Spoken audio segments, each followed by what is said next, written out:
or something that is sustainable. I'm looking at this Giants team, though, Sammy, and I really want to like this team. I really do. I really want to like this Giants team. They got a lot of likable guys, and they've got some guys that are playing out of their minds as of recent, yesterday notwithstanding. Jung-Hoo Lee is really coming around, and I think this is the Jung-Hoo Lee version a lot of people were hoping for. Casey Schmidt has been amazing. I mean, his at-bats have been such high quality, and he's driving the ball, and he's doing it without playing in the field every single day, which I think is way more difficult than people give credit for. You've got someone like Drew Gilbert who's made a lot of little contributions in the absence of Harrison Bader. Luis Arise has been excellent Breath overall. Of fresh air. Yeah. Bailey's at-bats have gotten better in the last week. That's where I'll start. I'm not here to say he's tearing the cover off the ball, but I do believe the at-bat quality has been better, which was a low bar. Chapman's been pretty good this year. Adames started off really well. Now he's in a little rut. Endeavors has just been so ice cold, I don't know what to make of him. And I'm thinking about this team, Sam, and I have tried so hard to wrap both arms around them, and I'm begging for them to turn the corner and go on a little run here and just do something. And I know it's early. It's very early. I'm not hitting panic buttons. I'm not raising red flags. I just don't know what you do with this team right now. Well, the question I have, Joe, and this could be our first question of the morning here, 888-957-9570. Why can't this team get any momentum? It seems like so far early on in the year, they'll put together a couple good games, and you're feeling like, all right, this is the team I kind of expect. They won 2 of 3 in San Diego earlier this year. You start to think, all right, I like where this direction's going here. And then they fall flat on their face against the Mets. This was in the first week. And then you have a stretch where you play some pretty good baseball against the Nationals and Dodgers and Marlins. And now you're starting to feel really good. They won 6 out of 9. And 2 of those wins were against the Dodgers, obviously. And very, very exciting wins that they got there. And then they go into Philadelphia and they run into an absolute buzzsaw. And it just seems like this is a team that, stop me if this sounds familiar, they can't string together 3 or 4 wins in a row. And right now they're 3 games below 500, 13-16, 4th in the West. And Joe, I feel like I'm watching a lot of what I've watched the last couple of years, where I'm watching a team that's just constantly chasing 500 because they just can't string together enough momentum to go on a sustained run to not only get above 500, because I do think there is just a mental difference when you have more wins than losses rather than more losses than wins. They can't sustain that momentum to get above water and then keep going beyond that. And that's just kind of the pattern we've seen the last few years where there's nothing consistent. And I don't know what the answer is to that one. Well, I think it starts with the top dogs, right?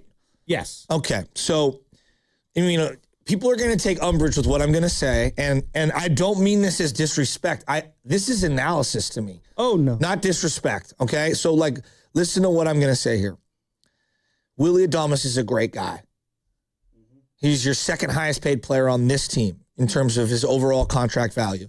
He's a role player. That doesn't mean he's not an everyday player. He is an everyday player. Yeah. But he's not a star.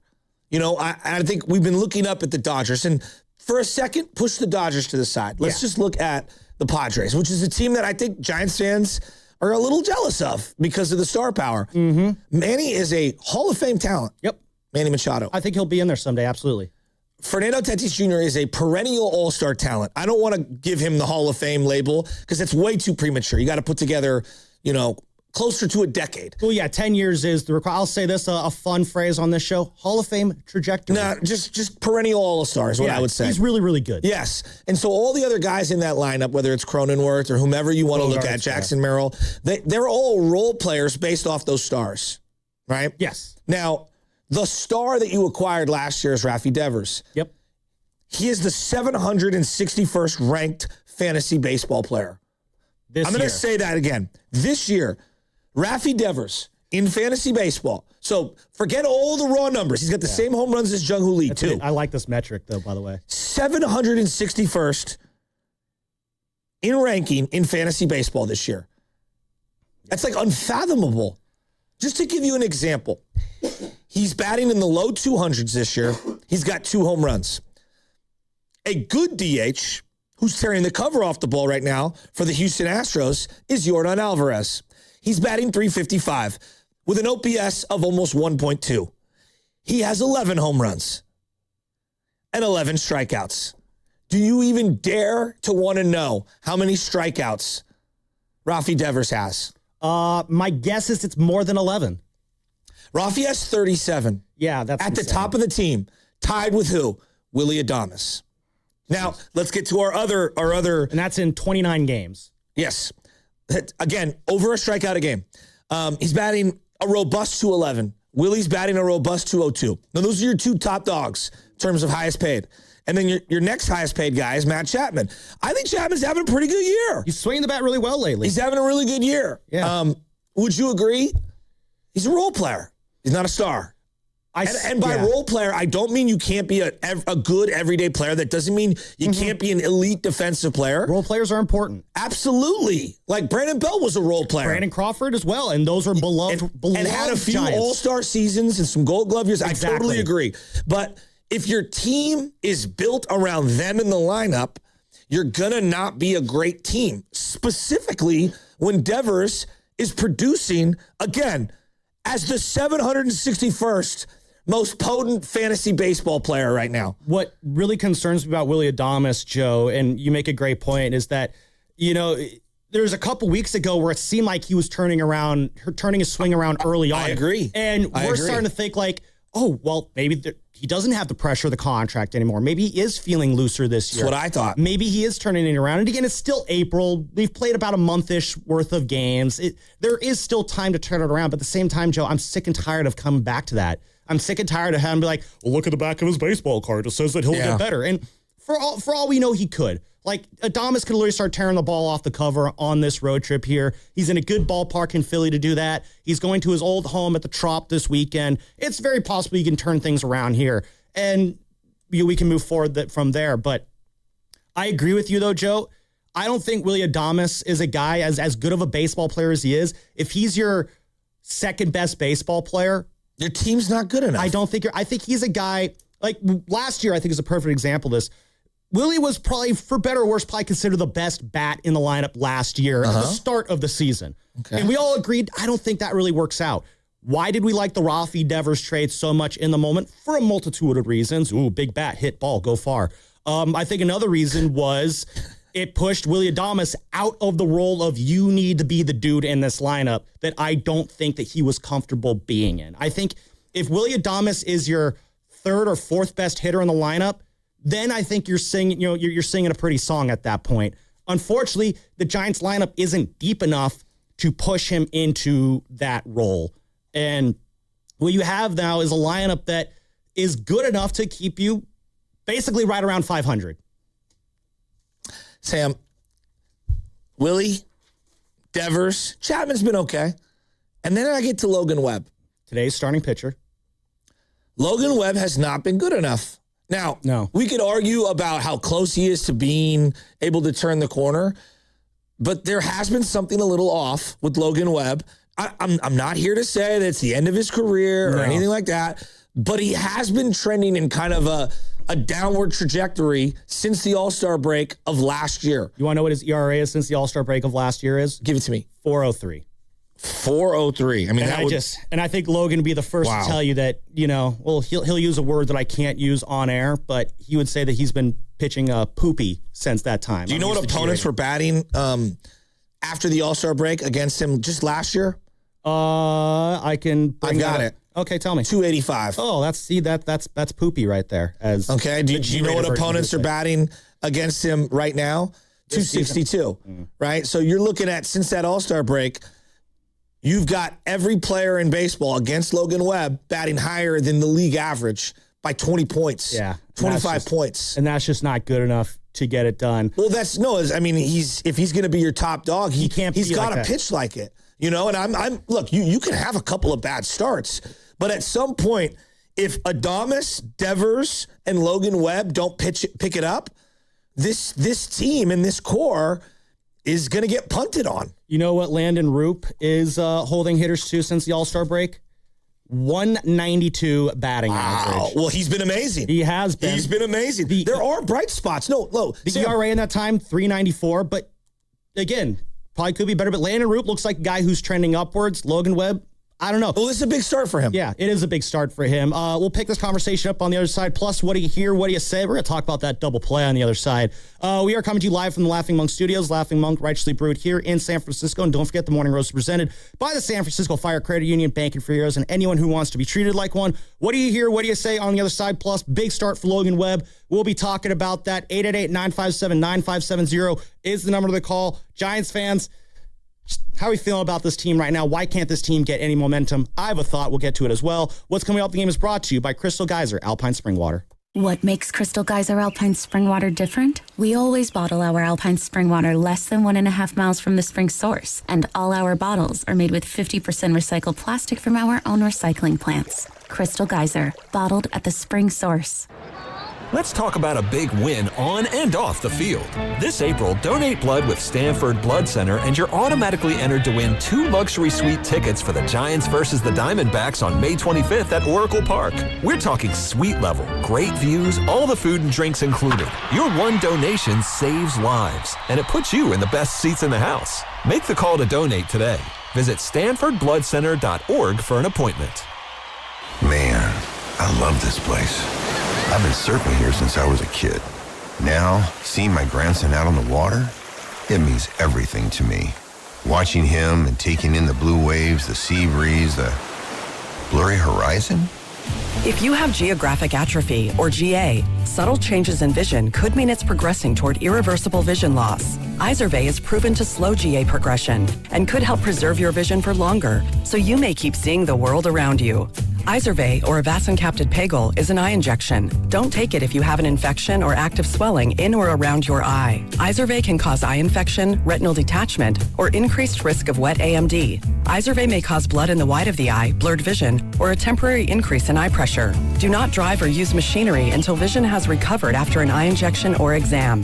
Ask your retina specialist how you can slow your GA with Izervay. To learn more, call 1-855-IZERVAY or go to izervay.com. Paid for by Astellas Pharma. Running a business means wearing multiple hats. So if you're like me, you probably started out using your personal phone, taking client calls and texts nonstop. As my business grew, I needed something smarter. That's when I switched to Quo, the #1 business phone system. Quo works right on your phone or computer. No carrying 2 phones, no clunky landline, just one easy app you can try for free. Your team can share one number and handle calls and texts together like a shared inbox. Any teammate can jump into the conversation, so customers get faster responses. And Quo's AI assistant summarizes your calls and responds to customers 24/7, so you never miss a lead or opportunity. All this starts at just $15 a month. That's basically 2 coffees. You can even keep your current business phone number. Find out why 90,000 businesses trust Quo. Money is on the line. Always say hello with Quo. Try Quo for free at quo.com/sports. That's quo.com/sports to try Quo free. QUO.com/SPORTS. This is Vanessa Deniston, senior attorney at the Dolan Law Firm. The Dolan Law Firm handles a diverse line of cases from personal injury to employment law. We're proud to say the Dolan Law Firm is just as diverse in our attorneys and staff. The Dolan Law Firm consistently achieves outstanding results with over $1 billion in verdicts and settlements. The Dolan Law Firm, the best, most diverse personal injury and employment law firm we hope you'll never need. Contact us at dolanlawfirm.com. Hi, I'm Richard Estrada with Atco Pest Control. What's bugging you at home? You can grab a spray or set a trap, but real pest control starts with identifying the source of the problem and keeping them out of your home. Atco has been servicing Bay Area homes since 1985. We take the guesswork out of it so you can move on. Go to atcopest.com. Trust Atco for the solution. Hey, Bay Area sports fans, get ready for game day with Laughing Monk Brewing. Whether you're watching with friends or heading out after the final whistle, Laughing Monk has the perfect beer for the moment.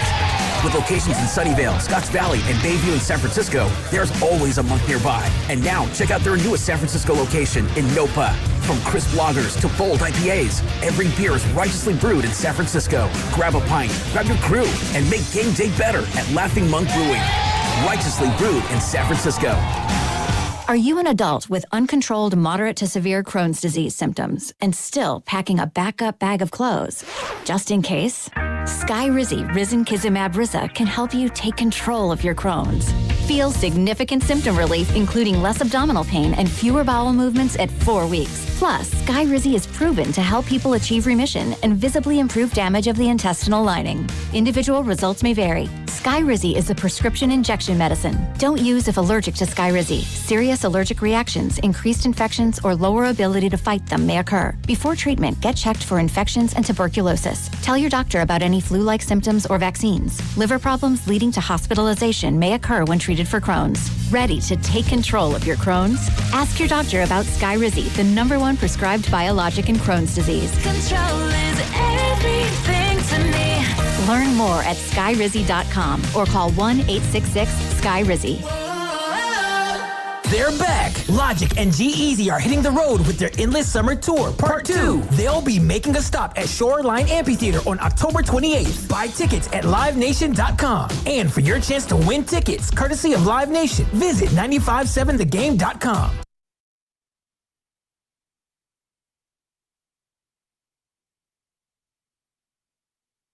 Now back to the morning roast. Want to talk about basketball? With Joe Spadoni. Anything about the game? And Joe Shasky on 95.7 The Game. Hey there, coaches Kerr and Melvin. It is the morning roast. Sam Lubman in for Joe Spadoni alongside Joe Shasky. Reacting to last night's Giants game. Giants lose 7-0, and just when you thought they were turning a corner, reality came and slapped us all in the face and said, nope. You are still a below 500 team, and you will keep playing like it. Though there was a pretty positive moment last night. We opened the show with it, and I think it'll be the subject of what do you hear, what do you say? Let's play here, Carter. Oh, I went to you really fast there. That might be on me as we get to it. What do you hear? What do you say?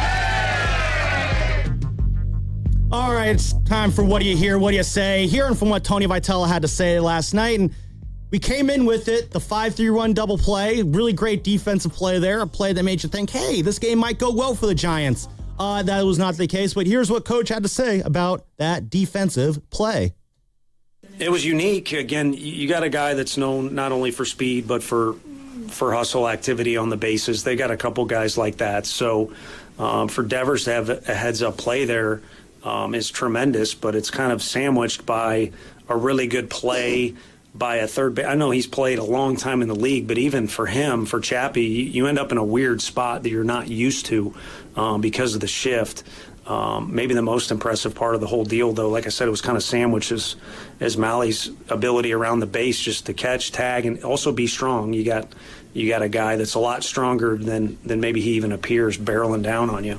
Joe, I want to get your thoughts on how that play unfolded, because I thought, again, all three guys in that play, Chapman, Devers, and Malley, executed that as perfectly as any 5-3-1 double play can be. 5-3-1, I mean, it's just such a random thing. That would be something you would see on a youth field before you would see it in a major league game. And I've got it right here. And so it's a chopper over the pitcher's head, all right? And because Bryce Harper's the one who's up, Chapman's shifted over almost toward shortstop spot. Yeah, the overshift. And the ball chops over Malley. He jumps in the air, misses the ball. Chapman has a direct angle toward first base because of how hard he's crashing.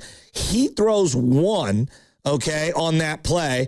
And then you could see as Chapman is catching the ball and throwing one, Malley and Adames both look to third base because the runner's going from first to second. It's actually a really smart play by the base runner. He's going to run around and try to steal and take an extra base. So a free 90, if you will. Because no one was on third. Exactly. So he's going 2 to 3. And Malley, rightfully, which all the young pitchers out there, if the ball is put in play and it's not hit at you, where are you going to either back up or cover? This is a number one thing for any young player out there. Don't spectate, play. Back up a base. Go to a base that is unoccupied, for example. And so Devers fires one to Malley, who, again, when you're running to one side as the ball is coming in, it's a much tougher play than I think the average fan is giving it credit for. And it's a hell of a tag by Mahle to get him out at third base. Well, I love the description that Dave Fleming used in it. In the call there was, Mahle looked like a receiver running a route there. Yes. And you look at the play again, I'm replaying as well on my computer as well. Mahle literally is. He is running in stride when he catches the pass. I mean, he could maybe help Brock Purdy out almost the way he was running on that throw there.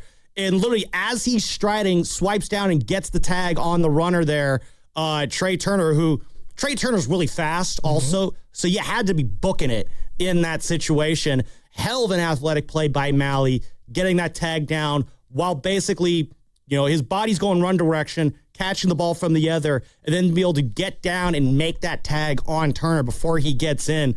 Just absolute all-around athletic play there. And then I love Devers, the heads up there. Yeah, it's a great play. To know that, and we've talked about Ralphie Devers' defense a lot. I'm thoroughly unimpressed with him at first.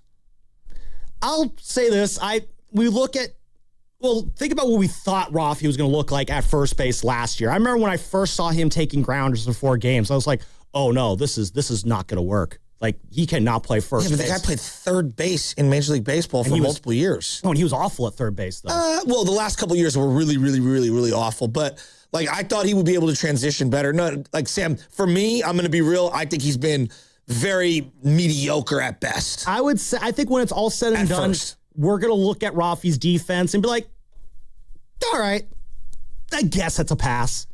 He's not winning any Gold Gloves. He's not going to make anyone, forget about the days of Brandon Belt or JT Snow at first base.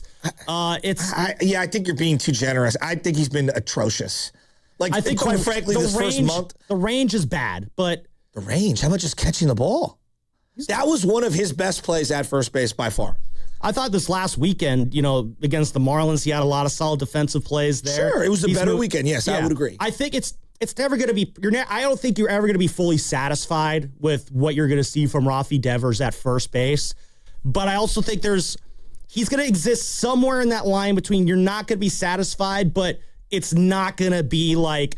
I don't think he's a black hole at first base defensively either. He's somewhere in between, god awful and almost kind of good enough.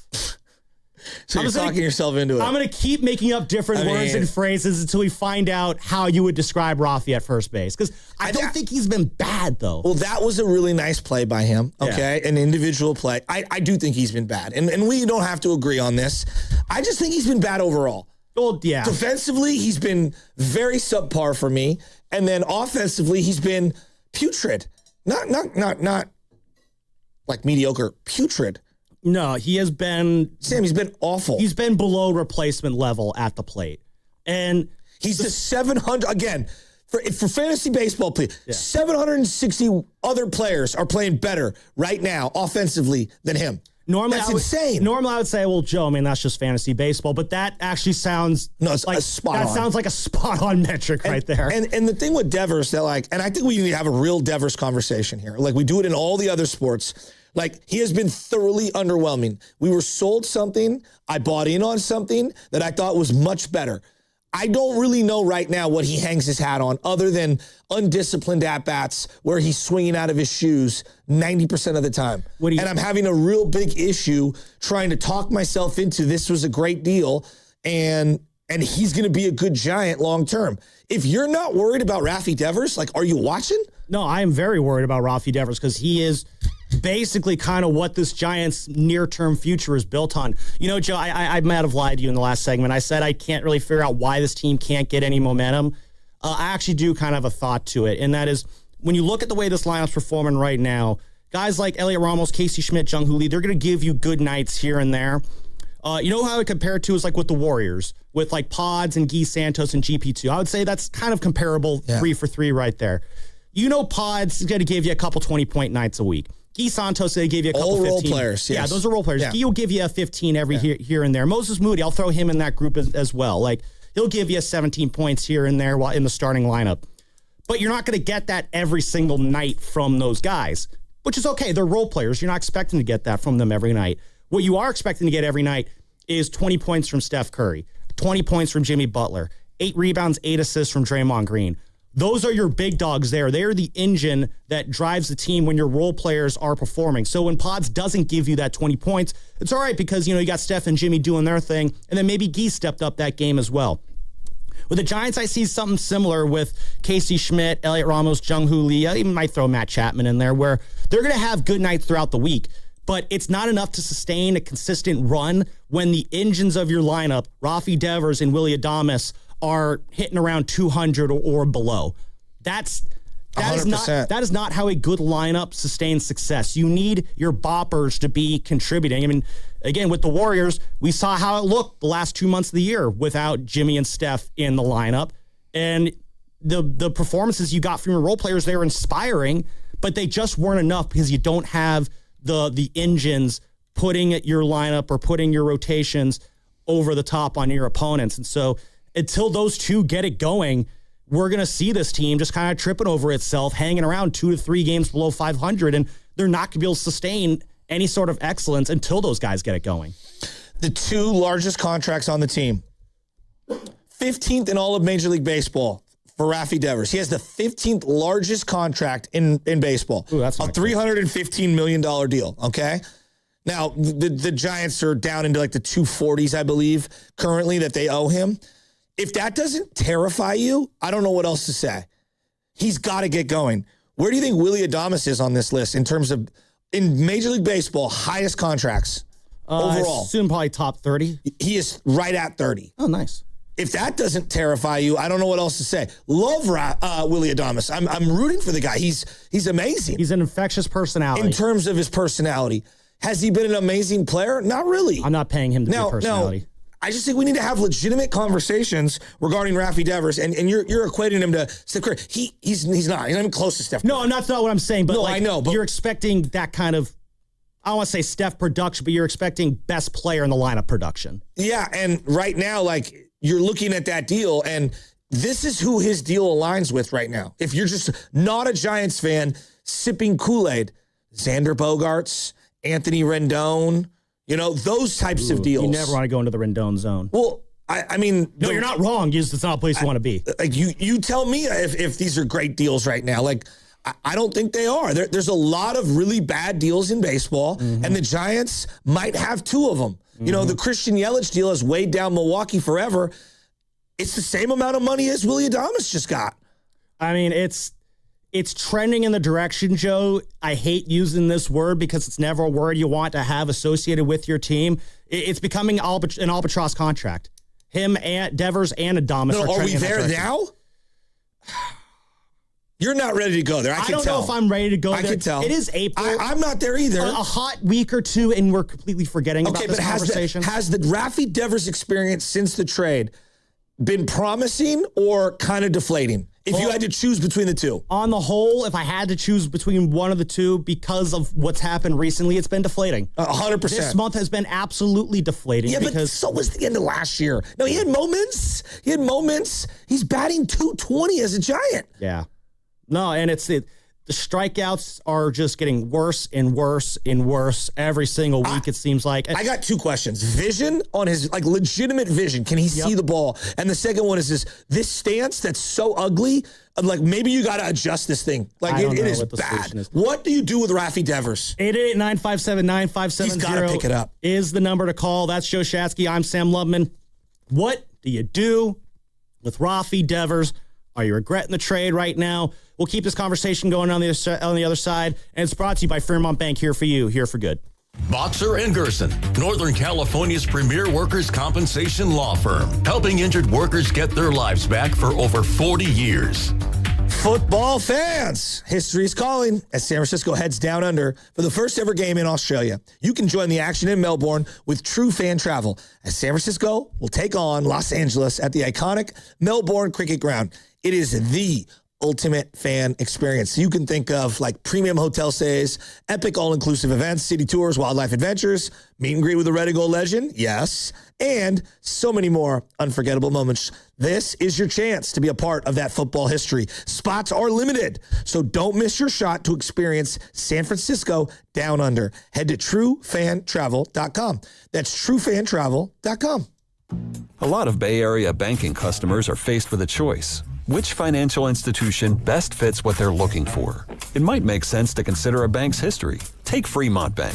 For 60 years, we've provided stability and consistency with an emphasis on relationships. We've grown one customer at a time, not through mergers or acquisitions, because that's how you can do business when you're independently owned and community focused. Fremont Bank, here for you, here for good. Spring is warming up. Are you feeling your best? If not, now's the time to take control of your health. At Jumpstart MD, we combine GLP-1 medications with personalized clinician care to help you lose weight safely and effectively. Because real results don't come from shortcuts, they come from the right support. Where you get your prescription matters. Call 855-JUMPSTART or visit Jumpstart MD today. Jumpstart MD, your partner in safe, affordable weight loss.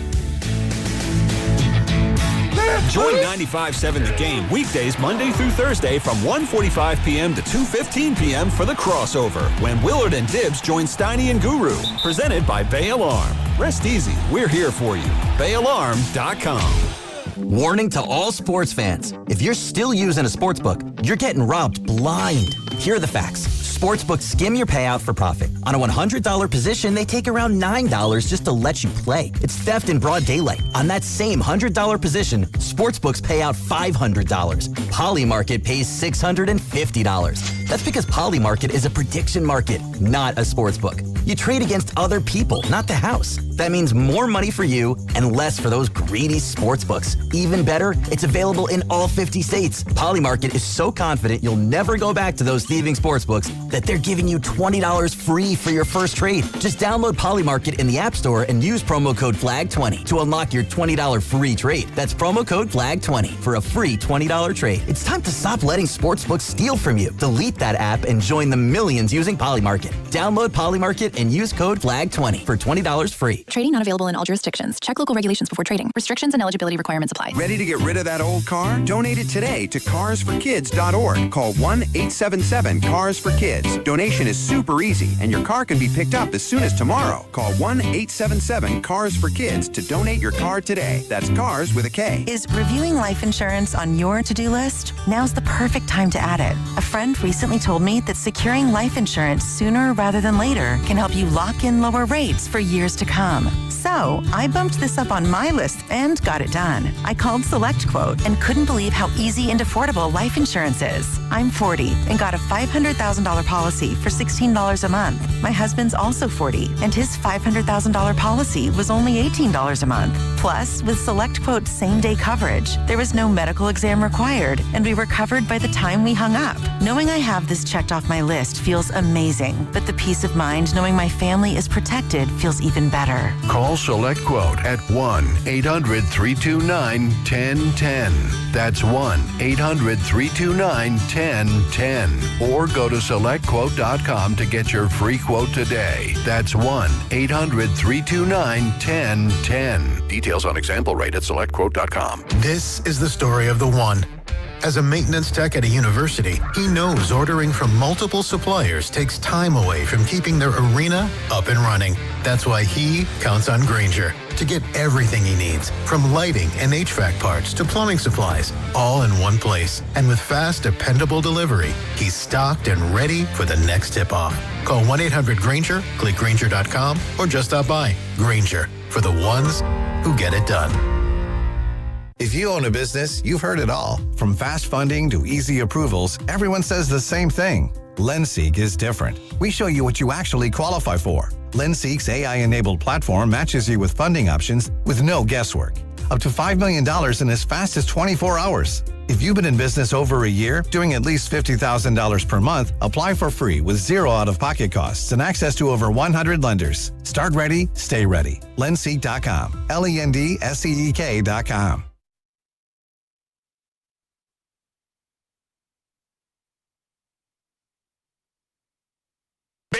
Bay Area, what's going on? It's your boy Chewy from 102 Jams. Listen to me every day, 3 to 7 p.m. But right now, let's get right back to the morning roast with my guys, Joe Spadoni and Joe Shasky, right here on 95.7 The Game. You fired up, Shasky? I'm sure he's fired up about Ralphie Devers right now. We're brought to you by Golden State Lumber, serving the Bay Area for 3 generations. You succeed, visit goldenstatelumber.com. Giants lose 7-0. The 6th time they've been shut out this year. That is the most in baseball. That is not a stat you want to be leading Major League Baseball. And 888-957-9570 is the number. Giants fans, what do you do with Rafi Devers? And for that matter, what do you do with Willie Adames, too? I think those two go hand in hand right now as the Giants' two best players in the lineup, in theory. I don't think I'm trading them away just yet. I'm also not here, I'm talking about both guys. Yes. I'm also not saying that I regret massively both deals, because I actually understand why they made both deals. And I probably today would still have done both deals because that's how dire our situation was. That being said, specifically on Rafi, I mean, essentially he's giving me the at-bats I was told Bryce Eldridge would do early on. He strikes out too much. His plate discipline, the power's just not there yet. Like, he's been so thoroughly underwhelming. What other opinion can you have other than he's got to heat it up? I think that's your only option right now, Joe. And that's what sucks is you're just going to have to grin and bear it and try and figure this out. And, we were looking at the batted ball data, Steven Risotto was showing us during the break. And, I know you only can glean so much from that, but I do think, as I've said in the past. Well, the eyeball test, before you get to data, would you agree? The eyeball test is like, oh my goodness, this guy is all over the place. The eyeball test tells me every time he steps up to the plate, my thought is, oh, well, we tried. Maybe next inning we'll get a rally going. And that's for the best hitter in the lineup, Joe. Like, that's how he's not their best hitter. That's how I used to feel for guys like Gregor Blanco or Gorkys Hernandez or Austin Slater. Like, I don't want to feel that way about Rafi Devers the same way that I feel about, the low-level hitters of yesteryear. Like, you should never feel that way about a guy who's got the 15th largest contract in baseball, who is playing with the largest contract that the San Francisco Giants in their 140-year history have ever paid to a baseball player. It's unconscionable to be in that situation. I'm surprised how little heat he's gotten. Well, I think part of it is you haven't really heard from him.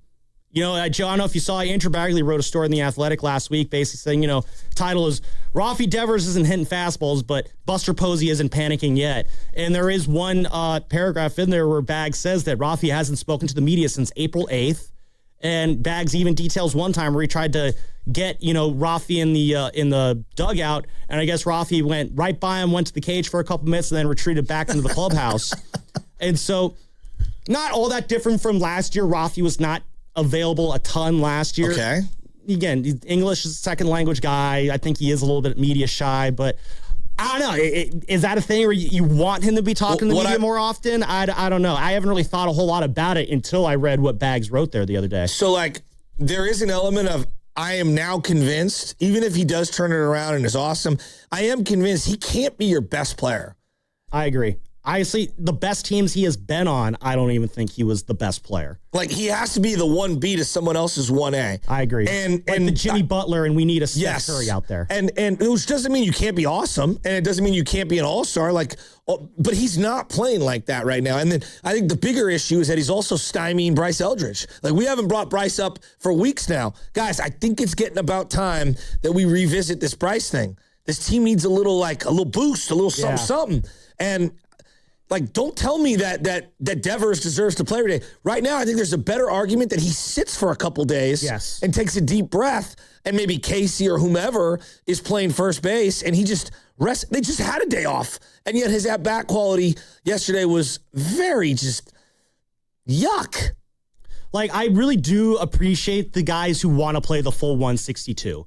I do respect those guys who want to do it. Yeah, but you got to earn it. There you go. You beat me to it. You got to earn it. You beat me to it. And Willie Adames had the day off last year, and it ended up turning his season around. We'll see if that works for him this year. I think Rafi Devers, again, it's really cool that you played the 163 last year, Rafi. I'll give you the blue ribbon for it. You're hurting the team right now being in there every day. And, Joe, you bring up Bryce Eldridge, and whether or not you bring him up or not, I know we've had Dave Fleming on in the past. He said they don't want Bryce coming up thinking he has to be the savior. I don't know if that is a luxury the Giants can really kind of sit on. This whole savior thing, I'm so tired of all the excuses we make for all these different players. It's guys, play better. I mean, it's that simple. Forget Bryce for a second. I'm talking about Devers and Adames. They can't be the savior. Well, you're making $300 million.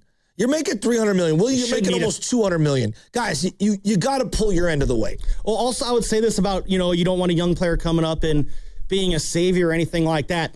not the exact same situation, but something similar where a young guy came up and I thought made a very positive overall impact on the team was Drew Gilbert last year. Yeah. When he came up, the energy infusion he shot into that dugout, like I'm not saying that Drew Gilbert powered that, hot August run that they had last year. That's not what I'm saying. But I do think when you have a guy who comes in and just makes coming to work more fun, like Guru here at the station. Yes. Like you always say, whenever Guru walks in the room, what do you always smile. Exactly. Like when you have guys like that who just walk around dispensing smiles and good feelings, I do think that does something. How much, I don't know, but that's a smaller scale, I think, example of a young player being called up and making a very positive impact in a way that more or less kind of saved how things were going at the time. If you were putting together the narrative of this season, the biggest bright spots have been Arise. Yes.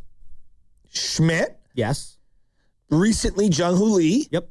Landon Roop. Absolutely. And to a lesser degree, Drew Gilbert. I think I have not even thought about Harrison Bader for a good full week now. Have you? Only because I see him at the ballpark. And also, I would probably throw in there somewhere Daniel Susac. That story on the injury list, yes. Until he got hurt. But that story, like, those have been the bright spots of this team. I think, bullpen. What? Bullpen, maybe. Okay, sure. Yeah, I don't want to get into the weeds. No, but I see where you're going here. I'm with you on that. What have been the biggest disappointments thus far? Like the top dogs, Adames, Logan Webb, and Devers. And we're afraid to say it. And like, no one's saying these guys are awful and need to be traded away yesterday. They got to play better. Yes. They have to play better. Let's go to the lines here. 888-957-9570. Giants lose 7-0. Sixth shutout of the year. We'll hear from Tony Vitello on that in just a moment. But first, I want to hear from our guy, Chris in San Jose. Chris, how you doing today? First things first, how's the leg doing? Are you feeling better? Walking around all right? Morning, guys. I always appreciate you asking me that. Yeah, it's doing better. Not dunking or anything, but yeah, it's doing better every day. Give it time. We'll get you there. Yeah, we'll get there. I mean, I feel like I'm doing a little better. I might be able to make more contact than some of these guys at the plate right now. Sign them up. But yeah, I don't want to, it's a long season. I get that, but I'm kind of willing. I mean, just like with some of my hot takes on the Warriors and the Niners that, have ultimately been proven right, not to toot my own horn, but I'd like to be ahead of the curve with some of this stuff. And I'm ready to call these contracts albatross contracts. I mean, you're talking about, Chapman. Look at a guy like Chapman. You're married to him through his age 37 season. Look at his baseball card. I don't care about the good defense. The guy is a 230 hitter. He might hit you 20 bombs, and he's going to strike out a ton. Okay, so that's him. Adames, half of the last decade, he's hit 230 or below. And like you said, he hasn't been the number 1 or 2 hitter over in Milwaukee. So we have now paid him and put him in a role that he's never done before. So you're married to him through what? Like the next 6 years, I believe. And you look at a guy like Devers. Devers, you said it earlier, he was never the best guy over in Boston for most of those years. He had prime Bogarts, prime Mookie Betts. He had J.D. Martinez hitting 330 with 30 bombs. He had quality guys around him in the lineup. So in Devers even last year, you remember how cold Devers was to start the year last year? Mm-hmm. And then he had a couple of good months and, he saved his season averages. Go look at Devers' baseball card. 4 out of 6 months, he hit 230 or below last year. Wow. Okay, and this month, and for how bad he was to start the season last year, he's been even worse this month than he was last year. So, yeah, it's going to be bad if you have those 3 guys and you're married to them for the next 5 or 6 years, and their baseball card tells you that this is who Chapman is, this is who Adames is, and this is probably where Devers is trending. A guy who is probably going to be a DH only, who, again, look at the splits. His splits against left-handed pitching are nothing special. So you're going to have to run him out there every single day because you're paying him to get those at-bats. And his splits are significantly different, righties versus lefties. So just to add a little note on top of all of that, and I know this is going to be a little bit sour, but Buster has married himself to Chapman, Adames, and Devers. 3 low spots. And I'll give a little, 50-50 to Farhan because, sure, Webb hasn't played well this year. But at least Farhan signed him before the arbitration, before he hit free agency. So that's a bonus.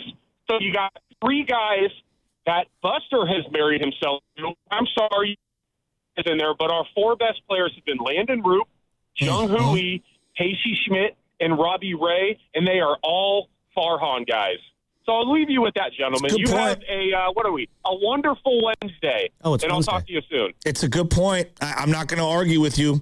You know what? A couple of these Farhan guys have been playing amazing. You know what's funny? He's right. You got to give credit. Chris mentions the four best players on the team, and he mentions Jung-Hoo Lee. Jung-Hoo Lee didn't start hitting well until early last week, and we're already looking. But we got to give him some love. No, he is. I just it feels so dire with the Giants right now that literally Jung-Hoo Lee 2 weeks ago you felt he was unplayable, and now 2 weeks later he's one of the four best players on the team, and it's a correct statement. That's kind of.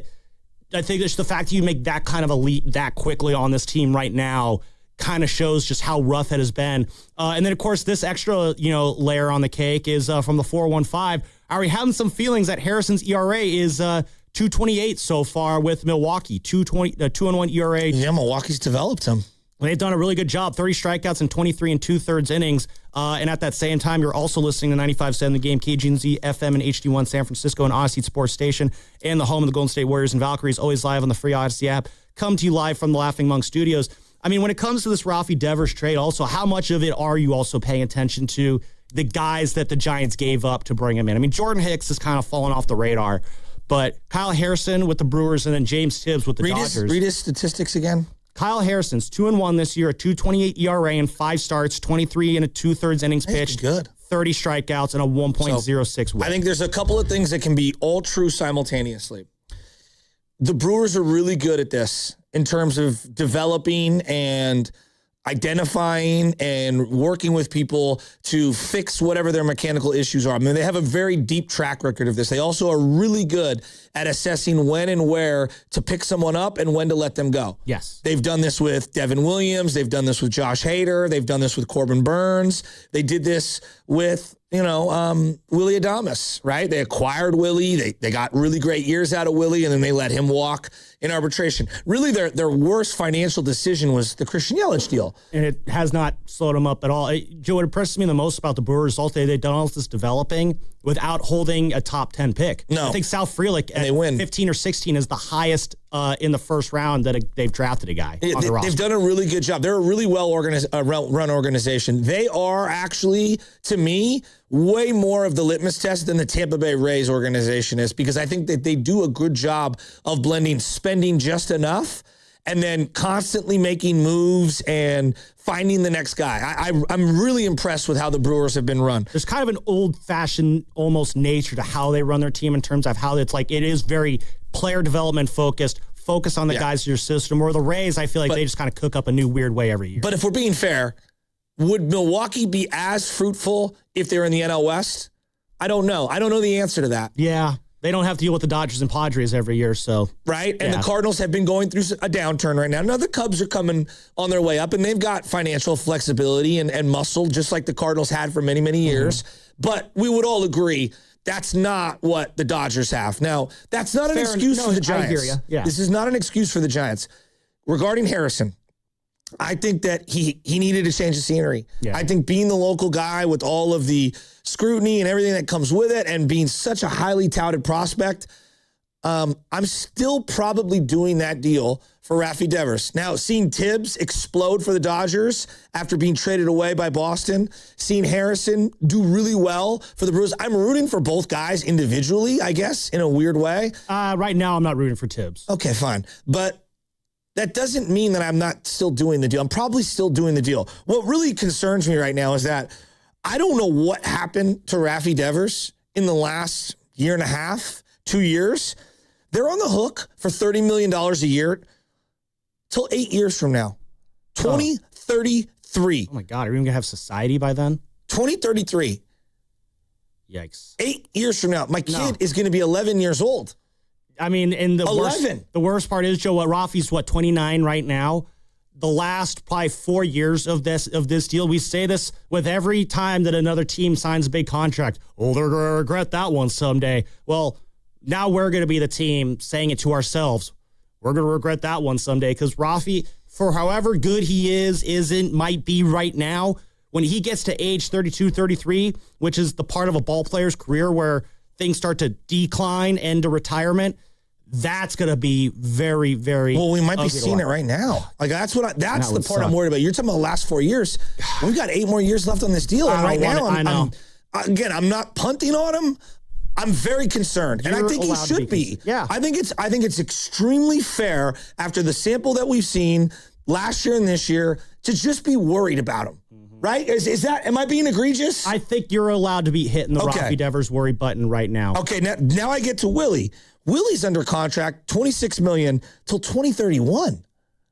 And I have questions about him at shortstop like a year from now, probably 2 years from now. So you have him and Rafi together, make it $56 million till 2031. Till 2030, you have Matt Chapman. Matt Chapman's making another $25 million. So those three alone will be $81 million before the season even starts. $81 million on your books for the next 2027, 2028, 2029, 2030. 4 full seasons after this one. I'm a little, not that I have buyer's remorse, not that I'm not doing those deals. I wanted those deals. I needed those deals. We were so down bad. I will defend those. But I do think it's fair to be extremely worried about where this thing's going with those guys. Now, Chapman's been good this year, but I'm looking down the road a little here, and I would be the first to admit, I've second-guessed, like, what if they gave Casey Schmidt some of these reps over the last couple of years? Maybe you wouldn't have had, Chapman locked up. But I would have done the Chapman deal 2 years ago, and I kind of defended it, and I still kind of defend it. And he's a leader, and they needed MLB players, and it was a good move, and it was a sign to everyone else. And maybe if you don't get Chapman locked up, you don't get Willie. And if you don't get Willie and Chapman locked up, does Rafi accept the deal here? Like, there's this whole kind of domino effect. Yeah, like what comes first, what begets the other. But the reality is that the guys making $81 million on this team, those three have got to be the centerpieces, and I'd throw Logan Webb in there as the fourth guy. He's the other. I mean, he's the homegrown face of this franchise, Joe. I mean, they go as far as those guys go, and they're not taking him very far right now. Sergio Romo, not Garcia, joined Starney and Guru yesterday. You played golf with Sergio for a little bit on. He's Monday. A great guy. Just a great guy. How's his golf swing? Oh, he's a stud. He hits it good. Awesome. Yeah, he was on with Steiny and Guru yesterday, not to talk about golf, though I did think it was funny when Steiny introduced him as world champion Sergio Garcia. Maybe we can play that on the other side. Classic Steiny moment. Here's what Sergio had to say about what's going on with Rafi Devers. He's always had those, big swings, and I do feel that with everybody in the league now, the average velocity on a 4-seam fastball now is right around 95, 96. The average is 95. Are you kidding me? Guys are being able to touch 97 to 100 more often. You see more guys that are doing that. And they've kind of seemed to be really confident and find somewhat of a hole in Devers' swing with the fastball at the top of the zone, especially closer to his hands. It's just not allowing him to get fully extended. And when he is, the bat is dragging a little bit. And that little inch of those little inches or centimeters, however linked type of metric you want to put on it, it's just beating him to the punch. As Guru would say. There's a few elements to his swing, and I know we got callers lined up. 888-957-9570. We'll get to Richie in a second. His stance and the way that he has that leg going to the side, similar to Jung Hoo Lee, for him, it leads to a lot of lunging, and it leads to him missing the balls in because he steps so far and so hard because his open stance is so wide open that when he goes to close it, it does feel like he's late on the inside pitches and just whiffs right through so many down the middle throws. And then that doesn't even begin to bring up anything away. It feels like he's so out in front and he's lunging. And if you're out in front and lunging, you're not going to be barreling the ball. And I think that he needs to have a complete makeover, whether it's the stance, whether it's slowing the swing down, plate discipline. I'm legitimate on the vision. I know I'm the only one bringing this up, but I feel like he ain't seeing the ball. And he keeps looking at the bat like there's a hole in the bat. Doggy, there ain't a hole in the bat. There might be a hole in your eyes in terms of how you're seeing the ball right now. I'm starting to wonder if that might be a case. I'm serious. I mean, Sergio brings up how fast these fastballs are going nowadays, and he talks about the bat speed, and Bags mentions it in the story here. the bat speed, and I don't know how much weight you put into this metric here, Joe, but it's gone from 73 miles an hour in 23 to 72 in 24 to 71 last year to 71.2 this year, 71.6 last year, 71.2 this year. The swing's getting a little bit slower against these faster and faster pitches there. I'm worried is he having trouble just keeping up with some of these pitches right now? And how do you reverse that? Do his at-bats look great? No, they look horrible. They're hard to defend. They're hard to watch. Well, that too. It's at the press box over the weekend, I'm talking to some of the other guys. It's like this could be a 3-pitch or 4-pitch at bat.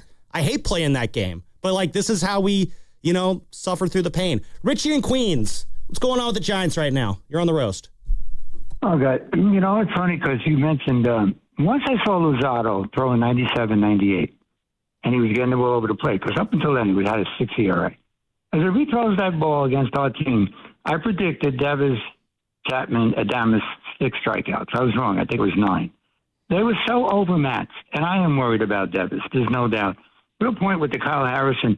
I did not want him to go, and I know, look, the Devers deal sounded good at the time. When he came back, and all of a sudden his 94 and 95 was 97, 98, and he had showed moments that he could be really good, and I feel good for him. Guys, I screamed all year about the leadoff. Adames was the worst leadoff guy in baseball. I'm so thrilled what our manager did, that he sat him for a game. He's batting him 7th. The other, right now Lee looks like Ichiro, and you brought it up, Joe, about the fact that it is 15 games. That's all it is. Getting to Chapman. Yeah, is Chapman having a good year? He's got a 708 OPS. Yes, he's hitting 273. He's had some clutch hits. He's had some clutch hits. I guess that's where I'm coming at. Hits, but when you just prorate what these guys are, and you brought up the positives to me, Webb, I love Webb, but the last couple of years, Webb has not stepped up when they had a chance. But you look at the end of last year when they made that move, and they got with 20 games to go, they made it. I think they were a game ahead of the Dodgers, and then they looked like they were a playoff. They ran 13 out of 16, and Webb had a couple of times where these big games where they only finished 1 or 2 games out. Yeah. He hasn't stepped up. Let him step up today. Yeah, you're absolutely right, Richie. Sorry to run you there, but we are up against it. This is a big one for Logan Webb. Let's talk about it on the other side. Plus, just when it comes to this Giants team, our producer Carter had a great question. Are they built wrong or are they just underperforming? Let's get into that on the other side. Before we do that, we're just underperforming. Okay. Let me chew on that. Yeah, while you chew on that, I want to let everybody know that we're live on YouTube throughout the entire day. Just search 95.7 The Game and you'll find us. And now we're expanding the community for our super fans. Become a Game Pass Pro member to get early access to new videos, private AMAs with our hosts and insiders, and exclusive content from the biggest events.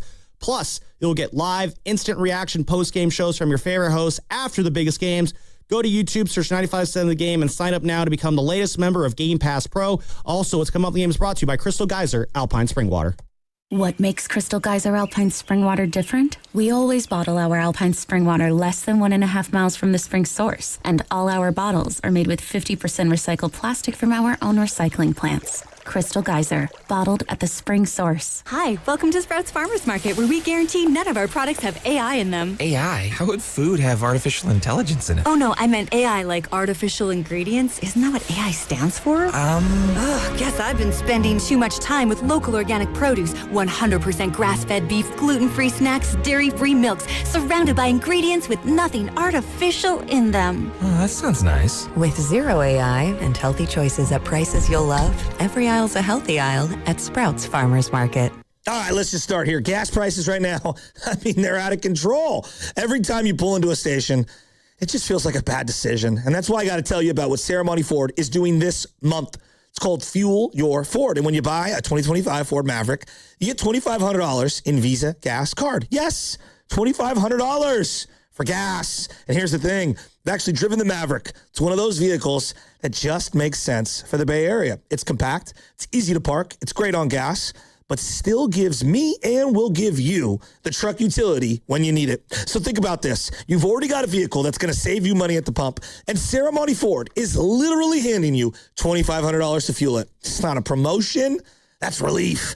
The inventory is there, the process is easy, and you're working with a team that actually respects your time. But this is an April-only thing, so don't sit on it. Sarah Money Ford in Colma, Daly City, or 24/7 at sarahmoneyford.com. Sarah Money Ford, your Bay Area Ford dealer. They call this one Bill. Whoa, aliens? Am I in a spaceship? Affirmative, Bill.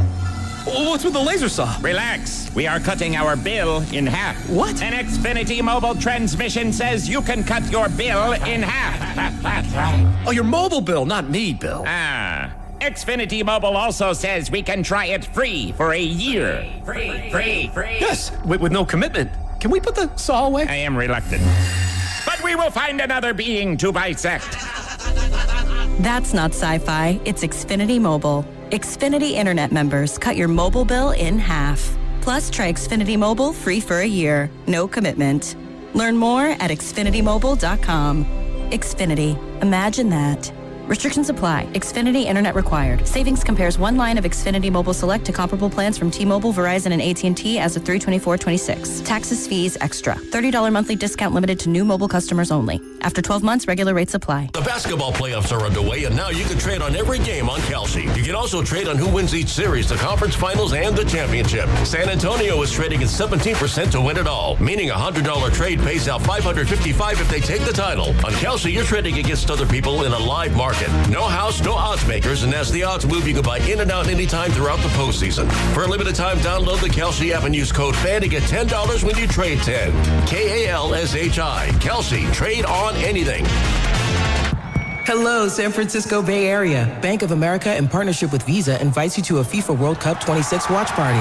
Open an eligible Bank of America checking account in participating financial centers only for an opportunity to reserve 2 complimentary tickets while supplies last. Experience special musical guests, games, giveaways, food, and more, all at a legendary venue. Learn more at BofA.com/BofA Visa Watch Party. What would you like the power to do? Bank of America, proud to be the official bank of FIFA World Cup 26. Bank of America N.A. member FDIC. Terms apply. All rights reserved. Discover Silverado Resort, Napa Valley's playground for those who love to stay, play, and recharge. Tee it up with 36 holes of championship golf, rally on the tennis and pickleball courts, or train like a pro in the newly renovated fitness center. Restore in the refresh spa and recovery lounge, and refuel at the soon-to-open Match Play kitchen and bar. With newly renovated rooms, it's the ultimate escape. If it's been years since your last visit, rediscover Silverado Resort, a renewed Napa Valley original. Book your staycation today. Visit silveradoresort.com. At Uline, they know going the extra mile takes hard work. For companies pushing to go further, Uline will go the distance with you. 24/7, they answer the phone to get you the shipping and industrial supplies you need. Business can move fast. Unexpected large orders, adverse weather, new safety guidelines, and changing economic trends.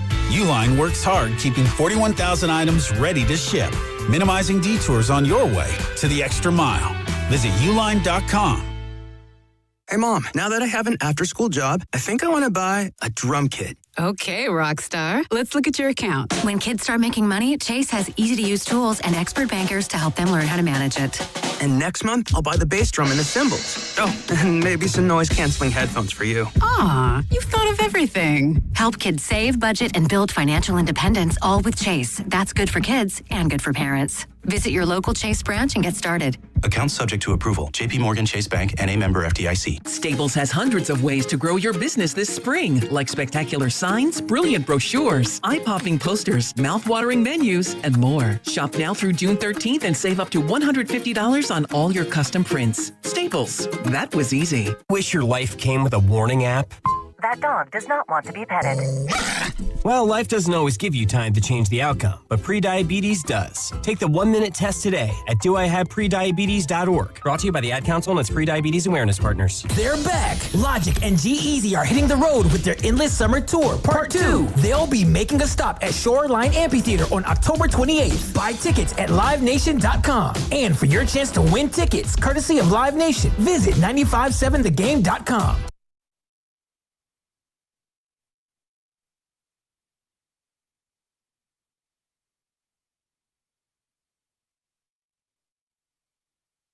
It's your boy Ricky Antonio, the winner of the Listener Knockout Champion. You feel me? Shout out to Spadonian Chats, man, on 95.7 The Game. Could I get a water though? Thanks, Ricky Antonio. It is the Morning Roast. Sam Lubman in for Joe Spadoni here alongside Joe Shasky. And reacting to the Giants' 6th shutout loss of the season, they lose 7-0 to the Philadelphia Phillies, who had the worst record in baseball entering play yesterday. And they still might have the worst record in baseball yesterday. One win doesn't always change that. They had just fired their manager, too, and a team like the Phillies is probably going to be a little bit more fired up after losing their manager, but still, you can't scrape one run together. You had 2 hits. They had 2 leadoff doubles. Or I think they had a leadoff double, and then they had a 1-out double. Either way, this team just loves wasting those early extra base hits when they have a chance to drive them in. I think they wasted a Jung-Hoo Lee triple to lead off the game on Sunday as well. You just can't. You can't keep stranding runners in scoring position with less than 2 outs and expect good things to happen. Tony Vitello asked last night, why have they had 6 shutouts in their first 29 games? That's 20% of their games. Prior to tonight and maybe a couple other games, I would say a little too much scoreboard watching, less communication, a little bit of emotion is high before the game because, like, today was a loud day around here. And I don't know if it's the layout or not, but it was loud in a good way. The playlist was loud. It was also a good playlist. The guys were chatty, energetic. They were bouncing around. Maybe it's the benefit of the day off. So sometimes when you're like that, the emotion can get high and you don't get what you want halfway through the game and it drops. We honestly have not had that the last whatever set of games it is. And, you know, against the Marlins, we were down maybe both of those last 2 wins. Definitely the one game in particular where we came back. So, you know, I don't see that. I just think it was a really good pitcher. And, you know, those things have not been present for a while, which is a real positive in the long run. But you don't want to sit on a 0 at any point. So, again, I'd say lack of communication, emotions dropping, and, guys looking up at the scoreboard and wondering if we can come back or not. That was an issue early on. They may say different, but I didn't feel that tonight, and I haven't felt it in a while. Now, we got late in the game, and, I won't say get out of hand, but it definitely got lopsided. So, yeah, a lot there. The energy high early on before dropping during the game. Again, that was Tony Vitello talk about the 6th shutout of the year so far. I don't know, Joe, what do you make of what Tony had to say about all that there? Well, there's a combination of things. Like, generating offense is a very loose term.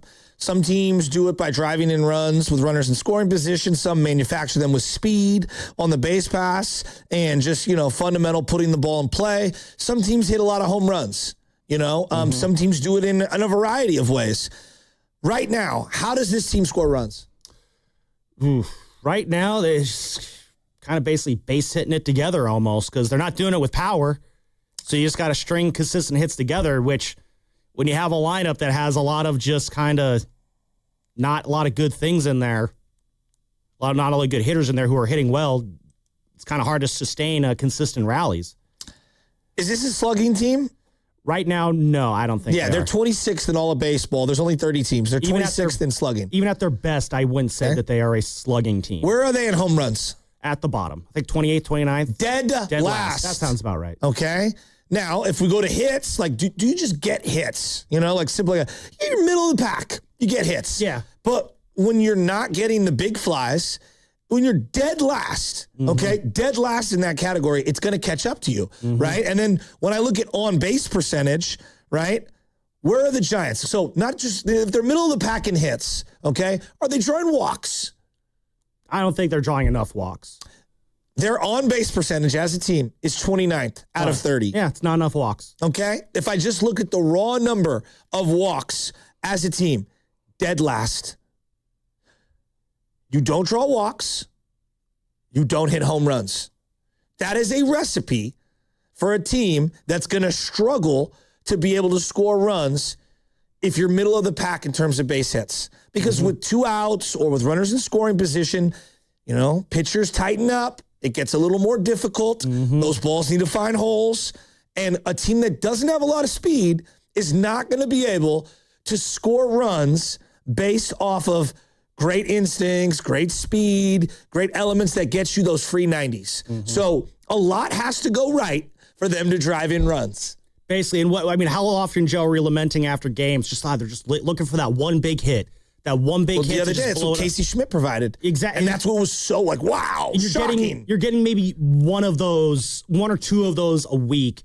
And to your point there, Joe, you're not sustaining these rallies, because when you have basically automatic outs every, 2 to 3 or 4 spots in the lineup, you can get, your leadoff double, but then your next 2 guys strike out, and now you're in a 2-out situation. It's a lot easier to get out of that. Where are they in strikeouts? Oh, they're probably near the top. 26th in terms of that. They're actually pretty good in strikeouts. Oh, they're not striking out as much. No. So it's just a lot of just they're like a top 5 team in not striking out. Yeah. But here's the thing. Who is striking out on this team? The worst guys to have striking out. Devers and Adames. If it was Devers and Adames. If it was Casey Schmidt and Elliot Ramos striking out this much, and Devers and Adames were putting the ball in play more, we're probably talking about a completely different team right now. That's why 888-957-9570 is the number to call or text. Is this team just built wrong, or are they underperforming at this point in the season? And by built wrong, well, I think that means is this a team that's just not built to compete at a level that I think is necessary to actually compete for a playoff spot here in the National League? Can we acknowledge something so built wrong? What do you mean by built wrong? I think built wrong in terms of that they threw a lot of money at guys who, for example, with Devers and Adames, they were throwing a lot of money to be the top 2 guys on the roster. And I think this roster is built wrong in that you can't have those 2 guys be your 2 premier guys. You need, what I think this team needs, what this team is missing is that, big outfield hitter who can kind of bring this whole lineup together. So maybe built wrong is another way of saying they're still maybe incomplete in terms of being a legitimate contender. They need a power outfield bat in the worst way. Okay, right that I agree with. The other part is, do they have redundant parts? Right now, Casey Schmidt and Matt Chapman are very redundant, correct? I would even say that Rafi Devers and Bryce Eldridge, there's a redundancy there. 100%, right? And, we know you're not getting any offense out of your catcher, so let's just take him off the board. You have basically multiple DH first basemen on the roster right now. At least that's how they're being utilized. Casey, Devers. Some would say Arise is also in that category, right? I think he's been very serviceable right now. He's a legitimate second baseman, but the DH option's always going to be there for him. Exactly, but it's not when you have Casey and Devers occupying that, and your number 1 prospect who's in AAA that you're waiting to call up also occupies that same kind of real estate in first base DH. So that's redundant. Then I look at some of the outfield production. Gilbert, Jung-Hoo Lee, kind of redundant in terms of what you're hoping them to be speed guys, put it in play. Now, obviously, Gilbert's right now we don't know what he is, but Jung-Hoo Lee was paid to be more of a table setter, right? Yeah, and so far he's been kind of living up to that billing for the last 2 weeks. Yeah, it's been great. Yeah, and if he keeps doing that, keep doing that, Jung-Hoo. I don't know what to make of Ramos right now. Ramos, to me, is the guy. He strikes out a lot. He's got a 267 batting average. His on-base percentage is just a shade over 300. He's not walking enough for my liking and striking out way too much. And I think that, to me, Ramos in left field is the easiest upgrade. I agree. If I was looking, and I would throw center field in there as well. It's harder to find a center fielder in today's day and age. I think you could find a center fielder than move Drew Gilbert to left with no issues. Right, but either center or left field need to be upgraded. And I think that's my position today, currently. Yes. And then I look at the Bryce Eldridge thing. So you're talking about built wrong. Are they built wrong? I think they have to make a decision here. I really do. I think you're going to, at some point, maybe it's not this year. What? I think whether it's this year or down the line, either you're riding it out with Bryce Eldridge or you're riding it out with Rafi Devers. It's one or the other. I don't know if they can coexist together. Just because that DH spot is so important to give days rest and to get certain hot bats into the lineup, unless you're giving me Yordan Alvarez production as a pure DH, I think it's really difficult to not have a defensive position in 2026. Unless you're Shohei or one of these premium, I'm talking premium players, and he just hasn't lived up to that. I'm talking about Rafi Devers. Yeah, and I'll be honest, Joe, I feel like we're tiptoeing around it. Well, let's dive right into this Rafi Devers, Bryce Eldridge dynamic, because I think the belief that we're going to be seeing is that when Eldridge does get called up, let's say it's sometime in May, just for argument's sake in this exercise, the expectation is, well, on Monday, Rafael will play first base and Bryce Eldridge will DH. And then on Tuesday, Bryce Eldridge will play first base and Rafael will DH, or something like that. The idea is they're going to be your first base DH combo. Both will be in the lineup. It's just a matter of one will be in the field when the Giants are on defense and one will be in the dugout as the DH. Are we sure that's actually the best move for them and for this lineup? Because you talk about how the DH is a great way to get kind of extra hitters into the lineup, like Casey Schmidt. Like, I can't take Casey's bat out of the lineup right now. Exactly. So I don't know what that does for Bryce Eldridge. Exactly. And so this is kind of a situation where, like, and I think this is kind of an overcorrection that we've seen from the Buster Posey regime, in that how often during the Farhan era did it seem like they didn't want to make a move for a certain free agent because, you know, we got Wade Meckler coming up and we don't want to block him, or something like that, something to that effect. You know, we don't want to add an outfielder because Luis Matos and Elliot Ramos are coming up the pipe. We want to find a way to get them in the lineup as well. That drove you crazy, did it not? Like, there was a level of, you know what? Forget who's going to play where. Get the guys, figure it out later. But the problem is and I agree with that. And in real time, I agreed with that philosophy. And now here we are, though.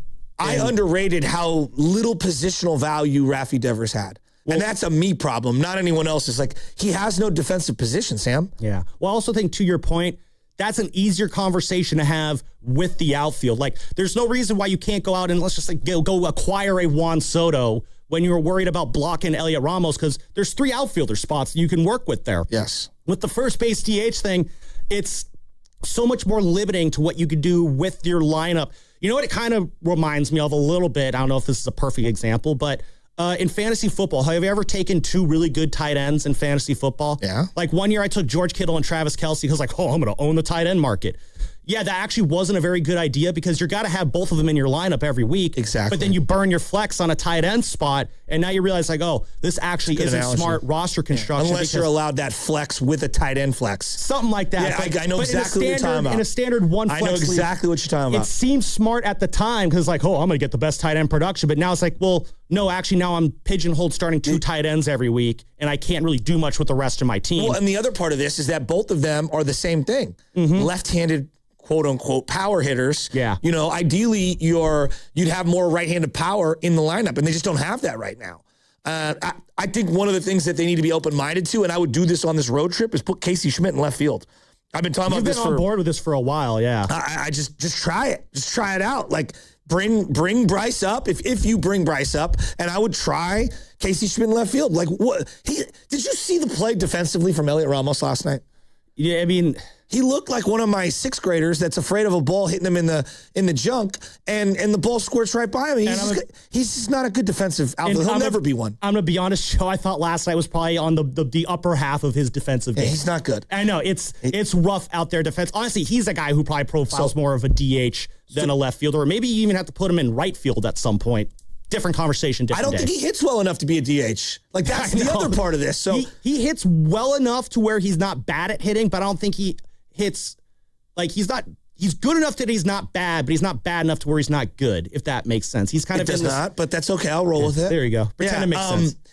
So the question originally was, are they built incomplete? Is that what you said? Are they built poorly, or are they underperforming? Carter Chitringer had the question. They clearly are underperforming when it comes to the top dogs. Simultaneously, I also believe they are built a little incomplete or incorrectly in this sentiment. Like, guys, we could poo-poo all around it. They need a power right-handed outfield bat in the worst way. Do they not? Yeah. Is this team not spending enough money? Like, I'm dead serious. 888-957. I'm dead serious. 888-957-9570 is the number to call or text. Are the Giants built wrong, or are they just underperforming? How much does the spending come into play here, Joe? Because they are spending money on this team. They just gave out the largest contract in franchise history last offseason. They then acquired an even larger contract last summer. They threw a lot of money at Matt Chapman, and Greg Johnson kind of said earlier this year, they paid a pretty penny to get Tony Vitello out of Tennessee. That was not a cheap hire either. I don't want to hear about that. I know Give me a break. It's a different level of spending. But to your point, though, Joe, you ask, are they spending enough? What I think everyone in that ownership would say, now, of course, owners are owners. They'll all say, yeah, we are spending a lot of money. And I think... compared to what? Well, I think you said it perfectly a couple weeks ago. No, stop. They are spending a lot of money. Okay. Compared to the bottom dwellers of Major League Baseball? Yes, I agree. Compared to the teams that they're chasing? No, they're not. No, exactly. Thank you. You had a line a couple weeks ago. There you go. You had a line a couple weeks ago that I thought nailed it on the head. They're spending enough money to where you can say they're spending a lot of money. But it's not enough. Exactly. But and I sound like a whiner bringing that up, but it's the truth. Like they need one more $200 million right-handed power bat. Sure. Now, every team in baseball is saying that, but this team in particular desperately needs that player. But also, Joe, they're like the 5th most valuable franchise in baseball. They have a small army of millionaires and billionaires throwing money into the pot that is the Giants' payroll. They've added 2 or 3 investment groups over the last couple years to this ownership group to inject more cash into this team. This notion, like, are they spending a lot? Absolutely. They could still spend more. Exactly. And you have all this money sitting in your coffers here. With. And, it's been said, I don't want to do this whole, we got to save it for the rainy day fund or anything like that. The rainy day is now. Let's open these coffers up and go add that extra bopper that they're missing. Or maybe it is supposed to be Bryce Eldridge. I don't know if I have the patience to sit around and wait for him to kind of be that savior, though. I don't know if Willie Adames, Devers, and Chapman is worth doubling and tripling down on and moving young players. See, this is where I get very conflicted. Like, I want to wrap both arms around this team, and I really want to love this team and like this team, but they've got to meet me halfway. And when my top dogs aren't playing well, it's difficult for me to justify moving off the youth and the promise of that when I've been waiting for so long for it if my top dudes aren't performing. If they were like all balling out right now and we're still looking up like, man, the Dodgers they're just in front of us, but this team is worth buying in on, I'd be like, all right. That's a different conversation. Yeah, like, okay, I'll start listening to moving some prospects. But like if Logan and Willie and Rafi aren't producing, I think it's a really hard sell to me. Like, hey, move away Johnny Level and Bryce Eldridge and whatever your young promise is of the future. I got to see these top dogs play better before I can buy in on that. Well, I think it's a situation like these guys have to kind of earn the right to have guys added to this roster. I mean, it's a simple thing. If you perform, you're rewarded with reinforcements. If you don't perform, people start losing your job. By the way, this hour is sponsored by Fremont Bank. Here for you, here for good. And they're lucky that we're not approaching the trade deadline. We got at least a couple months. That's something the Giants do have working for them is they have time. They have time to figure this out. But, Joe, I also wonder, it's like, what is the goal of kind of what they're competing for? Like, in terms of what they're spending and the players on this roster. Stop that right there. I don't mean to interrupt you. Say what you said. What is the goal of spending more? What is the goal of kind of what they are competing for? What do you think their goal should be? Not what it is. What should it be? Ideally, they should be trying to win the division. Exactly. Okay. But I don't think that with the roster they have right now, I think if you truth serum them right now and said, what is the best case scenario for what you think this team can accomplish based on the roster you've put together, I think they would say, yeah, we could probably grab that 6th spot and then see what happens from there. And I think this is a mentality that this organization from ownership down has kind of had ever since that 2014 run. When they snuck in the back door that postseason. Yeah, but I don't think Buster operates like that. Do you think Buster just waves the white flag? Maybe if everything goes right, we'll be a wild card team. No, I think Buster wants to go 162-0 every year. Well, no. But let's be realistic. Like Buster did not make a trade for Devers and sign Willie and Chapman and put together this team thinking, let's compete for the 6th spot. But I think there's maybe people within ownership that are just like, if we can get the 6th spot, sneak in the back door, and then we can see what happens. Because in the postseason, anything is possible. If that's true, Sam, then they need to start selling off this team to someone who really wants to win. No, I'm being real. I would say that to their face. No, I absolutely agree with you. But again, when you also look at what the fact the Dodgers and Padres do exist in this division, with the team they have now. So do the Diamondbacks, and now the Rockies are turning it around. Like we got to call it what it is. No, the Rockies have been one of the more fun stories in baseball. And I think the Diamondbacks are kind of in a similar position as the Giants, where they're just like, you know what, we got to slip in and get that 6th spot. That being said, the Diamondbacks don't have the financial resources that the Giants have. I'm right there with you, Joe. Excuse me. I do think this team should be spending at the level of the Dodgers and Padres. They should be aggressive at the level of the Dodgers and Padres. I mean, Joe, the Padres have, $300 million guys on their roster? I don't know do you ever see the Giants doing something like that in terms of spending? I feel like they should. It would have to be the right 300 guy. Like that's the thing. The difference between the Dodgers and the Giants is they have the right guys under contract for hundreds of millions of dollars. I mean, not even. I'm not sure Willie and Devers are the right guys to be making a couple $100 million, and I didn't think that would be the case. So where would Devers, Chapman, and Adames be in the Dodgers lineup? Probably 5, 6, 7. Well, I think that's generous. Where's Devers playing on the field? Remember, DH not for Freddie Freeman. DH is taken for the Dodgers too. Yeah, I think that's generous. Yeah, I don't. Yeah, they put him at 3rd over Muncy. I don't even think the Dodgers would do that. No, you're putting him in the lineup. Where's he going? No, but where's he going to play? He's right. Like Shohei's your DH and Freddie's your first baseman. It's a great question. I don't know. I don't think they're putting Devers at 3rd over Max Muncy. I think the Dodgers like Muncy more than Devers. Even if I took them off the board, the Dodgers off the board, where's he playing on the Padres? Cronenworth, and I know they go a couple different guys at first base. I think Devers could probably start at first base for the Padres. And then maybe you got Machado at 3rd. Ha-Seong Kim is on the Padres more. So, yeah, they can probably put Bogart short, Cronenworth 2nd. Yeah, that could probably work out. Devers. Chapman and Adames, I don't know if those guys crack the Padres. I think I keep coming back to Devers because it's been a big dud, and I was so excited for it. I would have done the deal 10 out of 10 times. I feel like I'm still doing the deal today, and maybe I'm the fool. But like this Devers thing is a big lemon, and I think the only way that the Giants get out of this is this dude's either got to like put up or shut up, and they need to like figure this thing out. And I'm really concerned that we're gonna have a really letdown year again this year, and this is just, it's a lot of money left on the books, man. Giants fans have to be concerned about Devers, right?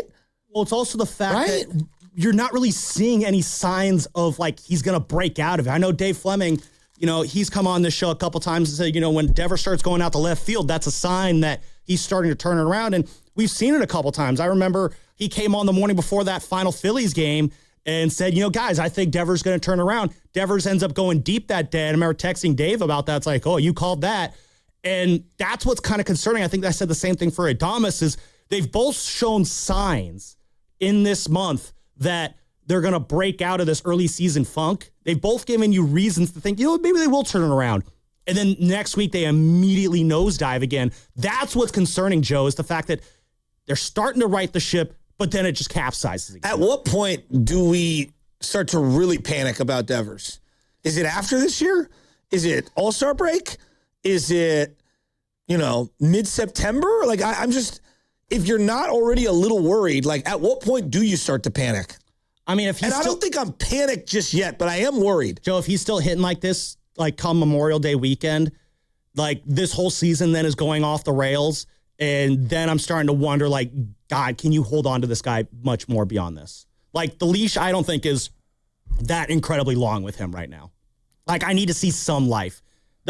If this was like, if he was struggling, but the at-bats look good at least, I think you could be like, maybe he'll figure it out. He's close, something like that. But when he's just going up there and just swinging at absolute junk, when he's going up there and just whiffing on these fastballs that he used to crush, it's not that he is struggling. It's the manner of which he is struggling is very, very alarming. 888-957-9570. When do you start worrying about Devers? And then if they came to you and they said, like, what would be the move that you could do to shake things up? The Phillies just fired Rob Thompson. They're not going to fire Tony Vitello. That's not on the board. They just got rid of their manager. What could they do to shake things up right now? Is it call up Bryce Eldridge? Is it, try Casey Schmidt in the outfield? Is it move somebody? Is somebody already ready to trade someone? I was suggesting off air to you guys about Matt Chapman. Look, I like Matt Chapman, but if you're asking me right now, if the Yankees came with a sweet pot deal, would I move Matt Chapman? I probably would. Because, again, I have $82 million over the next 4 years after this one committed to Devers, Adames, and Chapman. I'm not necessarily in love with that. And Chapman's been good this year. But I'm way more intrigued to see Casey play third base right now and just to see if he can do it with that bat being hot than I am, like, what are the next couple years with Chapman on? And you said when I said that, what would be the ramifications in that clubhouse on a trade for Matt Chapman? Well, it would be a move you would have to explain to the clubhouse. I think Chapman's a guy you bring into a win-now team. I think if you moved off of Chapman, I think everyone in that clubhouse would say, well, are we not viewed as a win-now team right now? But like when the Niners say, we're a win-now team. Well, yeah, you have Kittle and you have Warner and you have Bosa and Christian and Trent and you have Brock Purdy. I'll listen to that. When the Warriors say, hey, we're a win-now team, it's like, yeah, you have Steph and Jimmy and Draymond and Steve Kerr. I'll listen to that. You're telling me the Giants view themselves as a win-now team, but yet the guys that they brought in to win now are like they pale in comparison to these other teams. Yeah. Like have they earned the doubt of being a win now team? I would almost say they're a win now supporting cast in that they need a legitimate guy in this lineup to bring it all together, because you thought it would be Rafi Devers, but I think we've looked at his history. You look at those great Red Sox teams he was on. The 2018 team, he was 21 years old. He was, been in the league for like either his first or second year in the league. JD Martinez, Mookie Betts, Xander Bogaerts, they were the drivers of that incredible 2018 team. 2021, they won 92 games, made the playoffs. Xander Bogaerts, JD Martinez were kind of the drivers of that team as well. Rafi Devers was maybe the second or third best player. Rafi Devers has never been the best player on a team that made the playoffs. So why would that continue here in a division that's probably a little bit harder than the AL East? Because that's the common denominator, not just for Devers, for Chapman and Willie as well. Chapman, I think you can make an argument that Chapman was the best player on some of those A's teams. That was also before he had that hip injury. What was it, in 2020, I think. It was the same injury that Buster Posey had in 2017, I want to say. That, I forget what the injury was called, but it was one of those kind of hip injuries that, like, the recovery process saps a lot of your hitting and power for much of the recovery process. I think Chapman hasn't really been the same hitter since that injury. That to be said, you're looking at maybe 2018-19 was the last time that Chapman was the best player on a playoff team. It's like 7-8 years ago. Exactly. Like Willie Adames is, I think he's your fourth best player on a legitimate championship team. Maybe. Fourth or fifth best player. Yeah. He was never one of the three best guys in that Brewers lineup. He was never even an all-star with the Brewers or Rays. Well, I mean, I think Adames has never been an all-star. Yeah, that's what I'm saying. Adames has never been an all-star. Yeah. And so, like, I understand that. And look, I like the Giants. I came in really hot and ready to go. I thought they had a lot of guys in their prime, and their prime guys are just not playing like it. Yeah. And I think the other element of this is like the Logan Webb element, where there's a lot of Giants fans really upset with Logan Webb's performances as of late. I'm still going to be patient, but I think I'd be lying to you, straight up if I didn't say, like, there is a little pause on Logan. Like, he's thrown a lot of innings. Mm-hmm. He's led baseball in innings since 2020. And, there's only so many bullets in these elbows. The ABS, I'll listen to the ABS being a factor. I don't think it's the factor in kind of like the little slump that he's in right now. He's got to pick it up, though. And look, we love him. We root for him. Like, I just think about all these big-time teams, right? Whenever there's a jolt that needs to be made and a team is sitting in a rut, Niners make a massive trade for Jimmy Garoppolo, right? That like sparked a lot of stuff. Well, they were easy because they were down and out, but continue. Okay. Christian McCaffrey, that trade sparked them. Yes. I mean, they went on a run. They're playing not great football, and then Christian came, and they just went on a run. You know what?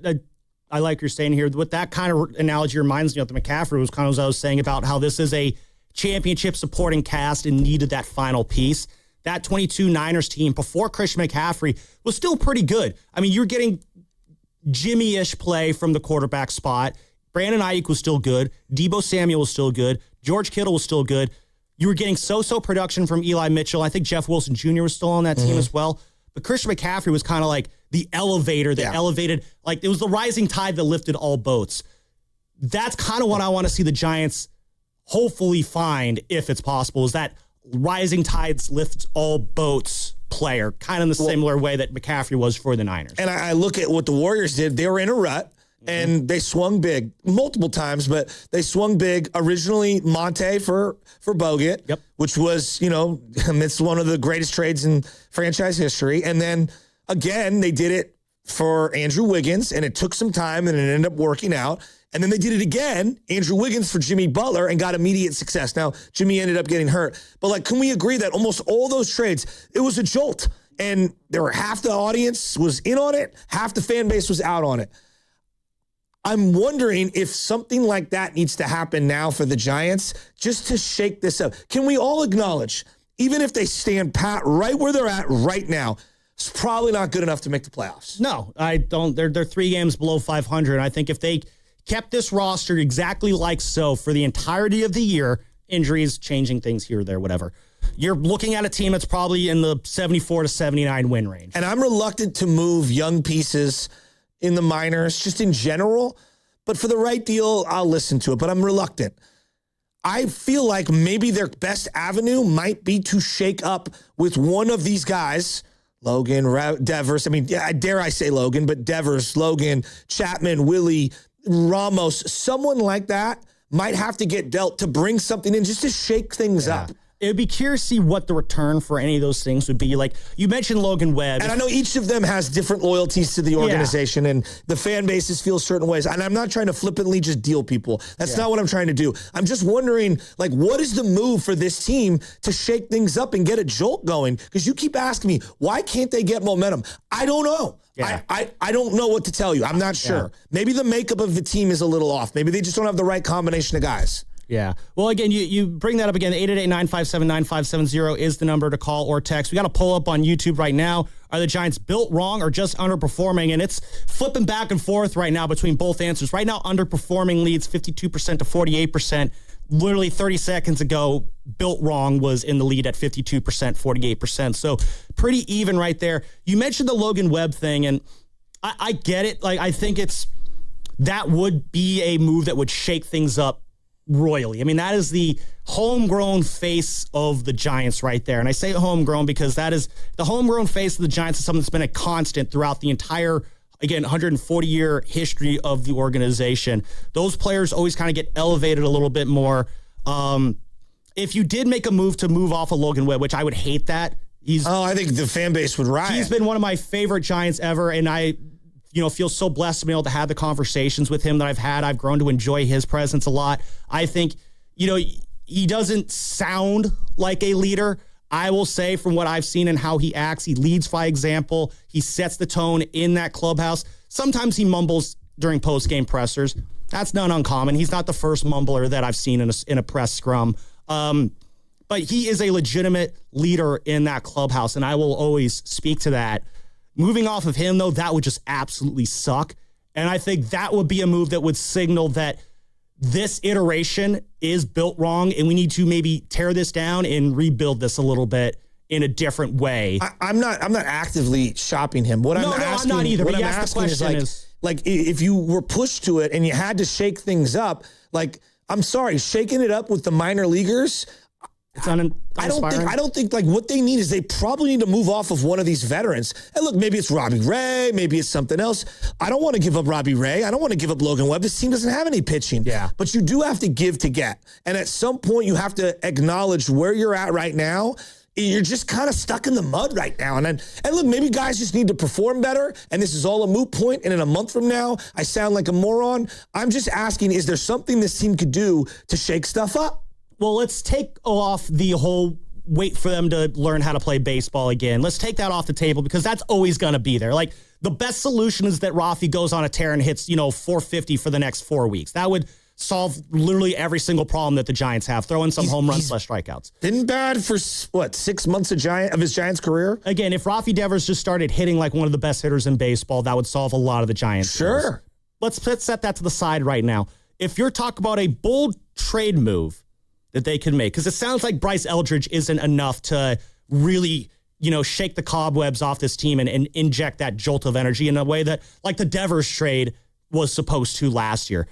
If you're looking to move guys, I think Chapman and Ramos are the guys that you're looking at in this lineup as guys you could send out and bring something back in. What you're bringing back in, I'm not sure. I don't know what Matt Chapman's value is right now. My guess is, he's got 3 years left on his current deal beyond this one? He's got 4. He'd have 4 years left at... Does that include this year or beyond? No, it's 2030 is his final contractual season. I mean, that's a large financial commitment. I know. You probably have to eat some of that money a little bit. And you're looking at $25 million. So you're basically, anyone taking him on after this year, you're adding $100 million to your payroll. All right, so that's going to limit what you can do there. The Reds aren't going to take. Just some of the bottom feeder payroll teams aren't going to take. You say the Yankees, and I think he would be the ideal candidate there. Maybe they've been looking for a third baseman forever.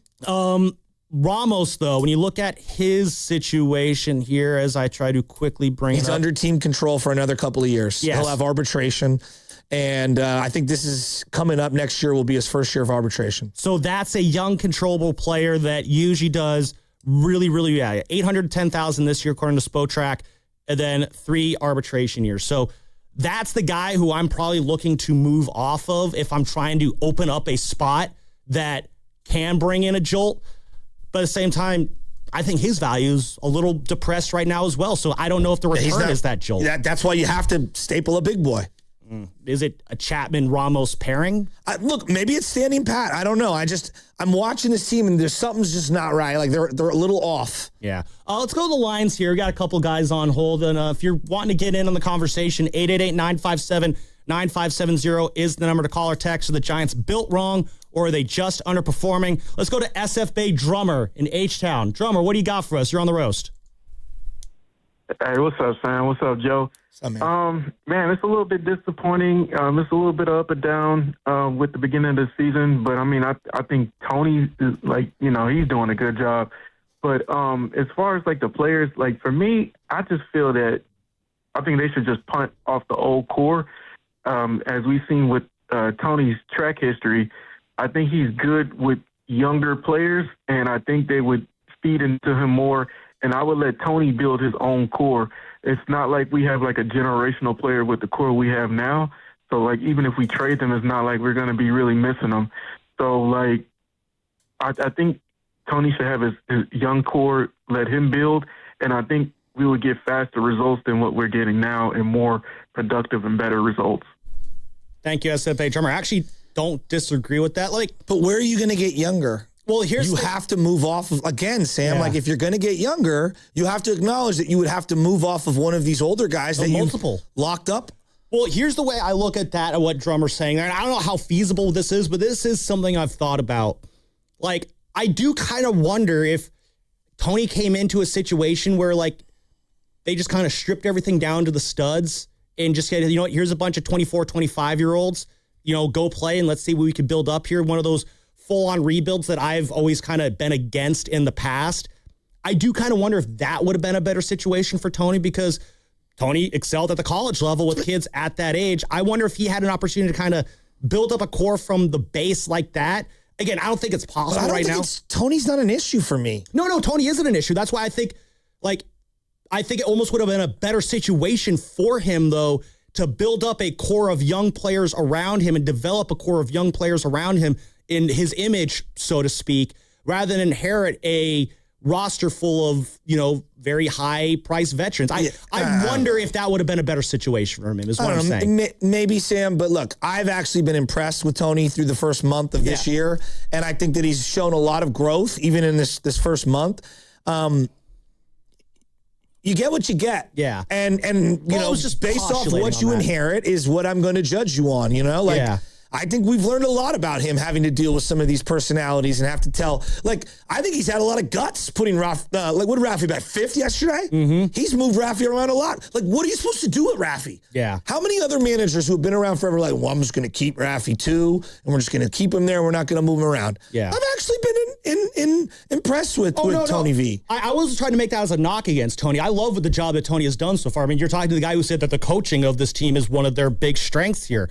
I'm just saying, I like what Tony's doing with this team. My question is the thing I've just wondered, again, we're never going to see it happen, is just, I am kind of curious, what kind of success could he have had with a team that he could kind of start fresh with and build up from there? I think he could be successful. I think he would be successful with it. That's not to say that he can't be successful with this roster he has right now. That's the point again, it's just something I've always kind of wondered about. It's not going to happen because they're not going to tear it down to the studs, at least not anytime soon. But it is something that I've just kind of wondered in that alternate timeline how that would have gone down. Injury report, Carter?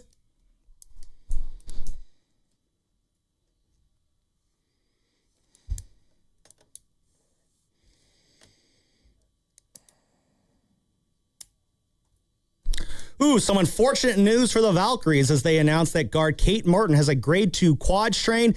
She is expected to be reevaluated on May 5th. It is unclear what her status will be to start the season since there are no more preseason games left for the Valkyries, so there will not be a chance for them to ramp her up for a game or two before the season starts.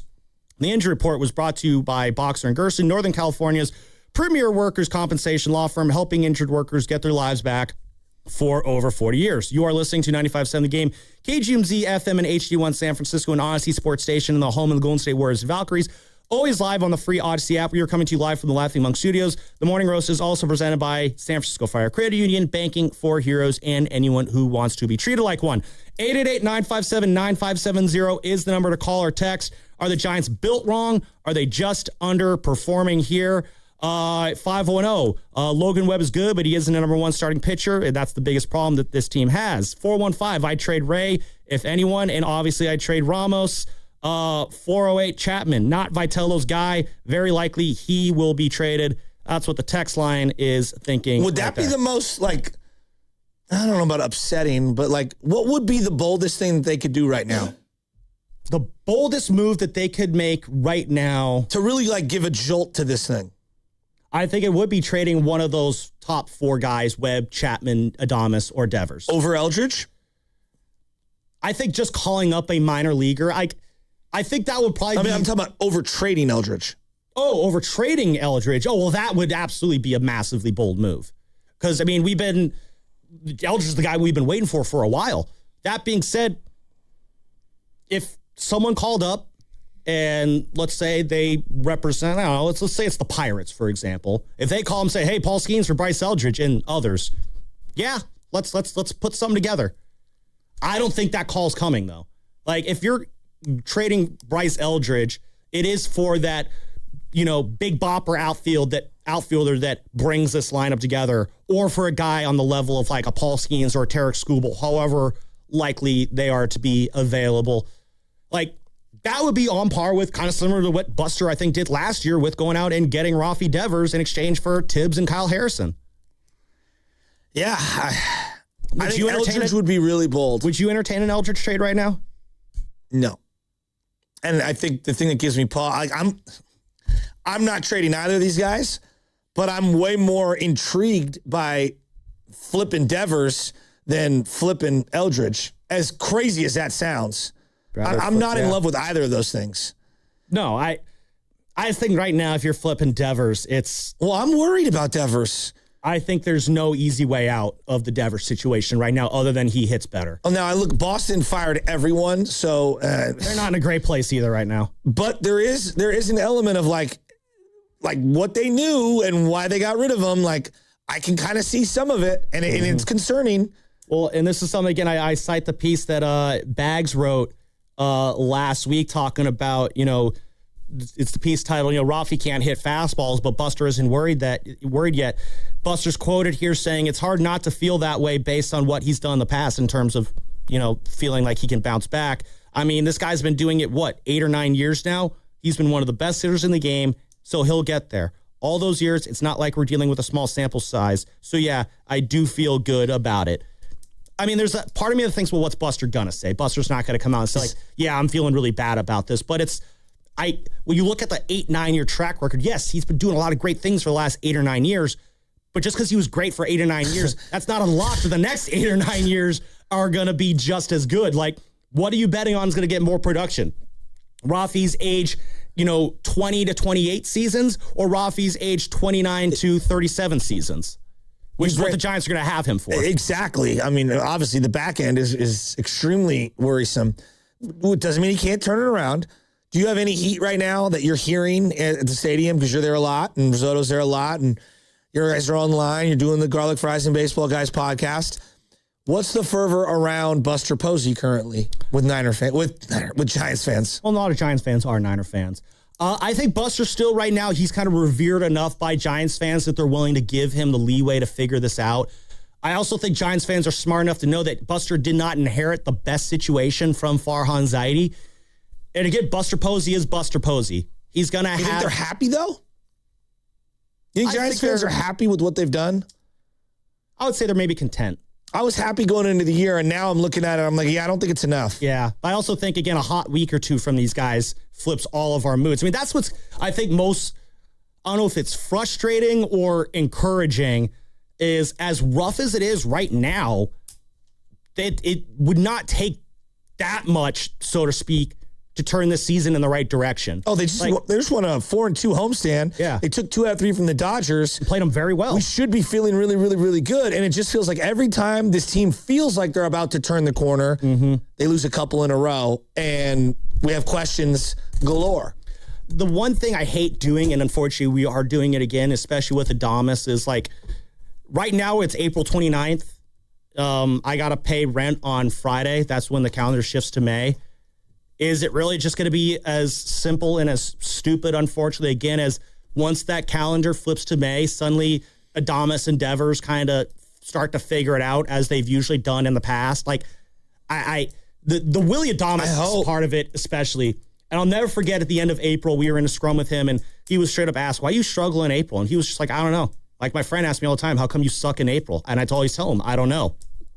And it's like, there's a very high level of awareness, especially from Willie's side, on his struggles in April. And I really appreciated how open and honest he was about how frustrating and like how much he doesn't really understand it.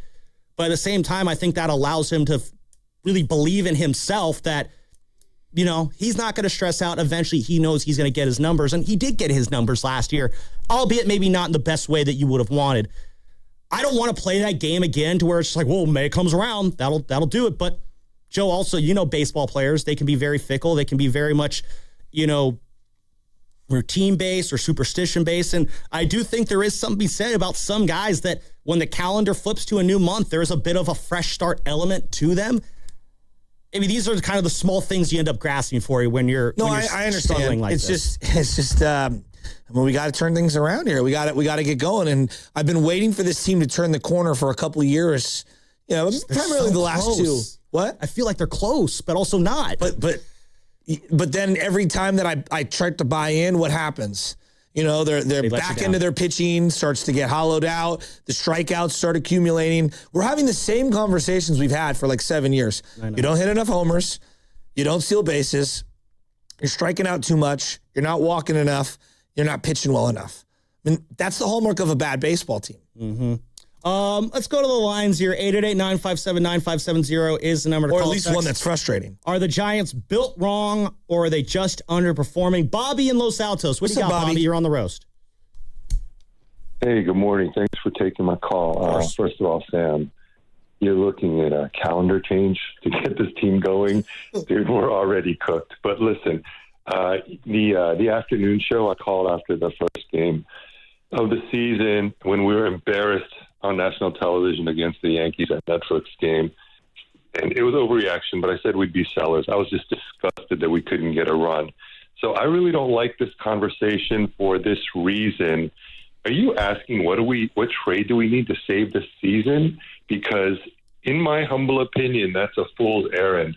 Global warming aside, this ballpark is made for pitching and small ball. I feel like Buster knows this, and I don't know why we're trying to get big bats. Our best chance for competitiveness in this division is pitching dominance. And, of course, the chicks dig the long ball or whatever that quote is. That is the quote. But it's also fun to watch your pitcher own the opposing lineup. You know, how did we even win that Dodgers series? Did we out-hit them? No. It was pitched our minds out. Low scoring, yeah, that's a good pitching point. Dominance. Casey Schmidt hit the most unexpected hit of the season. I'll give him that. But the fact is, we're built wrong, and no trade is going to fix this lineup. What about calling up Bryce Eldridge? What about calling up Bryce Eldridge? Do you think that could be? I'm just asking because, Bobby, we're in agreement. Like, every time they're about to turn the corner, they let me down. And that's why I'm wondering, like, how can we make this next one different? Okay, so here's the thing I think that we disagree on is that I don't think we can save this season. And so bringing up Bryce Eldridge for some morale boost, I think doesn't make sense. To give him big league experience, which they should have done at the end of last year. And I think a lot of fans, and I know you, Butch, were a little upset with how they would pull him in pressure situations and not let him bat. Mm-hmm. But in any case, look, Devers, I'd say bye-bye. I mean, Heliot Ramos, I don't even know what you'd get for that guy, right? Yesterday's tape was probably not the most promising. But then in terms of your question, Eldridge, I'm so conflicted because he's obviously so cheap and he has the potential to be a baby Judge, right? At the most optimistic level. But I mean, personally, I would trade him for pitching prospects because I just think we're built wrong. I don't know why we keep looking for this big bat because that's not what this team is. I root so hard for Jung-Hoo Lee and for Arise because I think that's the kind of guys we need from an offensive standpoint to get going. Jung-Hoo Lee, I don't know. I'm just waiting for that guy to get unlocked. And the last 2 weeks have been good. I feel like we're seeing it. A week and a half, maybe. I've been encouraged. But look, we need pitching prospects. We need pitching. This Logan Webb window, it's not going to last forever. And Devers, of course, everyone wants to make that. Would have made that trade. But at this point, I feel like Buster should know what this ballpark, the strengths of this ballpark. Let's take advantage of it. We are not going to out-offense the Dodgers and the Padres because we cannot spend them. And no offensive player wants to really come here, right? So it's not going to. I hear you on that one, Bobby. Thank you very much for the call. The only pushback I would give on the whole we don't want to get big bats because of the ballpark, I do think Willie Adames and Matt Chapman, I do think they kind of profile as the kind of hitters that should, in theory, hit well at Oracle Park. Willie especially, I think if he could be a doubles guy who can hit those gaps in left center and right center field, I think he could have a lot of success here. Rafi Devers, I think, has the kind of pull power swing that plays well here with that short porch out in right field. And also, I mean, one of the first things I did after that trade was, look up Rafi Devers highlights. The amount of, balls he banged off the top of that green monster out in left field had me very excited as to what he would do in Oracle Park. The marine layer, yes, significantly that's a part of it. Shorter, and that wall is short, and you can bang it off the wall as a righty or a lefty. The dimensions of that ballpark don't necessarily play to ours. No, I agree on that, but we've got to acknowledge that. But no, I'm talking about the short porch in right field. I think that plays well for Rafi, and I do think his opposite field swing plays well in this ballpark, especially if he's hitting out to that 399 sign out by the Giants bullpen. So I think Buster looked at Rafi's kind of batted ball profile and said, you know what? Power doesn't always play here, but I think this specific profile has potential to play. Here's the problem with all this like this fits here and this fits there. He's just not barreling the ball up enough for it even to be a factor. I know, and that's I hear you on all this like advanced data stuff, and you're looking at what he did here versus there. The at bats are so poor, and he's missing the ball by so much that he's not barreling it up enough for dimensions and marine layer and all these things to even factor I'm not even really basing it off of batted ball data, Joe. I'm just basing it off of the hitters I've seen have the most success here are the hitters who have hit the gaps. And there's that one guy who is really good at, parking balls over that short porch in right field. Could Rafi do it? Not just like Barry Bonds, but I think there's similar kind of pull power potential there from Rafi Devers that if I'm Buster Posey, I'm looking at the tape, not the data, the tape. That's where I'm seeing that similarity. But like you keep bringing pull power, he's missing middle in. No, I mean, which is the pull pitch. In theory, he wouldn't be missing those pitches because I hear you. Up until last year, he was hitting those pitches. Can we agree on that? Like, if you're looking at his tape, he struck out a lot last year too. But if you're I overlooked it. I know, but I'm saying is if you're looking at the tape from his time in Boston, I think it's very easy to be like, you know what? I think that could play here. That's not about data. That's eye test. We'll keep this conversation going on the other side. What's coming up? The game is brought to you by Fairmont Bank. Here for you. Here for good. Tune in every Monday through Friday from 6 a.m. to 10 a.m. to hear the Morning Roast, hosted by Joe Shasky and Joe Spadoni, as they dive into the latest sports news to get your morning going. Presented by San Francisco Fire Credit Union, where everyone is treated like a hero. Kohl's has Mother's Day gifts that feel like a treat. Because moms deserve something nice. Preferably something that doesn't involve snack duty, carpool, or reminding anyone where their shoes are. Make her day with 25% off across the store during Kohl's Friends and Family Sale at KohlsandKohls.com. It's just too bad you can't buy her the one thing she really wants, a nap.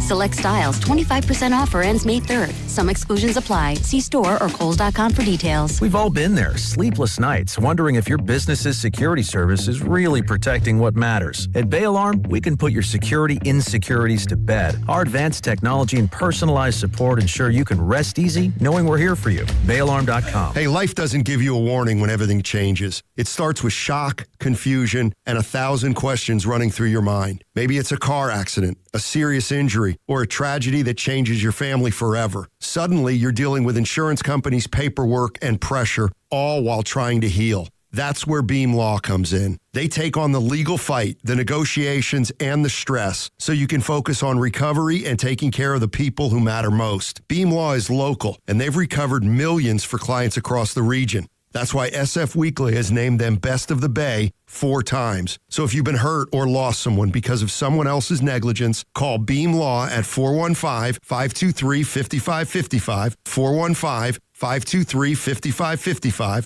That's 415-523-5555, or visit hurtinthebay.com. That's hurtinthebay.com, because it's not whether you get knocked down, it's whether you get back up. Beam Law, they've got your back, Bay Area. If you need to sell your house fast, this is for you. Sometimes a house just becomes too much. Bills, repairs, a big life change, we get it. At John Buys Bay Area Houses, we'll help you turn the page. We buy as is. No repairs, no fees, no hassle. Call 510-426-8000 or visit johnbuysbayareahouses.com. Start fresh with John Buys Bay Area Houses. Are you lacking energy, have low libido, stubborn belly fat that you can't get rid of, working too many hours at the gym with no results? These are warning signs of low testosterone. The doctors at Prime Male Medical can test your testosterone levels and prescribe treatment if needed. For just $99, get a testosterone test, PSA test, Doppler ultrasound, and a full year of free visits. Prime Male Medical, 415-761-4037, or go to primemalemedical.com, 415-761-4037, with locations in San Francisco, San Jose, and the East Bay. Running a small business means juggling a lot. Your network has to handle it all. That's where a fiber-only provider falls short. You need a partner who gives you a greater advantage.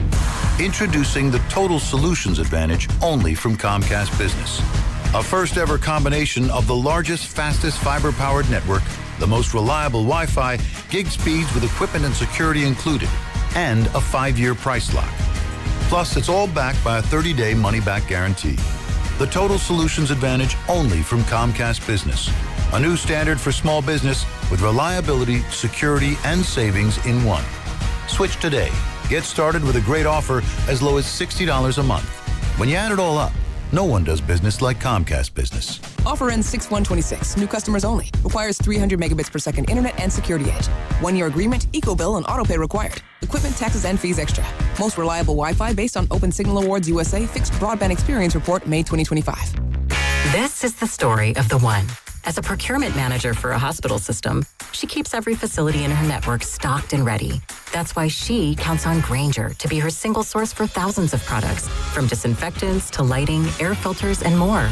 And with fast, dependable delivery, Grainger helps her keep every facility stocked, safe, and running smoothly. Call 1-800-GRAINGER, click Grainger.com, or just stop by. Grainger, for the ones who get it done. You know that Chick-fil-A sells more than chicken, right?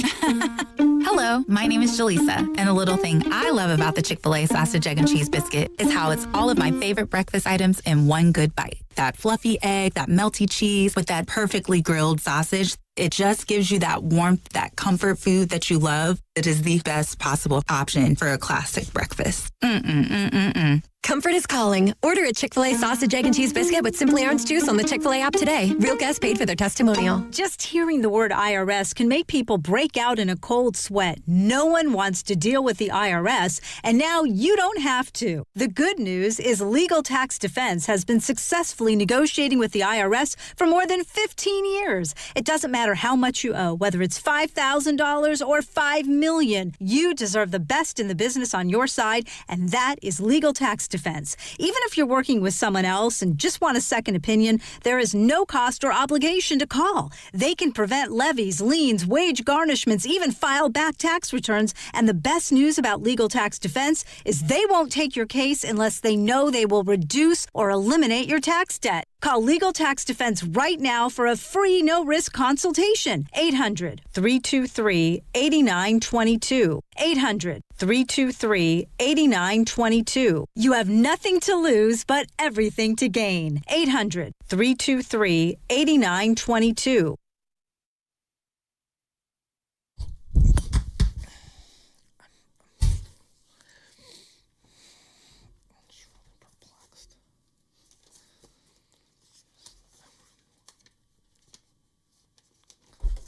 Now back to the morning roast with Joe Spadoni and Joe Shasky. Sam Lumen in for Joe Spadoni. It was Shasky. You had an interesting thought at the break that you wanted to bring up. So, I really like the concept of Rafi Devers, right? I was all for the trade. I still am all for the trade. I still would probably do the trade 10 out of 10 times. And maybe I lose that trade in the long run, but that's fine. You're happy with Rafi Devers. Given where the Giants were at, it made a ton of sense. I wanted them to do it. I'm happy they did it. I would have done it. And boom, okay. Willie Adames, you didn't have a shortstop. You didn't have a shortstop, and you didn't have anyone in the pipeline who was ready to go. You needed to overpay to bring someone in to give you some credibility. I'd have done that deal. I agree. It was an overpay. I acknowledge it, and that's probably a bad deal if I acknowledge it's an overpay on the front end. Can I interject something here? I also think that with Willie Adames, what's the one thing that we were banging on the table saying we wanted the Giants to do? Go out and land a premier free agent. And that's exactly, that was Buster's first move, was to go out and land that premier free agent that we had all been kind of whining that the Giants haven't been getting. So, and then I go to Chapman. When they had Chapman, it made a lot of sense to me to lock him up and bring him in. You had no third base prospects you felt great about. At the time, there were way more questions on Casey Schmidt being a competent bench player, let alone an everyday player. Competent bench player. I don't know about that. I'm talking about Casey Schmidt a couple years ago. He's striking out on everything in the dirt. They call him Chasey Schmidt. So they're the top three everyday players: Devers and Willie and Chapman. Okay, and I'll get to Logan Webb in a second. I like each one of them individually. I'm pulling for each one of them. In fact, what is there not to love about Willie's personality and his teammate attitude? Love everything about him. Oh, I absolutely love it. I smile when I see him in the club. I always remember, and I play the sound, when we had Larry Bear on, he called him a culture carrier who sets the tone in that clubhouse. I think he kind of sets the joyous tone that you do see in this clubhouse. Great. And that's great. And I like him. I do. I really like him. I like Devers. He hasn't been good. I'm a little concerned right now. I'm not ready to throw him away. I still do the deal every time. Chapman. I've always kind of liked Chapman. I think he's a really good hard-nosed player. Can he be your best player? No. I'm learning now, I don't know if Devers can be your best player. And I'm also pretty convinced that Willie can't be your best player or even your second best player. Mm-hmm. The problem that I have with this team and why I'm so all over the place, on one level, this is one of the best units they've put together in a long time.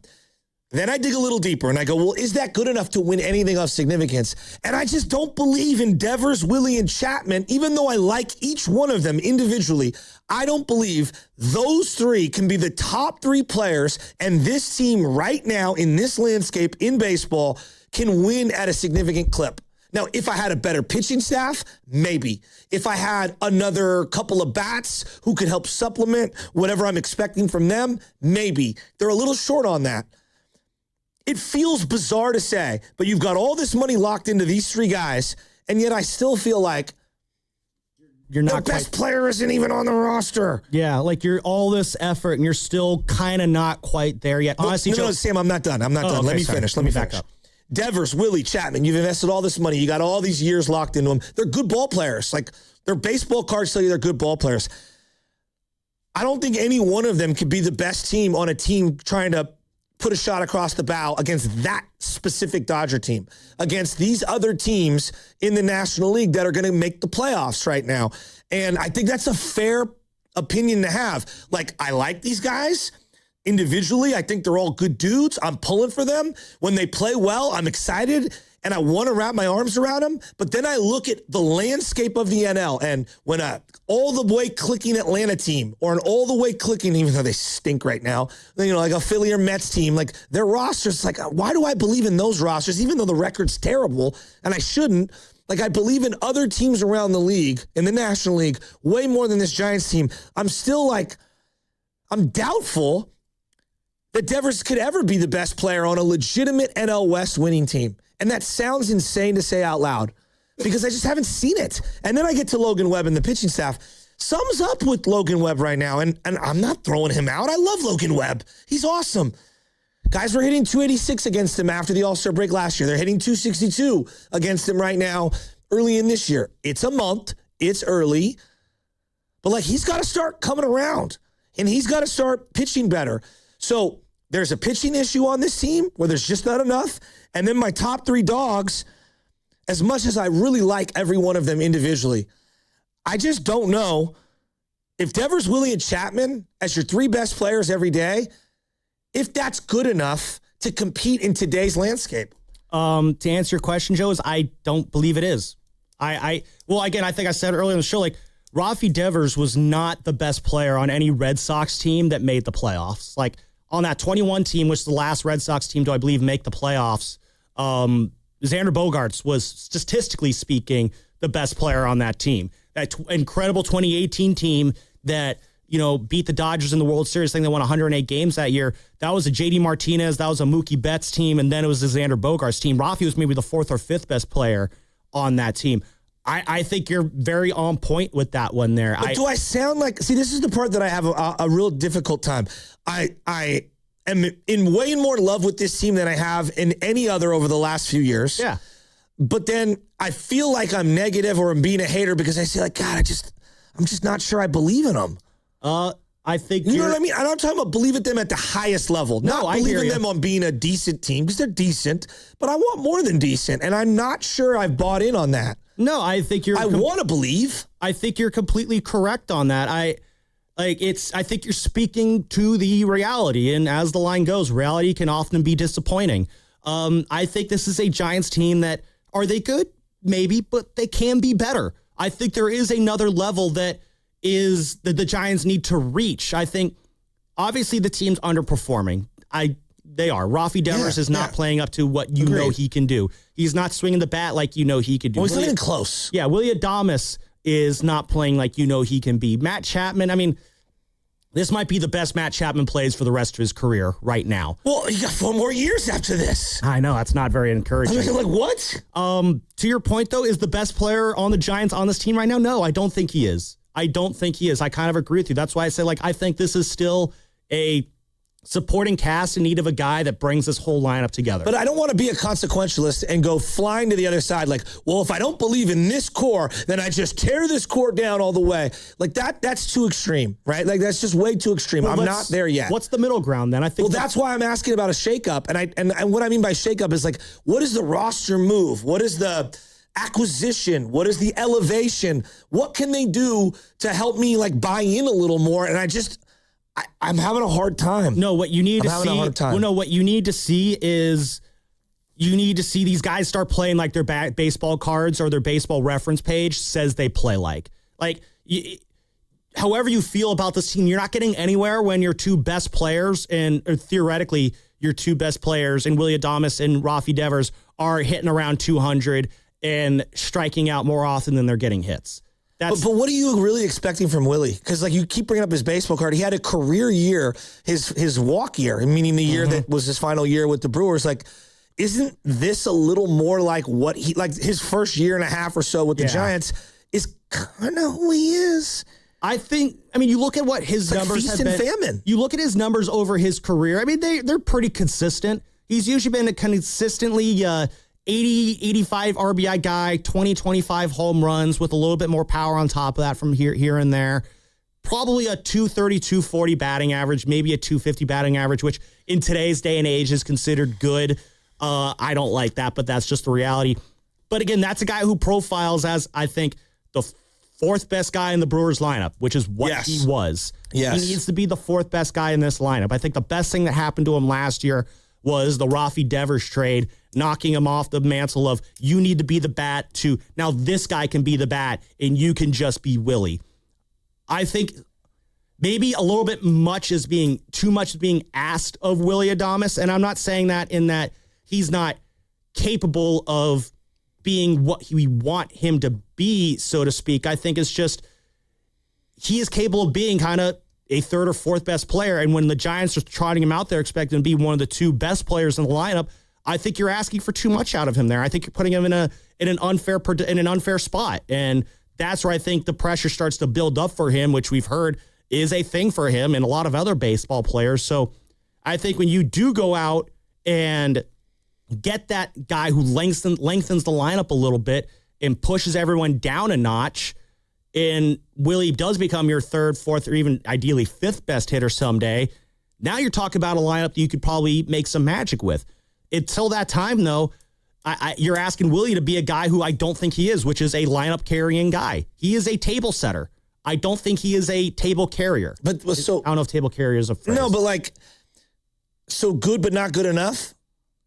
I think, like, meaning these three, like, part of why Monte Ellis got moved was because I think a lot of people, like him and Curry, you got to pick one, whatever. But I think most Warrior fans would agree we were kind of stuck in this just not good enough zone. There's a ceiling. Just not good enough zone. And you could say they were kind of good, not kind of good, awful, whatever. I feel like the Giants are in a very similar, just like, you're solid, you could be good, but you're not good enough currently, and I'm not sure I'm ever really going to buy in on it until you, like, really over the top impress me. And I haven't been. No, because I think at the end of the day, Joe, if this team played to their potential, like everybody had the years that their baseball cards say they're capable of having, in a year where everything still goes really, really well, not career years. Like, if everyone has career years, we're all singing and dancing in the streets. But if everyone just has, like, their standard year that, you know, they've averaged throughout their career, I still think this is a 84 to 87 win team that's battling it out for the sixth spot. Like, I just don't think this roster is good enough to really be on the level of where they need to be in terms of competing with the Dodgers and Padres in the NL West, or competing with the Brewers and Cubs if they meet them in the playoffs. So how do they get, like, out of this zone? Like, they need these guys to play better. There's no question. They need Logan Webb to pick it up. I think today's a big start for him. And Logan, I think, is one of the catalysts of this team in terms of momentum, and they have not been able to ride Webb Day to a win in a long time. And I think that that's really done in the momentum flows for this year. And he's got to win today. In a weird way, like... Is this a must-win? Well, not a must-win. It's the first month of the year. Yeah. But, like, right now, based off of whatever, 6 or 7 starts this year, like Logan versus Landon, as in Landon Roop. You feel better when Landon Roop is on the mound versus Logan Webb. Sam, if I had a couple of days to kind of tinker with my rotation and set up a big series, let's say this was right now, today, was like the biggest series of the year. Mm-hmm. Like, I would have Landon Roop, then I would have Robbie Ray, then I would have Logan Webb pitching in the rotation. Yeah, like if you were starting a playoff series right now. Just a big series at the end of the year. Like, I would tinker with my rotation to where I would have Landon Roop and Robbie Ray as my 1-2 and Logan as my 3. And that's where I'm at right now. That doesn't mean we can't shift this around, but, like, they have to get production out of Logan Webb or they're going nowhere. Yeah, no, this is a big start for Logan Webb today. The encouraging thing, or the good news, is I really like what I saw from Logan the last 2 games. I thought he pitched really well in Washington. He should have had the quality start. Did he?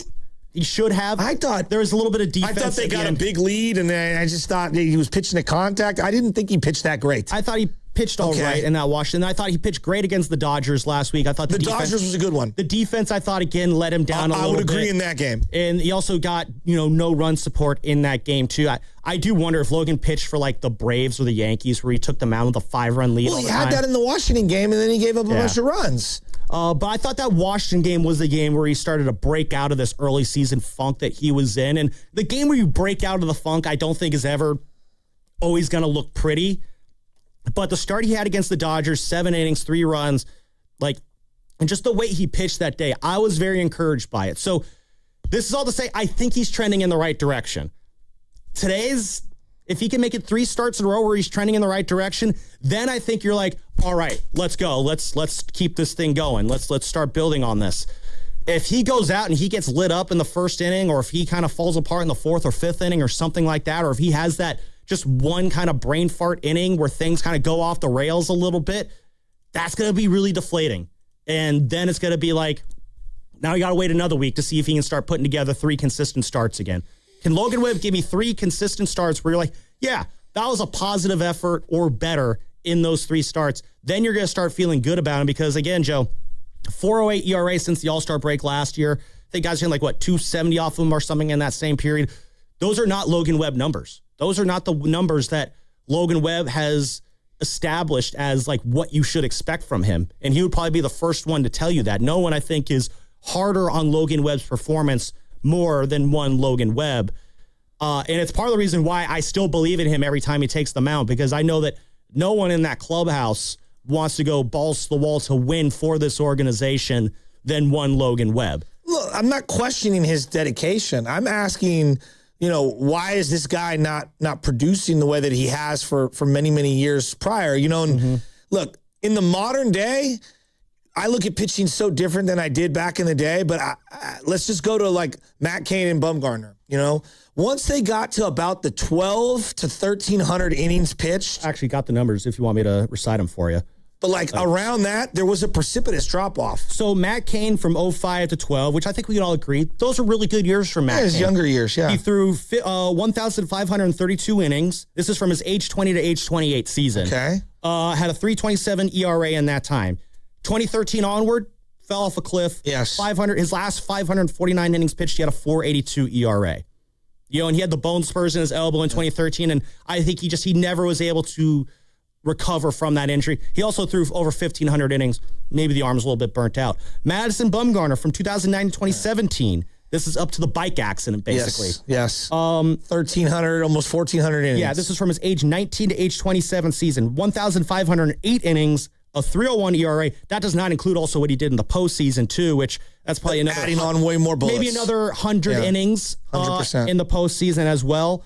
3.01 ERA in that time. Since then, though, after the bike accident, 700 innings, a 4.57 ERA, and had a big problem with the long ball as well. So Logan Webb, through his career, coming into this season, 1,092 innings pitched, 3.43 ERA. That's from his age 22 to age 29 season. And now I want you to remember something. Matt Cain and Bumgarner played in an era, even though it was just a decade and some change ago, guys just threw more innings back then overall. And both Cain, Bumgarner, Lincecum threw heavy playoff innings. Logan hasn't had that, but relative to his peers in this generation, Logan is one of the top, innings pitched pitchers in all of baseball. Yes. He has accumulated more innings than anyone. So we can't necessarily just compare them to. So what I'm getting at is can I ask you a question though? We're out of 1,100 innings for this guy. Is this the concern zone? I mean, again, if you want to... In terms of innings logged. You know how many, Tim Lincecum from 07 to 11, age 23 to age 27 seasons. Again, Timmy's body was a little bit different than Logan Webb's body. 1,028 innings pitched from 07 to 11, 2.98 ERA in that time. Had only one postseason run in that time that he pitched heavy innings in. From then on out, his final 654 innings pitched had a 4.94 ERA. I think Logan's body and Timmy's body is so different. Timmy had a physical build that you knew at some point, well, this guy's game's going to go off a cliff. The way he pitched, the movements he did with, it was you not... You just brought up Madison Bumgarner, who was built like an ox, and he deprecied. Well, you brought up Matt Cain. He had big, broad shoulders. Yeah. Anyone can get hurt in baseball. Absolutely. And again, Logan Webb, as far as we know, is not dealing with any health issues. Cain had the bone spurs, which I think derailed his career. Bumgarner fell off a bike and was not the same after that. Sam, anybody who throws a baseball for a living, whether they're cleanly healthy or not, has got so much wear and tear. It doesn't matter who you are. And David Sampson's talked about this. When you sign a free agent pitcher, You almost, even if you do the MRI and you do all the scans, everybody's got so much stuff everywhere in. You know whether you're going to sign that guy or not. Corbin Burns. I mean, Arizona, you don't think Arizona knew that he had, something could happen? Risk. Yeah, of course. The Giants probably did it when they signed Johnny Cueto. It's why the Giants for years avoided those kind of contracts. It's like when you acquire a football player. Like, all these guys are so banged up. There's so much injuries. Anybody that's throwing a baseball for a living, shoulder, elbow, wrist, forearm, there's tons of stuff in there. Well, so we don't know what he's dealing with. Can I right ask now. you a question, though? Because I do think it could just be natural. Here's where I think Logan is different, though, and I'm curious how much stock you put into this. Like, guys like Paul Skeens and Tarek School, they're big strikeout guys, but what they also do is they just throw gas. Like, Paul Skeens can hit 99 like it's nothing. Logan Webb isn't really a max effort thrower on these pitchers. He's a spinner. So when you're a spinner, meaning you put a lot of spin on the ball and you're all about breaking and movement, like how you're gripping and how much bite you have on that ball absolutely matters. Just because you're a power pitcher, just because you're not a power pitcher doesn't mean that you can't have similar, just loss of a little bit of spin, vert, velocity, whatever it is. That's fair. And for some of those guys, when you go down a mile or two or you lose a little bit of your spin ratio, it actually might be more depreciating. I don't know, maybe Steven Risotto at the back, if you want to do a quick dive and just kind of see how the spin rate has changed this year versus his career. I don't know. Well, the ABS is another factor. I don't know how to quantify that, to be honest. No one does. Yeah. Sam, I don't know what is going on with Logan Webb in terms of him going from one of the best pitchers every time he goes out there to being not one of the best pitchers. Not that he's awful. He's still one of the better guys in our rotation, but ask a Giants fan right now. Who are you hitting the ball to right now in a must-win? It's Landon Roop. The way Landon Roop is pitching is so much more believable. And I love to see that this rise of Landon Roop. You know what I see this rise of Landon Roop? I almost said lies of Randon. It makes me think, awesome, we could have a third dependable starter on this team to go alongside Logan and Robbie Ray. And that's how much I believe in Logan Webb. I'll admit, I am higher on Logan Webb than most people. There's an emotional aspect. There's a lot of people that are high on him, and I love Logan Webb. I'm going to go down with the Logan Webb ship. Like, I am all dressed in my best suit, ready to go down with the ship like gentlemen. But they're not winning anything of significance if he doesn't pitch like one of the top 2 or 3 guys in the roster. Yes. No, absolutely. It starts with him setting the tone. Because, again, when you're that face of the franchise like he is, it all does start with you. Like, Rafael Devers hitting well, that'll help. Willie Adames hitting well, that'll help. But Logan is... I don't want to say the straw that stirs the drink. That maybe is a little bit too intense there. But he is kind of, I think, just the top of the pyramid in that clubhouse. And I think if he's pitching well, and I think you saw this with Madison Bumgarner and Tim Lincecum and Matt Cain when they were the respective aces for their championship runs. When they were pitching well, it kind of settled everything else below them to where the entire team was able to perform well. Logan Webb needs to set that tone, and it needs to start today. And it's not going to be easy going against Chris Sanchez, a really, really good pitcher who is also a lefty. Those lefties kind of have a way of... Who are you more concerned with right now? Devers or Logan? Probably Devers. Who's more important to their actual competition level this year? I would say Devers just because he plays every day. I agree. It's hard to pick on a pitcher who once every 5 days. But I'm going to pick Logan. But the pitching isn't that deep. The Logan that I've seen the last 2 starts makes me less worried than Devers. If Logan was struggling still and Devers had 2 really good weeks, obviously it would be different. But so let's think about this. You got Willie, Devers, and Logan, 3 guys in the first month, and you're expecting those 3 guys to be 3 of your top 4 or 5 guys, and you have some concerns. Yeah. It's not good. You need to start turning around. Hopefully you can start today. On the other side, though, Joe, I want to transition a little bit because the NBA announced some changes yesterday to their draft lottery, and I don't hate it. Oh, that's interesting. We'll get in on that on the other side. Plus, Brett Boone at 9:20. See what he has to say about Devers and Webb. What's coming up? The game is brought to you by the Inn at the Tides in Bodega Bay. Relaxing days, stunning sunsets. Every day is magical in Bodega Bay. And the Inn at the Tides special midweek rates start at just $199 per night through May 1st. It includes breakfast and a bottle of wine upon arrival. Book your stay now at theinnatthetides.com. Hello, San Francisco Bay Area. Bank of America, in partnership with Visa, invites you to a FIFA World Cup 26 watch party.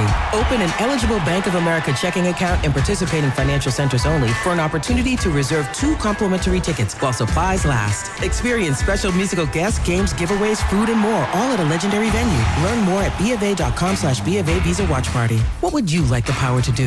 Bank of America, proud to be the official bank of FIFA World Cup 26. Bank of America N.A. member FDIC. Terms apply. All rights reserved. What if you could have the most reliable Wi-Fi? And get this, what if you could keep it at the same price for 5 years? That's the Xfinity 5-year price guarantee. Just 5 years of fiber-powered Wi-Fi that boosts speeds to the devices that need them most. That finds and fixes problems before you even notice them. Like super intelligent Wi-Fi with a 6th sense. And that keeps you gaming in the fast lane, even when the whole family's banking on bandwidth. And here's the best part. No annual contracts, no hidden fees, and our best equipment included. Plus, get online in minutes with same-day Wi-Fi. Hey, let's face it, a lot can change in 5 years. Kids grow taller, dreams grow bigger, but your Wi-Fi, it would stay reliable and the price would stay put. The Xfinity 5-year price guarantee. Lock in your price and unlock the possibilities. Xfinity, imagine that. Select plans only. Restrictions apply. Powered by fiber. Connects to the premises by coaxial cable. Actual speeds vary. Hi, welcome to Sprouts Farmers Market, where we guarantee none of our products have AI in them. AI? How would food have artificial intelligence in it? Oh no, I meant AI like artificial ingredients. Isn't that what AI stands for? Guess I've been spending too much time with local organic produce, 100% grass-fed beef, gluten-free snacks, dairy-free milks, surrounded by ingredients with nothing artificial in them. Oh, that sounds nice. With zero AI and healthy choices at prices you'll love, every aisle's a healthy aisle at Sprouts Farmers Market. Drowning in IRS debt? If you can't afford to pay your IRS debt due to economic hardship, you can now be free of IRS collection efforts by taking advantage of a special IRS tax hardship program. This program allows Americans who owe the IRS to resolve their delinquent tax debt once and for all. In some cases, maybe even reducing what you owe significantly. An open phone line has been established by Community Tax for consumers to call and see if they qualify. Simply dial 800-485-7220. If you owe back taxes to the IRS and cannot afford to pay them back or have years of unfiled tax returns, help is standing by. Just call the Community Tax Helpline today at 800-485-7220 for the help that you need. Don't take on the IRS alone. They can attack your wages, savings, pension, home, and even your Social Security check. Call 800-485-7220 to see if you qualify. That's 800-485-7220. Question. Real estate in California. What the Seriously, can someone help? What's an escrow? What's an ARM? What is an REO? What is pre-approval? Can I get pre-approval? Why is inventory so low? Why are interest rates so high? Oh, interest rates not so high? How low is low? How not so high is right? Before you go down the road of questions, get expert help at championsofhome.com. California Association of Realtors. Who's your realtor? 1-877 Cars for Kids. KARS Cars for Kids. 1-877 Cars for Kids. Donate your car today. 1-877 Cars for Kids. KARS Cars for Kids. 1-877 Cars for Kids. Donate your car today. Ready to get rid of that old car? Donate it to Cars for Kids. Call 877-CARS-4-KIDS to speak to a friendly live agent. Donation is super easy, and your car can be picked up as soon as tomorrow. Go to carsforkids.org now or call 877-CARS-4-KIDS to donate your car today. 1-877 Cars for Kids. KARS Cars for Kids. 1-877 Cars for Kids. Did you know you can donate real estate too? Go to carsforkids.org. That's cars with a K. I'm Piera Palazzolo, VP of Digital Marketing for the American Management Association, a company focused on the management training skills needed to enhance the careers of business professionals. We did our research when it came to the best companies for website development and chose AmericanEagle.com. And we couldn't be happier. AmericanEagle.com worked closely with us to understand the front and back end requirements needed to launch an e-commerce website that could handle the complexities of running thousands of seminars nationwide. Our robust new website and improved SEO saw immediate increases in site traffic and web revenue. If you're in need of managerial effectiveness and success, visit our website at amanet.org. If you're in need of a website that provides an unparalleled consumer experience, I highly recommend AmericanEagle.com. Transform your business today. Dial 877-WebNow1 for a free digital consultation with AmericanEagle.com.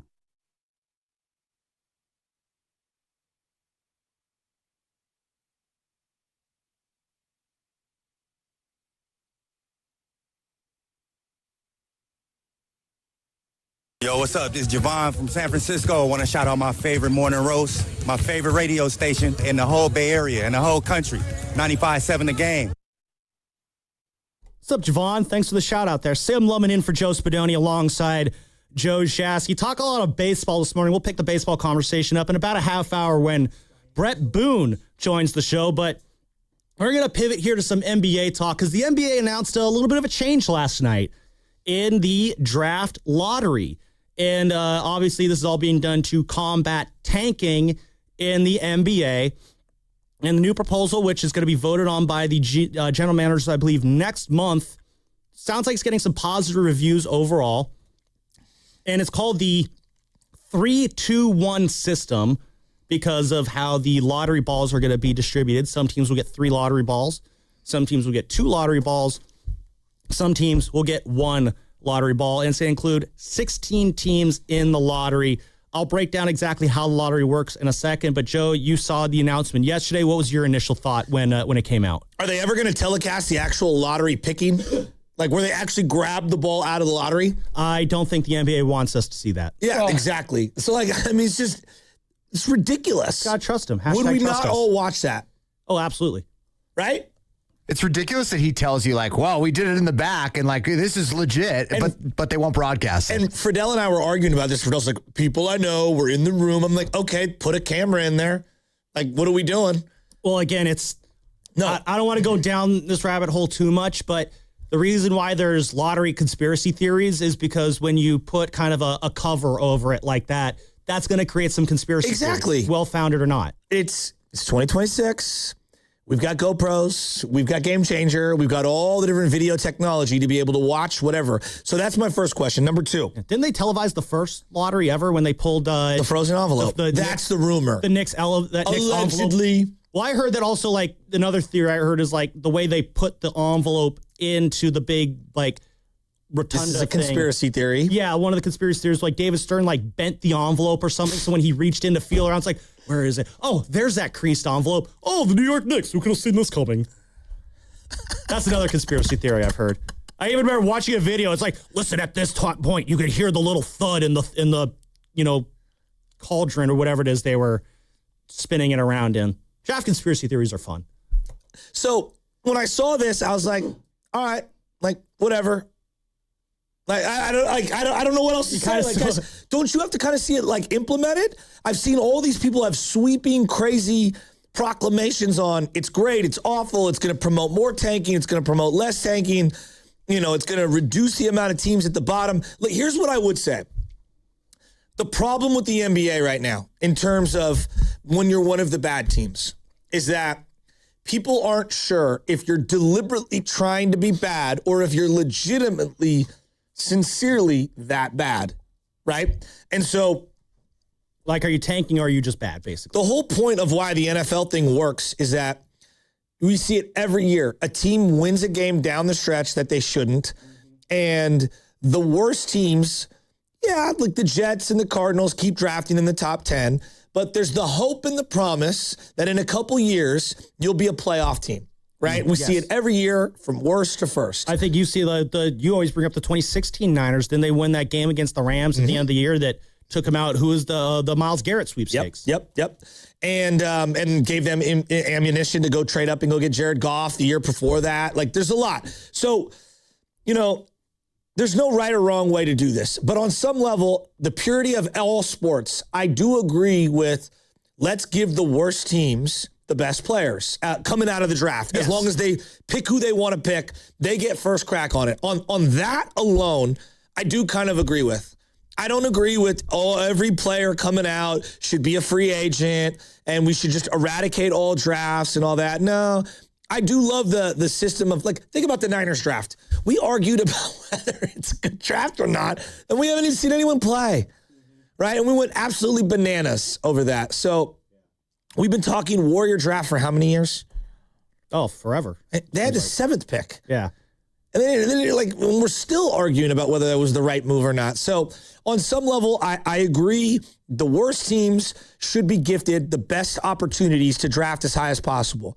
The question now becomes, how do you limit the amount of teams that are posturing and not to win games, not to make the playoffs, but to have a better draft cap position for the next couple of years? Well, I don't know how you do that. That's the tricky part.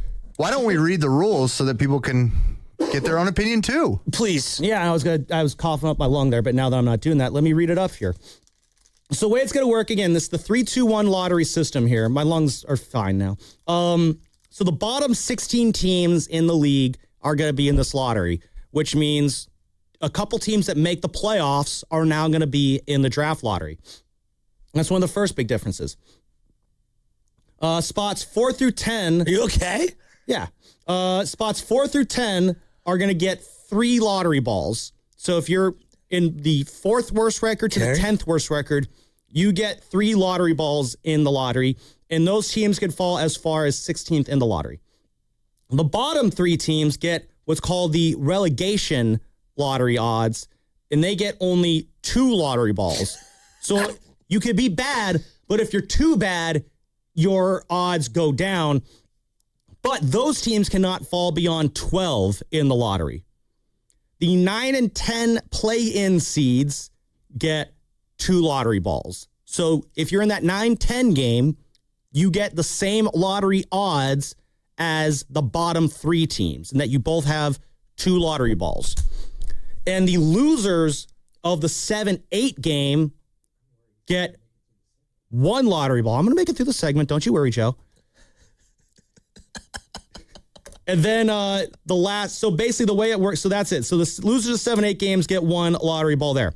You cannot win the top pick in consecutive years, and you cannot win 3 consecutive top 5 picks. And you cannot protect picks 12, 13, 14, or 15. So what would that look like, Joe, if these new lottery rules were applied? No protection? Say that again. No protection what? You cannot protect picks 12, 13, 14, or 15. Those have no protections. So you can't protect them. They can get traded at any time. Okay. So what if this lottery had the new rules? I'm trying to go slow here because I want to really kind of spell this out. The bottom 3 teams are the Wizards, Pacers, and Nets by lottery odds. So they would have 2 lottery balls in this upcoming theoretical lottery.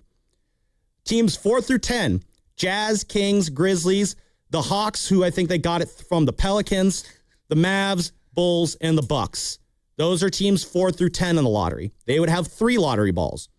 Your 9-10 seed teams who get 2 lottery balls, same as the Wizards, Pacers, and Nets. That's the Warriors, the Heat, the Clippers, and the Hornets. Those are your teams that took place in those 9-10 games. And then your 7-8 losers are the Suns and the Magic, who lost to the Blazers. The Suns did. And then the Magic lost to the Sixers. Both those teams won the play-in final, though, to get the 8 seed. So both those teams, despite having the 8 seed in the playoffs, would have a chance to potentially move up with their 1 lottery ball and get, one of the top picks in the draft. So, I mean, the Magic, who are, they're up 3-1 on the Pistons right now, under this theoretical new lottery, could win a first-round series, and we'll see what they would do against the Raptors and the Cavs, but then still get potentially a high lottery pick in these new lottery odds. So there's a lot to unpack there. There is. I hope I did that in a methodical enough manner to spell it out, because there is a lot there. Oh, it was methodical. So 4 through 10 get 3 lottery balls, correct, and 1 through 3 only get 2. Correct, and they can only fall no lower than 12. Okay, so in this hypothetical, if Steph Curry retires, and Jimmy Butler retires, Draymond Green retires, and the team is just god-awful. Yes. We had like a 15-year run. We're getting penalized, but we're just not good enough. And now we're only getting 2 lottery balls as opposed to 3? Because you want to be bad, but not too bad. Yeah. But that doesn't I don't know if I agree with this. Well, this is the other thing that I kind of don't agree on, Joe, and that is the penalizing teams for finishing in the bottom 5 or bottom 3 too often. First off, the back-to-back consecutive number 1 overall picks, I think the Cavs had that with the Kyrie Irving and the Bennett. Anthony Bennett drafts. Yeah. And Bennett stunk. And I don't think we've had back-to-back number 1 winners since then, right? And they also won with Wiggins after that. And that was part of the trade that netted them Kevin Love and all that stuff.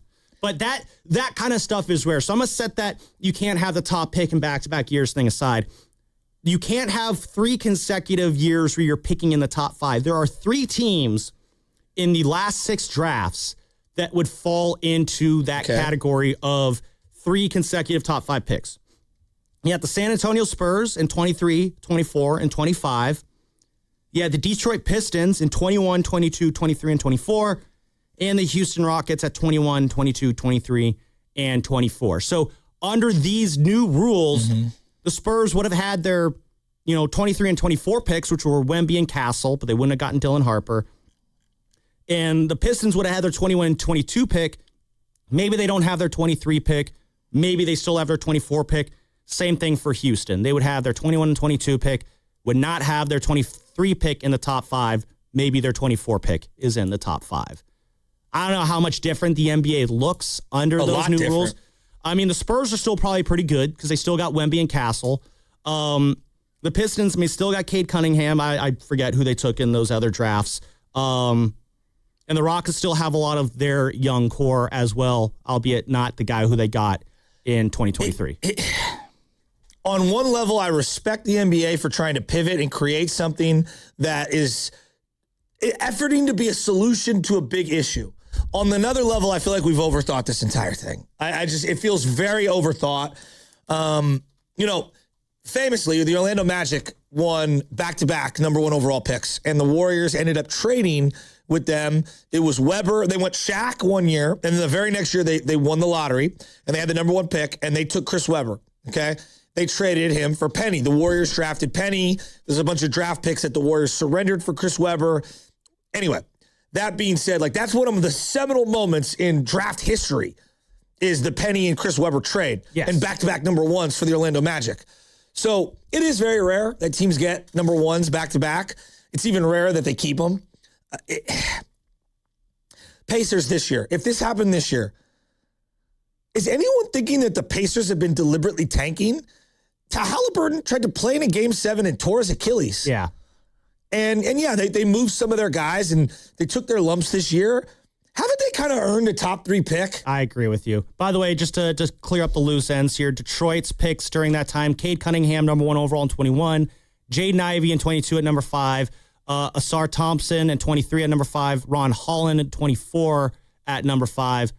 The Rockets had Jalen Green in 21, Jabari Smith at number 3 and 22, Amon Thompson at number 4 and 23, Reed Shepherd at number 3 and 24. Just want to clear up those loose ends in terms of who they took in those slots. But no, I do agree with what you're saying there, Joe, because that's one of the reasons why I don't like this consecutive top 5 rule thing, because I do think you risk sweeping up certain teams in there that are just legitimately bad. I look at the San Antonio Spurs.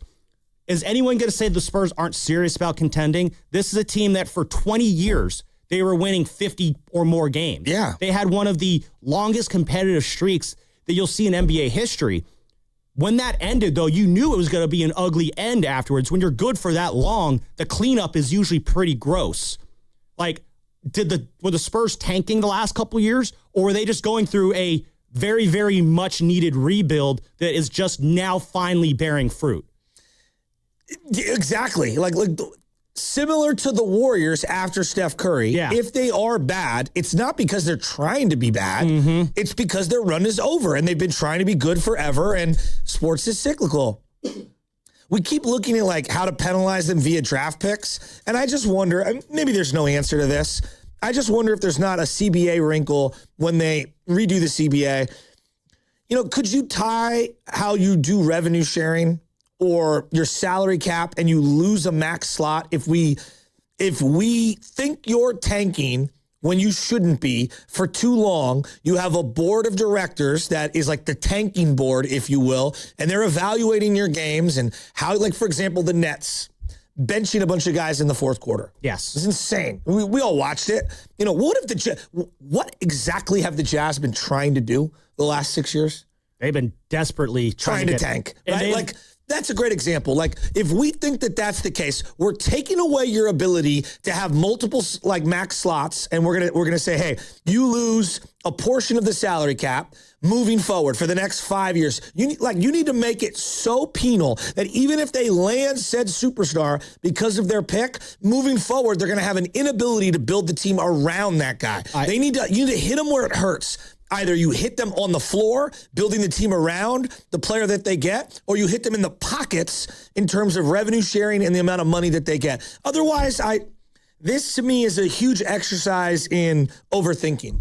Yeah, again, I'm curious to see how it plays out. Again, if they do implement it, it would start for the 2027 lottery and draft, and there's a sunset clause in 2029. So you'd only be doing it for 2 or 3 years to see if you like it or not.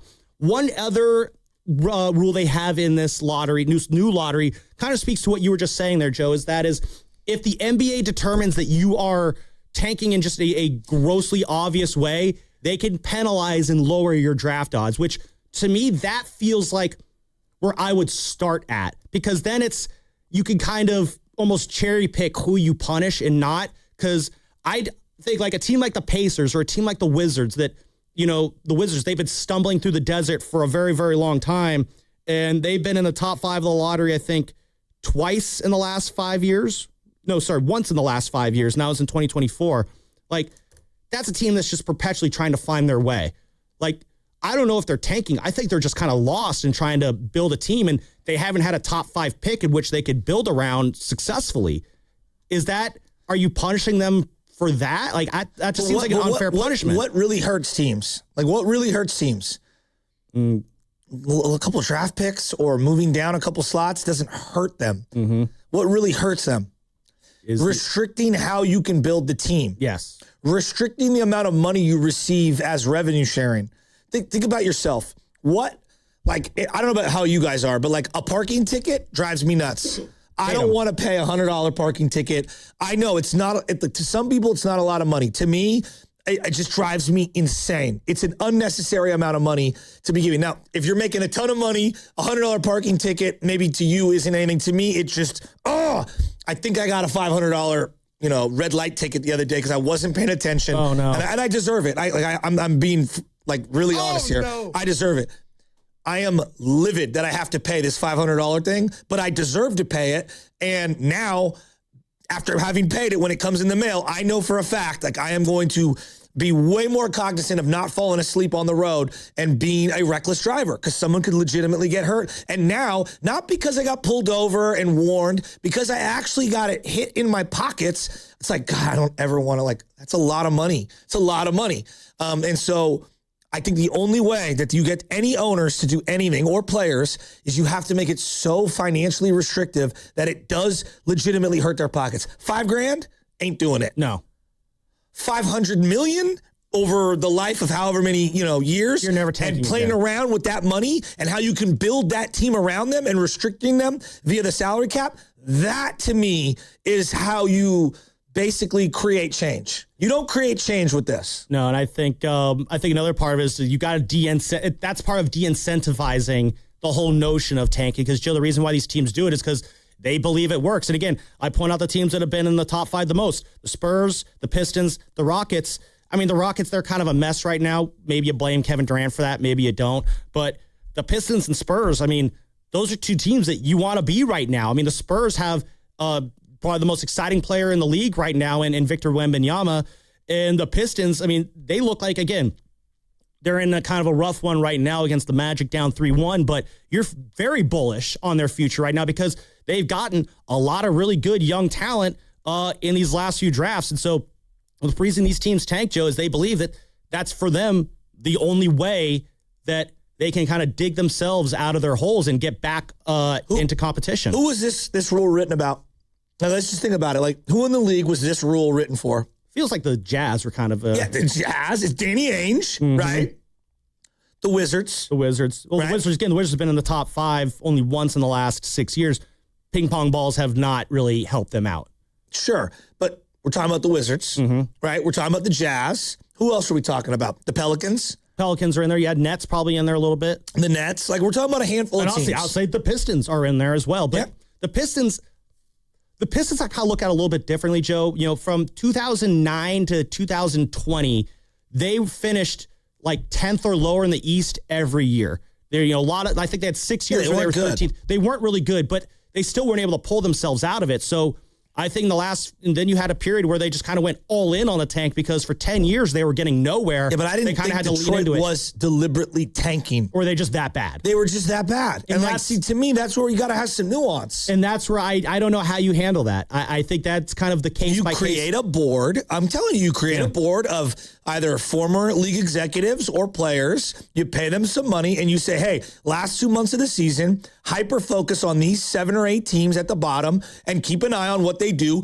Write stuff down, present it like a case. It goes to an arbiter. I 100% agree. And you hit them in their pockets. Either you take away a portion of their revenue sharing, or you take away, financial money on their salary cap to build the team around the players that they would be acquiring via the draft. To me, that's the solution, not this. I don't know. Sam, I'm not knocking you. This is so nuanced.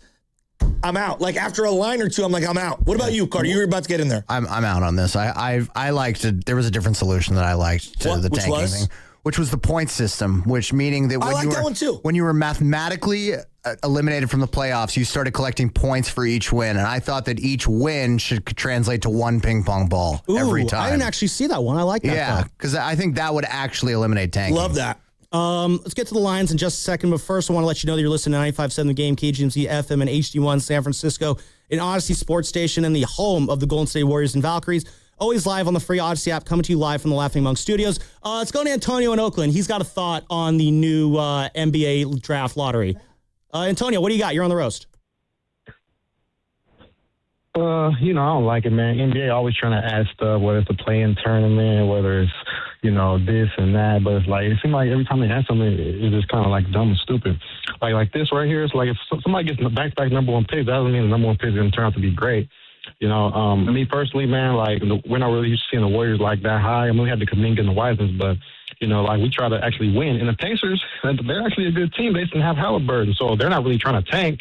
So me personally, man, I'm hoping the Warriors, maybe get like a top 5 pick, get this guy Adai Mars, 7'3" center. Then maybe next offseason we can sign a free agent because we have some cap space. But me personally, man, the NBA, they gotta stop doing stuff like this, man. It's not like, just because you have the worst record, you're automatically gonna get the number 1 pick anyway. So they're just trying to always police the situation, which is pretty stupid. Me personally, man, that's how I feel. I agree with you. Honestly, Antonio, I think the Pacers are a perfect example here. To lose Tyrese Halliburton, to have the year they have, and they still get penalized for it, that just doesn't seem right. There's some about that. This is where, again, some of these rules, I feel like you risk catching teams that are trying to do this correctly, or I don't know correctly, but just teams that are just honestly bad. Or just unfortunate. Yeah. Like the year that Steph went down, were the Warriors trying to be good going into that year? Yeah, they thought they were trying. Clay hurt himself the year prior.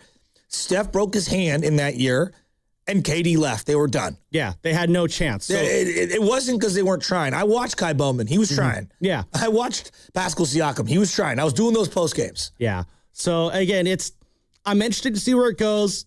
They'll try it for a couple years. We'll see how it plays out. I don't know. Maybe we're just moving deck chairs around on the Titanic. We got Brett Boone on the other side, but before we get to Brett Boone, I want to let you know that we're live on YouTube throughout the entire day. Just search 95.7 The Game and you'll find us. And now we're expanding the community to our super fans. That's you. Become a Game Pass Pro member to get early access to new videos, private AMAs with our hosts and insiders, and exclusive content from the biggest events. Plus, you'll get live instant reaction post-game shows from your favorite hosts after the biggest games. Go to YouTube, search 95.7 The Game, and sign up now to become the latest member of Game Pass Pro. Brett Boone on the other side. What's coming up on The Game is brought to you by Fremont Bank. Here for you, here for good. I always like talking about local organizations that actually do things the right way, and San Francisco Fire Credit Union is one of them. They're celebrating 75 years this year, and it all started back in 1951 in a San Francisco firehouse. And despite the name, anyone can join. So you can get no monthly checking fees and a top-rated mobile banking app from a local, not-for-profit credit union. Bank like a hero at sffirecu.org. That's sffirecu.org. This institution is not federally insured. The credit union is not insured by any state government, privately insured by ASI. What's up, cousin? I want a new phone. Have you seen any good deals? Everyone has free phones, but when I switched to T-Mobile, I got more value and so much more. Like streaming included. And travel benefits. And the best part? The price of your talk, text, and data is guaranteed for 5 years. Get more benefits and more value. At T-Mobile, families save and get a 5-year price guarantee. Switch now at T-Mobile.com. Qualifying plan requires price guarantee on talk, text, and data. Exclusions like taxes and fees apply. See T-Mobile.com. With 21 hybrid and electrified Toyota models, it's easy to find the one that fits your drive. Like the 50 mpg Corolla Hybrid or the 51 mpg Camry. Every mile goes further. Or go all electric in the Toyota BZ with up to 314 miles of range. Get 0% APR plus $3,500 finance cash on the all-electric 2026 BZ. Toyota, let's go places. Offer available through TFS to buyers with premium rated credit and cannot be combined with other offers. Finance cash must be applied to transaction ends 5/4/26. The following is an attorney advertisement. If you get sidelined by your workplace injury, the workers' compensation attorneys at Boxer and Gerson can help you get back in the game. Our team of skilled attorneys will fight by your side for the treatment and compensation you deserve. We care about justice for injured workers. That's what makes us Northern California's premier workers' comp law firm. Call Boxer and Gerson at 510-835-8870 or visit boxerlaw.com for a free consultation. Boxer and Gerson, your life is worth the fight. Looking to get your next project done right without running all over town?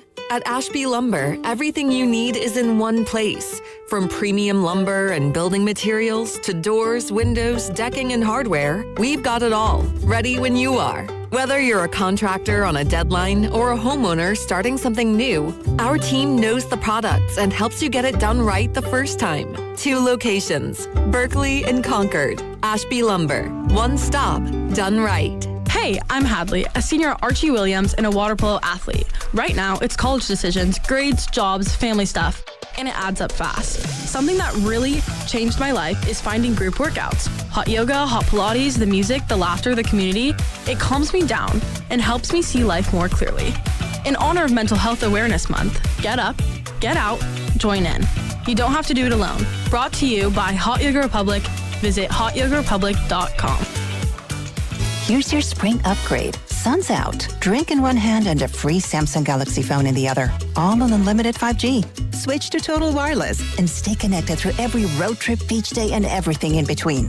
Now that's a total power move. Offer ends 7/8/2026 or while supplies last. Device taxes and fees may apply. Requires new activation on a Total 5G Unlimited or Max 5G plan, single or multi-month plan. Additional port-in ID verification or device financing requirements vary by device. Purchase limits apply. When selecting a financial institution, how do you know you're making the right choice? As Bay Area bank customers find themselves at a crossroads, maybe it's good to consider if you want your bank to be community-oriented or corporate-minded. Fremont Bank has grown by providing stable, consistent service to the region, its families, and its businesses for 60 years, all without a single merger.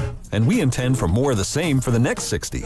Fremont Bank, here for you, here for good. This is the story of the one. As a maintenance tech at a university, he knows ordering from multiple suppliers takes time away from keeping their arena up and running. That's why he counts on Grainger to get everything he needs, from lighting and HVAC parts to plumbing supplies, all in one place. And with fast, dependable delivery, he's stocked and ready for the next tip-off. Call 1-800-GRAINGER, click Grainger.com, or just stop by. Grainger, for the ones who get it done. This is the highlight of my morning.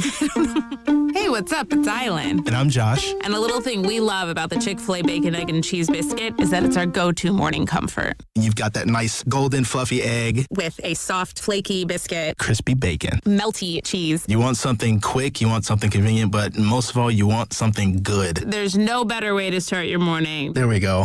Start off the morning with a Chick-fil-A Bacon, Egg, and Cheese Biscuit with Simply Orange Juice. Order on the Chick-fil-A app today. Real guests paid for their testimonials.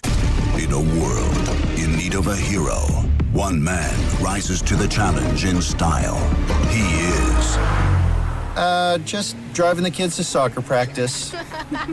Make every day feel epic in the all-new Hyundai Palisade Hybrid with up to an EPA estimated 619 miles of range on select trims, advanced tech, and class-leading interior space. Visit HyundaiUSA.com or call 562-314-4603 for more details. And hey, come on, no cleats on the seats.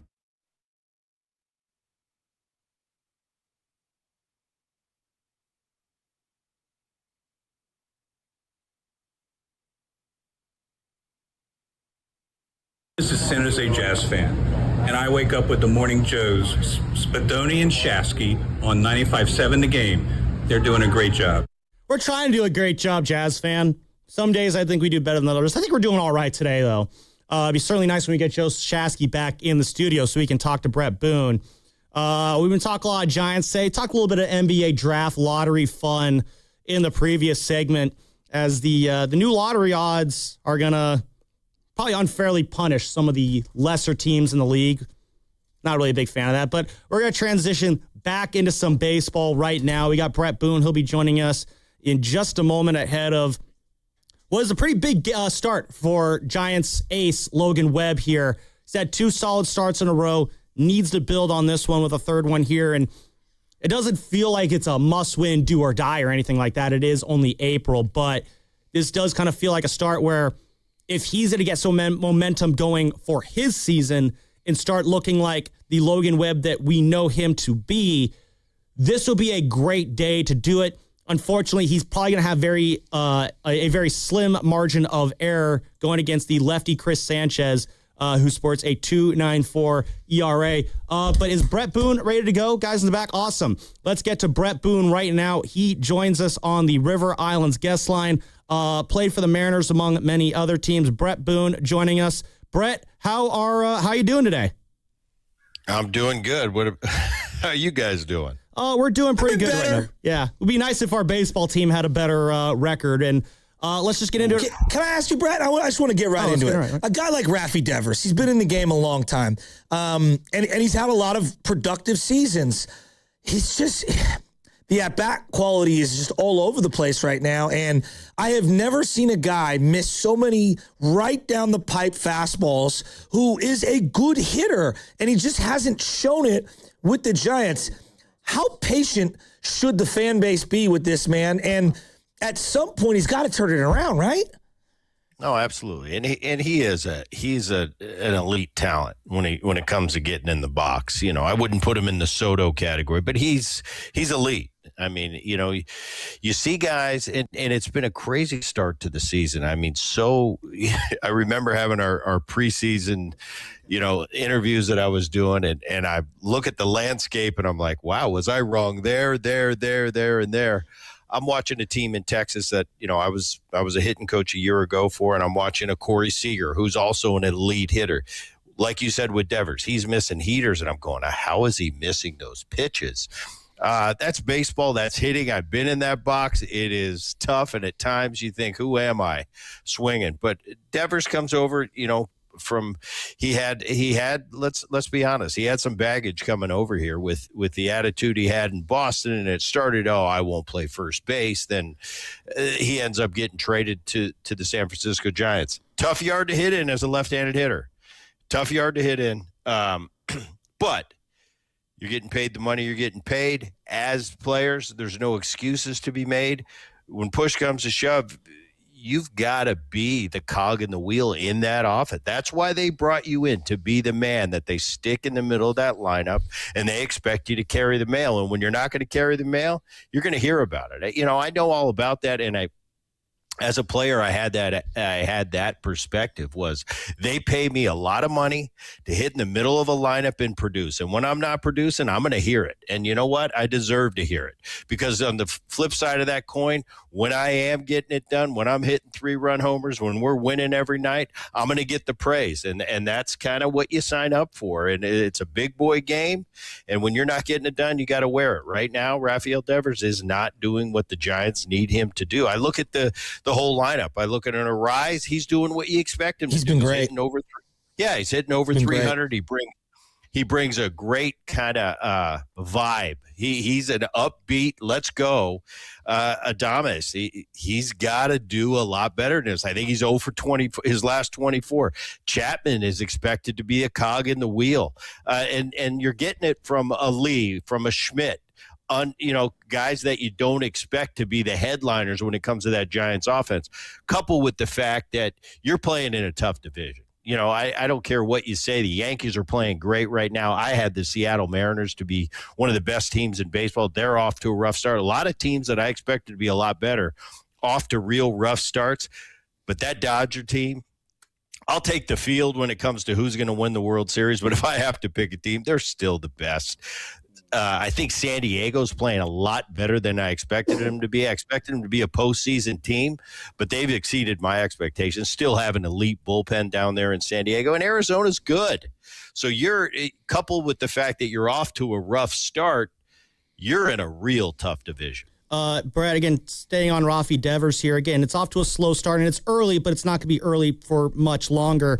The swings and misses are ugly. The batted ball data is ugly. The bat speed's gone down.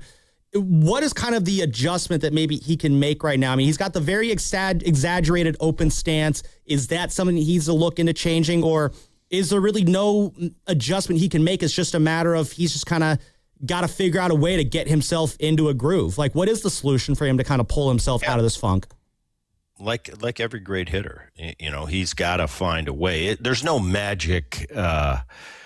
There's no magic way to get out of a slump. It's trial and error. It's tinkering. It's in that cage. It's behind the scenes, trying a little of this, little of that, little of this. The open stance, I fiddled with it in my career. I was slightly open. I was a little bit more open. I think in today's game, especially being a left-handed hitter, when the majority of the pitchers you face are right-handed, having that open swing and having both eyes on that pitcher definitely is an advantage. And I think you see that in today's game is everybody at worst is square, with the exception of a Giancarlo Stanton, but usually have a slightly open stance. I think that's how he feels comfortable. I don't think that has anything to do with it. There's so many things you can point to when hitters are struggling. Is their head moving? And the slightest of little idiosyncrasies change the complete dynamic that you can't always see just with a naked eye. But Rafael, he's been there. He's done that. He's put up the numbers in the past. He's a great hitter that isn't hitting great right now, and he's got to find a way. Nobody else can do it except for him. And it's the trial and error. It's working on things behind the scenes. Okay, this isn't working. Let's try this. All right, back to the drawing board. And it's a daily drill that you have to do to find it. At the end of the day, you just got to find a way to compete at 7 o'clock every night. It's not about the swing a lot of the time. It's about getting in a mind frame, knowing what swing I have today. Is it my A swing where I can back leg you? Or, oh, nope, today I got to go with swing B to compete and help my team win a game. And some days when you're feeling terrible coming to the ballpark, it's, all right, how do I survive today? And that's what all of us have to do. Just so happens when you're Rafael Devers, you're making a ton of money and you're expected to be the guy on the front of the media guide. There's a little more pressure on you.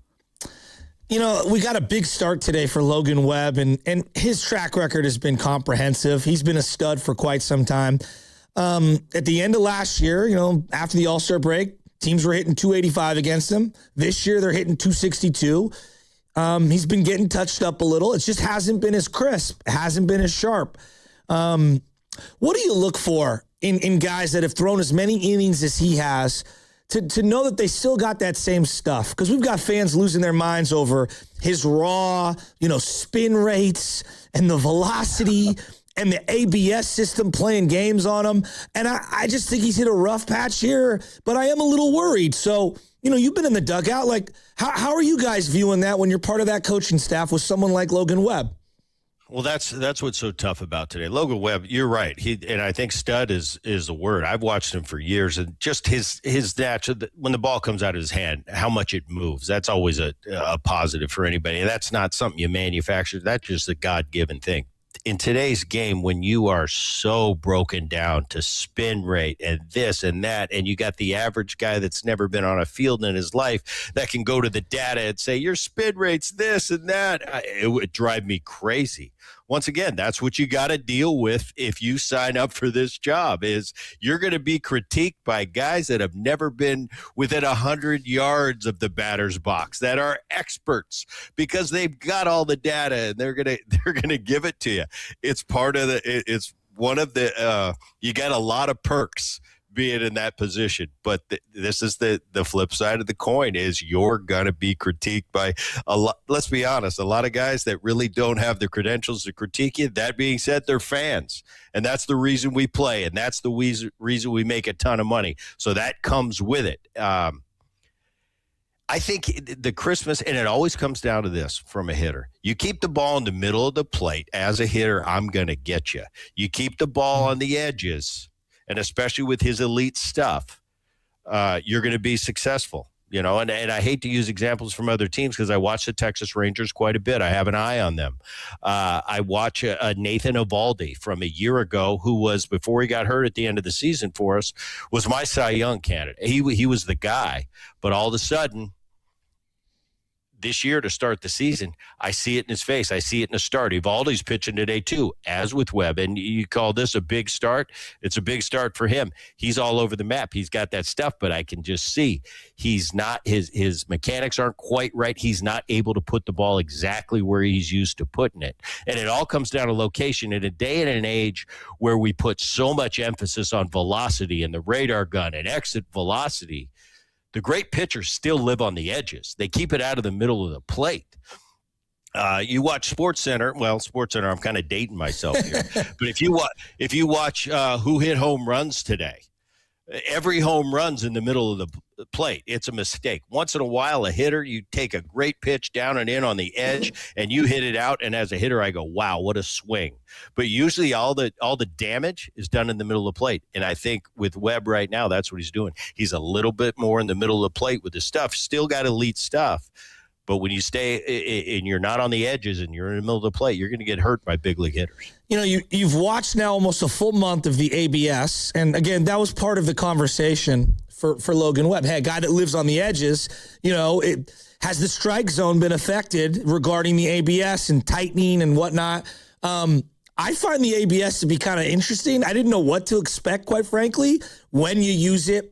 What count you use it in, how early in the game you use it, trying to steal a strike, maybe slow the pace of the game down at the end of a game if you have a couple of challenges left in your back pocket. Your overall opinion on maybe who might have the edge right now, pitchers or hitters, in this ABS kind of 1 month trial we're in? Well, I think, when the ABS was, I welcome the ABS at this point. With the technology we have and the critique that you just nonstop hear it from the announcers to, oh, that was a strike. To have this ABS system, I think is great. I think the fans love it. I think it's entertaining. I think it's that 5 second when the music, the do music comes on, and then, you hear a roar either way. Once again, huge entertainment value, and I think it's great. I think it's also shined a light on how good these umpires actually are. To call with the velocity and the spin rate, I'm kind of coming into the modern era spin rate that we have today. It's not easy being back there when you're that critiqued on the edges by a computer. I think it's showing how good these umpires really are and how much they get it right more often than not. I think the advantage is with the catchers as actually seeing it. But I was interested to see how, from a strategic standpoint, I had this conversation with my brother on the podcast a couple of weeks ago. I said, what is your strategy in the dugout? When do you use it? Because as a hitter, I know we get emotional, and we might have not got a hit in the last 6 or 7 at bats, and it was a close one. And no, I can't go down on strikes again. And I tapped my head, when really that was emotion getting caught up in, oh, I can't do this again, when really it was a strike. So I think it's going to be something that plays out as it goes on. I think these players are going to get used to it and have a little more wits about them, when to use it, when not to.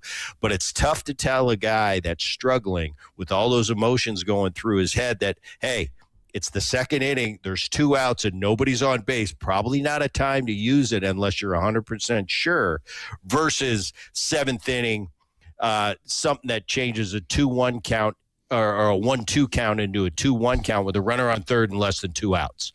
So easier said than done. I think the players this is new for all of them, so they're kind of feeling their way.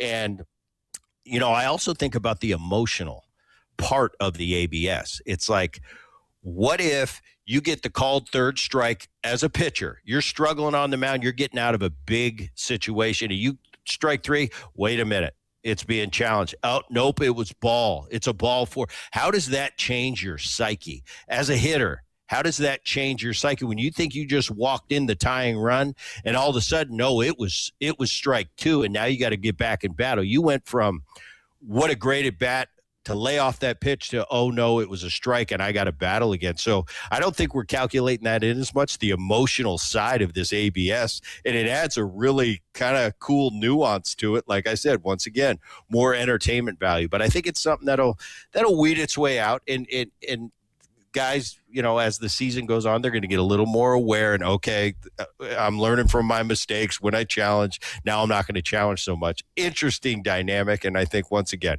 great for the game of baseball.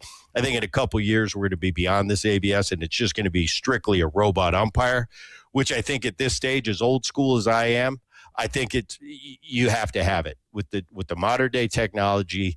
You have to have it now, at least as a hitter, as a pitcher.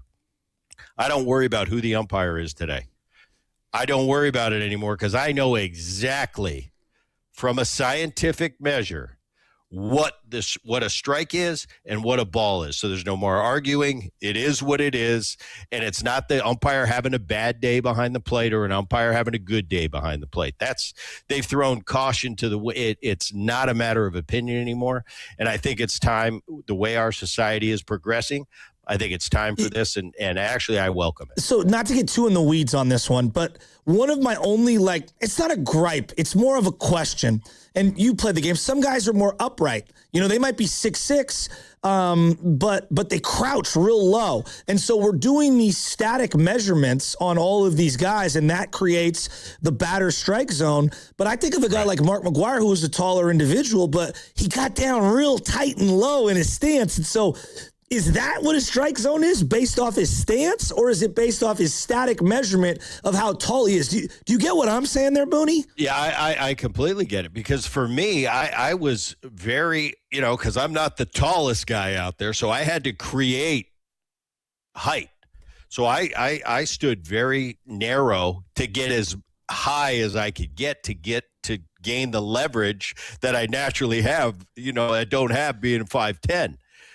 Now, with two strikes, I get in a completely different stance, and now I'm a foot lower. Exactly. Now, does the technology have the ability to know mid at bat? Can that computer measure me and adjust the strike zone accordingly? It has to be able to do that if this is going to be a foolproof way of going forward. You have to be able to know Altuve at every stance he jumps in. Exactly. Okay. The computer's got it, but also Aaron Judge is coming up next, and I have to have the same advancements, the same computer technology to be able to advance that too. So as long as you can tell me for sure they have it, and who's going to know right away is the pitchers and the hitters. Yes. They're going to come back and go, they're not measuring when I make an adjustment in my two strike stance. But I think technology, as far as it's come, I think they're going to be able to get that right. There's always going to be kinks in the armor, but I think they're going to get it right. And I don't think they're going to roll it out fully until they're really confident that we got this. We got Brett Boone here joining us on the River Islands guest line. Play for the Mariners, Reds, Braves, Padres, and Twins. Also hear him on the Brett Boone podcast and Odyssey podcast. Booney, you mentioned Willie Adames a minute ago. He's 0 for his last 24, and the at-bats from him that vex me the most are when pitchers just go that low and away slider or sweeper that he always loves to chase after. From a guy who stood in the batter's box a lot, what makes those pitches kind of so tantalizing to chase after, and what can you kind of do to kind of train yourself as a hitter to not chase after those low and away pitches? Well, I don't think it's anything that's going to be foolproof. It's nothing that, I'm just going to stop chasing those pitches. We don't chase those pitches because we want to chase those pitches. We chase those pitches because we are deceived. And the pet peeve I have in listening to somebody try to break down somebody and if they're struggling, what do you hear all the time? Oh, he's trying to pull it. Well, what does that mean? Well, it's a good way of getting out of this little soundbite, and it makes me sound like I know what I'm talking about. That's the opposite of what any hitter is thinking. Oh, I'm trying to pull it. No, what it is out of hand, he recognizes that as being a fastball. And all of a sudden, he's not seeing the spin. So it's, oh, I'm out, I'm gone. And it looks like I'm just flailing at it. Not because I want to flail at it, because I didn't recognize the spin. And that's what hitting is recognizing the pitch out of the hand. You see guys that are locked in, and when they're hot, man, they're spitting on that slider off the plate by 2 inches like they saw it a week ago, and the rest of us just caught up with them. And then you see guys that are swinging at it when it's 10 feet from the strike zone. Because why? Because they were completely fooled out of the hand. And the great pitchers create those tunnels. They throw that fastball away, but they also throw that slider away that looks to be a fastball and break it off the outside corner. That's all about recognizing pitches early, getting your body into good position to see it.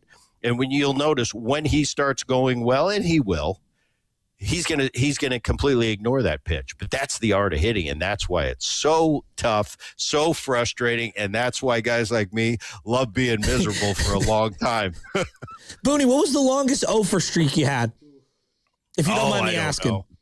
I don't know. I think if you check my bubblegum card in the 96, 97 era, I think I had quite a few offers, and I remember those years. I hit 230 or 220 something, and it felt like I got one hit a month, and it was just so trying, and that's what's so great about this game and so miserable about it is you go through those trials and error, you get your butt kicked, you talk about humble pie, and then to come out on the other end, put the work in, and come back and have a great season the next year. That's what makes this game so complex, so hard, but so rewarding, because hey, I was down at the bottom and now I'm at the top, and you appreciate the good times, but you learn from really that tough love and that humble pie. It's a game of failure. That's what my dad used to always say. The greatest player of all time. This is his saying. Willie Mays. He was out 7 out of 10 times. That's Hall of Fame. Greatest player ever. So you think you should be batting 600? Like, get out of here, And I think it's really hard for. Go ahead. No, I was just saying it's really hard for young players to deal with failure and minimal success. Well, I think that's what makes a big leaguer, and a guy that plays 10 plus years. That's what makes him, because everybody can't do it. I played against a lot of minor league guys with a ton of talent, a ton of God-given ability. And then you wake up 5 years later and you go, what happened to that guy that I played against in Tacoma? He was unbelievable.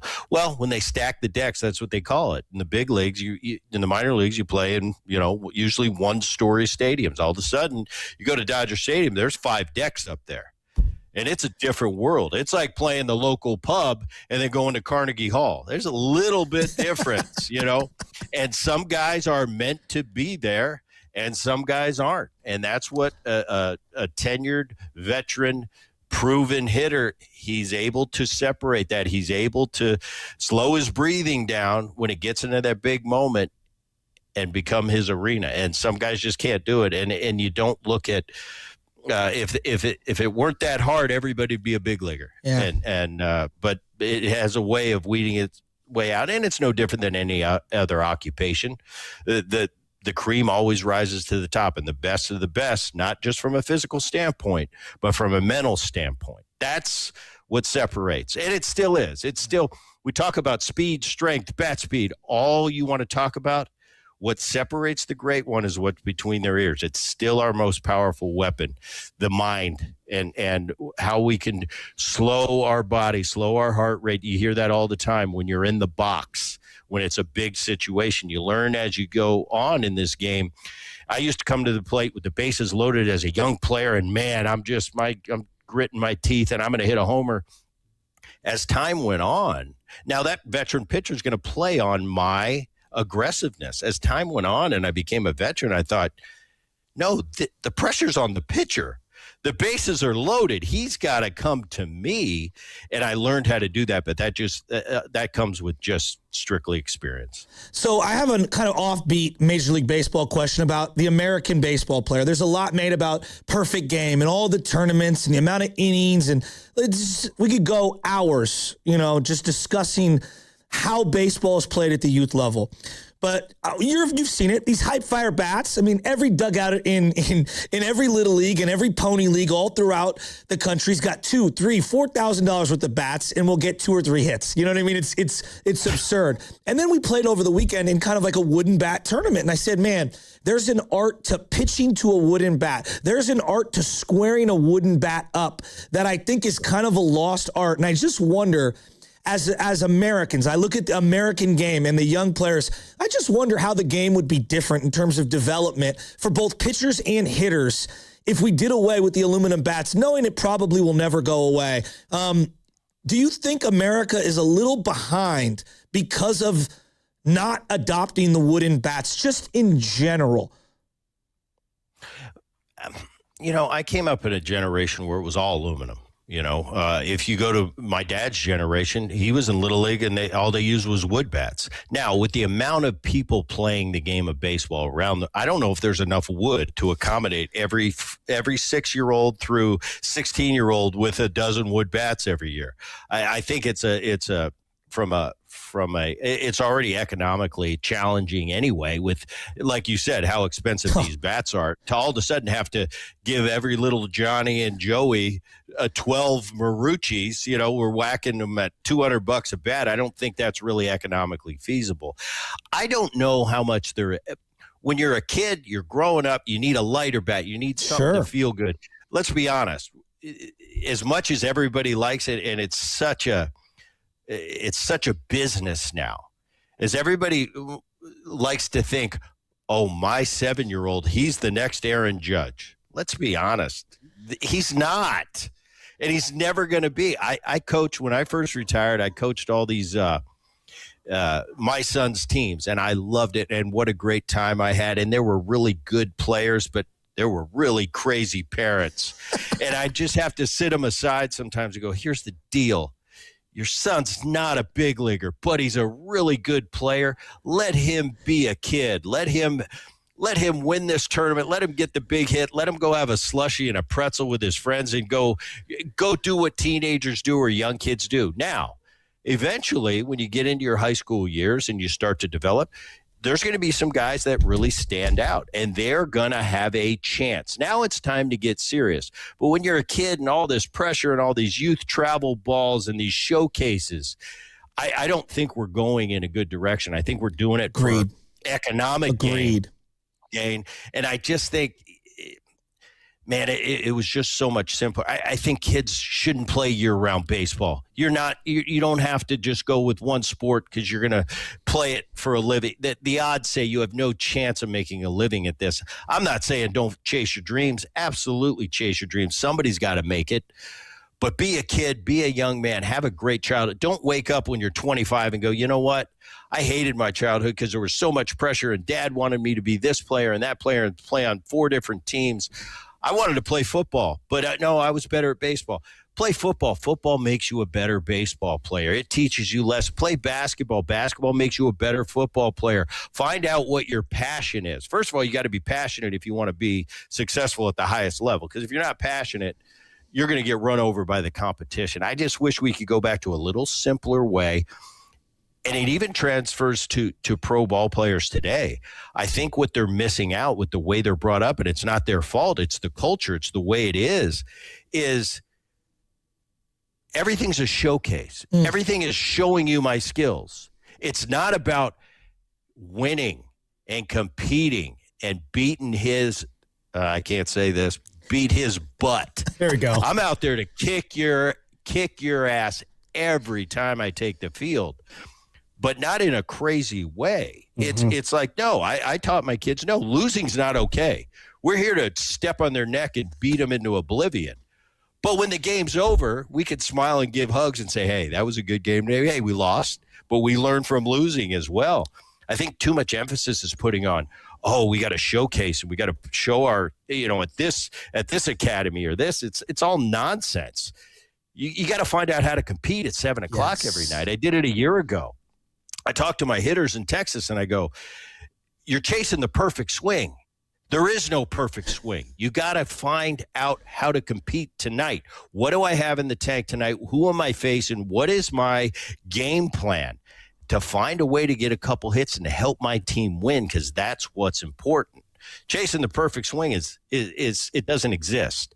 And sometimes I think this younger generation just comes up in this with they're told how they have to perform and they get away from finding out how to win, finding out how to deal with losing, which is huge, but just competing every day. That's what we do. We come to the park. Baseball, 162 games.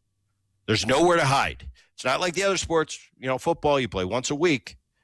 I'm not taking anything away from that. It's a completely different sport and you have to train that way. For baseball, we play every day. 162, we get into a small car wreck, fender bender every night. How am I going to survive to tomorrow? And not to date myself, but if I've got Roger Clemens, Pedro Martinez, Glavine, Smoltz, and Maddox coming up in the next 2 weeks, that's a nightmare. I've got to find a way to survive to fight another day. Because then I'm going to get a stretch where I'm going to get a bunch of 3, 4, 5 guys in the rotation, and I'm going to live on that. I'm going to feast. But I got to find a way to frickin' survive in the meantime. And I don't think that's taught to our young players well in this day and age. And I think it's detrimental. The physical and the preparation and the athlete they're putting out at every sport, I think is improving. I think you'd be crazy to say it's not. But how we prepare and how we go to battle every day, I think it's taken a step back, and I think we have to change that. Brett, Great call. Brett, I feel like we could talk ball with you all day long. I love you, Boone. Unfortunately, we're up against it here. Brett Boone, you recently had Steve Young on your podcast, so we'll definitely try and get people to go and take a look at that. The Brett Boone podcast. He was great. Yeah. Awesome. Did you get a word in with him? Because the two of you can talk. I'll tell you, Steve Young, okay, I'm not a fan, and all my friends, everybody will tell you, I'm not a fan of anybody, anything. I was forced to be a fan of my dad because I wanted to go to the Veteran Stadium and hang out and shag when I was a kid. So I told my dad I was a fan of his. But I'm really not a fan of any players or any teams. But when I was a kid, I grew up in New Jersey. The 76ers of the 80s with Mo Cheeks and Dr. J. Daryl Dawkins and Julius Erving. And, that was my team. I love that. And I loved the 49ers of the 90s with Steve Young at the helm. The lefty. Beautiful. Two things I'm fans of. And I told him that when he came on the show. I said, Steve, because we've been talking for a couple years. I'm like, finally you came on. I said, I'm not a fan of anybody, but I was a fan of those Niners of the 90s, that West Coast offense, and particularly Steve Young. It's very rare I get somebody on that I'm a fan or in awe of, but I love Steve Young, and he did not disappoint. The conversation was awesome. And it was funny because he said to me, he said, with this game today and how open it is and they can't lead with the head, it makes it so much easier for a quarterback. And he's like, he was getting passionate about it. He said, if I could play today, I'd be really good. And stuff like he didn't disappoint. He was great. The podcast is out today, so I appreciate you bringing that up. Thanks, Booney. We love you, buddy. Appreciate your time, Booney. That was thanks. See you soon. That was Brett Boone there on the River Islands guest line. Again, I check out asked his podcast. too many. My bad, guys. It's all good. That was the Brett Boone podcast, the Odyssey podcast. Check out his conversation with Steve Young. Let's check out final thoughts.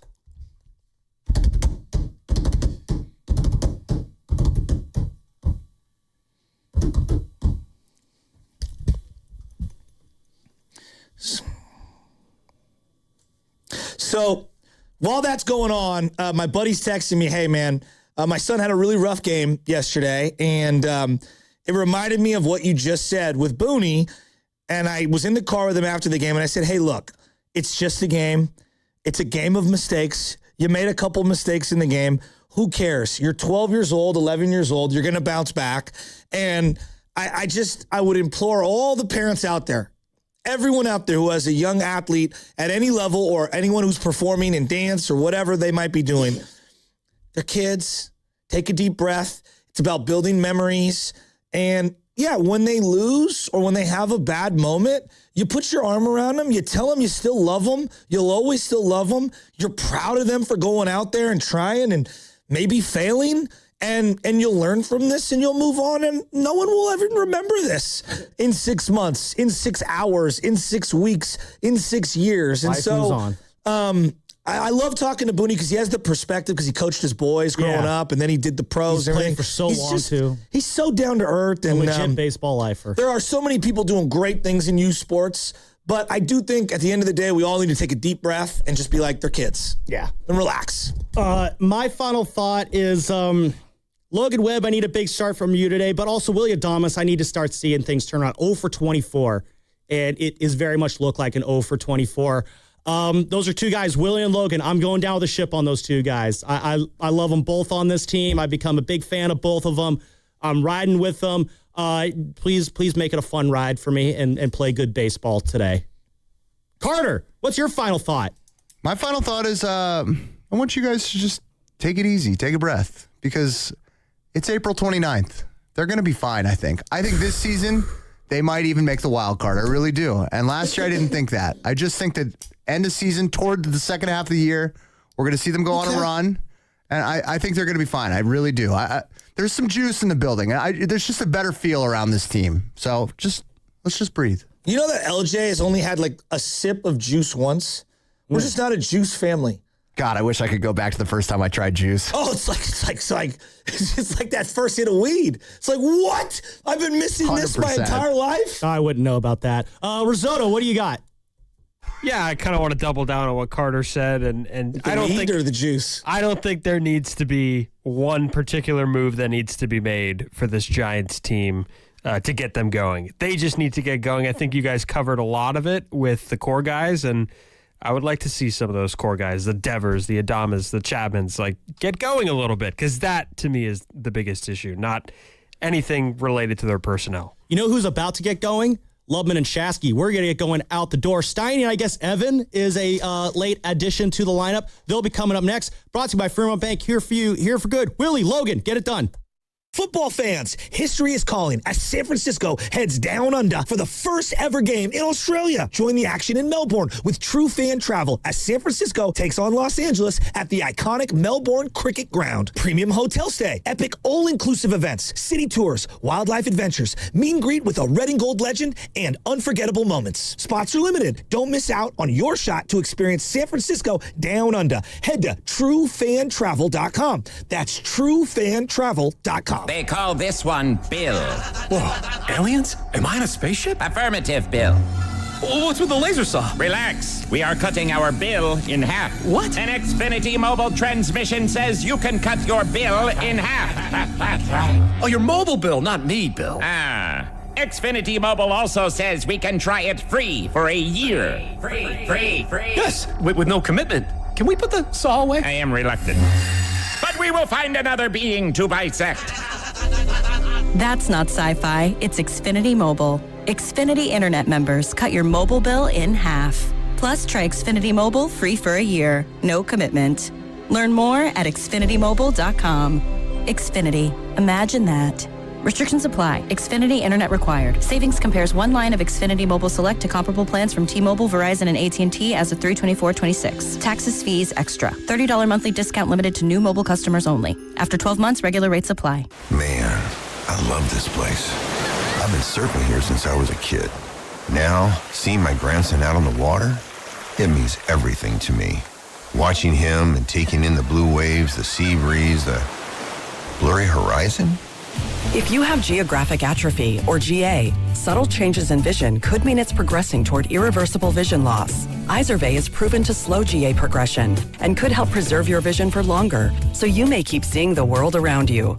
Izervay, or avacincaptad pegol, is an eye injection. Don't take it if you have an infection or active swelling in or around your eye. Izervay can cause eye infection, retinal detachment, or increased risk of wet AMD. Izervay may cause blood in the white of the eye, blurred vision, or a temporary increase in eye pressure. Do not drive or use machinery until vision has recovered after an eye injection or exam. Ask your retina specialist how you can slow your GA with Izervay. To learn more, call 1-855-IZERVAY or go to izervay.com. Paid for by Astellas Pharma. Hi, welcome to Sprouts Farmers Market, where we guarantee none of our products have AI in them. AI? How would food have artificial intelligence in it? Oh no, I meant AI like artificial ingredients. Isn't that what AI stands for?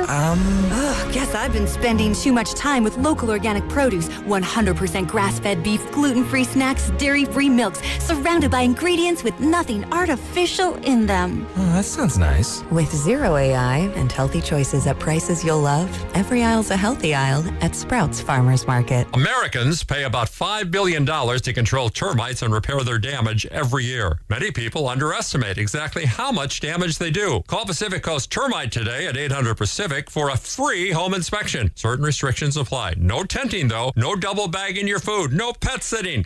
Mention KCBS and get 10% off termite treatments and a 2-year guarantee on their work. Call 800-PACIFIC. 800-PACIFIC or go to PacificCoastTermite.com. Hey, it's Willard, Bay Area. You feel that rumble? That's Lowriders taking over Cinco de Mayo. Join Habas Law on Sunday, May 3rd from 10 a.m. to 5 p.m. East San Jose, King and Story. Chrome gleaming, hydraulics bouncing, starting at 10 a.m. It's the Cinco de Mayo parade, live music, incredible food, and a community alive with pride. Presented by Omar Habas, Tarek Habas, and Habas Law with Council Member Peter Ortiz and the United Lowrider Council. Pull up with your crew for Lowriders, Sunday, May 3rd, Habas Law, East Side Pride, let's ride. Hello, San Francisco Bay Area. Bank of America, in partnership with Visa, invites you to a FIFA World Cup 26 watch party. Open an eligible Bank of America checking account in participating financial centers only for an opportunity to reserve 2 complimentary tickets while supplies last. Experience special musical guests, games, giveaways, food, and more, all at a legendary venue. Learn more at BofA.com/BofA Visa Watch Party. What would you like the power to do? Bank of America, proud to be the official bank of FIFA World Cup 26. Bank of America and a member FDIC. Terms apply. All rights reserved. Hey, what's up, flies? This is David Spade. Dana Carvey. Look, I know we never actually left, but I'll just say it. We are back with another season of Fly on the Wall. Every episode, including ones with guests, will now be on video. Every Thursday, you'll hear us and see us chatting with big-name celebrities. And every Monday, you're stuck with just me and Dana. We react to news, what's trending, viral clips. Follow and listen to Fly on the Wall everywhere you get your podcasts. Indeed presents hires you can't afford to get wrong, like a data analyst. Hey, what model did you use for these quarterly projections? Astrology. If Mercury's in retrograde, sales tank. If Venus is rising, we crush Q4. You built our revenue forecast off horoscopes? Yeah, the Zodiac never lies. This is time for sponsored jobs. This is what happens when you don't sponsor your job on Indeed. Next time, get matched with quality candidates with Indeed sponsored jobs. Visit Indeed.com/hire now and sponsor your job today. Lowe's has the brands pros trust to get the job done. You can now shop new Catalyst fencing solutions and save big when you do. 10% off when you buy in bulk. Plus, save $180 on a DeWalt 12-inch dual bevel sliding compound miter saw. Now just $449. Our best lineup is here at Lowe's. Valid through 5/6 while supplies last. Selection varies by location. You're listening to 95.7 The Game, KGMZ-FM and HD1 San Francisco on Odyssey Sports Station and the home of the Golden State Warriors and Valkyries. Always live on the free Odyssey app and now coming to you live from the Laughing Monk Studios. He brings the passion. For what? I want to know now. I'm mentally invested. Don't tell me to pray and you don't say what for. He brings the perspective. Yeah, I think they both have great points. Get off me, text line. He's truly one of a kind. That is wow. Oh, my God. Oh. And he's doing a great job. I need you to man up and say what you really want to say. Simon, you're doing a great job. And together, they're Steiny and Guru. All righty. Evan Giddings in for Daryl the Guru Johnson today. No jokes. Guru with Norm, taking care of the family. He's got some stuff going on. Yes, he does. Yes, he does. He's got a little more going on with than the Giants right now. They got shut out yesterday, Evan, 7-0 to the Phillies. Jesus Luzardo, oh, he was shoving. That's where you want to start today? We got to start with the Giants. Well, I mean, I thought you wanted to be a little bit upbeat, especially after you gave away my chair this morning. Well, that's still sticking with me. For those that are unaware, before the show, we sit in the green room together, usually Guru, Steiny, and I. Today it was just me and Steiny because Guru's with his dad. And I walk out to get some coffee, and I walk back, and the chair that I'd been sitting in for approximately 30 minutes, it was gone. And so I asked, what happened? And you looked up, and you said, oh, I gave your chair away. Well, I didn't give it away. Somebody took it. Lindsay took it. Someone asked for it, and you said they could have it. That's correct. So you gave it away. That's correct. Now, we had an extra chair in there. Can I ask you why you gave my chair away? Yes, because there were 4 chairs in the room. 2, I was in one chair. 2 of the chairs were occupied with other things, computers, and one had your bag on it. So I said, just take that one without the bag on it because I don't want you rooting through Evan's stuff and pulling it off. But so let me get this straight. There were 4 chairs in the room. So that means between you and I, there were 2 unused chairs. Well, they were being used, though. There was stuff on them. Not human, but there were 2 unused chairs, and you chose to give the one that was being used. Did you want me to tell her to go through your bag? No. You're right. Yeah, Luzardo was shoving yesterday because the Giants can't draw a walk and they can't hit the ball. Yeah. What'd you make of that game, Steiny? Well, Giants still, look, they've won 3 series in a row. They have. They're making up ground, but they don't feel like it. No, they don't. That's how the boss was. That's how he kind of came in today. No, and you know, we're 30 games into the season, essentially 29, which is almost 20% of the season, and this is the time where you either start to worry or you start to say we're still only in April, and but those feelings are starting to meld together, and I don't know, man. This team, obviously they're not hitting this year, but I go back to last year and this team, and they didn't hit great last year either. And I just think that when we look at this team and their offense, I think we overestimate it a little bit. They got good players, but they don't have great players, and the good players aren't playing well right now. And that's why this team can't get any momentum built. You want to know what I think the biggest problem with the San Francisco Giants is? That they're a different version of Farhan Zaidi's Giants. Both Farhan Zaidi and Buster Posey, and Posey's only been here for a year, but this year the early returns are not great. They've taken different paths to get to the same place. That's what's wrong with the Giants. That's why I think they're still in a malaise, and why, a lot of people are walking around feeling like even though they've played well the last couple of weeks, they beat the Dodgers, they've won 3 straight series, but there's nothing really juicy about them. They're more expensive from that standpoint. They got flashier players, they got bigger names on their backs, but do they feel any different than the Farhan Zaidi Giants outside of the fact that maybe a couple of them? I don't think so. Well, I mean, I look at teams and you got to start with the best players. And obviously the 3 best offensive players on this team are supposed to be Adames, Chapman, and Devers. And they have been subpar this year. And when I throw these stats out, I want to know what Giants fans think, because I don't know how I don't know when a team is just the team who they are, or when a team needs to get better in areas and has the ability to. So, all right, the Giants right now are at the league average batting average. They're 245. The league average is like 243. So they're right in the middle average-wise. But they're last in walks by a mile. Like by a mile, they're last in walks.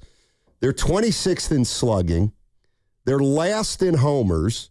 They're last in steals. They're last in runs. So it's a team that is an average hitting team with no power, and they don't get on base via the walk. Those are three things that are not going to be easy to overcome. Well, and that's why I tried to tell you guys at the beginning of the season, and I try to impart my youth, and I try to bring you guys up to speed sometimes when it comes to the analytics. And I know they're boring, and I know they fly over people's head. But just because you have a decent average doesn't mean you're a decent offense. Like, the Giants are a team that puts the ball in play more than they did last year, right? Right. But they don't do it with authority. I think there's a direct correlation between the amount of home runs they have and the lack of walks. You know why? Because I'm watching the Philadelphia Phillies yesterday, and you see a guy named Kyle Schwarber, right? Yep. Led the league in home runs last year, walking 40, 45 piece every single season. And you know what he does? He walks a lot. Why? Because people don't want to pitch to him. People are fine pitching to the San Francisco Giants. Why?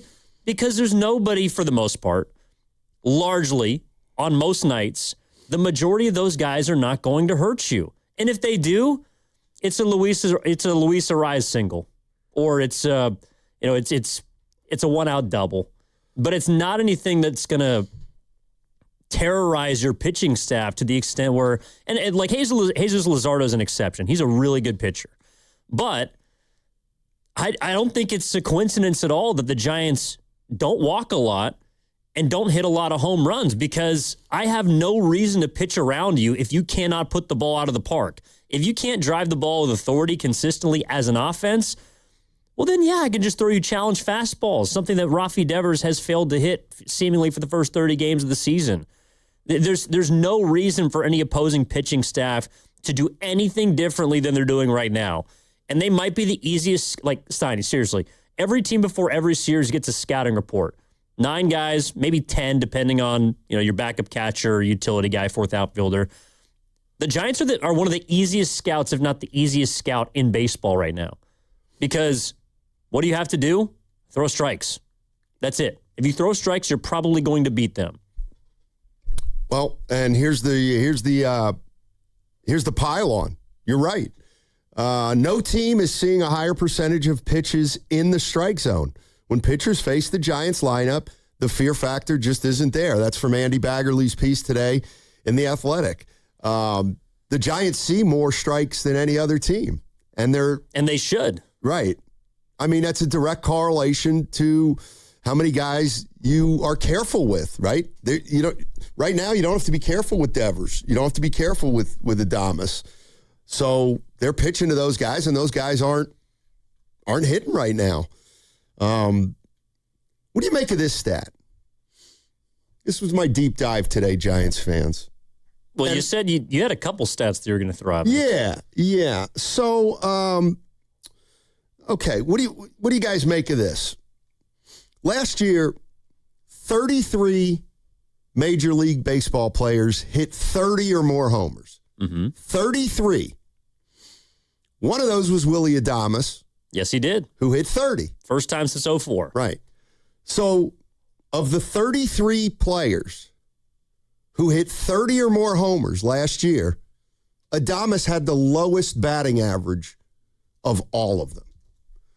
So, that means, to me, obviously, yes, he hit 30 homers, but it's far less effective than every other guy who hit 30 homers or more, because he's hitting 225. And I understand, like, if you're going to hit 230 in this day and age of Major League Baseball, you better hit 40 homers. You know what I mean? Like, I get the batting average is not huge, but when 22 of your 30 homers last year were solo and you're hitting 225 with 30 homers, like, there's not a ton of production there. Well, that's also, to me, that's a reflection of the offense. And that's fine. If you're hitting a bunch of solo home runs, that's not your fault. It's because there's nobody on base. It's because you're not going to be able to drive in runs. I mean, seriously, you think about, and this is also, I don't know if it's necessarily a construction issue when you think about the roster, and I don't know if that falls on Posey or Manassian or whoever you want to look at in the front office, but they have a lot of high strikeout guys, of which their three, best position players are certainly highly paid, right? Chapman, Devers, Adames. You have three high strikeout guys. None of them really get on base at a high clip. Oddly enough, Devers walked 112 times last year. This year he's on pace for like 30 or 40. So something is off with Rafi. And right. That to me is unexplainable. I don't know why he cannot hit water if he fell out of a boat. But you also don't have a lot of high strikeout guys, and you have very few guys that get on base at a high clip. That means you're not going to be scoring a lot of runs. It means it's hard to put together big innings. And probably why you made that bet with Guru that you don't think they're going to win 6 games in a row this year. Yeah, that is one of the reasons. I got a stat for you on the other side. All right. 888-957-9570 is the number. Giants get beat 7-0 by Philly yesterday. They're 3 games under 500. They've been shut out 6 times this year. That, too, is most in the major leagues. And what we're discussing today is, how much better should this team be? Or do you believe this is kind of who they are? All right, 888-957-9570. Brian Geltzeiler, NBA XM Sirius Radio, is going to join us at 1, so we'll get into some Warrior talk. We're going to start with a little baseball, but how you feeling about the Giants on this Wednesday morning? What's coming up on the game is brought to you by Fremont Bank, here for you, here for good. That segment was also brought to you by Balance Financial Wellness. Ready to buy a home? Start smart with Balance Financial Wellness. Our HUD-certified counselors guide you through credit, budgeting, and the home buying process. Call 888-456-2227 or visit BeBalanced.org to get started today. Hey, life doesn't give you a warning when everything changes. It starts with shock, confusion, and 1,000 questions running through your mind. Maybe it's a car accident, a serious injury, or a tragedy that changes your family forever. Suddenly you're dealing with insurance companies, paperwork, and pressure, all while trying to heal. That's when Beam Law comes in. They take on the legal fight, the negotiations, and the stress so that you can focus on recovery and taking care of the people who matter most. Beam Law is local, and they've recovered millions for clients across the region, and it's why SF Weekly has named them Best of the Bay 4 times. So if you've been hurt or you've lost someone because of someone else's negligence, please call Beam Law at 415-523-5555. That's 415-523-5555. Or visit hurtinthebay.com. That's hurtinthebay.com, because it's not whether you get knocked down, it's whether you get back up. Beam Law, they've got your back, Bay Area.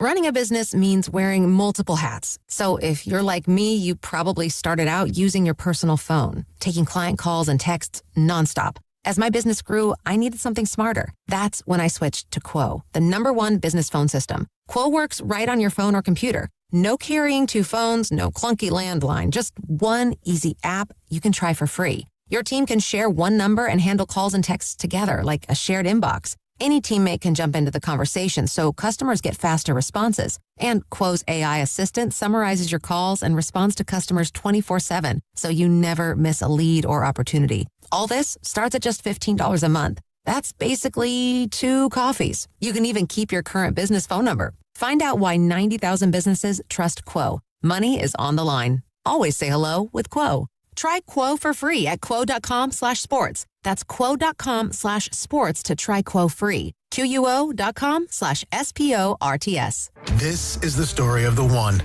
As a maintenance tech at a university, he knows ordering from multiple suppliers takes time away from keeping their arena up and running. That's why he counts on Grainger to get everything he needs, from lighting and HVAC parts to plumbing supplies, all in one place. And with fast, dependable delivery, he's stocked and ready for the next tip-off. Call 1-800-GRAINGER, click Grainger.com, or just stop by. Grainger, for the ones who get it done.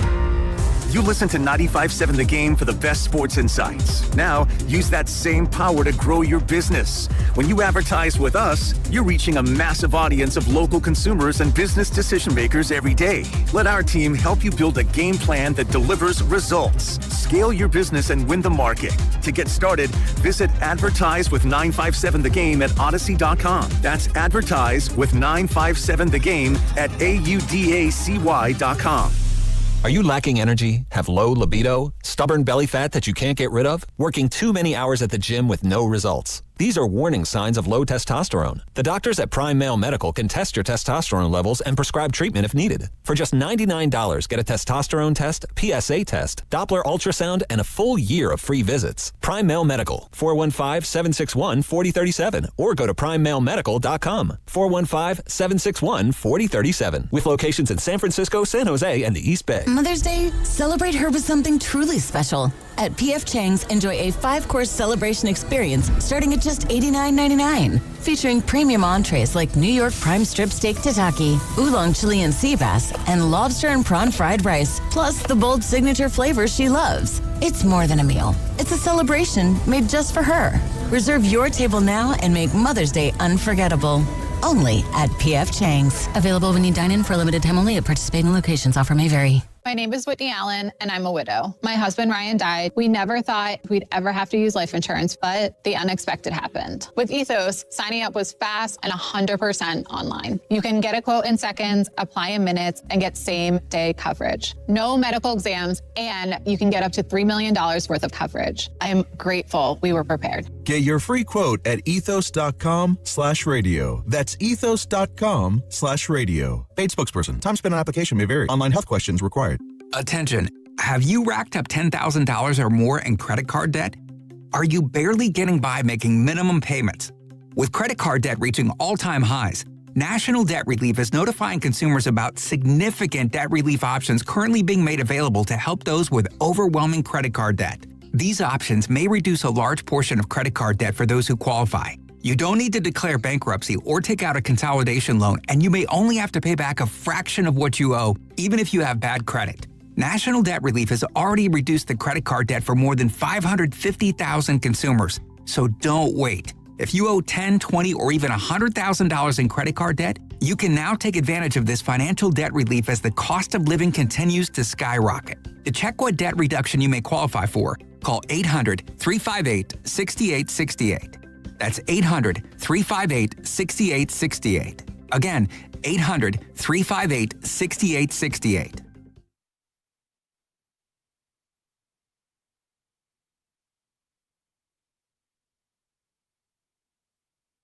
Harper, slow chop. Going to be a tough play. Who's going to take it? Chapman. They get the out there now with Malley hustling over, and he's out. Wow, what a play.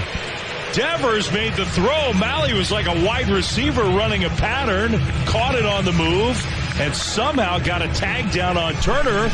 Now, back to Steiny and Guru on 95.7 The Game. It's one of the reasons Buster Posey acquired the best defensive first baseman in baseball. Those kind of plays. Heads up. Well, he's really a third baseman playing first base. Well, stick him in a corner. He'll be fine. That was a nice play, though. It was. Fancy footwork there from Molly. Molly and Hauser. What about him? You don't like him? Well, when you have two guys who are part of a 5-man rotation and they take turns pitching poorly, it's going to be tough to put together win streaks. Well, you can't walk guys. Not that team. Any team. Okay. You cannot give out free passes at the rate that, well, I'll say Molly does. Hauser's not terrible. But the number I was going to throw at you before the break was 17. 17. Yeah, that is the major. No, they've only lost 16. It's the amount of walks that Molly has issued this season. Okay. It's the number one number in the major leagues. Like, you just take a look at that. Was it the 6th inning that got blown up? Yeah. All right. We're going to start with Trey Turner. Counts 2-0. And he, seeing eye single, infield single. Tough play for Adames. Next batter, 3-1, walk Schwarber. Next batter, Harper, 1-0 count, RBI double to left field. Next batter, 1-0 count, Adolis Garcia double to right center. What's the one thing in common in all 4 of those at-bats? Sounds like he's fallen behind guys. Yes. He either walks guys or doesn't get ahead. And when you throw 93, like last year actually with the Texas Rangers, he was pretty good. He didn't walk a ton of guys. And this year, he does not work in the strike zone. And that's where we were talking about in the first segment, why the Giants offense has struggled a lot is because they don't do damage on pitches in the zone enough for pitchers to not have to respect them. Meanwhile, it feels like there's a lot of pitchers on the Giants staff that opposing offenses don't really have to respect that much because Molly's got a nip. He's got to use junk. And so far this season, he's been walking a ton of guys, and those have come back to bite him. Yeah, 888-957-9570 is the number. And this is kind of also what the fallout from the start of this year, too, to me is if we were not happy with the way Melvin managed this team, I think the way this season has started has taken some of the focus off Tony Vitello. It's almost as though, if you're a Giants fan, you realize this team may not be as good as you thought it was. And if that's the case, then how much can you blame Tony Vitello for what's going on? Probably not a lot. Well, I think the bigger question is, are you still blaming Bob Melvin for what went on last year? All I heard last season is Melvin's lost the clubhouse. Melvin can't figure out how to get this team above 500. Melvin's the reason why this team is sinking. Melvin doesn't have what it takes to be a good big league manager anymore. Okay, well, I don't think that it's Tony Vitello's fault. I think this is also proving it wasn't Bob Melvin's fault. I think you got to look higher, and you got to look in that clubhouse. Why can't Devers hit? Has anybody talked to Rafael Devers this month? Has anybody talked to Rafael Devers this season? Because right now, this guy is one of the least valuable players in Major League Baseball. And you acquired $300 million. That's a problem. This isn't like the Jimmy Butler deal where he came in and you kind of took off a bit, but you didn't reach your potential. And then he got hurt and, you kind of just have to eat the rest of the contract. No, you got Rafael Devers for 8 more years, and the returns have not been good. He was individually solid the last 2 months of last season. Outside of that, he has not had a moment or a stretch that makes you feel like the trade acquisition is going to turn out in your favor. That was something that was a good move at the time. I'm not saying that it was a move that I wouldn't make because the Giants needed some sort of juice, but that trade so far has fallen completely on its face. And Devers right now, I don't know if he can hit a fastball. Seriously. I forget who said it, but that's a problem. This is Tony Vitello on Luzardo last night. I was just talking with Frank in here about it. I mean, to be honest with you, he was up, down, and he was in, and he was out. And, easy 95 miles an hour, but he's getting guys to chase down. And I don't know that there was one thing in there in particular that either left-handers or right-handers could have covered. Of course, our guys are sitting on stuff at certain occasions, and the report and all that's given, but he was pretty good tonight. That was Tony Vitello talking about Jesus Luzardo. And, the other thing is, yes, the Giants had won 3 straight series coming into this one. They were, let's say, slow turning around their season. But the reality is the numbers for the entire season are what's alarming. Not necessarily just yesterday's loss. It's the fact that they've had 6 losses like that where they haven't scored. They're the lowest scoring team in the league. And how do you make up for that if, your pitching isn't lights out? The only thing that they can do right now is the guys they have to play better. It's really that simple. And, this is where, to me, it is like fantasy baseball. And I hear a lot of people say, well, you can't take Devers out of the lineup because he's going to hit at some point, right? I mean, and you don't want to miss that. You have to live with this guy because he's such an important player for you. Well, you want him to be an important player. You need him to be an important player. But he's not. And he's been hurting you so far this season. So what do you do?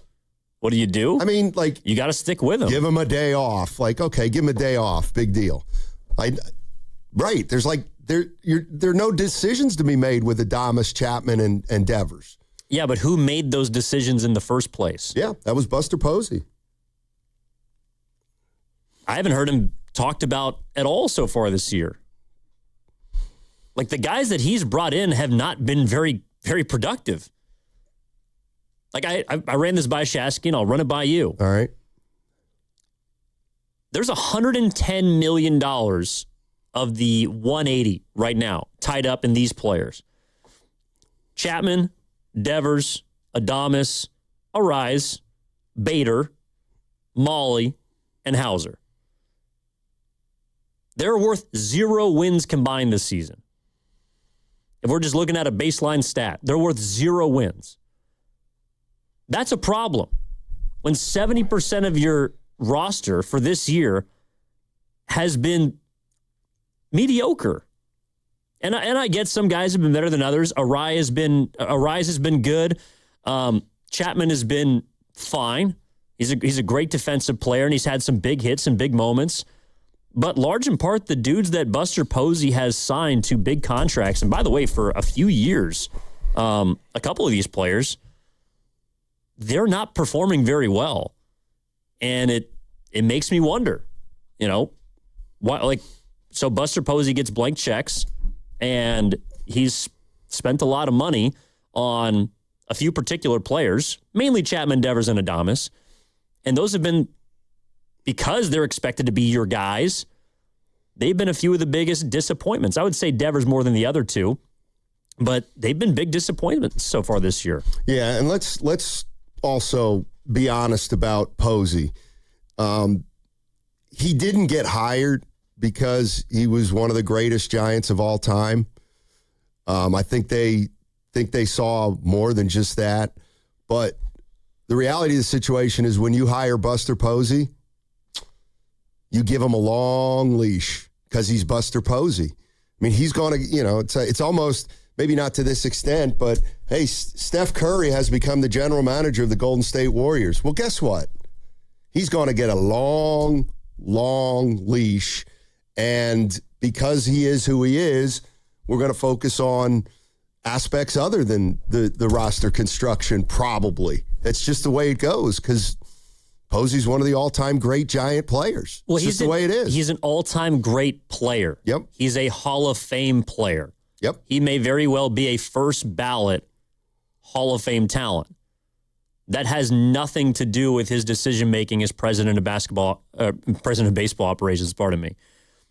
That's a completely different job. And so far, he has not shown to be very good at it. Now, there's time, and he's got his first draft class that, we'll find out. There's supposed to be some more talent in the Giants system. It's going to take a few years, and we're going to figure that out. And you're going to be stuck, and this is also the kind of the stark reality. You're going to be stuck with Buster Posey. You're going to be stuck with Rafael Devers. You're going to get stuck with Adames, and you're going to be stuck with these guys. I was talking to someone yesterday who asked, well, how long do you give Posey? And I say, you got to give him at least 5 years. That's about as much time as it takes for a draft class to get through, to figure out if you have any players or not. Okay, so if you're giving him 5 years, these first 2 years have been underwhelming, I think, if not disappointing. And I guess they could make a run. They could make the playoffs this year. But to me, so far with what they've shown, by the way, also being largely healthy. True. A couple of the guys that have gone down that have been hurt, I would say the most productive one is Susak, who was a Rule 5 pick you weren't even expecting a whole lot from. So Buster Posey, in his first year and a quarter, has been underwhelming. And if you got 5 years, it's like, all right, I need to see some sort of spark. I need to see it. And he's made heavy investments in these guys that it's going to be hard if you did want to get off of. It'd be really hard to do that. I mean, Zaidi was here for 6 years? Yeah. 18 through 24. So 6 or 7 years. It's funny, when you said 5 years for Posey, I thought, boy, that's a long time. But that wouldn't even be as long as Zaidi had. I mean, Zaidi probably bought himself a couple of years of 2021. Right. But if you're hiring Buster Posey, again, and this is the thing with Vitello too, you hired 2 people for positions that they have zero experience in. So you have to give them a runway. Otherwise, what did you hire them for? Well, it's just like Vitello. To me, you got 2 guys in positions where, they're both new, and you better be prepared to live with them for a while. Otherwise, if you're not prepared, it's kind of a catch-22. If you're not prepared to live with them for a while, then you're going to fire them early, which, how can you do that to guys that have no experience that you expected to grow on the job? Let's go to Steve. Steve's in Santa Rosa. Wants to talk Giants. Hey, Steve, what's going on, man? Yeah, I'm really bummed about this team, but that interview your last guys did with Brett Boone really explained everything. It's all between their ears.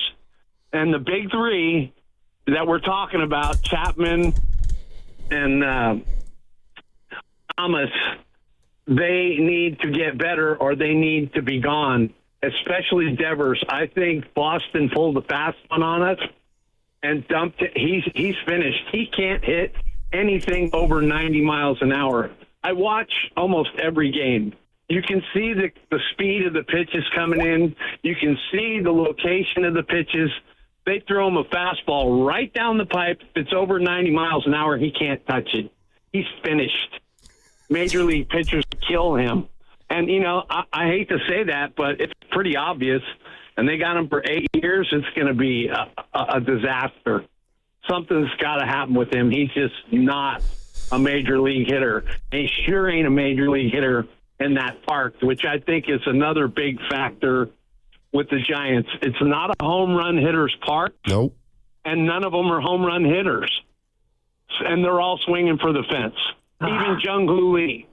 You're not home run hitters. You're not going to be hitting 30, 40 home runs. There isn't anybody on the team that can do that, even Devers. So, face reality, guys. It's time to shorten up your swing, get base hits and doubles, and hope you don't strike out 500 times a season. They're a joke. And I'm disgusted with them, especially Devers. He is done, washed up. Thanks, Steve. Everybody's terrible.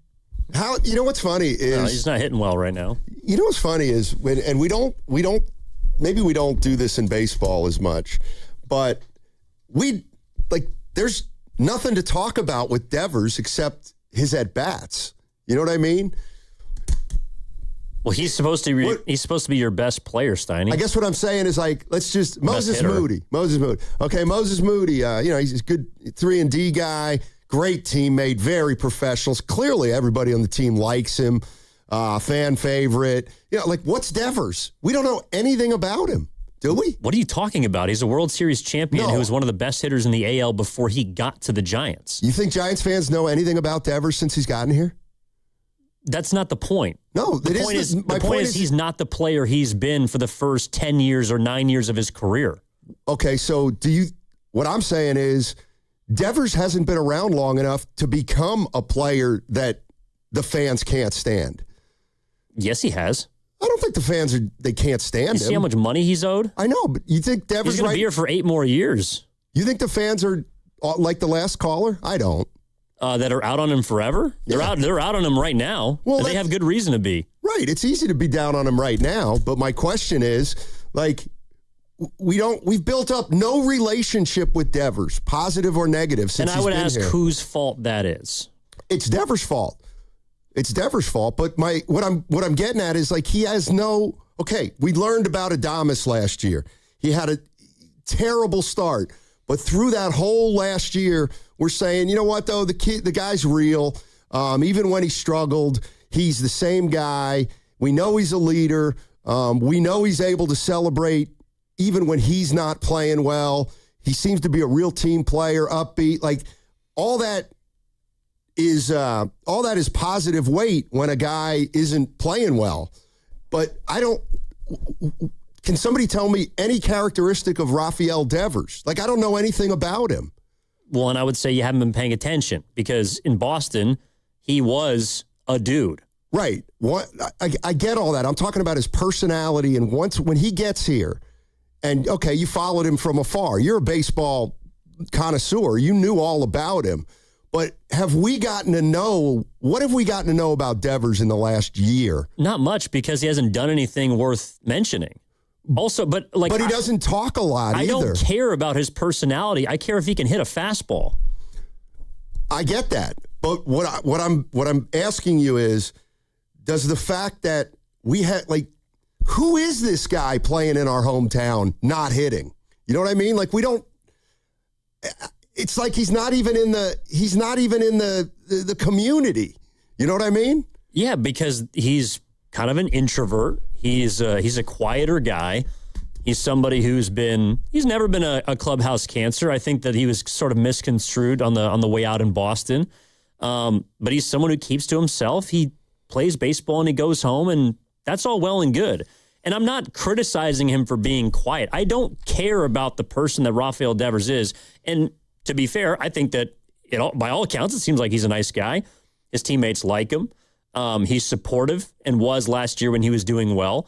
I don't think he's a bad dude, but there are bad players all across sports who still show up and perform 162 games a year or close to it. There are guys who are great guys who don't perform, and those guys don't generally make the kind of money that Rafael Devers makes.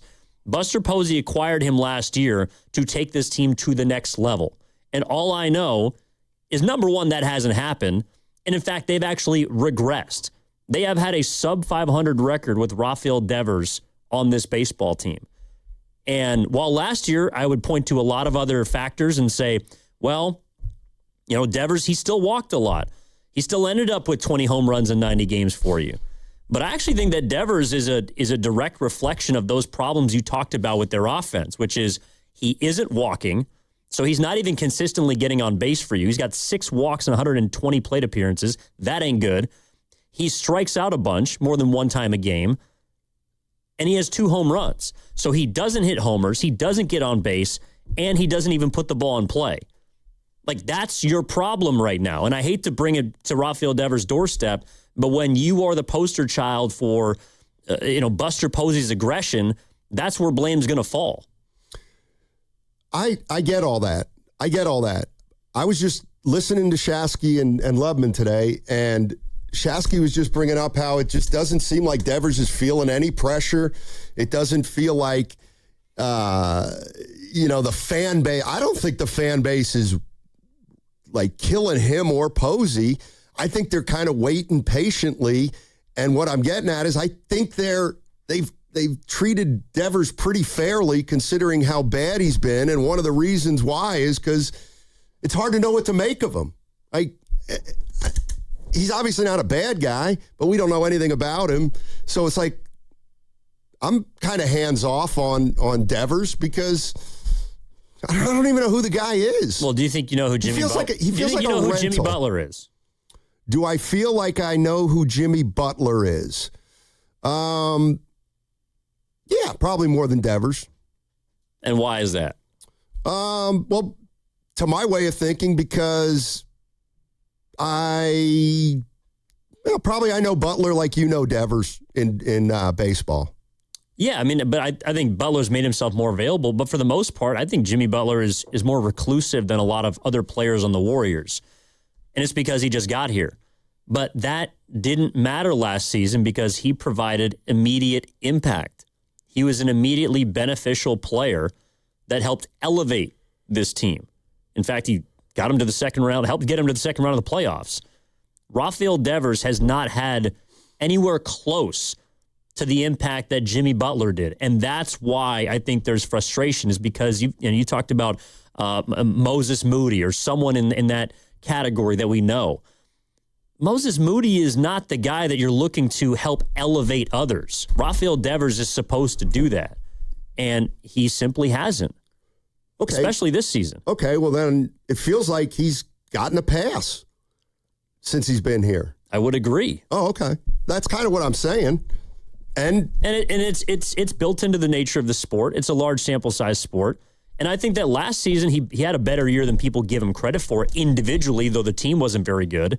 But this year, like again, Steiny, okay, so last season he hit 236 with the Giants. Okay, you still got on base. You still gave your teammates an opportunity to produce runs around you. And he hit 20 home runs in 9. That's not nothing. Did he have an all-time season last year? No, but he was still pretty productive for you. This year, he has been a negative player, and he's been, value-wise, one of the worst position players in Major League Baseball. And I don't think it's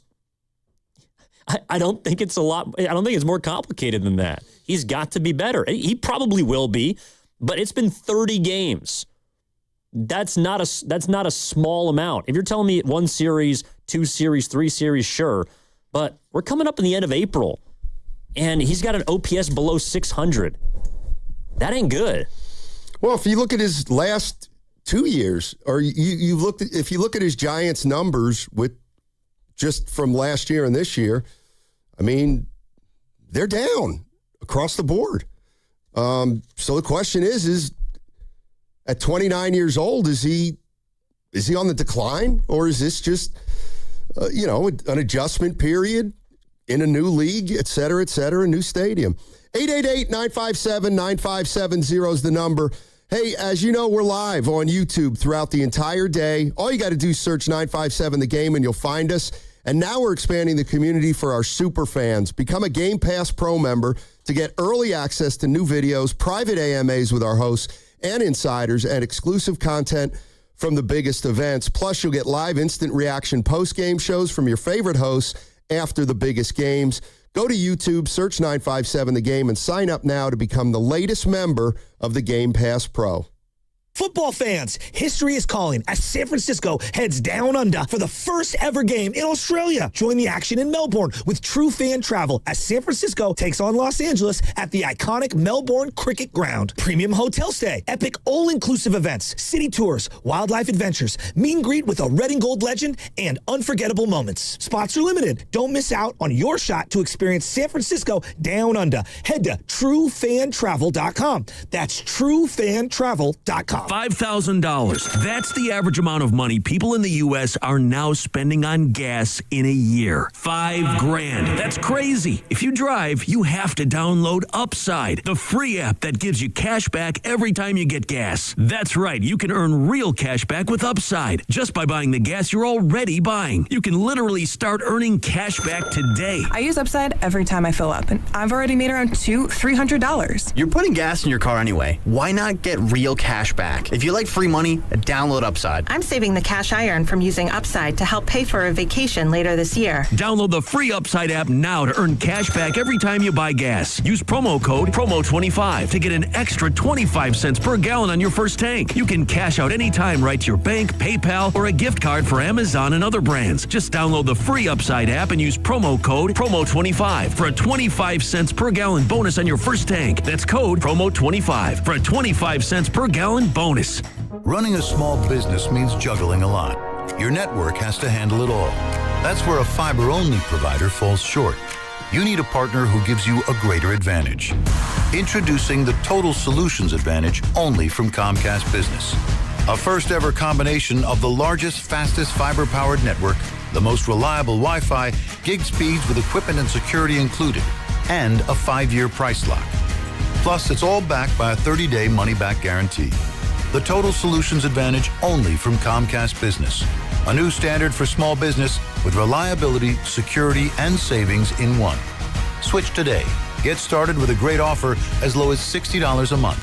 When you add it all up, no one does business like Comcast Business. Offer ends 6/1/26. New customers only. Requires 300 megabits per second internet and security edge. 1-year agreement, eco-bill, and autopay required. Equipment, taxes, and fees extra. Most reliable Wi-Fi based on Open Signal Awards USA Fixed Broadband Experience Report, May 2025.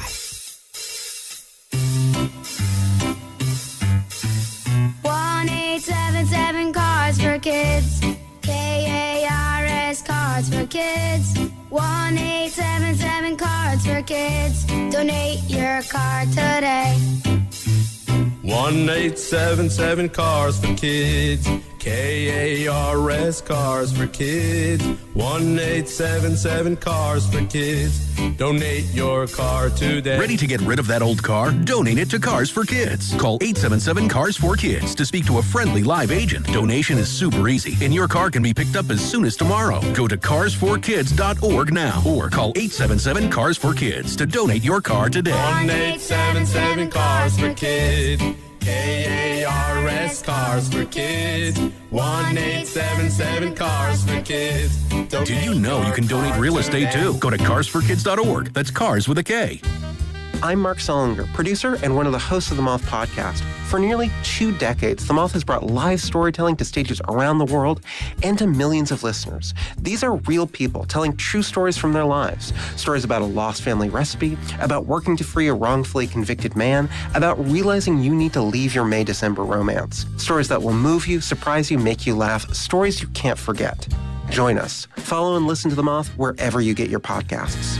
Just hearing the word IRS can make people break out in a cold sweat. No one wants to deal with the IRS, and now you don't have to. The good news is Legal Tax Defense has been successfully negotiating with the IRS for more than 15 years. It doesn't matter how much you owe, whether it's $5,000 or $5 million. You deserve the best in the business on your side, and that is Legal Tax Defense. Even if you're working with someone else and just want a second opinion, there is no cost or obligation to call. They can prevent levies, liens, wage garnishments, even file back tax returns. And the best news about Legal Tax Defense is they won't take your case unless they know they will reduce or eliminate your tax debt. Call Legal Tax Defense right now for a free no-risk consultation. 800-323-8922. 800-323-8922. You have nothing to lose but everything to gain. 800-323-8922. 95.7 The Game is proud to support Drawbridge and the Aragon Foundation on the Bridging Creative Possibilities Gala, May 9th in San Francisco. Join us for live music, dancing, and an art auction with proceeds that help fund music and art education. For tickets, head to 957thegame.com.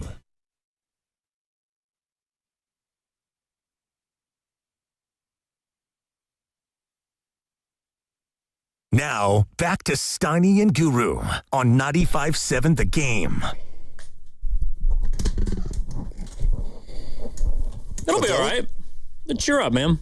You're the one who needs to cheer up. No, you just didn't like all this expansion and lottery crap. That's dumb, too. Blow it up! What team was he talking about? Was that from today? Blow it up! Not from today, but every day. By the way, that's your number one fan at 95.7 The Game. If he says it, it must be so. He didn't say it today. You jealous? Oh. I'm going to defend my co-host here. Jealous? Wait, jealous of what? That I didn't pick you. I know Guru was. Well, Guru's the kind of guy who, I don't know if you bestowing the fan moniker on him is what he wants. Because your definition of a fan it kind of changes. But no, that didn't bother me at all. I've become less and less of a fan as I've gotten older, I think. Yeah. Like, you still got a long way to go to get to objective status. Please. The reality is, the older you get, and this is really where I think... Be careful here. Be real careful. You better be careful. The players you loved as a child, you realize were flawed, either as players or individuals. And when you get older, it just hits you more and more every year. Like the guy that you fell in, your favorite player. Some of them are perfect. Like, if you grew up loving Curry, you're safe. But, you grew up loving some players that played baseball in the 2000s. You realized a lot of them were on steroids. A lot of them weren't actually as good as their natural ability allowed them to be. You know what I mean?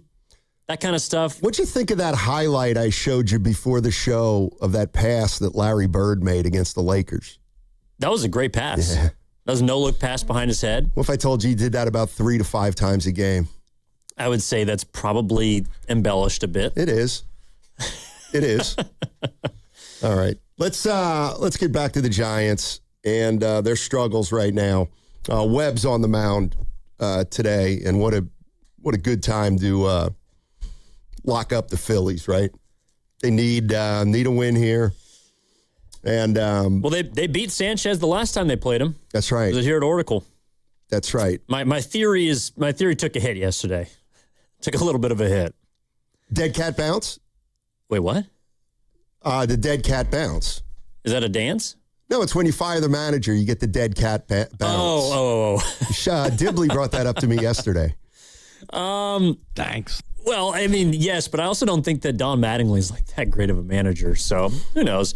No, it's that the Giants hit lefties better than they do righties. And boy, he wasn't Jesus. He was Jesus yesterday. He hadn't pitched like that all year. I know. I know. Luzardo was on one. I know. He threw his first 6 pitches were strikes, and you're just sitting there like, oh, boy, this is going to be a long day. Yeah. I mean, you can tell how my fantasy team's doing. I got Luzardo, Adames, and Devers. Oh, that's why you're mad. I'm not mad. You're more upset than I am about Devers. You going to bench him? No. No chance. Why are you going to bench Devers? Because I know he's going to have a 5-home-run week at some point. But he's in the next killing 3. you. Yeah, I know. What do you want to do? Put in Christian Walker?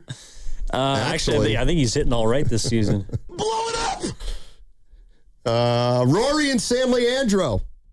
Hey, Rory, how you doing, man? Hey, how's it going, Steiny? Going well, I'm glad thanks. to hear from you. How you been? It's going well, thank you. Good. Hey, look, I just wanted to chime in. I wanted to say that, really, in reality, it's really nobody's fault on the present team. What I'm saying is that the Giants haven't brought in the kind of talent. And, like the first thing Buster Posey did when he took over, he fired, 8 or 9 scouts? Those men just didn't bring in the kind of talent that they should. And, like, this time around, I don't know who's doing the scouting department for the Giants, but they need to bring in certain talent, because you could look at some of these other teams and you could see the talent level that they've brought in. But everybody, even, for example, okay, so some bad decisions were made too. They had Adam Duvall. Okay, and Adam Duvall, I'm not trying to just go back in the past, but they had him and they traded him for that pitcher. Okay, within a year and a half to 2 years, that guy was out of baseball, and Duvall continued to play and was one of the best power, even though he didn't hit for a high average. He came in and he hit home runs and drove in lots of runs. Well, what I'm saying, decisions were poorly made. And so hopefully things will change. And then too, the second thing is that I learned, even when I played at the minor league level with the Twins, is the Giants need to bring in some more instructors to instruct these guys, so when they get at the major league level, they'll know what to swing at, how to do it, let the first pitch pass, and then, look into seeing what you picking up from this pitcher. That's what I'm saying.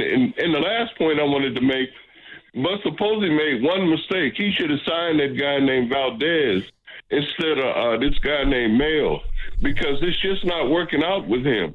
That's what I wanted to say, Stein, and it's always great to hear from you. Thank you, Rory. Appreciate the call.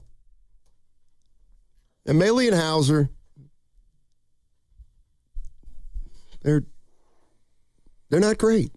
Well, they're stopgaps. Exactly. They're on short-term deals because you needed guys to fill your rotation, because the Wisenhunts of the world, the Harrisons of the world who you traded, you deemed to be either not good enough or haven't taken a significant enough leap. I mean, Adrian Hauser was on 2 teams last year, and I think he ended up with Chicago.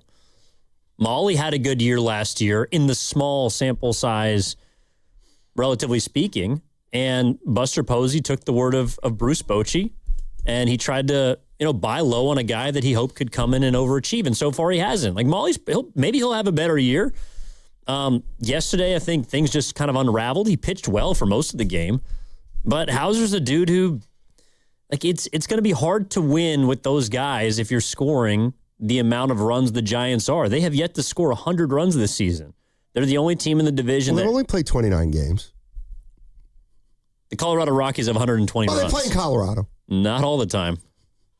No, but it's hard to win games with those guys when your offense isn't also there because you're probably going to have to win some shootouts. What about are you more concerned right now with Devers or Adames? It sounds like Devers. Yeah, 100%. All right. Adames is 0 for his last 24.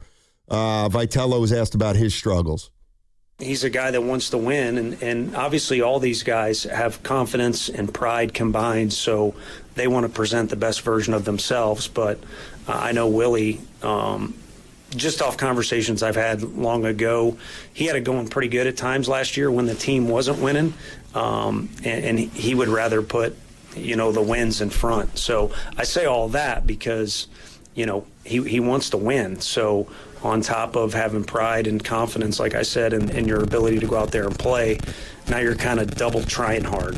And you could have seen his swings. I talked with a Hall of Fame hitter and even showed him a couple of video clips after our early hitting of Willie swinging and just talk through it. I mean, it's maybe as good as he swung the bat. But once the game started again, I'm a coach. I'd love to be angry at our guys and say they needed to have a better approach. And again, we obviously could have done things better, but you can't take away from the way Luzardo was throwing the ball. So he made it difficult to get your best BP swing off in the game. And so I've got full confidence he'll come back tomorrow. And, once a blue pit falls or, you see one and you get it, it's kind of like before with him and some of our other guys, then it kind of feeds itself and gets the right way. Yeah, not a lot of specifics there as it relates to Adames other than, he looked good in batting practice, and then when the games start, that swing isn't there. But it's not about yesterday. No. The Giants shouldn't be confused or frustrated or enraged about yesterday's loss. They got beat by a really good pitcher. Jesus Luzardo is on most teams an ace. So you got beat by a really good guy. The bigger issue is because of the shortcomings of your three best position players, or the guys who are supposed to be your three best position players, it's been difficult for you to play consistent baseball. And they might be in the middle of their best stretch of the season so far. They kind of dug themselves a hole.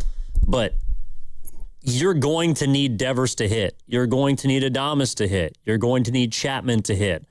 And until they start doing that, it's very difficult for me to foresee this team going anywhere this season.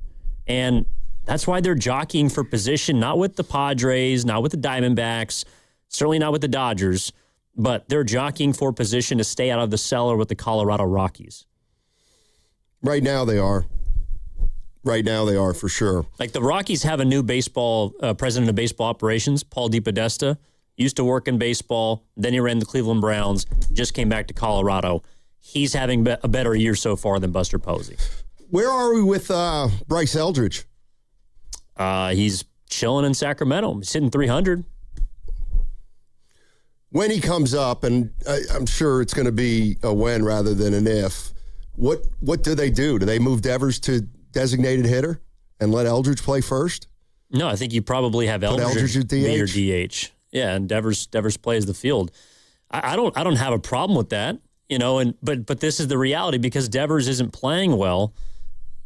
Or not hitting well. You need someone like, it might sound crazy to some people, but you need Casey Schmidt's bat in the lineup. Casey Schmidt's hitting. Casey Schmidt is leading this team in home runs right now. So right now you need him in the lineup. But if you bring up Eldridge, then that gets rid of Schmidt. Or maybe you have to find a place for Schmidt somewhere else around the diamond, but that means Adames or Arise or Chapman's coming out. Or maybe it's Devers that's coming out. And that's where he's killing you. You're totally correct. We talked about it earlier. Devers is a player that has to play every single day. Right. Because when he's right, he's your best bat. But by virtue of him mostly stinking for the first 30 games of the season, everything else is out of order.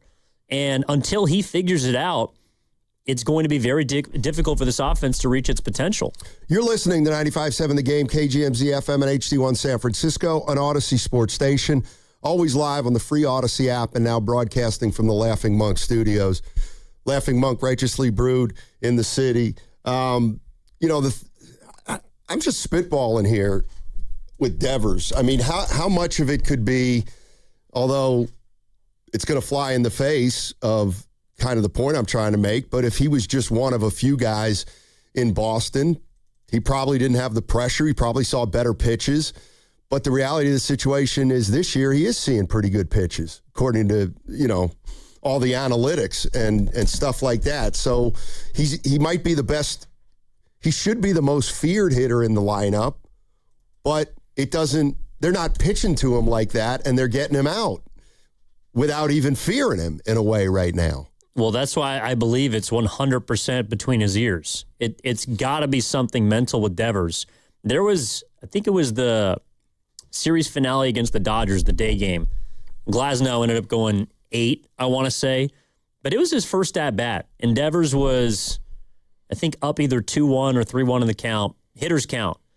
And he gets a cement mixer, just a cutter, slider, didn't do anything, center cut, belly button, middle of the plate, and he puts his ace swing on it, and he fouls it back. And he steps out of the box, and he's got a look of perplexion on his face, like, how did I not hit that pitch to the water? How did I not put that ball in the cove? And it's been a lot of that for the first 30 games of the year where I just feel like he's lost, and he doesn't know how to get out of it, because there might be a game where, like today, he could have a multi-hit game. He could hit a home run today in Philadelphia. But then the next day, he's got to do it again. And that's where the consistency hasn't been for him this season. And it just feels like every time it appears that he's going to break out of this slump, something else happens. Like he misses an easy pitch, or maybe he hits the ball hard, but he hits it right at the second baseman, or flies out to the warning track. There's just something off there that's missing, and I'm sure it's incredibly frustrating for him, but that's why I got to believe that it's between his ears, because he is not this bad of a hitter. He is a very, very good baseball player, and there's nearly a decade of evidence that shows us that. But right now, there's no pitcher in the league that is fearful of Rafael Devers, because he has not done enough damage on pitches that he should, and he knows it. I mean, what do you make of this, Evan? And I get it. We talk about the back of the baseball card, and his looks pretty good. But the reality is, this has been a big drop-off for him since he's gotten to San Francisco. And I'm not asking you, when does a small sample size become a big sample size, but when does the player who's playing for you now become the player who you have, not the player that you've seen on the back of baseball cards? I mean, at what point do we worry about him long term? Are you there yet? Am I worried about him long term? Yes. I don't think we've gotten to that point yet, but I'm worried about his season. And some people are bringing up that he's a slow starter. He typically hits his best across his career. One of the best months of him has been the month of May, which is we're about to turn the calendar. So maybe May is what he needs to break out of his slump. But he's never been this bad. Like, he has never been this bad. Even last year, I know he got off to a terrible start first week of the season, but... Well, he started, I think he was 0 for 19 with 15 strikeouts. Something like that, yeah. Yeah, he's at 120 plate appearances right now. So he's gone through a mini slump, as all players do, but he's never been in this big of a funk, even in his time in San Francisco. And that's why I got to believe it's mental more than physical, because, and also too, it's like one thing that I do respect about him is it doesn't feel like he's taking it to the field with him, and he's not taking if he makes an error to the plate. Like, I think he is more of a mentally, balanced character. And I think his emotion reflects that. He's what you want in a star-like talent. He is pretty even keel, but there's got to be someone in that clubhouse that can, I don't know, sacrifice a live chicken or do something to get this guy out of his funk. This is Tony Vitello on the Giants being shut out 6 times already this year. Prior to tonight and maybe a couple other games, I would say a little too much scoreboard watching, less communication, a little bit of emotion is high before the game because, like, today was a loud day around here. And I don't know if it's the layout or not, but it was loud in a good way. The playlist was loud. It was also a good playlist. The guys were chatty, energetic. They were bouncing around. Maybe it's the benefit of the day off. So sometimes when you're like that, the emotion can get high and you don't get what you want halfway through the game and it drops. We honestly have not had that the last whatever set of games it is. And, you know, against the Marlins, we were down maybe both of those last 2 wins. Definitely the one game in particular where we came back. So, you know, I don't see that. I just think it was a really good pitcher. And, you know, those things have not been present for a while, which is a real positive in the long run. But you don't want to sit on a zero at any point. So, again, I'd say lack of communication, emotions dropping, and, you know, guys looking up at the scoreboard and wondering if we can come back or not. That was an issue early on. They may say different, but I didn't feel that tonight, and I haven't felt it in a while. Now, we got late in the game, and, you know, I won't say get out of hand, but it definitely got lopsided. All right, that was Tony Vitello talking about why the Giants at times have had difficulty scoring runs. Not really sure what his answer was. That maybe mid-game they lose some emotion. I don't know. I don't know what's he trying to say there. Well, he's in baseball speak. I mean, he's just answering questions the best way he knows how after your team got shut out in game 1 of a series. I think the more interesting part to me about that, one of those quotes was that it was very loud.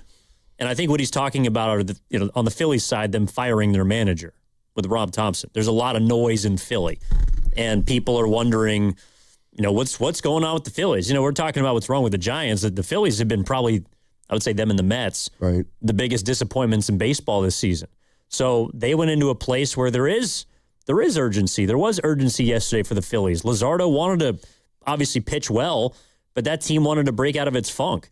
And I think the Giants ran into a tough spot last night. They could bounce back today, but they have not yet throughout this season shown an ability to put together a win streak. You know, it feels like there's something missing there.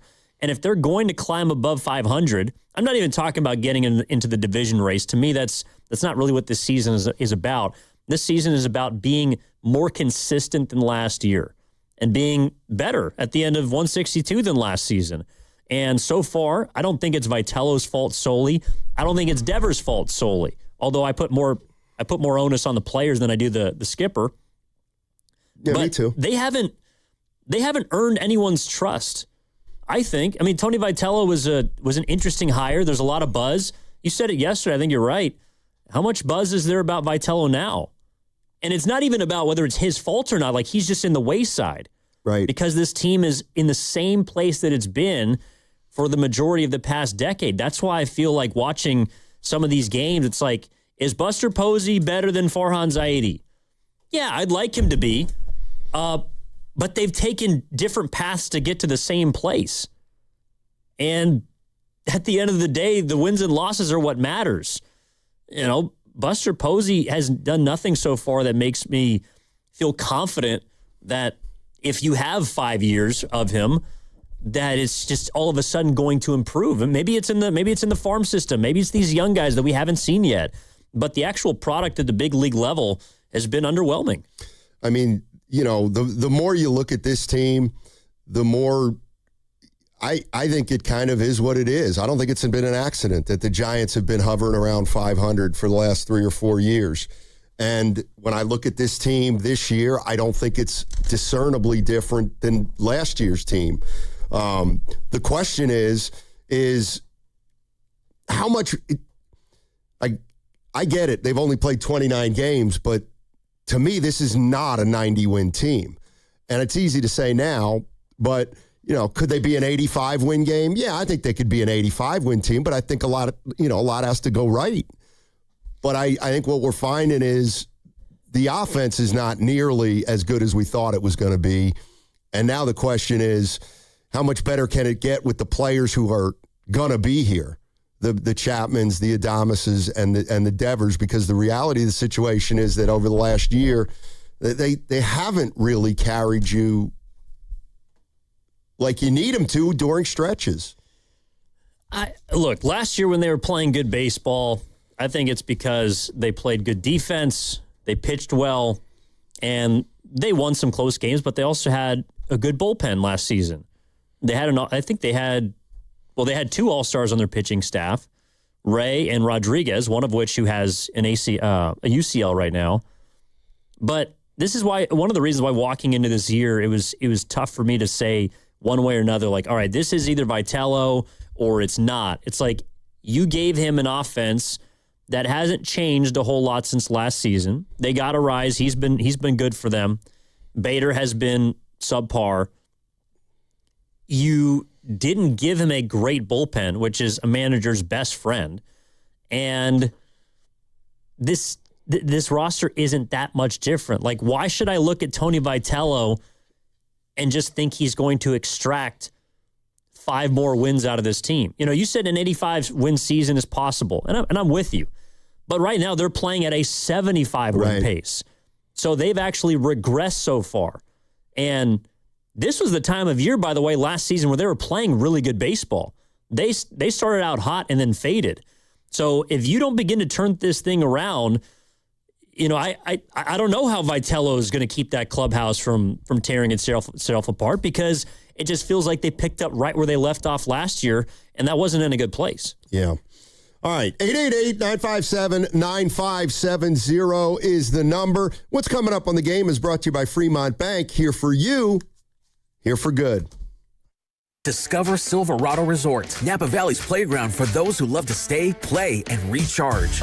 Tee it up with 36 holes of championship golf, rally on the tennis and pickleball courts, or train like a pro in the newly renovated fitness center, restore in the refreshed spa and recovery lounge, and refuel at the soon-to-open Match Play kitchen and bar. With newly renovated rooms, it's the ultimate escape. If it's been years since your last visit, rediscover Silverado Resort, a renewed Napa Valley original. Book your staycation today. Visit SilveradoResort.com. What if you could have the most reliable Wi-Fi?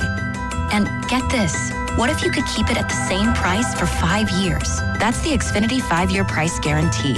Just 5 years of fiber-powered Wi-Fi that boosts speeds to the devices that need them most.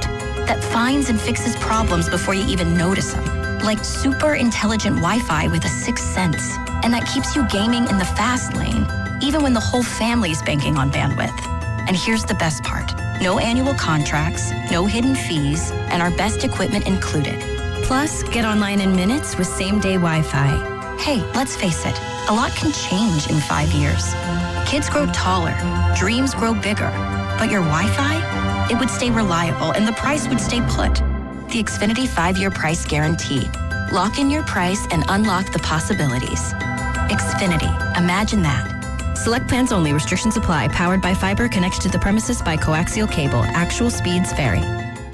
Hello, San Francisco Bay Area. Bank of America, in partnership with Visa, invites you to a FIFA World Cup 26 watch party. Open an eligible Bank of America checking account in participating financial centers only for an opportunity to reserve 2 complimentary tickets while supplies last. Experience special musical guests, games, giveaways, food, and more, all at a legendary venue. Learn more at BofA.com/BofA Visa Watch Party. What would you like the power to do? Bank of America, proud to be the official bank of FIFA World Cup 26. Bank of America N.A. member FDIC. Terms apply. All rights reserved. Americans pay about $5 billion to control termites and repair their damage every year. Many people underestimate exactly how much damage they do. Call Pacific Coast Termite today at 800-PACIFIC for a free home inspection. Certain restrictions apply. No tenting, though. No double bagging your food. No pet sitting. Mention KCBS and get 10% off termite treatments and a 2-year guarantee on their work. Call 800-PACIFIC. 800-PACIFIC or go to PacificCoastTermite.com. Right now is the perfect time to head to Saramonte Ford. Huge selection, big savings, and straight up great deals. They've got a lineup of brand new Fords ready to roll. Trucks, SUVs, and hybrids, all priced to move. Whether you're buying or leasing, Saramonte Ford makes it easy, fast, and stress-free. So don't wait. Stop in person right off 280 in Colma or online 24/7 at SaramonteFord.com. That's SaramonteFord.com. Saramonte Ford, your San Francisco Bay Area Ford dealer. Now it's time for the closer of the week. Presented by LiftMaster and RNS Doors. Turn your garage into the envy of the neighborhood. Visit rnsdoors.com. This week's closer comes from Robert in Walnut Creek. We had a garage door issue, and thankfully, our next-door neighbor recommended R&S Erection of Concord. Tony from R&S came out promptly, fixed the issue, and even resolved our long-standing noisy door problem. Recently, my garage door opener was not working. I was in need of a closer. I was put in touch with R&S Doors, and they hooked me up with a brand new garage door opener from LiftMaster. With LiftMaster's MyQ connectivity, my garage door opener can be controlled right from my smartphone. You'll know when a door or gate has been left open and can close it with a tap, no matter where I am. Be one of the first 10 callers and receive 20% off a LiftMaster garage door opener. Call 1-800-FIX-A-DOOR. That's 800-FIX-A-DOOR. Or visit rsdoors.com. R&S Doors. Look for the red truck. Joey from Vermont, a farmer trying to get through the winter. Adriana from South Carolina, a single mother living paycheck to paycheck. Liam from Ohio, an injured father struggling to provide for his family. Hi, I'm Shanola Hampton, and I support the Feeding America network of food banks because they help provide over 6 billion meals to people in need each year. Learn more at feedingamerica.org. This is the story of the one. As a maintenance tech at a university, he knows ordering from multiple suppliers takes time away from keeping their arena up and running. That's why he counts on Grainger to get everything he needs, from lighting and HVAC parts to plumbing supplies, all in one place. And with fast, dependable delivery, he's stocked and ready for the next tip-off. Call 1-800-GRAINGER, click Grainger.com, or just stop by. Grainger, for the ones who get it done. Every morning, we rise and shine, make breakfast, and brush away the night's rest. These routines help us start the day off right. Nature-Made vitamins are a simple step in that daily care regimen. Multivitamins with daily essentials, clinically studied probiotics for gut health support, magnesium to help relax the body. Nature-Made is made to care for you every day. These statements have not been evaluated by the Food and Drug Administration. These products are not intended to diagnose, treat, cure, or prevent any disease. Make Cinco de Mayo delicious with Easy Cater, the easiest way to order food from favorite restaurants for all your celebrations. From April 27th through May 5th, every order placed earns you 1,000 bonus rewards points. Whether you're looking for traditional favorites like tacos and tortas, festive options like a build your own nacho bar, or hosting a breakfast fiesta with huevos rancheros and breakfast burritos, Easy Cater makes food for Cinco de Mayo a cinch. Order now at easycater.com with promo code Cinco de Mayo 26. Restrictions apply. See offer details.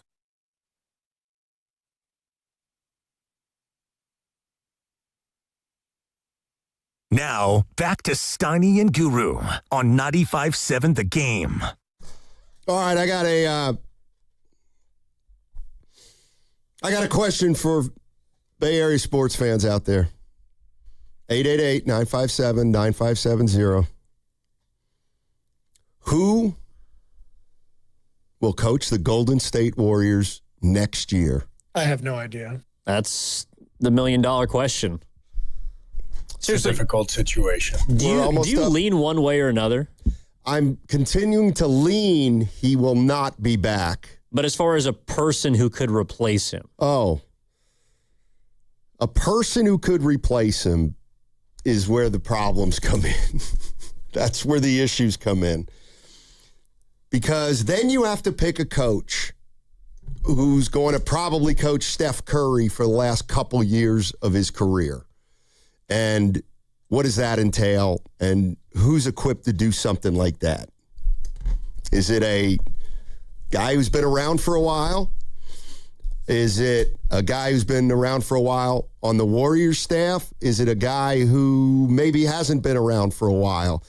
The one thing that it feels like to me, and I'm wondering if Warrior fans feel the same way at 888-957-9570, is that if Steve Kerr doesn't come back, it could jumpstart I don't want to say jumpstart the rebuild, but it could jumpstart more action in the offseason if Steve Kerr's not the coach. Well, would you give me this? The rest of the rest of the decisions they make will be dictated by what Kerr's choice is.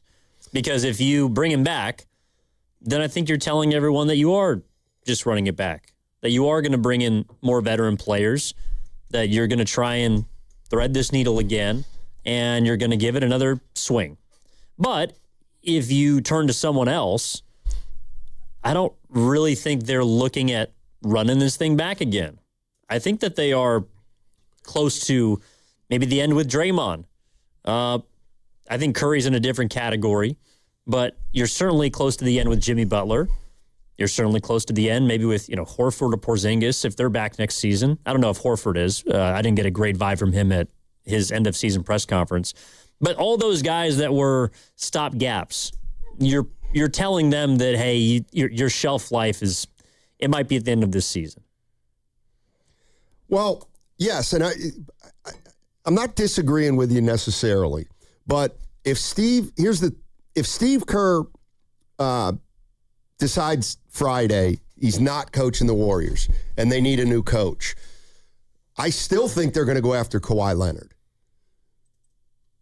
no matter who the coach is. Now, I'm not sure if Kawhi Leonard will feel any differently with the Warriors if he's coming here with Steve Kerr as the coach as opposed to a new coach. But today in ESPN, they had a big story on Kawhi Leonard, and the Clippers are probably going to try to move him, and the Warriors obviously are interested. And the price of acquiring Kawhi Leonard is Jimmy Butler, obviously. It would be a 2027 first-round pick, which is next year, and then a 2032 first-round pick. Bobby Marks seems to believe that they would need to both be unprotected picks, and so the deal would look like Butler for Kawhi Leonard along with 2 unprotected first-round picks. And I looked at that today with you across the table and said, man, I guess maybe you got to do that. But it's not something I'm overly excited about. And you'll probably have to give Kawhi Leonard a few more years. Yeah, I mean, you might have to find him his coach. I don't know, maybe. You know what I mean? It's like, yeah. I think Kawhi Leonard brings a lot more baggage than people assume because maybe he's quiet, but we found out this year he's been running the Clippers, it feels like, for the past few years. Like someone like Kawhi Leonard, yeah, would that interest me? Absolutely. Especially if this new lottery system gets proposed, gets pushed through, because then maybe the Warriors' first-round picks wouldn't be as valuable next season and beyond. Because it just seems like they're throwing all caution in the wind. You know what? If you can turn Jimmy Butler into Kawhi Leonard, I think you I don't know if you have to do it, but you got to consider it. I think you'd have to consider it too. Like, is there anything that's off the table for them this summer? Well, okay. And I believe one thing that would be off the table. Well, is there anything that's off the table? All right, you ready? I think if the Warriors jump up in the lottery, they will not trade that pick. They will draft one of the top 4 players in the NBA. Now, the interesting thing is if on May 10th, the Warriors have the 2nd pick in the NBA draft, well, they're going to get a lot of calls. And maybe there's something there that, that would entice you, quite frankly. I mean, you got to understand that if the Warriors get 2, and maybe now you can move Butler and that pick for probably a pretty darn good player if that's the route you want to go. Like Kawhi Leonard. Well, okay, hypothetically, the Golden State Warriors have the number 3 pick. They jump up to number 3. Okay, well, guess what? I'll bet you the Clippers call now and say, hey, you want Kawhi? We'll take Butler. We'll just take your 3rd pick in the draft, and you can have Kawhi. So you're trading the 3rd pick, Butler, for a 35-year-old Kawhi Leonard. I don't think I'd do that. Partially because that would just be one first-round pick. That's true. Just happens to be a high one. But that pick might be the future of your franchise. Like, I don't believe that. What's the saying? The absence of evidence isn't the evidence of absence. Oh. It's like just because you messed up the 2nd overall pick doesn't mean that you should trade the number 3 pick. Just because you missed on Wiseman, and if you want to call Kuminga a miss, you can. I don't think that that's enough evidence for you to forego a chance to draft the future of your franchise, especially if this is supposed to be a great draft class. There's players within the top 4, maybe the top 5. If you're maybe it's not number 3. If you're top 5, you cannot trade that pick. I think you have to use it. I don't disagree there. This from the 415 on the text line. Our third pick hit the pike. All right, I'm not saying you do it.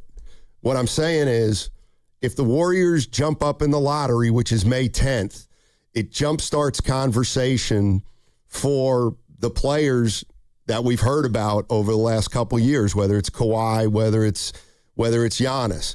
What I'm saying is I'm with you. I would not trade a top 4 pick probably for Kawhi Leonard. Actually, definitely. I wouldn't do it, but I'm asking, would the Warriors consider it in this period of time that they're in right now?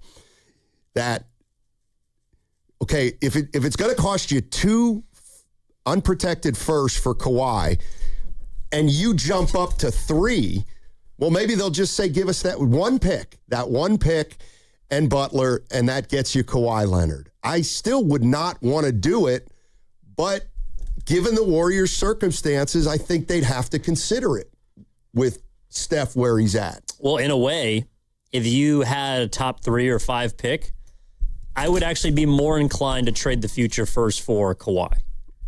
Like 2027 and 32, or whatever the hypothetical is. Right. Because then I get a crack. No doubt. At a great player, a potential cornerstone franchise guy, and I could bring in Kawhi Leonard. Now, you might run into a similar problem you did before is how's that guy going to get on the floor?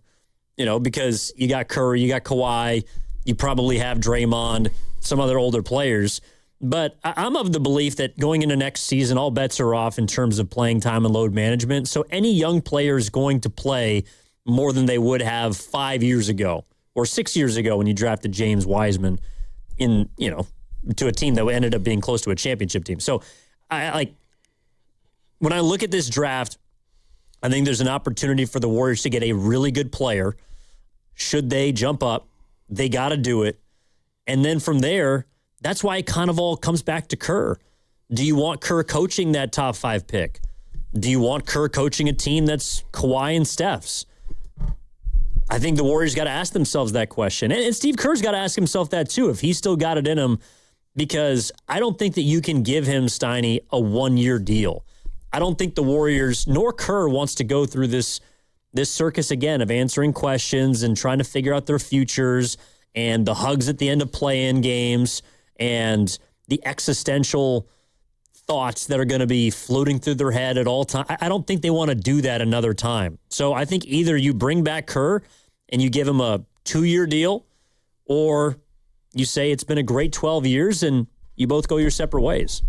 Yeah, I'm thinking of all the things they could do, and one thing they could do is and I understand they aren't crazy about giving Steve Kerr just a 1-year deal, but if you gave Steve Kerr a 1-year deal and you didn't extend Steph, well, then all 3 would be up at the end of next year. You'd probably go through the process again, and maybe at that point is when you lose Draymond, and maybe you lose Kerr at that point too, and then you make your decision on Steph Curry. I just feel like if the Warriors jump up into the lottery, jump up in the lottery, and they have a top 4 pick, I think that's when teams are going to say, oh, now we'll make a deal with you. Because let's be honest, no team wants to make it like the Clippers don't want to make a deal with the Warriors, give them Kawhi, and then somehow the Warriors win 48 games and that pick is at 22. If the Warriors are sitting with the 3rd pick, that's the pick that teams are really going to be coming for and probably offering the most for too, I would think. Yeah, I mean, that's the pick you want. You also don't know if next year's draft class is going to be as good as this one's. I think there's a lot more confidence, and that might also be a reason why teams tanked harder than ever before to get into this draft, because you never know what's going to happen in the following seasons. I don't know. If I'm Golden State, I do want to give Curry an opportunity to compete. And someone like Kawhi Leonard would absolutely do that. But it just can't involve this year's draft. It just can't. I think the Warriors have had so few opportunities in the lottery the past, decade really plus, that what would you give me for this? In a weird way, I think you owe Dunleavy the pick. I agree with that. Like you owe him the chance to either hit or mess it up. And because he hasn't done anything absolutely egregious, in my opinion, to this stage as general manager, outside of maybe the podium game, where he went after JK and his agent. But I don't think he's done anything as far as roster decisions that have been just baffling. Some of them haven't worked, but he ain't acquired. He has not acquired a Rafael Devers. You wouldn't say Butler was that guy? No, because you won a playoff series with him. Now, and maybe you could have won more if Steph stayed healthy. I don't think. Oh, you mean Butler was a pretty good move at the time? I got you. No, I just didn't know what you're saying. No, I think the Butler move was the right move, and it actually worked. It's not working now, but what if you turn that into Kawhi Leonard? Then that actually looks like a pretty good move. It'll probably be picks too, though, if it's Butler for Leonard, obviously, right? Yeah, that's true. But here's my question to Warrior fans. You guys all know exactly where they're at right now. Steve Kerr is at the end of his contract. Draymond Green's got a player option, and Steph's got one more year. Like, what do people want to see happen, knowing that if Steve doesn't come back, what that may mean for what next year and subsequent years look like, as opposed to if he does come back and what it looks like. I mean, I'd love to gauge how many Warrior fans out there would really like to, let's say, lock up Kerr, Curry, and Draymond for another 2 years, this year or this upcoming year and next, and just kind of get rid of any uncertainty. And say, hey, look, at the end of 2027, 2028, all these guys are likely going to retire. And they're all going to retire here. Is that the way Warrior fan? And then you use your draft picks, you try to get better in the meantime. But then at least we've got clarity on where we're at right now with the end of the dynasty. And we're putting the expiration date at 2028. How would you feel about that? About Curry and Draymond? With Kerr or without? With him. Steve, we want you to sign a 2-year. Like, if you take everything at face value, okay, they don't want to give Steve 1 year, they want to give him 2. All right, he takes 2. Steph Curry wants one more year added to his contract. We take care of that. Draymond Green rips up his contract, and you give him 2 more years. So they're all lined up. They're all going to be Warriors for 2 more years. And then we know at the end of the 2028 season, it's over. But we know it now. Well, I don't think that I'd like it, but I would understand it, because what's your alternative? Is to just be a bad basketball team for the last few years of Curry's career. I think that they would like to give him a chance to play in another playoff series, maybe make a run to the second. I don't know, but I just feel like there's a lot of recalibration right now inside of Chase Center in regards to goals. The goals right now, for the time being, cannot be just championship. I think exactly. I think that's obvious that they're not a championship team, and if they prove this year that there's something there, then maybe we could talk about it. But what I don't want to go into the year feeling like is, they're off to a slow start and they're below 500, or maybe they're just a couple games above 500, but they're not really looking like a top 4, top 6 team, and we're disappointed. It's like I think that they showed us this year that everything has to be, I don't know if it's expected, Steiny, but just Like, you can't go into next year just believing that they're going to turn back the clock again. If they do, that's great, and much respect to them. But I don't think the Warriors can operate anymore like they have, where last season they said, all right, well, we just got to get to the playoffs. Okay, well, just getting to the playoffs turned out to be an incredibly difficult task, even when you were healthy. So right. I don't want them to go into this year believing their team is better than it is. Yeah, I'm with you there. I also think 888-957-9570 is the number if you want to jump into the conversation. We're talking about all the Warriors fallout, whether you want Steve Kerr back or not, whether you want him back under certain conditions, whether you want him back if Curry and Draymond are here, but you don't want him back if those guys aren't here. I think one of the, and I was thinking about this, if the Golden State Warriors, they could really get put to the test one more time about what they want to do for Steph Curry. If they have the number 2 pick in the draft and they got a shot at DeBonsa, it's really simple. They may be looking at it saying, do we want DeBonsa or do we want Kawhi Leonard? Because we can get Kawhi Leonard right now for for the pick that is DeBonsa. I think that would be on the table for the Clippers. And then it would put the Warriors in a bind where they would really have to make a decision about Steph Curry and the immediate future. Yeah, see, I think if the Warriors traded DeBonsa for Kawhi Leonard, that would be incredibly foolish. What about Giannis? Giannis makes a little more sense, but I still don't think I would do it. I don't either. You missed the boat on that kind of thing. It reminds me of all right, when LeBron James went back to Cleveland, what did they do with the number 1 overall pick, the Cleveland Cavaliers? What year? Wiggins. Was that Wiggins? Yeah. Okay. They traded it. Yep. Because you could get a player that helped them get to a finals and eventually win a championship. They might have been, and they proved to be correct, they were a Kevin Love away from contending.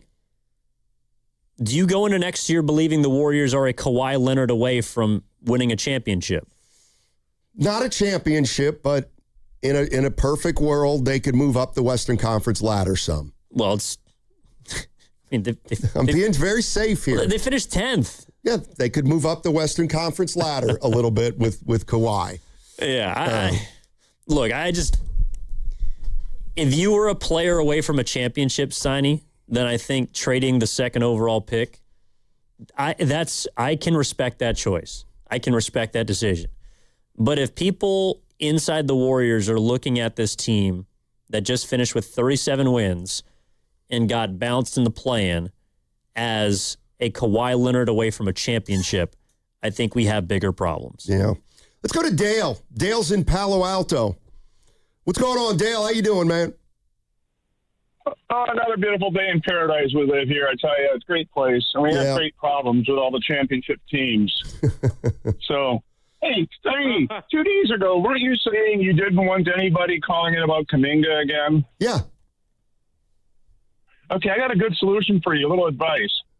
If Guru or anybody mentions Kuminga, just refer them to Franz Wagner's stats. All right. Thank you. Okay. Anyway, so speaking... No, I got what you're saying. But speaking of that, so I thought you would laugh a little bit. Anyway, okay, so anyway... I got you. What cracks me up is the difference in the Niners versus the Warriors in their drafting. Because the Niners, the head coach is heavily involved, and Steve Kerr's point blank said, hey, I'm just the coach. And yet, Kerr wanted Wagner. And, to me, there's no question but Kerr is by far the best coach out there right now. And it would be crazy not to bring him back for 3 or 4 years, or how many years he wants to. Let it be his choice.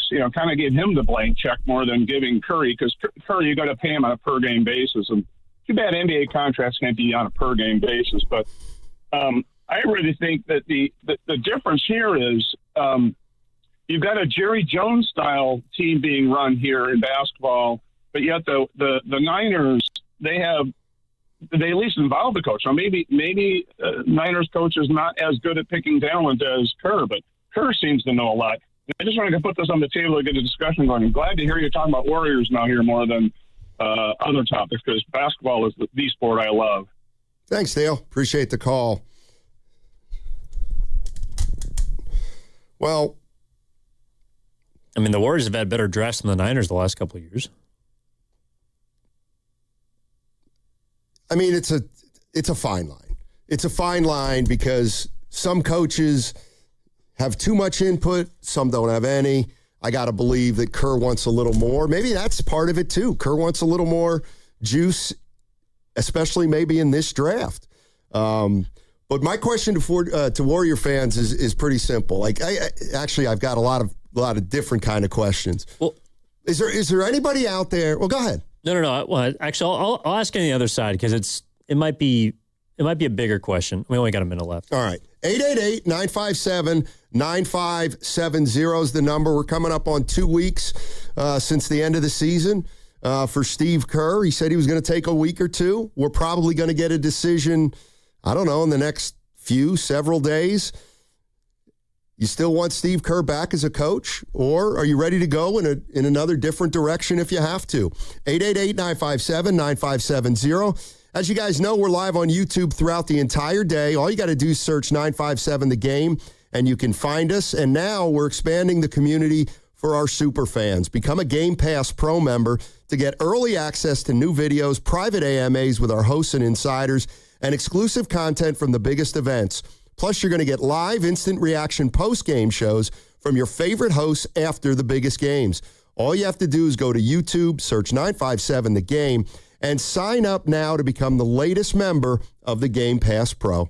Running a business means wearing multiple hats. So if you're like me, you probably started out using your personal phone, taking client calls and texts nonstop. As my business grew, I needed something smarter. That's when I switched to Quo, the #1 business phone system. Quo works right on your phone or computer. No carrying 2 phones, no clunky landline, just one easy app you can try for free. Your team can share one number and handle calls and texts together like a shared inbox. Any teammate can jump into the conversation so customers get faster responses. And Quo's AI assistant summarizes your calls and responds to customers 24/7, so you never miss a lead or opportunity. All this starts at just $15 a month. That's basically 2 coffees. You can even keep your current business phone number. Find out why 90,000 businesses trust Quo. Money is on the line. Always say hello with Quo. Try Quo for free at quo.com/sports. That's quo.com/sports to try Quo free. QUO.com/SPORTS.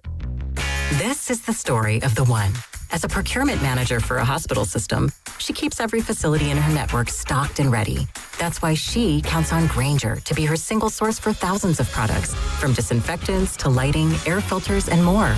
And with fast, dependable delivery, Grainger helps her keep every facility stocked, safe, and running smoothly. Call 1-800-GRAINGER, click Grainger.com, or just stop by. Grainger, for the ones who get it done.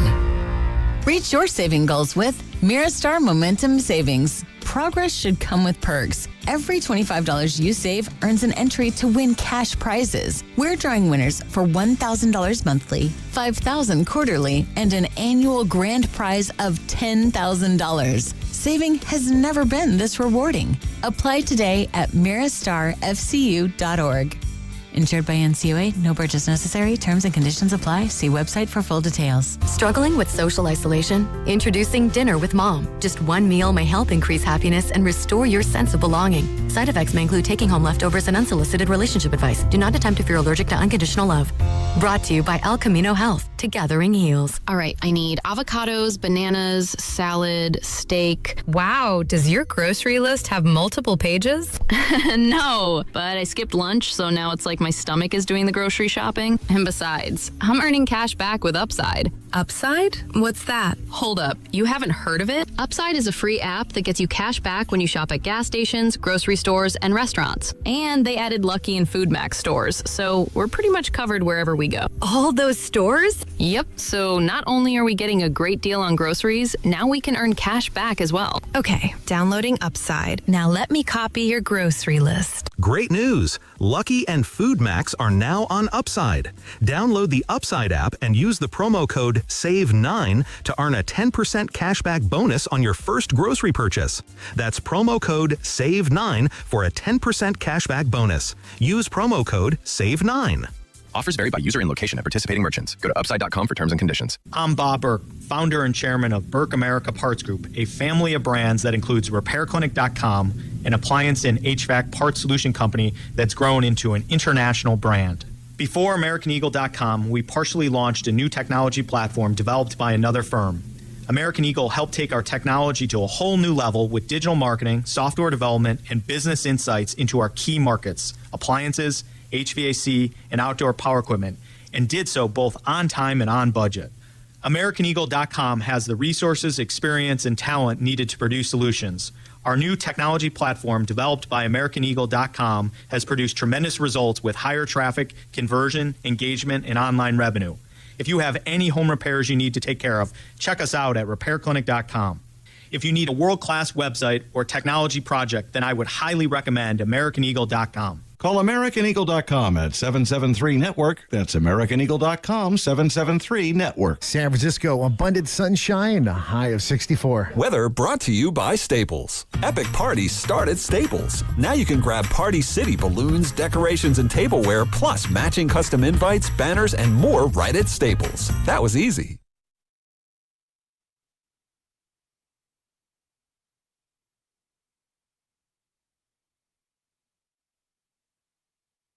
Now, back to Steiny and Guru on 95.7 The Game. All right, Evan Giddings in for Daryl the Guru Johnson today.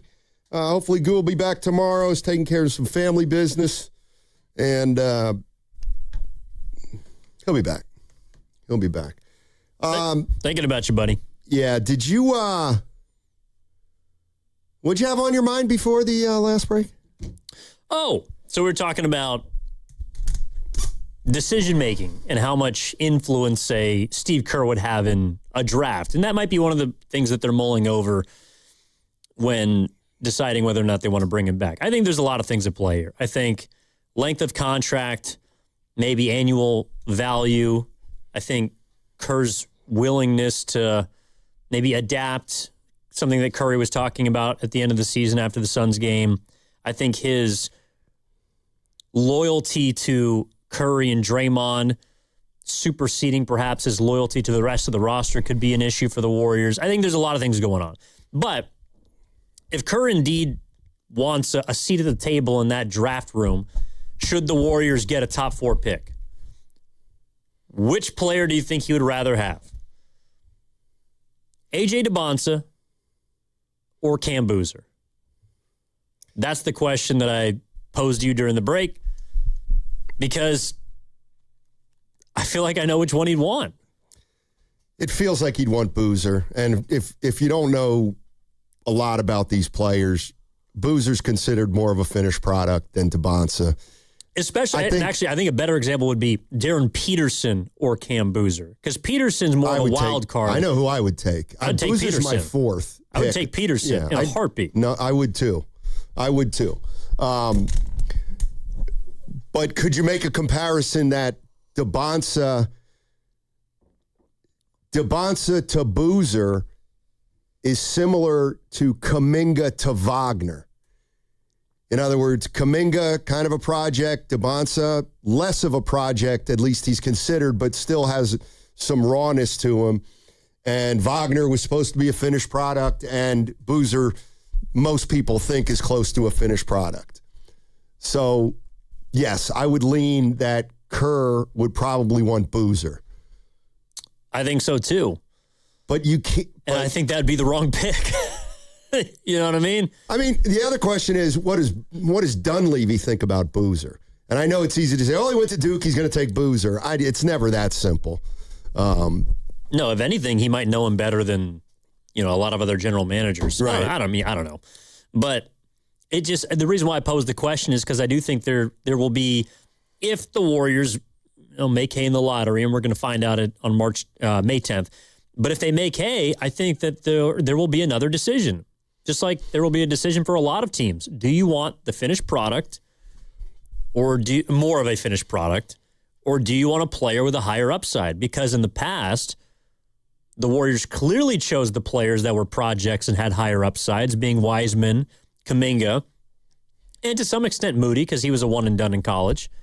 Whereas from the moment that Dunleavy has taken over as general manager, their draft strategy, and they haven't had a lottery pick, but it's been clear to me that their draft strategy has been to find players that can play now and that Steve Kerr can use, as opposed to guys that are darts thrown at a dartboard.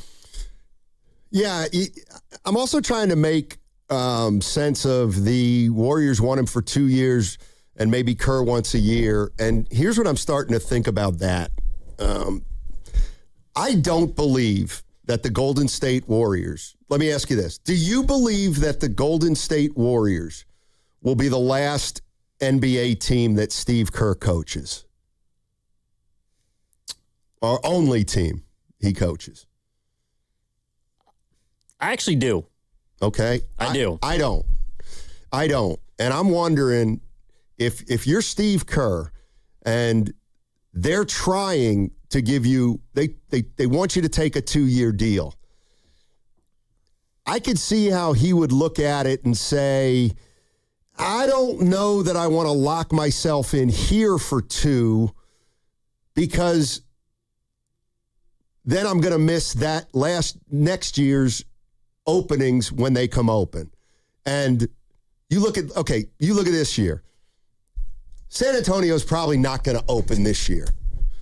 All right? No, but it's looking like they're going to make the Western Conference Finals, I think. So if Kerr takes 2 years with the Warriors, he rules out any chance of getting the Spurs job at the end of next year, which, they go to the Western Conference Finals this year and then they lose in the second round next year. They'll probably fire the coach because that's kind of what happens.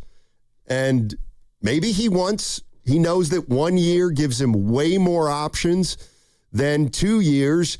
And because he may want to coach again, not coming back is also an option because then he's just a free agent. Maybe this is where we're different. I take Steve Kerr's word that he will not coach next season if he's not the coach of the Warriors.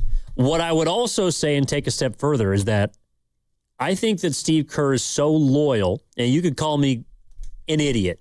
I think that Steve Kerr is so loyal to Steph Curry and to some extent Draymond Green that while those two players, but mainly Steph, is still playing in the NBA, Steve Kerr will not coach. He will not coach against those guys. I don't think. Wow. I think he would. I think once Steph retires or Draymond retires, I think it's back on the table. But I don't think it's a given that he just takes a sabbatical for a year and then goes back into coaching. I think he's going to take some time. And that's why I think after those years, yeah, it's a possibility that he doesn't coach again or that maybe he doesn't get a job. I don't know. 888-957-9570 is the number. How do you want Steve Kerr to handle? How do you want Joe Lacob to handle this situation? Do you think Steve Kerr will coach another team after the Golden State Warriors? I feel like if Steve Kerr doesn't come back, all right, he'll be able to say to Steph and Draymond, look, it obviously had nothing to do with you guys. But it just didn't work out. And, they want some things out of me that I wasn't willing to give. And I want some things out of them that they weren't willing to give. So, I'm just not going to be back next year. I think he would take a job a year from now, even if they're still in the league.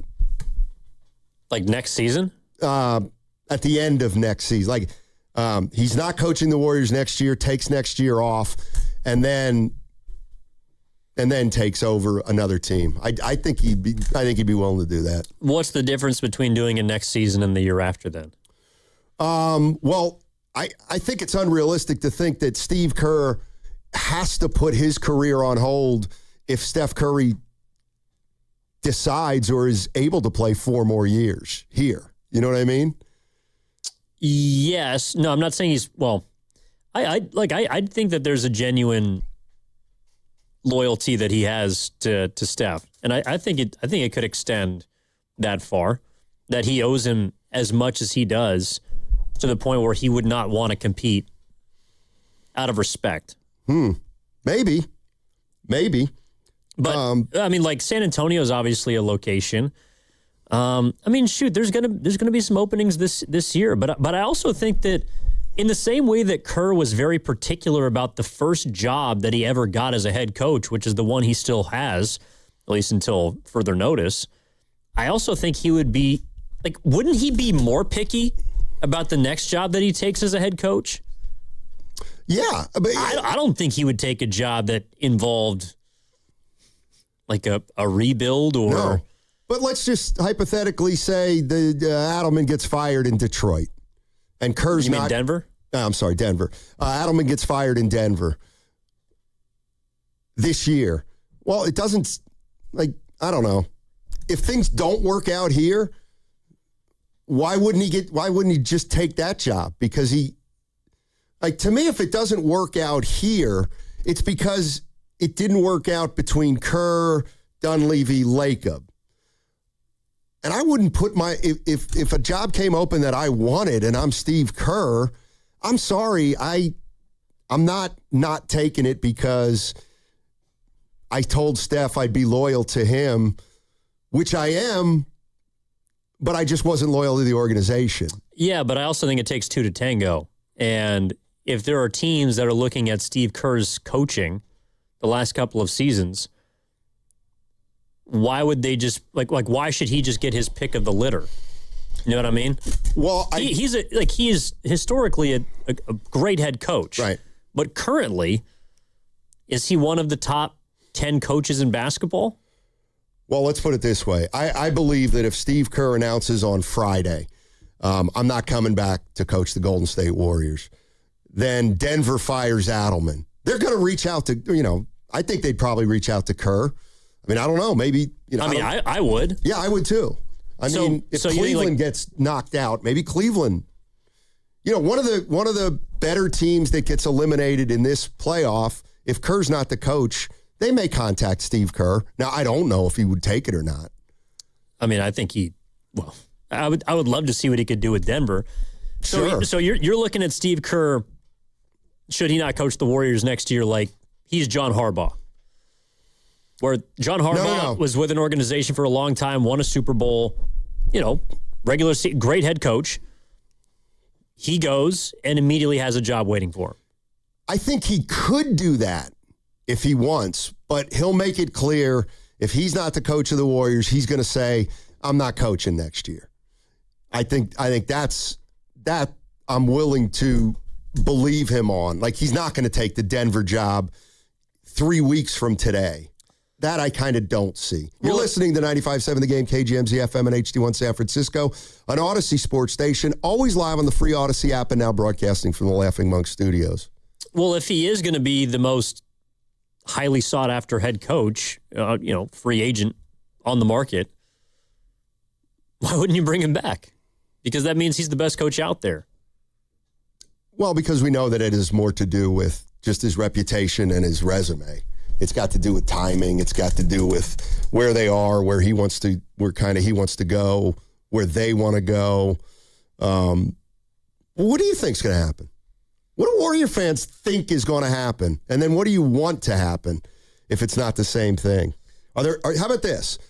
Are there any coaches coaching now in the playoffs that Joe Lacob should reach out to if they get fired? Yeah. I think I would say three right now. So here's guys that I would rule out. All right. Like Jamal Mosley with Orlando. Okay. These are guys who could get fired. Right. I think Mosley's been on the hot seat for the majority of this season. I know. It feels like every single year. Mosley, I wouldn't want. Tiago Splitter, I wouldn't want. And then, well, these are two other guys that apparently are in waiting to potentially see if Mosley gets fired in Orlando. They're not in the playoffs, but Billy Donovan and then Darvin Ham are two guys that have been, are names that have surfaced in coaching circles. I would not like either of those guys. But I would be open to Kenny Atkinson coming back. I would be open to, if you decided you wanted to go young, and if you decided that you're turning the page and you want to bring in a whole horde of young guys, I think Ime Udoka would be a guy I would consider. And then lastly, the dude that I feel like could kind of be the middle ground, if he gets fired, would be Nick Nurse. Oh, I thought you were going to say Mike Brown. No, Mike Brown, I mean, he's got a relationship, and I think Mike Brown's a better head coach than maybe people give him credit for. But I think I would rather try my hand with Nurse than Mike Brown. About Finch? You think he's getting fired? I assumed he wasn't. He's made the Western Conference Finals. You continue to beat us over the head with that fact the last two seasons. Right, but there's always that, Western Conference Finals, you stub your toe in the first round. The following year, then there's just an assumption that it's over. But how cool would that be? What? For me. You'd retire. I probably would. You would have I go to work for the Wolves.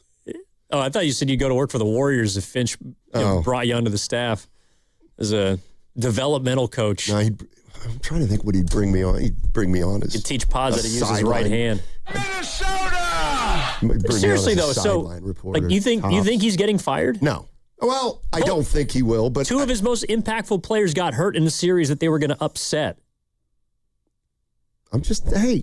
A-Rod is very mercurial. Trust me, I've met him. Very mercurial, right, Risotto? Very mercurial. He's a weirdo. A-Rod. Finchie's not cooked. The Wolves, hey, look, and this is a fact. Seriously, if the Wolves win tonight, or if they somehow advance in this series, you cannot fire him. I don't think you can either. But Ayo Dosunmu is your best player. I don't think you can either. But anybody out there, somebody's saying you can have Nick Nurse. It's funny. No team likes their own coach anymore. No, and Nurse is, I don't think he's a great, but he's a champion. Yeah, he is. 888-957-9570 is the number. Where are all my armchair GMs? How are we fixing the Warriors this offseason? What are we doing with Steve Kerr first? If you're Joe Lacob, are you just leaving it up to Steve? Hey, Steve, let us know if you want to come back. We got a 2-year deal waiting for you for $38 million, $40 million. If you want it, it's all yours. If not, just let us know, and we'll move in a different direction.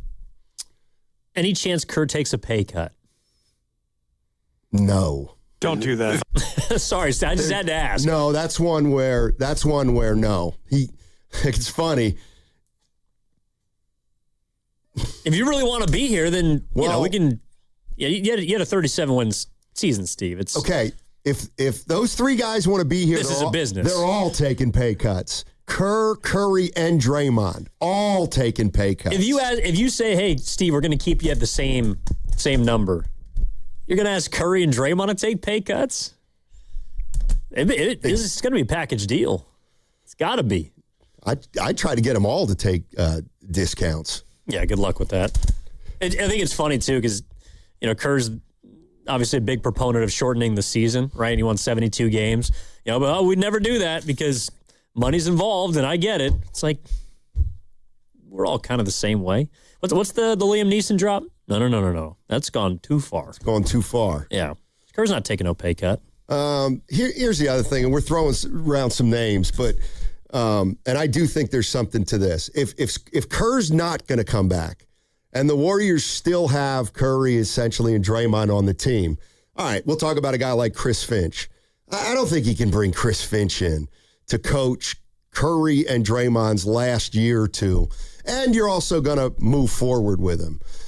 I mean, I guess it could, but that seems to me like a little bit of a round peg in a square hole. Now, the coaches to me that would soften that a little would be Kenny Atkinson and maybe Mike Brown, two guys who have been here.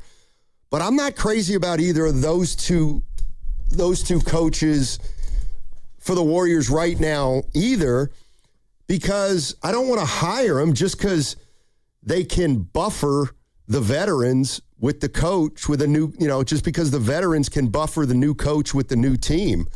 So I don't necessarily see that either going that way. Do you want to hire an Andre Iguodala? Jerry Stackhouse, he's out there.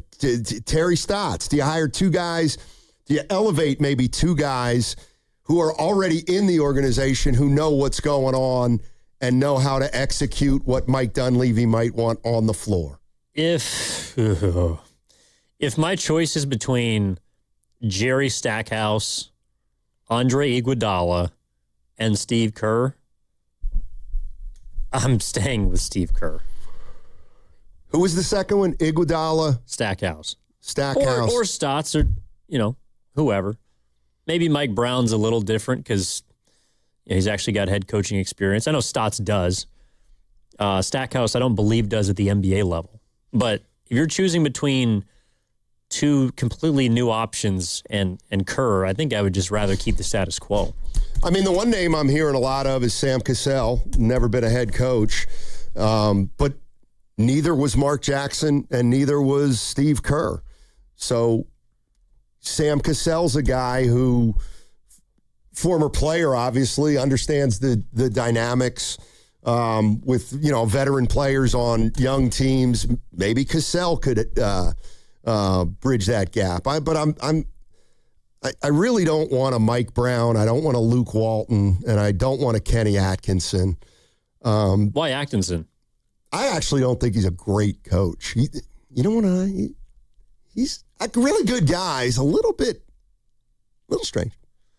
Little strange? That's why you don't like him? He's just a little, I don't know. It's hard to explain. He's just like a little too animated for me. I kind of like him. Listen, we had him on. Guru and I had him on, and he was incredible. Well, he buttered you guys up. But the same way he was incredible, I was like, he can't. There's no way this guy can be a good coach. He's a little goofy. His team had the number one offense in basketball last year. Did they? And they won it, right? The Cavs? Yeah. Well, they all got hurt. Oh. Yeah, they kind of broke down. This year, though. Well, bring him back here. This year, you got to get out of that first round, Kenny. No, I didn't. 415. What? I did not forget the station ID. I did that at 58, actually. Yeah, you went early. I did. I went a little bit early, and that's the way I went. And you haven't done it twice. You'll be all right. I mean, the other thing is we don't know who, like Joe Lacob may love a coach out there that we don't know about. Yeah, Todd Golden. Well, you can't go from Steve Kerr to Todd Golden. Why not? Because you can't. Why not? You know why? Because you Why can't. Not? Why not? How is Todd Golden going to go over with Steph Curry and Draymond Green? Well, this is where Todd Golden. This is where Steph is different. I'm serious. I think they could bring in anybody. They could bring in Matt Steinmetz to coach the Golden State Warriors next season. They won't. They won't. But Steph, if he is sold by the front office on their vision, he can make it work. He's just different, man. Okay. I don't know about Draymond, but okay, you're not going to. Okay, when Steve Kerr took over from Mark Jackson, yes, he was unproven. He was unproven, but he was a champion already. So is Golden. He's got a ring, does he not? All right, I'll let you finish. Okay. Todd Golden. Hey, Steph, we know you only got a couple years left, but we got a guy over here who's never coached at the NBA level. Only coached major Division I program for 3 years. And Kirk and Kurt love him. Oh, they developed great relationships with him at St. Mary's. I think you're going to, Steph, I think you're going to love Todd Golden. No chance. Well, how similar it is to the conversation of, hey, Steph, I know you guys have made 2 straight playoffs. You've actually won a series as an underdog, and you've done something with this head coach, Mark Jackson, that has not been done in over 30 years with this franchise. We're going to bring in a broadcaster. Wasn't he also a general manager? He has never been on the sidelines. No, I know, but I'm just, he's got a lot of NBA experience. I would argue that Todd Golden has more head coaching experience than Steve Kerr did when he was hired. I would say that it's, yes, as a head coach of a different sport. It's not a different sport. They still dribble basketballs. They use a different basketball, especially come madness time. But, all right, I don't necessarily see it either, but I don't think that kind of hire is off the table. I don't think any hire is off the table outside of Jerry Stackhouse and Terry Stotts. You think they're off the table? I don't think that they would just elevate those guys. I don't. I would. Or it's not what I definitely would do, but... And why would those guys take a job for a year knowing that they're lame ducks? They'd get 2 years. They would get a 2-year deal. Well, in that case, I'm just keeping Kerr. I'm just talking this way if Kerr walks. Oh. It's a way to soft pedal Kerr out the door and the end of the Curry-Draymond era. All right, 888-957-9570. I see calls, so I'll get to calls on the other side. What do you think Steve Kerr's going to do? And the boss put it to us this morning where he said, hey, I mean, who would you rather have? Iguodala as a coach, Mike Brown as a coach, or Steve Kerr as a coach? And when he put it that way, I thought, oof, maybe Steve Kerr is the guy to come back for a year or two. What do you guys think at 888-957-9570? Also, coming up at 1 o'clock, we got Brian Geltzeiler, Sirius XM NBA Radio. We're going to talk to him about all this stuff. He's one of our favorites, and you know how good he is. What's coming up on the game is brought to you by Fremont Bank. Here for you, here for good. Let's talk about a big win on and off the field. This April, donate blood with Stanford Blood Center, and you're automatically entered to win 2 luxury suite tickets for the Giants versus the Diamondbacks on May 25th at Oracle Park. We're talking suite level, great views, all the food and drinks included. Your one donation saves lives, and it puts you in the best seats in the house. Make the call to donate today. Visit StanfordBloodCenter.org for an appointment. Hey, it's Willard, Bay Area. You feel that rumble? That's Low Riders taking over Cinco de Mayo. Join Habas Law on Sunday, May 3rd from 10 a.m. to 5 p.m. East San Jose, King and Story. Chrome gleaming, hydraulics bouncing, starting at 10 a.m. It's the Cinco de Mayo parade, live music, incredible food, and a community alive with pride. Presented by Omar Habas, Tarek Habas, and Habas Law with Council Member Peter Ortiz and the United Lowrider Council. Pull up with your crew for Low Riders, Sunday, May 3rd, Habas Law, East Side Pride, let's ride. All guests on 95.7 The Game appear on the River Islands guest line. Dub Nation, this is Jimmy Butler, and you never know when I'll be on the River Islands guest line. Dub Nation, this is Stephen Curry, and you never know when I'll be on the River Islands guest line. So make sure to keep it locked on 95.7 The Game. River Islands in Lathrop is the best-selling master plan community in all of Northern California. With its lakes, parks, trails, and collection of new home neighborhoods, the good life can be your life. Isn't it time for you to discover the islands? Warning to all sports fans. If you're still using a sportsbook, you're getting robbed blind. Here are the facts. Sportsbooks skim your payout for profit. On a $100 position, they take around $9 just to let you play. It's theft in broad daylight. On that same $100 position, sportsbooks pay out $500. Polymarket pays $650. That's because Polymarket is a prediction market, not a sportsbook. You trade against other people, not the house. That means more money for you and less for those greedy sports books. Even better, it's available in all 50 states. Polymarket is so confident you'll never go back to those thieving sports books that they're giving you $20 free for your first trade. Just download Polymarket in the App Store and use promo code FLAG20 to unlock your $20 free trade. That's promo code FLAG20 for a free $20 trade. It's time to stop letting sportsbooks steal from you. Delete that app and join the millions using Polymarket. Download Polymarket and use code FLAG20 for $20 free. Trading not available in all jurisdictions. Check local regulations before trading. Restrictions and eligibility requirements apply. Welcome to SF Fire Credit Union. Why do you have all those cats? I've been saving them from trees, just like a firefighter. So, can I join SF Fire? You know, we're not just for firefighters. Anyone can join and get lower fees than banks, ATM access worldwide, and the top-rated mobile banking app. Wow. Say, do you want a cat? SF Fire Credit Union. Banking for heroes and anyone who wants to be treated like one. This institution is not federally insured. The credit union is not insured by any state government. Privately insured by ASI. Ready to get rid of that old car? Donate it today to carsforkids.org. Call 1-877-CARS-FOR-KIDS. Donation is super easy, and your car can be picked up as soon as tomorrow. Call 1-877-CARS-FOR-KIDS to donate your car today. That's CARS with a K. This is the story of the one.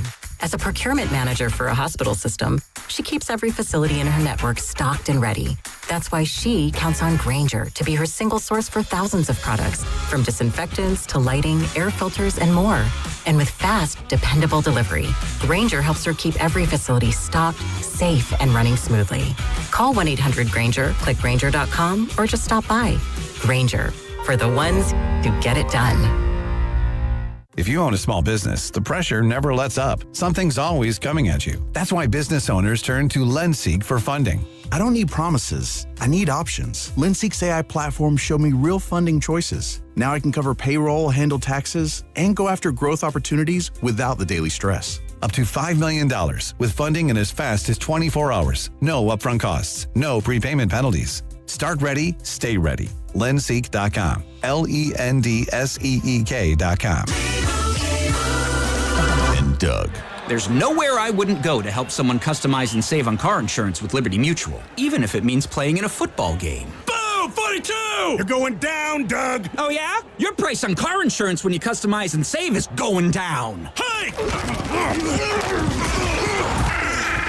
Limu? What are you doing on their team? Only pay for what you need at libertymutual.com. Liberty, liberty, liberty, liberty. A cool and crisp Modelo tastes good. But you know what tastes even better? That survived the evening rush Modelo. That post-12-hour shift Modelo. That fought for every rebound Modelo. That just clocked out on a Friday Modelo. That Modelo you earned is just better. That Modelo is the markable fighter. Drink responsibly. Beer imported by Crown Imports, Chicago, Illinois.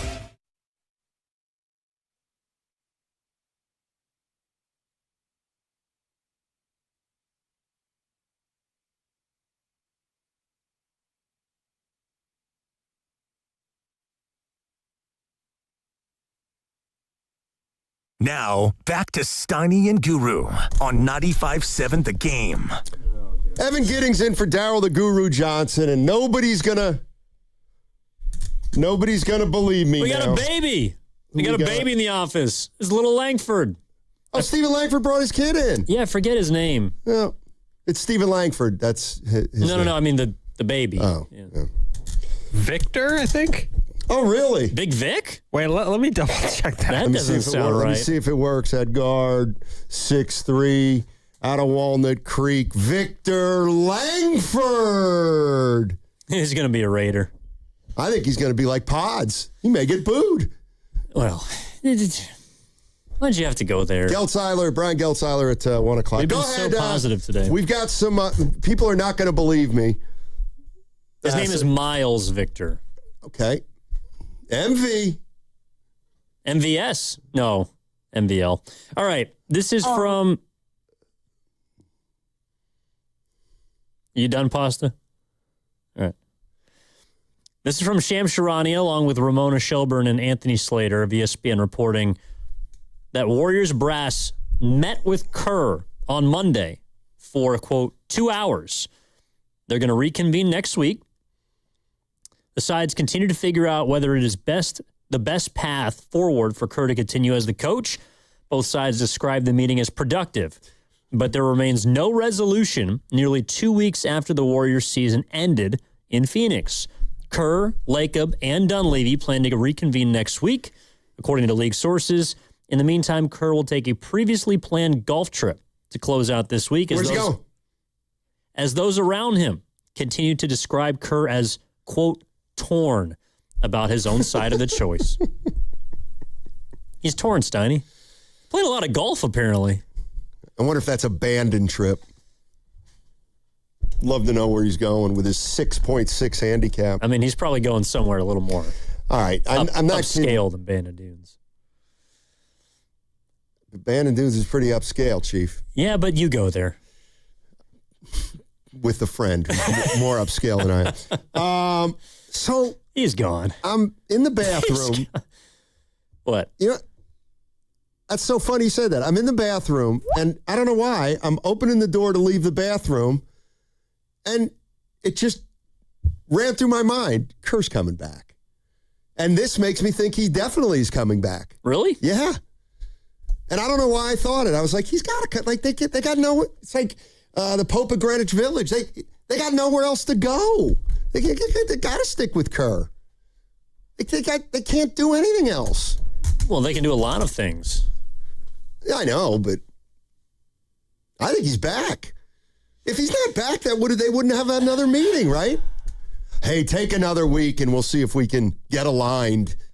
Give a break. Well, they might also be waiting to see how the first round of the playoffs ends. You know, if there's some guys available. That's not a bad call. So we gotta keep fighting. Well, because I don't think that you can go to anyone else, whether it's your own team, potential free agents, maybe even it impacts your draft strategy, whether or not Kerr's back as the head coach. So, I don't think they actually really have to make a decision on Steve Kerr, frankly, until draft night. I mean, if you're bringing in a new coach, you'd like to get their influence on, your first round pick. Right. But until then, I don't think there's any rush. No, you may as well let everything shake out from the playoffs. If there's a guy that, if there's a guy in the playoffs that you're interested in, yeah, there's no rush. But if there are other guys, then you could get it done now. Let's go to City Boy. He's in San Francisco. What's up, City? How you doing, buddy? Hey, what's up, fellas? Thanks for taking my call. And I tell you what, I really hope they bring Steve back. And I kind of agree with you, Matt, that they're going to meet with him for 2 hours and then have another meeting. I mean, if they knew that they were parting ways, they have to at least, pretend a little. But I think that there's some substantive talks going on. I mean, and is Steve going to walk away from 17 to 20 million? I mean, I don't think he's a guy that's driven by money, so to speak, but that's a lot of money to walk away from if they got 2 years, 35, 40 million on the table for him. They could, go a long ways towards a lot of things. So, but I hope he stays, I mean, he you need stability in this league. And I'll tell you what, I mean, if he goes, I mean, I feel like we're right back in the Dave Twardzik era. You promote some, what are you going to promote? Stotts? I mean, it's like Dave Cowens all over again, and I mean, it's like, it feels like a rudderless ship from the top down right now. And you get rid of Steve and you have nothing. I mean, nothing. And so I don't feel like there's any direction with this roster. I don't feel like there's any direction at all. So, I mean, the only thing I will say is because this roster is so it's such a bad roster when you're trying to compete, like they say, for championships. I mean, it's fine if you're looking to be the 10 or 11 or 12 seed, but if you're trying to really compete, this roster is awful, and you're going to bring in a new coach. You're going to set them up for failure. I mean, it's they are in a tough spot, but they did it to themselves right now. I mean, this team just has no talent. I mean, extending Draymond 3 or 4 years ago, whenever it happened, that was where it all started. I mean, that was just the worst decision. And then extending Jimmy, and I know that was part of why he was willing to come here. Right. But they've really shot themselves in the foot with just terrible decisions that were honestly pretty easy to see coming. I mean, all all the stuff that's happening now, I mean, I think we all looked at it when they were making these moves and said, you're really going to pay for this 2 years from now, and here we are.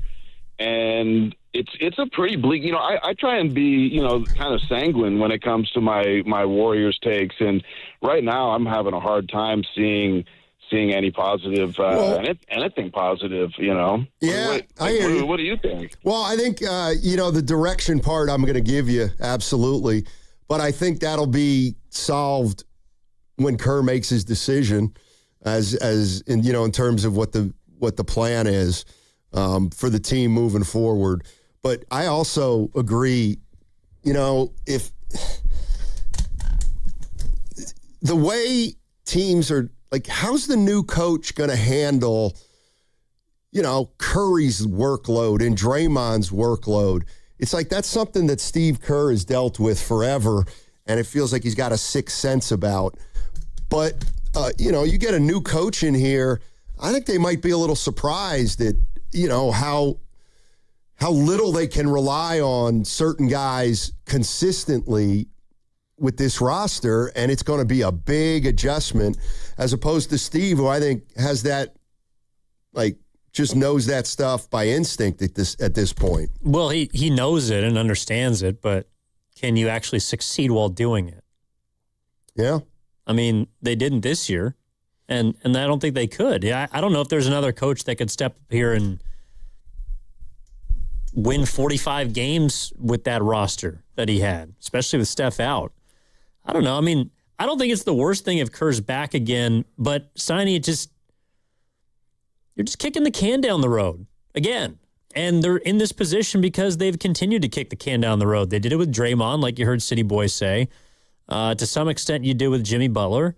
And it feels like you're just going to do it again with Steve Kerr because you don't have any alternative. But I just think it's interesting that there's a lot of people who during the season and maybe even at the end of the season were saying, get rid of Kerr. It's time to move on. You got to go find something different. And now here we are 2 or 3 weeks later, and everyone wants him back. It feels like most people do want him back. And I'm just wondering why there's such a change. Why there's such a change of heart. I think one of the reasons is because when push comes to shove, we start throwing names around, and you realize that Steve Kerr is a pretty darn good coach, all things considered. Gary's in Daly City.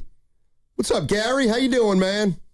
Doing good, guys. Yeah, he'll be back. I mean, Lacob's a businessman, too. He knows Kerr can get the most out. Look what he did this year with all the drama, injuries, everything. And he's also needs to sell tickets. He's going to go get a Todd Golden. How many people these Fairweather fans going to line up to buy tickets? I mean, that's part of it, too. My only other coach, he's not coming here. The only one that could get Kerr would be Eric Spoelstra, but that would be it. That's the only guy on the same level that could handle, because he's handled veteran players, and he knows these guys, too. He's not leaving Miami. Well, at least not letting him go anywhere. But that would be the only one. Kerr would get the most out of these guys. Let him, like you said, Matt, go out with the 2 years with him and Draymond and Curry, and he can get the most out of these guys. And the people will go out and support the team. I mean, they know they're going to be fighting for a play-in game, and maybe 1 done or 2 done, and that's it. Because the big boy, who's going to come? A college coach is going to leave their job to come to the Western Conference and take over the Warriors with Steve Kerr and Draymond and Curry. They got to be nuts. Nobody's going to leave UConn or Michigan State, Izzo, or what you call it, anybody. You got to be crazy to come there. And Lacob knows that also. I mean, they should already have this signed and done with. He's going to be signed. I mean, because he's the one that, like I said, with all the drama and everything going on, he's the one that can, kind of hold everything together for a while where they figure this out and let them all go out on top as a way. Maybe not top winning, but just go out with a good taste in everybody's mouth. But Porzingis is my other thought. Tell him to go. I got an old Honda with 150, 60,000. I'd rather have that. I know that's reliable. Porzingis is going to break down. And Leonard, I don't trust. If Kawhi could give me 65 games and then maybe make the playoffs, I would take him. But can you roll the dice on that? Yeah, Kawhi scares me a little because you're probably going to have to give him 2 more years, and that worries me too. Let's talk about Todd Golden for a sec. Following the 2025 NCAA championship, Evan, Florida basketball Gators coach Todd Golden signed a 6-year, $40 million contract extension which works out to about $7 million a year. Yeah. Making him one of the highest paid coaches in basketball. So the Warriors say, hey, Todd, we love you. We love you. They're going to have to pay him more than they want. You know what I mean? They're going to have to the only way he's coming is for at least 10. Well, that'd be their Tony Vitello. I mean, Vitello had a pretty cushy job at Tennessee. He got a contract extension worth just about what the Giants gave him. And he gave that up because he wanted to be a major league manager. To me, Todd Golden would be the Golden State Warriors version of Tony Vitello. So is that what you want? I think it's also interesting where, Gary's talking about you got to sell tickets. Like, are we so sure that just running this thing back, especially with the taste that was left in a lot of fans' mouths at the end of the season, when in the final home game of the year on Fan Appreciation Night, Curry wasn't on the floor, Butler wasn't on the floor, Porzingis wasn't on the floor. All your highest paid players didn't play in that game at home. You're not going to watch the head coach, you're going to watch the team. And if Kerr's back, the team's not going to look much different. And I just wonder how season ticket holders, if you are indeed placating to them by retaining Kerr, how that really makes them feel. Yeah, I mean, to me, things can change in the offseason. The Warriors can make moves, and they can look different at training camp next year. But right now, this is a 10th seed, and as big as the coaching decision feels, the reality is the bigger problem is you're a 10 seed. And I'm kind of with, I don't know what they're going to do at coach, but I don't think addressing the coach fundamentally changes the outlook, whether it's Kerr or not. The bigger issue right now is this roster that can't stay healthy and that has to be placated to because of the age of a lot of their players. Let's go to Marty in Fairfield. Hey, Marty, what's going on, man? Ellis. Hey. I'm waiting to pick up my granddaughter listening to you guys. Love the show. Always have. Thank you. My feeling is they're all three of them are coming back. The only reason this franchise, or one of the main reasons that it's worth more billions and more than any other team, is because people are going to show up to see Steph play no matter what. And Steph loves Kerr, and Kerr loves Steph and Draymond, and they're all coming back. I mean, somehow they'll figure it out. That's my opinion, and it could be totally off base. If we had to bring somebody else in, I would think Mike Brown, just because he filled in for Kerr during the playoffs and the championship run when he had his back surgery and stuff. But I just can't imagine them giving all that up because that's, part of the reason this franchise is worth so much, and that's what people come to see. You might be right. They'll make it work. Thank you, Marty. Marty might be right. And if that's the way you feel, then you have to figure out for one more year or for 2 more years in terms of those three guys hanging in there together. But that's what you're also doing if you bring him back for 2 more years. You're telling people that largely it's not going to be much different. And the goal is just to ride out Steph and maybe Draymond and see if you can age as gracefully as possible. I think that's what you're telling fans if you bring Kerr back, right? That you're not necessarily going to be moving on, that you're not going to be doing things that much differently, and that the final couple of years in the twilight of these guys' Hall of Fame careers are going to be spent just trying to, try as hard as we can, right? I mean, it feels like some people are okay with that as long as everybody's together and leaving at the same time. I was pretty surprised, honestly, how many people were just ecstatic over the play-in win. And then 2 days later, they have absolutely no gas. And that's the part that, I don't know, you asked the question. If you're a Warrior fan and you hear that, Steve Kerr's back for another 2 years, what's your first reaction? Is it, oh man, this is going to be 2 more years kind of like this? And that's, Joe Lacob's not that he's going to make a decision on that, but you want some excitement heading into next year because of the way things finished here. So even though I believe if Kerr's back, they're more likely to keep things closer to the status quo. There's no rule that you have to. You know what I mean? There's no rule that you couldn't trade get 3 young players in here and say, Steve, you got to play them and give them time. You can do that if you want, but they just have never done that before. But why would he do anything differently? Why would he agree to all of a sudden play whoever your lottery pick is? Well, because maybe he's under a different directive, and meaning he would say to you, they're finally out of championship mode, and so that's why. Joe thought we were in championship mode for the last 2 or 3 years, and now he realizes we're not. And so now I'll execute that plan of playing younger players. I actually think there is a part of Steve Kerr that wants to prove that he can develop or have success with younger players, but he feels probably handcuffed by Steph, Draymond, and Clay to a lesser extent, maybe even now Butler. Yeah, see, I don't know about that. I mean, he told the New Yorker that if Steph and Draymond weren't on the team, this would be a much easier decision. That tells me that he's there for 2 guys. No, he's going to try and help everyone on the team, and he's a professional. He's there for Pods. Sure.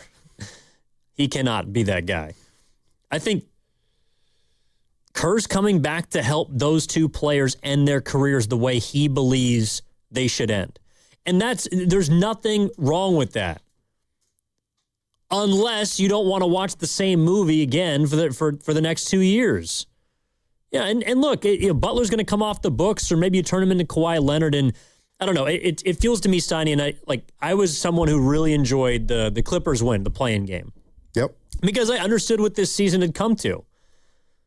But also with the hope that the next couple of years, so next year's and the year after, would be different, right? Would be a little different, that you would choose a path, so to speak. But if Kerr returns and it's a 2-year deal and they restructure Draymond and Curry tacks on another, I think what you're telling the fans is when Kerr said we were champions for a night, that's kind of the goal now. The goal is not to be champions of the NBA. It's to be champions for a night or 2. As many times as, you know what I mean? Yeah, you're playing for moments. You're not playing for titles. Yeah, exactly. And that's the part where I don't mean it this way, but I don't trust the fans. Meaning, I don't trust when they say now, no, we just want Steph to play and we'll ride it out, and however it happens, it happens. Well, this year is kind of how it happened, and nobody was happy. And so even though people continue to say, well, we love Steph and we want Steph to be around, and that's enough for us, I don't believe it is for the majority of the fans. And I think this year is proof of it. I mean, there's no way anybody can say that this year was fulfilling with the strategy that they approached the year with. Let's go to Austin. Austin's in San Jose. What's going on, Austin? How you doing, man? Hey, fellas, captivating conversation is normal. Listen, I just want to chime in. I'm not so sure. I know that Willard and Steiny, I know you two have all sort of said over and over that you believe the fan base is okay with Kerr coming back. I'm not so sure about that. Okay. I think that there's probably still a fair amount of fans out there that are scratching their head saying, and I think they're going in the direction of what Evan was saying was, are they okay with the same old thing? And I don't think the fans are saying we're okay with the same old thing. I push back also on the whole notion that it's a Steph and Kerr combination. I don't think that Steph needs Kerr, honestly. I've never believed that. Kerr isn't – listen, Steph is Steph, man. The coach doesn't – Steph is going to be Steph. I think regardless of who the coach is. I mean, his jersey sales are high not because of Kerr. I mean, he's because he's his own guy. So – Could Steph play for another coach? Absolutely. In fact, there's part of me to think that he might be one to prove that he could actually play for another coach and be successful. So I think we're maybe hard to sell on the wrong thing. And Steiny, what's to say that Lacob doesn't want to change? I mean, he may be challenging. He may be challenging Kerr on, just what Evan said. So what's going to be different about next year than this year? Because what we saw this year, guys, was pretty bad. I mean, there was some highlights, but if we're saying that the play-in game was exciting and people were crazy, I don't think so. I think a lot more of the fan base than that. I think the fan base wants a lot more, and so I think that we need to be open to the possibility that Kerr's being challenged. I don't think it's a blank check that he necessarily comes back.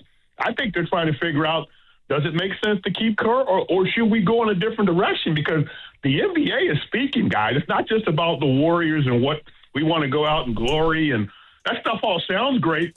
But meanwhile, the rest of the teams in the NBA, a lot of them are passing the Warriors by. So I just kind of want to get that out there. I don't think it's consensus that everybody wants Kerr back, guys. That's all I got to say. Thank you. Gotcha. And Steve Kerr might be one of those guys, Austin, to tell you the truth. Well, and again, kind of why we're talking about it is because Shams, Slater, and Shelburne from ESPN, this was, 15, 20 minutes ago, released an update that there's no rush as the Warriors continue their talks with Steve Kerr, and both sides will make the best, quote-unquote, basketball decision for all involved. So they met on Monday for a couple of hours. They're going to reconvene next week after apparently Kerr has a golf trip that he's going to come back from. And maybe they'll make a choice or maybe they'll continue talks. I don't know. Yeah, I'm telling you, if he's going on a golf trip, he's feeling pretty good. Well, he was golfing last week, too. I thought you said you saw him at Carica. I didn't see him. Other people did. Oh, I got you. You got sources? I do have sources on golf courses. I know when guys are playing. Yeah, no. So when was Stackhouse out there? No, I'll go to a course and be like, your boy was out here a week ago. Hey, Stackhouse was at Carica 2 days ago. Oh, was he? He was playing the North Course. Oh, see, I didn't know that. From what I was told. Okay. I didn't even know Stackhouse plays golf. Who doesn't play golf? Feels like Draymond doesn't play. If you're a coach, I mean, if you have, if you're past your playing days and you're still looking to exercise, and who doesn't play golf? Mark Jackson. Right. Mark Jackson didn't play golf. He's got Jesus. I don't know about Vitello. I got to believe Shanahan plays golf. Lynch definitely plays golf. I mean, don't you have to if you went to Stanford? Like, you have to play golf. Well, I don't know if it's a Stanford thing, but I think it's certainly, I got a lot of time on my hands. Yeah. Especially after draft day. All right, 888-957-9570 is the number. Report out from Shams Charania. Steve Kerr met with the Warriors earlier this week for a couple hours, and no resolution. He's going to meet with them again next week sometime after he gets back from a golf trip. But he's had one meeting, and there's another one scheduled. Do you read into that in any way? We got Brian Geltzeiler, Sirius XM NBA Radio, coming on at 1 o'clock, so we'll be open till then. Life doesn't give you a warning when everything changes. It starts with shock, confusion, and 1,000 questions running through your mind. Maybe it's a car accident, a serious injury, or a tragedy that changes your family forever, and suddenly you're dealing with insurance companies, paperwork, and pressure, all while you're trying to heal. That's when Beam Law comes in. They take on the legal fight, the negotiations, and the stress so that you can focus on recovery and taking care of the people who matter most. Beam Law is local, and they've recovered millions for clients across the region, and it's why SF Weekly has named them Best of the Bay 4 times. So if you've been hurt or lost someone because of someone else's negligence, call Beam Law at 415-523-5555. That's 415-523-5555. Or visit hurtinthebay.com.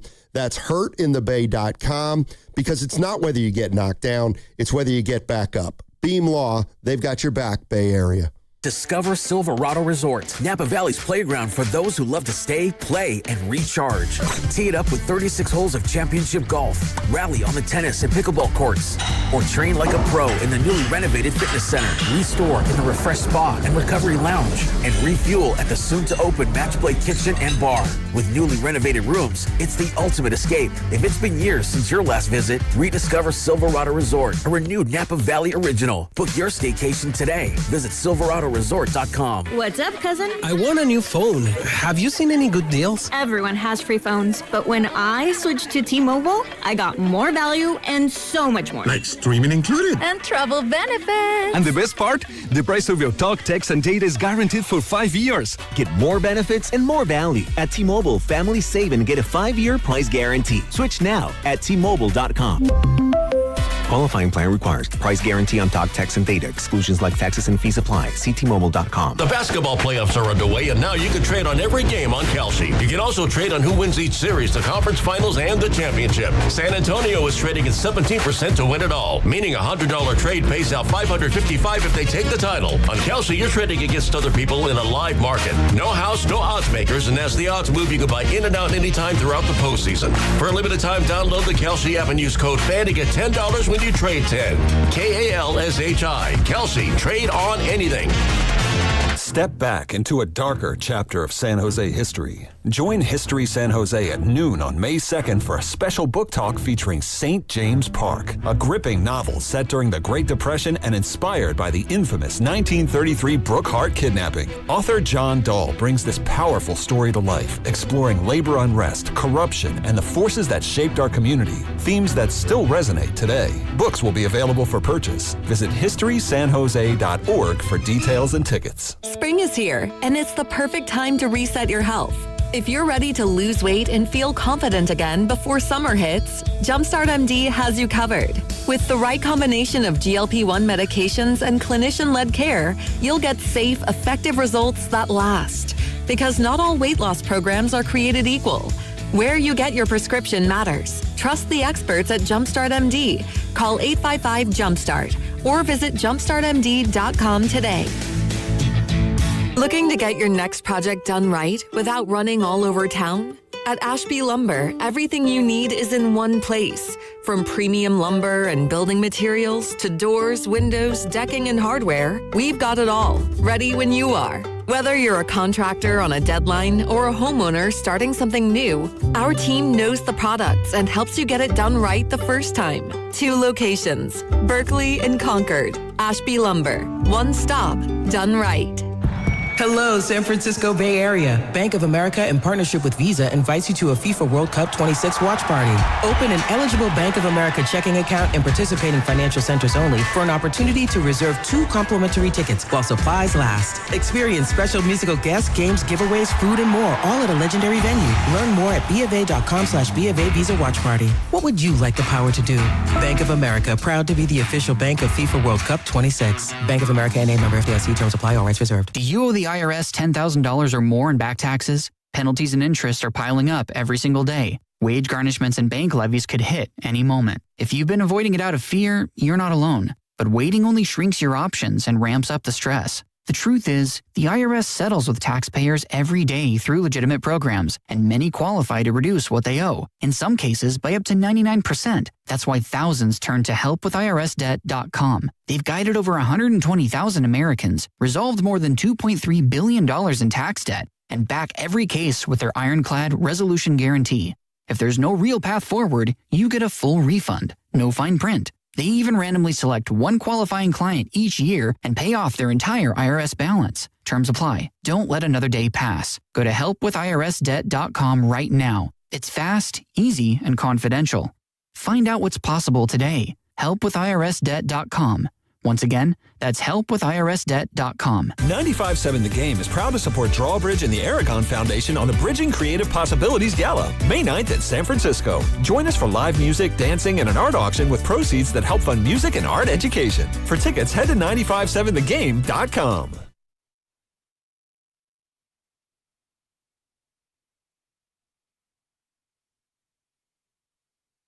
That's a freaking joke. Wow, dude. Wow. Wow. Now, back to Steiny and Guru on 95.7 The Game. All right, Evan Giddings in for Daryl the Guru Johnson, and coming up in 10 minutes, one of our favorite NBA guests, Brian Geltzeiler, will join us, Sirius XM NBA Radio.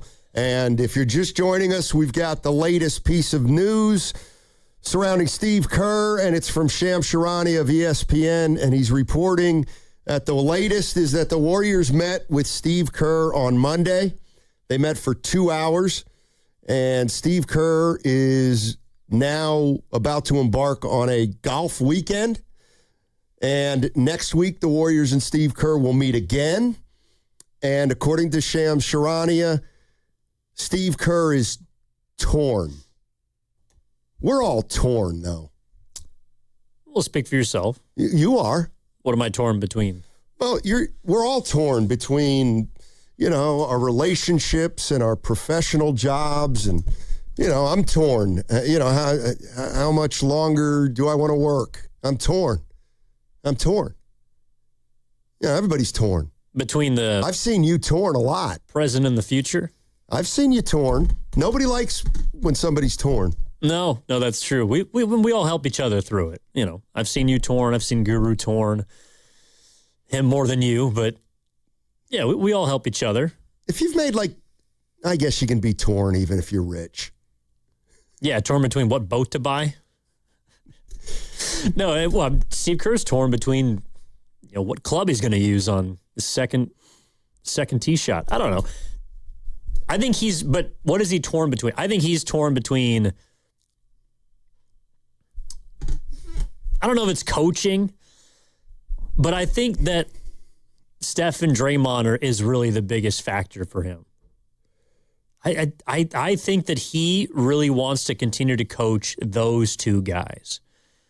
And I think he clearly has a passion for coaching. There's more than just those two individuals. But I think riding in, especially, winning their first championship, I think he would like to see them.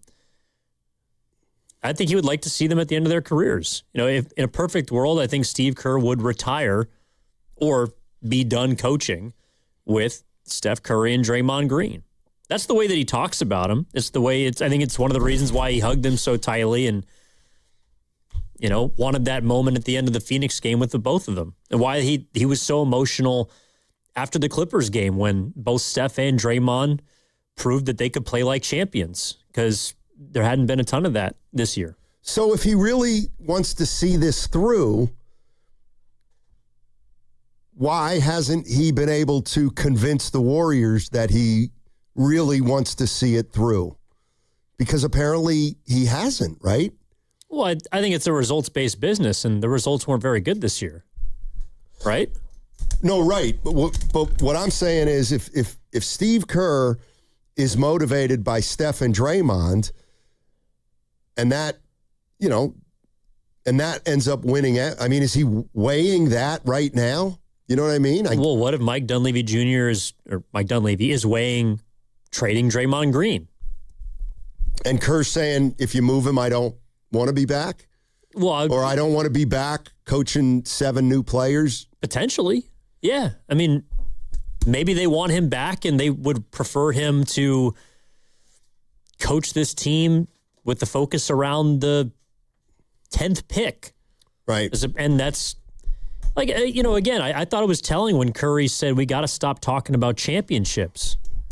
Okay, well, Steve Kerr's been a coach where it's always been about championships. And this upcoming year is going to be the first time in his tenure as head coach of the Warriors, if he's back, where it's not.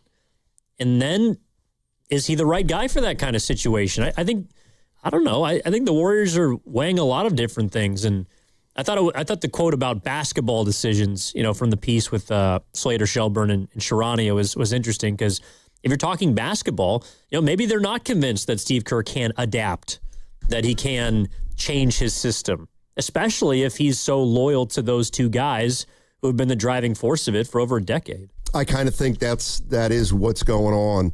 And it's that, if the Warriors bring Steve Kerr back, that they will kind of fall back into some old habits.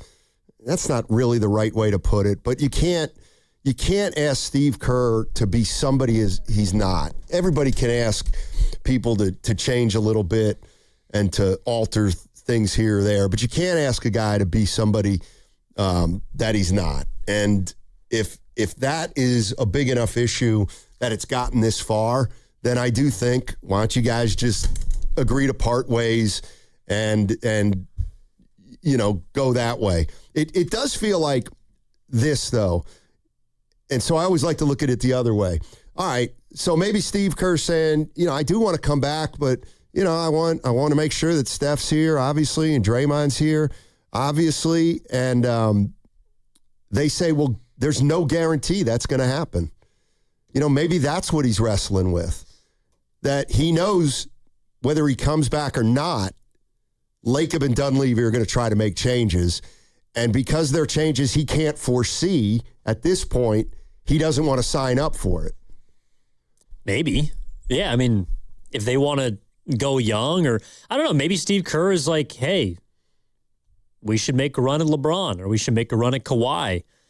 And maybe the front office is saying, we're not interested in trading first-round picks. We're not interested in trading unprotected first-round picks of the future because our future is more uncertain than it's ever been. And Kerr's saying, well, then you're going to ask me to make wine out of water, and I can't do that. I wonder what the Warriors want. I do too. Have we answered that question? Do we feel like we've wrapped our minds around that answer? Well, I can tell you what I think, which is not necessarily right. I do get the sense that Dunleavy might be ready to do some things in terms of going in a different direction. And yes, that probably means Draymond mostly. But I also think Dunleavy is also not afraid to make some other changes. Steph's, of course, is off to the side. And that's what they're deciding. I think Mike wants to do some things, and Steve might be open to those things, but they're not sure that he'll handle the new situation the way they want him to handle it.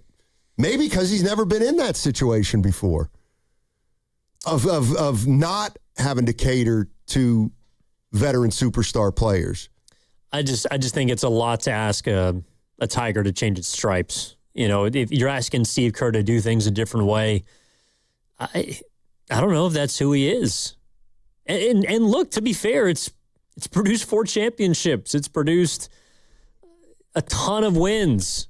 It's produced multiple finals appearances. 5 consecutive? It's like asking him to do something different than who he is like, in a way, that's why if that really is the objective, if the Warriors are going to the negotiating table and saying, hey, Steve, we need you to be a different coach than you've been for the past decade,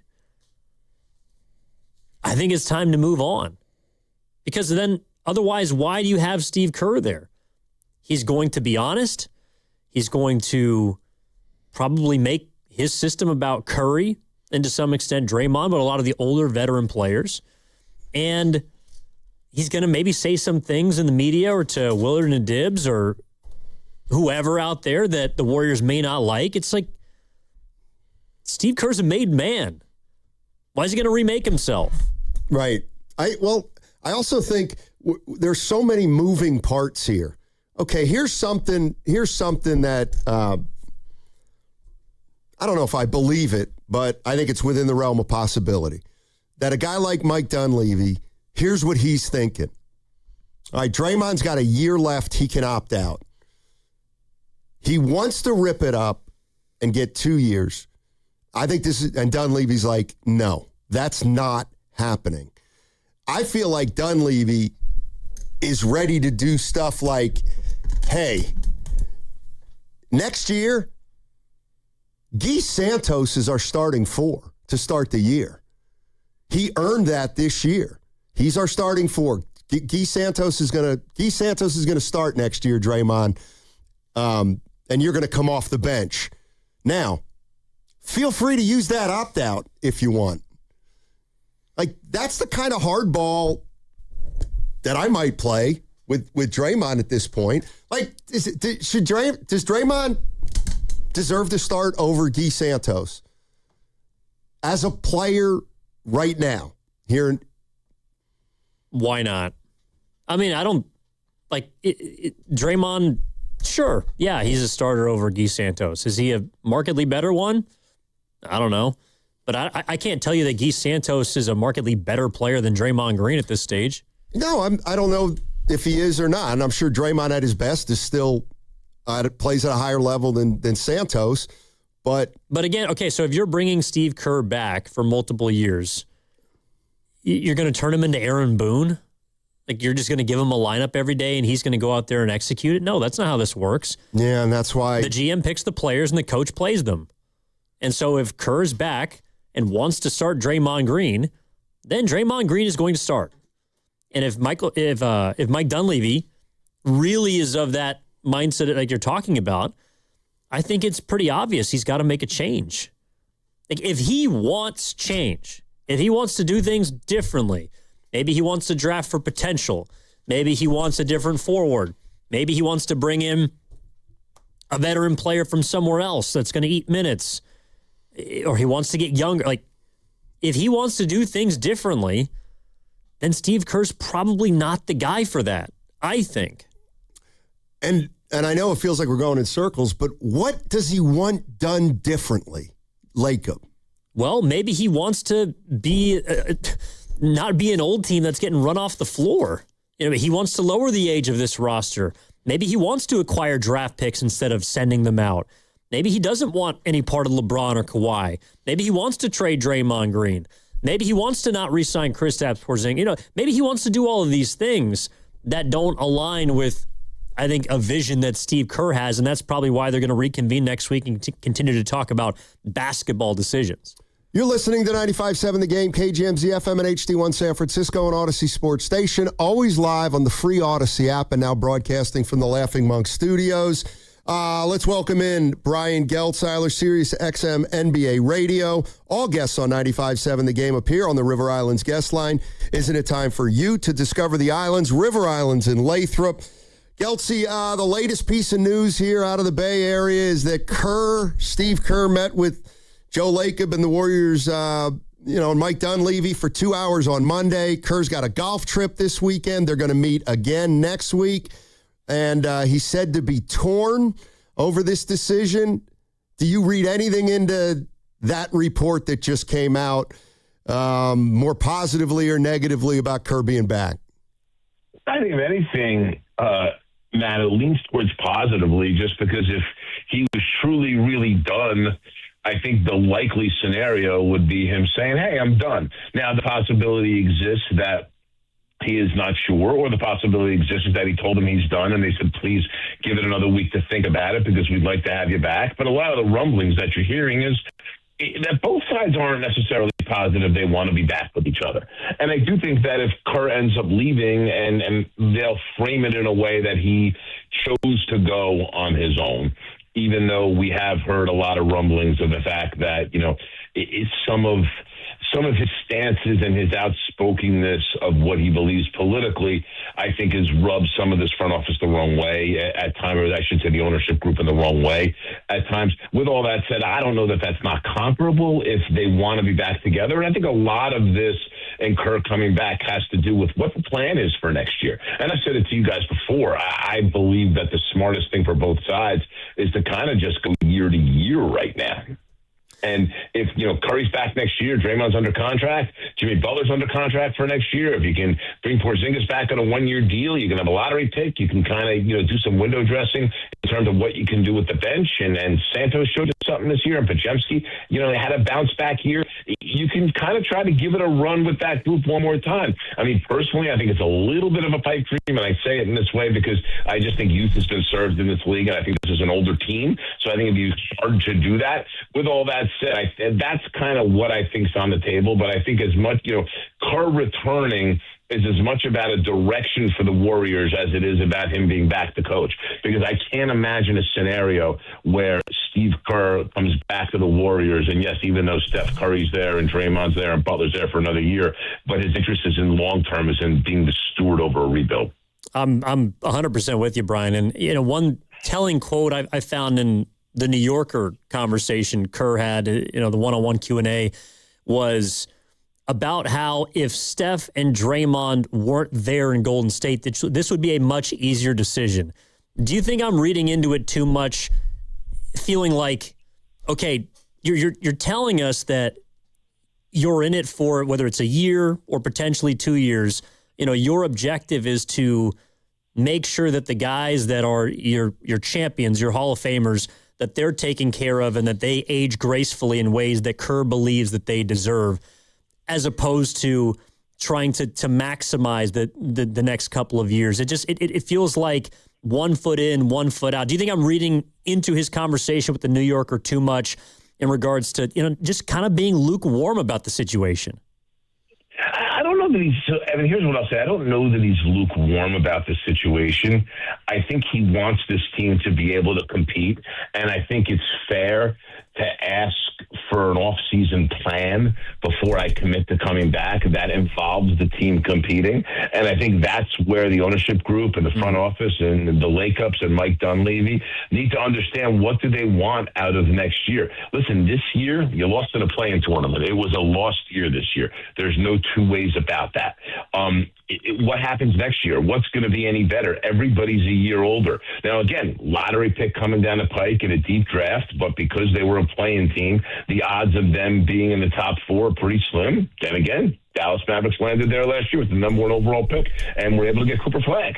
So you never know what happens there. But I think a lot of this is about what they're looking at next year in terms of the short-term direction of the organization and the long-term direction of the organization. Listen, the long-term direction, it's going to have to be some form of a rebuild. Now, what happens from there? Well, we have to see. But if they're willing to try to run things back for another year, bring in some reinforcements, the ownership group's willing to maybe, pay some luxury tax here and see if they can make one last glory run where you have Kerr and Curry and Draymond together. I think that's kind of what Steve Kerr's looking to find out in here. And I think if you get, an ownership group that's kind of lukewarm on that, I think that'll be a big catalyst in these two parties saying goodbye to one another. Brian Geltzeiler joining us on 95.7 The Game. He works for Sirius XM NBA Radio. The Warriors have been linked to Kawhi Leonard. And they made some calls about him over the last year or two. If the Warriors, and I always like to dream up, not hypotheticals, but possibilities and what you would do. If the Warriors were to jump up in this lottery and get 2 or 3, do you think that at that point, because I saw that the Kawhi Leonard looks like it would be Jimmy Butler and a couple of unprotected firsts. If the Warriors were to get to 2 or 3, you think the Clippers would be interested in Butler and the number 3 pick for Kawhi Leonard? And what should the Warriors do at that point? So here's what I'll say. If I'm the Warriors and I land in the top 4, there is quite frankly a less than 1% chance that I trade the pick. And if I do trade the pick, it's not going to be for a 34-year-old player that has a checkered history of staying on the floor. The Warriors don't need more of that. Now, again, if you were swapping out Butler, if it was a later pick and you're going to put in one, but I wouldn't put in multiple first-round picks for Kawhi Leonard. We can't treat this year, which has happened with Kawhi, and he was fantastic this year. I voted him for second-team All-NBA. But Kawhi playing 65 games is not the norm. He normally sits a whole lot more than that. And the Warriors don't need any of that. Listen, I would tell you, if they're able to add something to this group that has Butler and Green and Curry, listen, the one name that you hear constantly is LeBron. There's a lot of talk about, well, if LeBron leaves LA, he's going to want to go back to Cleveland. I think there is a less than 1% chance that he would want to go back to Cleveland. LeBron's entire base of operations, business-wise, family-wise, is all located in California. I think if LeBron is going to play up for one of 3 teams next year, either the Lakers, the Warriors, or the Clippers, that's it. He's just staying in California. So to me, that would be more likely than a Kawhi Leonard deal. Mm-hmm. I just would be very careful if I'm the Warriors, even at this stage, trading any kind of future asset to get in bed with Kawhi Leonard. I wouldn't do it. As great as he played and as good as he looked and whatever he could do to help lift them, it's such a long shot that you're going to have everybody on the floor at the same time. And that's the problem. Is Giannis any different in your mind, Geltsy? Yeah, it's 3 years younger. There's still a lot of risk that lies with Giannis. But here's the thing. With Kawhi, let's say the Warriors just, for argument's sake, had the number 3 pick, and the Clippers called asking for that and Butler for Kawhi, I would hang up. With Giannis, I would say, got to talk to my front office, Got to talk to my coaches. We will get back to you. Giannis is a conversation, guys. Do you know what I'm saying? Yeah, because you look at it and say, that really opens the door. Now, again, some of the same injury concerns with Giannis. Last 2 years, it's been a struggle to keep him on the floor, and he is 31 years old, plays a very physical style of basketball. So you have all those things that factor in. But because of Giannis's upside and because he's 3 years younger, I would absolutely have to have that conversation. Brian, as far as potential replacements for Kerr goes, and I don't know if you've heard specific names or just we're trying to figure out, all right, what type of coach could step in a pretty fragile place in the franchise's, the end of this era, so to speak. Is it something that the Warriors maybe kick the can down the road with the conversation occur because they're waiting to see what happens in the playoffs if anybody gets fired? Or do you think there's someone potentially that's kind of not on the radar, much in the way that perhaps a Mark Jackson or Steve Kerr was with no experience when they took over? If Steve Kerr isn't the coach for next year, which is why I feel like it's a hard vision to sort of see, what kind of coach could you see the Warriors and Joe Lacob being comfortable with? Evan, I'm not dodging the question. I'm going to preface my answer with that. But it's going to depend upon the direction of the team. So here's my point. If the decision is made, and listen, I don't think that Steph Curry's going to ask out of there or want out of there or anything like that, but I do think that it's possible that they decide we're going to try to rebuild this thing with Curry here. And if they want to go into a rebuild, I think the best replacement that they could have is sitting right there on Kerr's bench, and that's Jerry Stackhouse.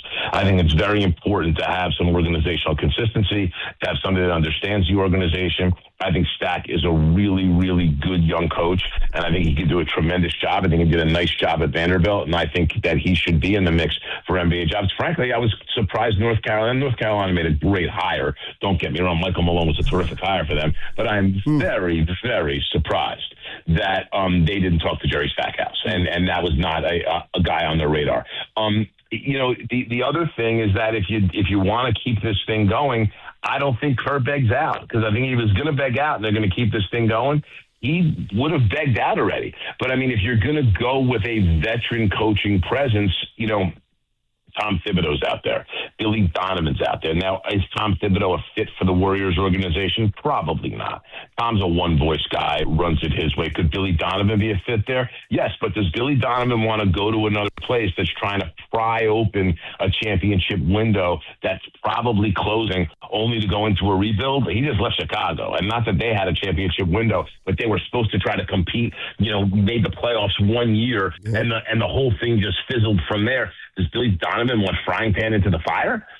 Probably not. So, when I look at the whole situation, I kind of feel like the only really two good choices for the Warriors next year as far as head coach is concerned, and don't get me wrong, let me rephrase that. There's other good choices out there. You get Mike Inori from Minnesota. He would be a guy that I think could come do a very, very good job. Chris Quinn from Miami also, and come out and build the program. But I do think the point is this. There is value to having a guy that understands the organization, has grown with some of these young players, and has been involved with them. I mean, you look again, the D. Santos' improvement has been tremendous here, and that's a product of this development program and this program. And so, you look at a guy like that. I thought Will Richard showed some good signs this year, so I would want to continue some of that. And the great way to continue it would be Jerry Stackhouse. Brian Geltzeiler joining us on 95.7 The Game. You can hear him on Sirius XM NBA Radio. Of the playoff coaches, are any of them going to get fired, do you think, or will any come available under certain circumstances that could garner interest from the Warriors? If Cleveland gets beat, is Kenny Atkinson on the hot seat? Where's Mike Brown at? Udoka, et cetera. So here's what I'll say there. I think Udoka's in trouble. And I think he's in trouble because this is a young team and his style has worn on them as time has gone on. And I don't think it's completely fair because I think he's an outstanding coach. But I think he's in trouble there. And I think this Durant thing, because he had a relationship with Durant coming in, has hurt him more than it's helped him. Durant has completely alienated himself from this team and been the exact opposite of what they've needed leadership-wise. I don't necessarily think he's a candidate for the Warriors. The name you bring up, Kenny Atkinson, would be a very interesting candidate for the Warriors because, again, keep in mind, I talked about earlier when it comes to Stackhouse, it's the same thing with Atkinson, an understanding of how this organization works. And Kenny, who's one of the better player development coaches out there, would get a significant runway to be able to build this thing out the way he wanted to. The Warriors are not an organization that's interested in changing coaches all the time. They're the opposite of the Knicks in that respect. If they're going to change a coach, they have a reason or the coach leaves. So I think there'll be Atkinson would be the one guy that I would look at that I think would be attractive to the Warriors. Listen, Jamal Mosley, I don't think is good. If they blow a 3-1 lead, he could lose his job. If they win this series, he's not going to lose his job. But I don't see him necessarily as a fit. And the other one, and again, the Knicks, I don't think are going to lose this series. But, Mike Brown, there was a report from Sam Amick of The Athletic earlier this week that even if they make the finals and don't win, Mike Brown could be on the hot seat, which I just find absolutely insane. I think what's happened the last two games and the drastic adjustments on both sides of the ball that have been made by Mike Brown and his coaching staff have been fantastic in ways you don't see playoff coaches completely change the structure of both their offense and their defense on the fly and have the players execute it as well as they do. And I come back with the familiarity with how the Warriors organization works. The Warriors organization likes to have a particular type of person that understands what they like to do and how they do things. And I think that Mike Brown's a guy that if he got fired by the Knicks, I think, and the Warriors would absolutely look at him. And the question would become for Brown is, do you want to be the steward of a rebuild? Because, again, I go back to the same thing. If you're going to run this thing back, I will be very surprised if anybody but Steve Kerr's coaching this team next year. My last one for you, B, is just I got to ask you about this 3-2-1 lottery proposal. We haven't got into it much. I'm a bit skeptical. I know it still has to be put forth, but there's a relegation zone in the bottom three. There's the 4 through 10 where you get more lottery balls. There's going to be 16 teams potentially involved. I mean, are you buying it? Do you like that the NBA is taking a step towards trying to solve this tanking issue? And do you think that this 3-2-1 lottery system is going to be in play next year? It's going to be in play next year, and there's parts of it I like, and there's parts of it I don't like. I like the relegation zone. You know what? The race to the bottom has really been what has marred an NBA season this year. I mean, you ended up with 10 teams out of 30 teams tanking. The race to the bottom was ugly, and I think the league wants to get away from that. So I'm okay with the relegation zone. Here is my problem with this particular system. The problem with this particular system is that when you're going to give, in the 3-2-1, just so your listeners are familiar, some teams are going to have 3 ping pong balls in a lottery bucket. Some will have 2, some will have 1. When you're going to give an extra ping pong ball in the lottery bucket to play in losers, you are incenting teams that are in the play-in to not necessarily play their guys as many minutes or do what they need to do to get themselves into the playoffs. And that's what I worry about. Because if you look, there are situations sometimes where teams that are in the play-in tournament, and listen, the Warriors weren't your typical 36-win team this year, but take another 36-win team that would go in there. Let's just listen, Portland got beat by San Antonio in 5 games. Let's say Portland looked at it and, hey, we had a major injury and the best we're going to do is get slammed in a 1-8 series. Why wouldn't we figure out a stealth way to tank this play-in game and make sure we get an extra lottery ball? That, to me, is an unintended consequence of the way that they've set up this current system. Listen, I'm a big proponent of every team that doesn't make the top 6 in their conference for the playoffs gets 1 ping pong ball in the lottery bucket, and that's it. Because I think teams are a whole lot less likely to tank their way out of a top 6 spot than they are tank their way out of a play-in spot. I think that's the way to go. And by the way, in my system, you pick 5 teams out, 1 through 5, and then you slot in record order from 6 down. So the best you're going to do in having the worst record in the league is to pick 6th. And I don't see a future of a lot of teams tanking to get 6. So that's kind of my point with it. That's what I would do. But again, I think there's a hole in the system, but I'm going to give the league credit in this respect. they understand that there's holes in this system, and they want to see how it plays out in practice, and they're giving it 2 years. That's all they're doing. After 2 years, they're either going to keep it in play for another prescribed period of time, or they're going to get rid of it and go to another system. The 2 years that they're giving, and keep in mind, coincide with the end of the CBA. So that's the other part of it. The CBA will expire at the same time the lottery system does, and if that didn't work, they can go rethink something else. So again, is it perfect? I don't know that any system will be perfect. Is it bad? It's probably not bad. And the relegation zone stuff, you know what? It's okay. It's long overdue time for teams to be punished a little more for being as bad as they could possibly be. The only thing that stinks about all of it, and the league can't do anything about this, is the two best teams in the league right now, Oklahoma City and San Antonio, got to be the two best teams in the league by tanking. And now they're going to end up benefiting because no one's going to be able to knock off what they just did. Gelsey, you're the best, man. Thank you so much. Appreciate you.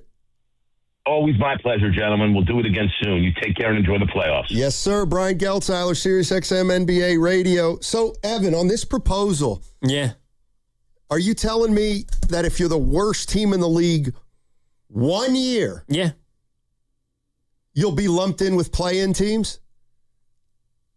Or the play-in loser of... Well, no, there's the relegation zone. Okay. That means the bottom three teams get one ball each. I believe it's 2. Okay. And then the teams 4 through 10 get 3 balls. And the teams that are 11 through 16, I think there's, like, if you're 9-10, you get 2, but if you're 7-8, you get 1. So the goal basically is to be the fourth worst team in the league. Yeah, basically you don't want to be in the bottom 3. Than this is right now. That is the dumbest thing I've... Listen, it's not that hard. It really isn't. You want to get rid of the lottery altogether? Just go to the NFL model. If a team... just go to the NFL model. Okay, but if you don't like the NFL model, here's the easiest solution. You ready? Yeah. You take the standings at the end of the year. Who had the worst record? The Pacers. I don't know. Did they? I think might have been the Wizards. All right. The Wizards. You're the worst team in basketball. Welcome to the lottery. You have 32 ping pong balls. All right. Who's the second worst team? The Pacers. Okay. You have 31 ping pong balls, 30 ping pong balls for the worst team. 29 ping pong balls for the second worst, 28 for the third worst, so on and so forth. And then the defending champion has 1 ping pong ball. Now, you might say, well, teams still might want to tank. Yes, but the incentive to tank is a little more balanced out. Yeah, you can tank for the number 1 pick, but you only have 1 more ball than a team that's, third worst in the league. Well, I think that there's supposed to be not as much incentive in this year's draft, but I think that one of the reasons so many teams tank this year is because this is a special draft. No doubt. And coincidentally, there happens to be a consensus 4, top 4 players. Like there's going to be 4 game-changing players that are supposed to be in this year's draft. Okay, well, the way the lottery system is set up is if you're in the bottom 4, you have equal odds. So every team is gunning as hard as possible to be in the bottom 4. I think it was kind of a confluence of things that led to this being the worst year in recent memory when it comes to tanking. But I don't think that they need to just completely, I don't know, complicate everything to this extent. I think that the relegation zone it's a concept that I actually don't mind, but relegation is not getting less ping pong balls. It's having your team demoted. Right. It's having your franchise move to a different league and more importantly, losing money as a result of how bad you are. That's what relegation is, at least in European soccer and other systems. But that's not going to happen in the NBA. I don't think it's actually going to change a whole lot. But I'm not against using the football model because it feels like tanking is just kind of built into that sport, and it's clearly built into basketball. Yeah, I just think that that most of the time the worst 3 or 4 teams in the league are the worst 3 or 4 teams in the league. Like, whether the Wizards tanked or not. They did. Okay, let's say they didn't tank. But they did. Okay, who's worse than them? My point is that the 3 worst teams are usually the 3 worst teams. And those are the teams that should get the highest pick if you're into parity. If you're not, then just get rid of it. I think the bigger, I don't know about bigger problem, but one of the problems the NBA has is in the playoffs, and I think we're seeing it, well, we're about to see it if Orlando beats the Pistons. It's like home court doesn't mean a whole lot. And I think that's a reflection of the parity in the league, is that an 8 seed or a 7 seed, you could envision them beating one of those top 4 seeds. And so teams are not really too concerned with anywhere they finish outside of the top 6 or inside of the top 6. I mean, it's like I agree with that. There's not a lot of incentive for a first round series anymore. And so teams are saying, well, all right, like either we're going to get in and we think we got a shot, or we're just going completely the opposite direction. You know, there's not. How many teams do you think were like the Warriors this year? And I don't mean to belittle them, but weren't trying to tank and yet still ended up a lottery team? I'd have to look. I'd have to look at the standings. I mean, all the teams at the bottom, I think, at some point in the season, turned the water off. Washington tanked. Pacers, because of their injuries, but they decided to go the other direction.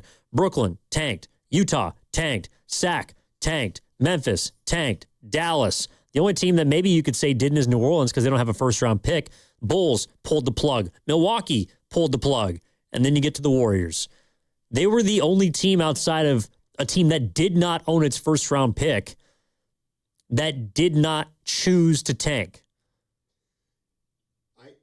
I understand that. I think what people really want is for somebody to look at all 32 teams and say, well, that is the worst team, so they get one. But I don't care who gets one. No, Charlotte. Beasley is saying Charlotte. Okay. I agree with that. It's going to be, what I'm getting at is the teams that didn't make the play-in means they're the bottom 10 team. One of those bottom 10 teams was the worst. How do you pick which one? Some teams did a better job of camouflaging losing or winning. All right, 888-957-9570 is the number. What's coming up on the game is brought to you by Fremont Bank, here for you, here for good. Football fans, history is calling as San Francisco heads down under for the first ever game in Australia. Join the action in Melbourne with true fan travel as San Francisco takes on Los Angeles at the iconic Melbourne Cricket Ground. Premium hotel stay, epic all-inclusive events, city tours, wildlife adventures, meet and greet with a red and gold legend, and unforgettable moments. Spots are limited. Don't miss out on your shot to experience San Francisco down under. Head to truefantravel.com. That's truefantravel.com. Spring cleaning isn't just for your house, it's for your life. If your job is getting old, it's time to clear the clutter and spring into IT. Go to My Computer Career. My Computer Career helped me get the skills and certifications I needed to start a new life as an IT professional in months, not years. Earn the certifications that top employers are looking for right now. Visit mycomputercareer.edu and take the free career evaluation to see if it's time to spring into IT. Financial aid is available to those who qualify, including VA benefits. In today's fast-moving job market, staying ahead means keeping your skills sharp. At University of Maryland Global Campus, we help keep your capabilities cutting edge with our skills-based education programs designed to move your career forward. Explore more than 135 degrees and certificates in business, cybersecurity, and more. Apply now and save with no application fee.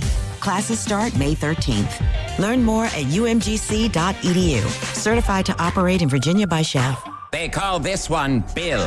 Whoa, aliens? Am I in a spaceship? Affirmative, Bill. What's with the laser saw? Relax. We are cutting our bill in half. What? An Xfinity mobile transmission says you can cut your bill in half. Oh, your mobile bill, not me, Bill. Ah. Xfinity Mobile also says we can try it free for a year. Free. Yes, with no commitment. Can we put the saw away? I am reluctant. But we will find another being to bisect. That's not sci-fi, it's Xfinity Mobile. Xfinity Internet members cut your mobile bill in half. Plus, try Xfinity Mobile free for a year. No commitment. Learn more at xfinitymobile.com. Xfinity. Imagine that. Restrictions apply. Xfinity Internet required. Savings compares one line of Xfinity Mobile Select to comparable plans from T-Mobile, Verizon, and AT&T as of 3/24/26. Taxes, fees, extra. $30 monthly discount limited to new mobile customers only. After 12 months, regular rates apply. At the YMCA of Greater San Francisco, every child deserves a place to grow, belong, and thrive. Through youth and family programs, the Y is building stronger communities, one family, one future at a time. Join us for the Y for Youth Community Festival, Saturday, May 2nd at Crane Cove Park in San Francisco, near the Dogpatch YMCA. Enjoy live music, fun activities, and something for all ages. Best of all, it's free and open to the public. Come celebrate community, connection, and the power of youth. Sign up today at ymcasf.org/thegame. Right now is the perfect time to head to Saramonte Ford. Huge selection, big savings, and straight up great deals. They've got a lineup of brand new Fords ready to roll. Trucks, SUVs, and hybrids, all priced to move. Whether you're buying or leasing, Saramonte Ford makes it easy, fast, and stress-free. So don't wait. Stop in person right off 280 in Colma or online 24/7 at SaramonteFord.com. That's SaramonteFord.com. Saramonte Ford, your San Francisco Bay Area Ford dealer. A lot of Bay Area banking customers are faced with a choice. Which financial institution best fits what they're looking for? It might make sense to consider a bank's history. Take Fremont Bank. For 60 years, we've provided stability and consistency with an emphasis on relationships. We've grown one customer at a time, not through mergers or acquisitions, because that's how you can do business when you're independently owned and community focused. Fremont Bank. Here for you, here for good. From carriage house to glass aluminum doors, R&S Doors has a full line of commercial and residential garage doors and gates to suit anyone's taste and budget. Visit rsdoors.com. R&S Doors. Look for the red truck. Joey from Vermont, a farmer trying to get through the winter. Adriana from South Carolina, a single mother living paycheck to paycheck. Liam from Ohio, an injured father struggling to provide for his family. Hi, I'm Shanola Hampton, and I support the Feeding America network of food banks because they help provide over 6 billion meals to people in need each year. Learn more at feedingamerica.org. Some days, self-care starts with Nature-Made gummy vitamins, a deep breath, and a little encouragement. Mom, I'm really nervous. Me too, honey, but we've got this. Repeat after me. I'm gonna have a good day. I'm going to have a good day. I choose joy no matter what comes my way. I bring joy wherever I go. Quality gummy vitamins from Nature Made, the #1 pharmacist-recommended vitamin and supplement brand. Based on a survey of pharmacists who recommend branded vitamins and supplements. I need a little ranch, step to the ranch. There's a new flavor in town, the Jalapeno Ranch Club at Chick-fil-A. With that juicy Chick-fil-A original spicy or grilled chicken, a buttermilk ranch bun, candied bacon, pepper jack cheese, and jalapeno ranch sauce. It's got big ranch vibes with a little heat.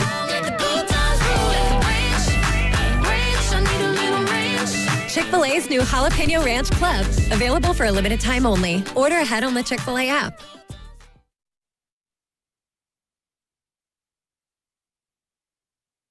Oh, God. Are you kidding me? Don't stop now. Just keep it going, baby. I'm striking out.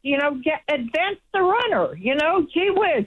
Yeah, please, get away from me. Now, back to Steiny and Guru on 95.7 The Game. All right, Evan Giddings in for Guru, and latest on Steve Kerr, Sham Sharani of ESPN, reporting that the Warriors met with Kerr on Monday for a couple hours. He's away this weekend on a golf trip, and they'll meet again next week. And according to the report, Steve Kerr is torn. I get it. It's a tough choice. It's a hard decision. Whether you want to stick with your guys or go on a lot more golf trips. Actually, I think if Kerr is not the head coach of the Warriors next year, he'll be doing television or some form of broadcasting. Probably. And if you're Kerr, okay, you're not going to make $20 million. But could you make half that and do 10% of the work? Probably. And then make your decision after that? Yeah, and then take a year. And go pick up the pieces with the Spurs or I mean, the one thing is, if you go to TV, that does not hurt your chances. Does not hurt your chances. Take the Myers route. Or the, who else? Jeff Van Gundy? Didn't he coach Booth? Well, but I'm saying like Bob did it for a year and then went on to do whatever else he actually wanted to do. Yeah, I think Bob's a little different because I don't think he wants to, I don't think he'd be a NBA GM unless it's like one of 2 or 3 jobs. I could be wrong. Let's go to Cameron in Antioch, although he doesn't seem to be interested in the ones that have been open the last 2 or 3 years. Hey, Cam, how you doing? Cameron in Antioch. Doing good. But, man, there's no way we could bring Steve Kerr back. It does not make any type of sense. This year and the last 3 years before that, what has he done? We got to look at this man's coaching style and what he believes in and his stubbornness. This year, he had Gee on the bench. He had J.K. on the bench. That could have prevented Jimmy's injury and Steph's injury as well. The year before that, didn't play J.K. He said we got three chances to make the playoffs. We lost the 6th seed because of Kerr and his stubbornnness. The year before that, we had Chris Paul closing games instead of J.K. and other players. Didn't make the playoffs. The year before that, we lost to the I forgot who we lost. Lakers. To. But we could not bring this man back. It is not fair to Steph. They're not going to publicly shame this man because of what he done in the past. But it's over. He needs to go. We need a new philosophy. He's not going to change his philosophy. He said he was going to play J.K. Coming into the summer. He didn't. He gave it a few games and pulled the plug. Yeah, he did. Thanks, Cameron. Everybody's terrible. That's a litany. Right there. Y'all crazy. Well, you can bring him back, and you also can make the pick. There is something I'm not crazy about, and I'm not saying it's true, but now we're getting to the bottom of it. Yeah, I don't like the idea of. Tell me how you feel. I don't like the idea of, our direction will likely be dictated by whether our coach decides to stay or not. I don't like that. Like, pick a direction and then decide on the coach. If Joe Lacob and Mike Dunleavy want to jumpstart something, then jumpstart something. They don't need Steve Kerr to say yes or no. But it seems to me like Dunleavy and Lacob are waiting there. Well, we got to run it back for a couple years, or we got to change things up. Well, it's all up to Steve Kerr. I don't like that.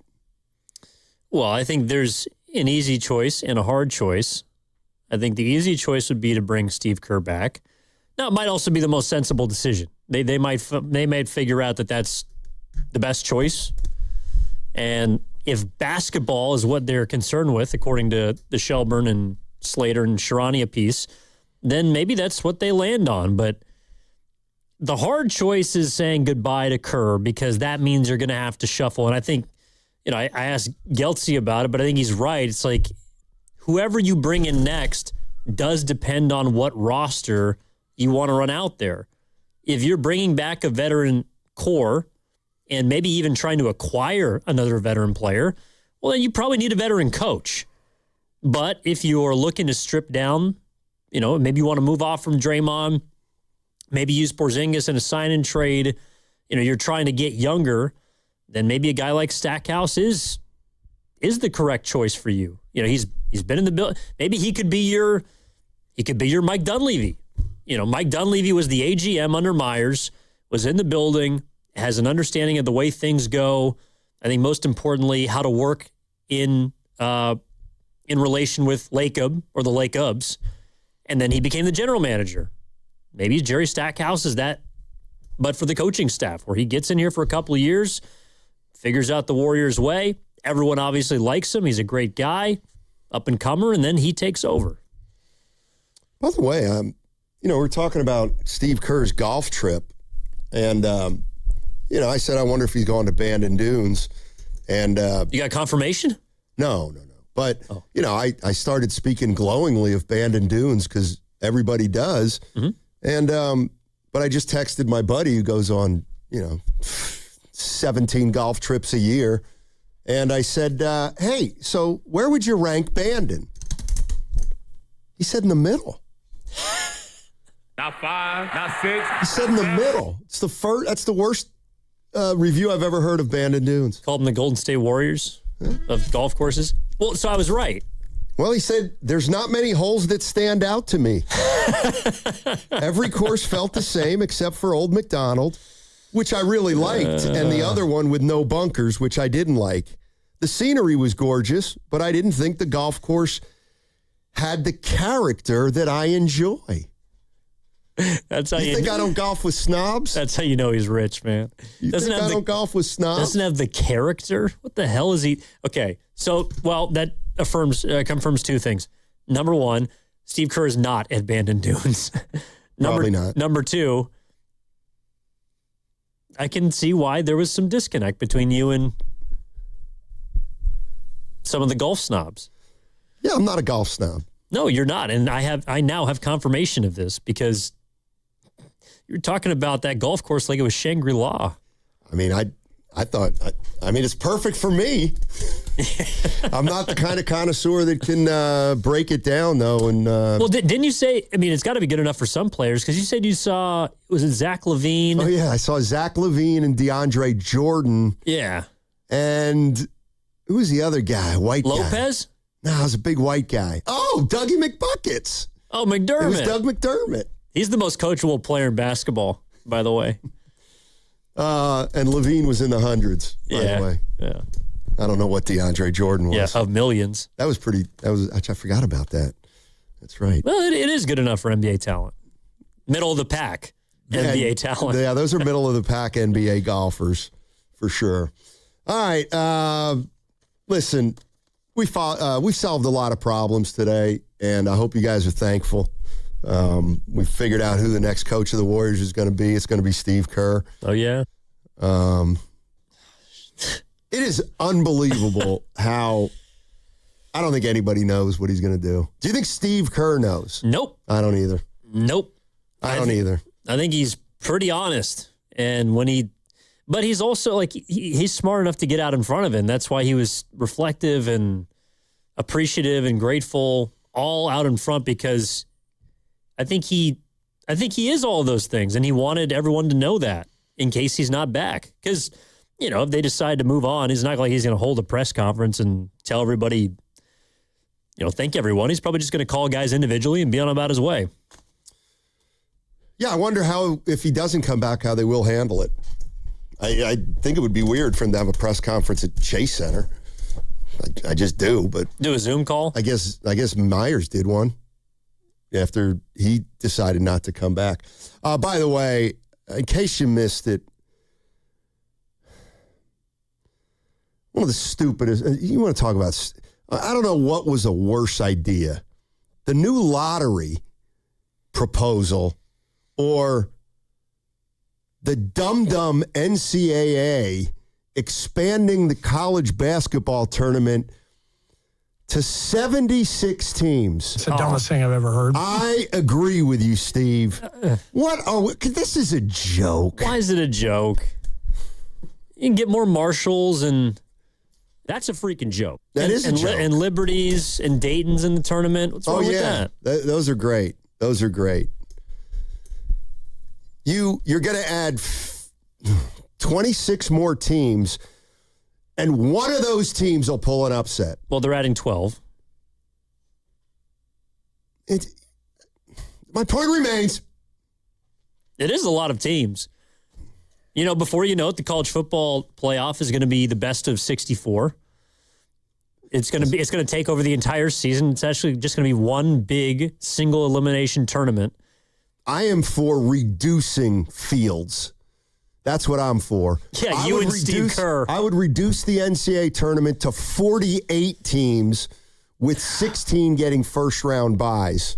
There it is. Well, there'd be no games. Of course there would. You'd have but 2 the weeks. Games would be phenomenal. All right, we got crossover coming up next, and that segment was brought to you by Safeway. Head to Safeway this week for first of the season red cherries for $3.99 per pound. Limit 4 pounds. Clip coupons from the weekly mailer or download them from the Safeway app. Visit Safeway.com for more details. See you in the aisles. We've all been there, sleepless nights, wondering if your business's security service is really protecting what matters. At Bay Alarm, we can put your security insecurities to bed. Our advanced technology and personalized support ensure you can rest easy knowing we're here for you. BayAlarm.com. Okay, kids, let's get these firefighter uniforms on and start acting heroic. Welcome to SF Fire Credit Union. Why are you all dressed like firefighters? We'd like to open an account. You don't have to be a firefighter to do that. Anyone can get lower fees than banks, the top-rated mobile banking app, and service inspired by heroes. Wow, I guess we'll just keep the uniforms in case the barbecue gets out of hand. SF Fire Credit Union. Banking for heroes and anyone who wants to be treated like one. This institution is not federally insured. The credit union is not insured by any state government. Privately insured by ASI. Warning to all sports fans. If you're still using a sportsbook, you're getting robbed blind. Here are the facts.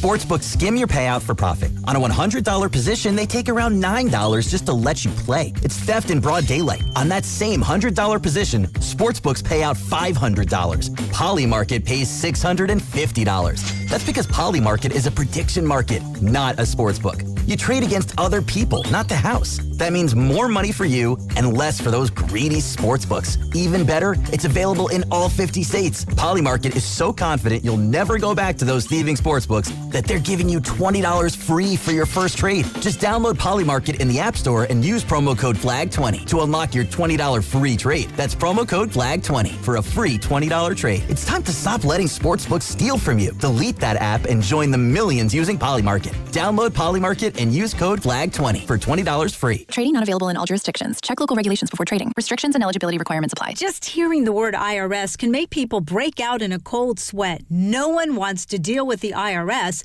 and now you don't have to. The good news is Legal Tax Defense has been successfully negotiating with the IRS for more than 15 years. It doesn't matter how much you owe, whether it's $5,000 or $5 million. You deserve the best in the business on your side, and that is Legal Tax Defense. Even if you're working with someone else and just want a second opinion, there is no cost or obligation to call. They can prevent levies, liens, wage garnishments, even file back tax returns. And the best news about Legal Tax Defense is they won't take your case unless they know they will reduce or eliminate your tax debt. Call Legal Tax Defense right now for a free no-risk consultation. 800-284-1238. 800-284-1238. You have nothing to lose but everything to gain. 800-284-1238. In digital advertising, everyone talks about clicks, but clicks don't pay the bills. Sales do.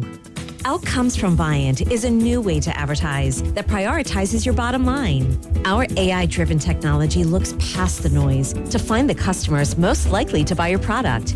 It's smarter, faster, and designed for real-world results.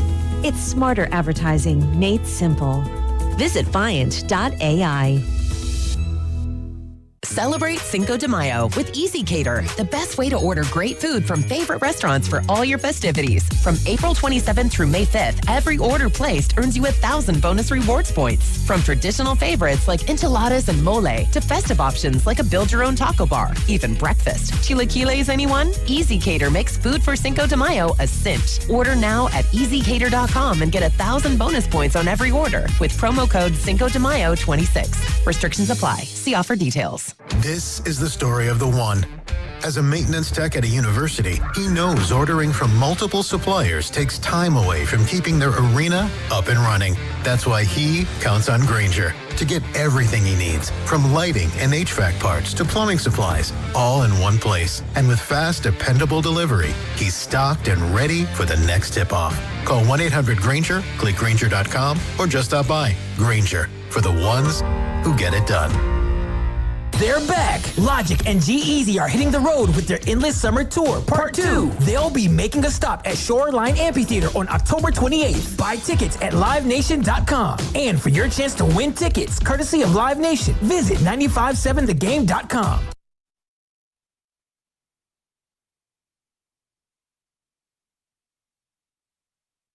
Now, back to Steiny and Guru on 95.7 The Game. All right, it's time for the crossover brought to you by Bay Alarm. Rest easy. We've got you covered. BayAlarm.com. Willard and Dibbs joining myself, Matt Steinmetz, and Evan Giddings. Welcome to the crossover. Hey, guys. What's going on, fellas? Hi, Sonny. Hi, Evan. Yo. Yeah. What's everybody doing today? I could start out with something that really nobody's interested in. Let's do that. Why would you do that? But now we're interested in it. So, Dibbs, you've been to Bandon Dunes, correct? Yes, I have. Okay. If not once, twice. I went once with my brother, and was he Mikey 2.0 already? He was maybe I think he was, actually. Is that the trip that sent him to Mikey 2.0? No, but I do know that I was a part of, there was 1.0 and then there was 2.0 and he went back to 1.0. So I guess 2.0 would be 3.0, but we went to Bandon and it was my birthday.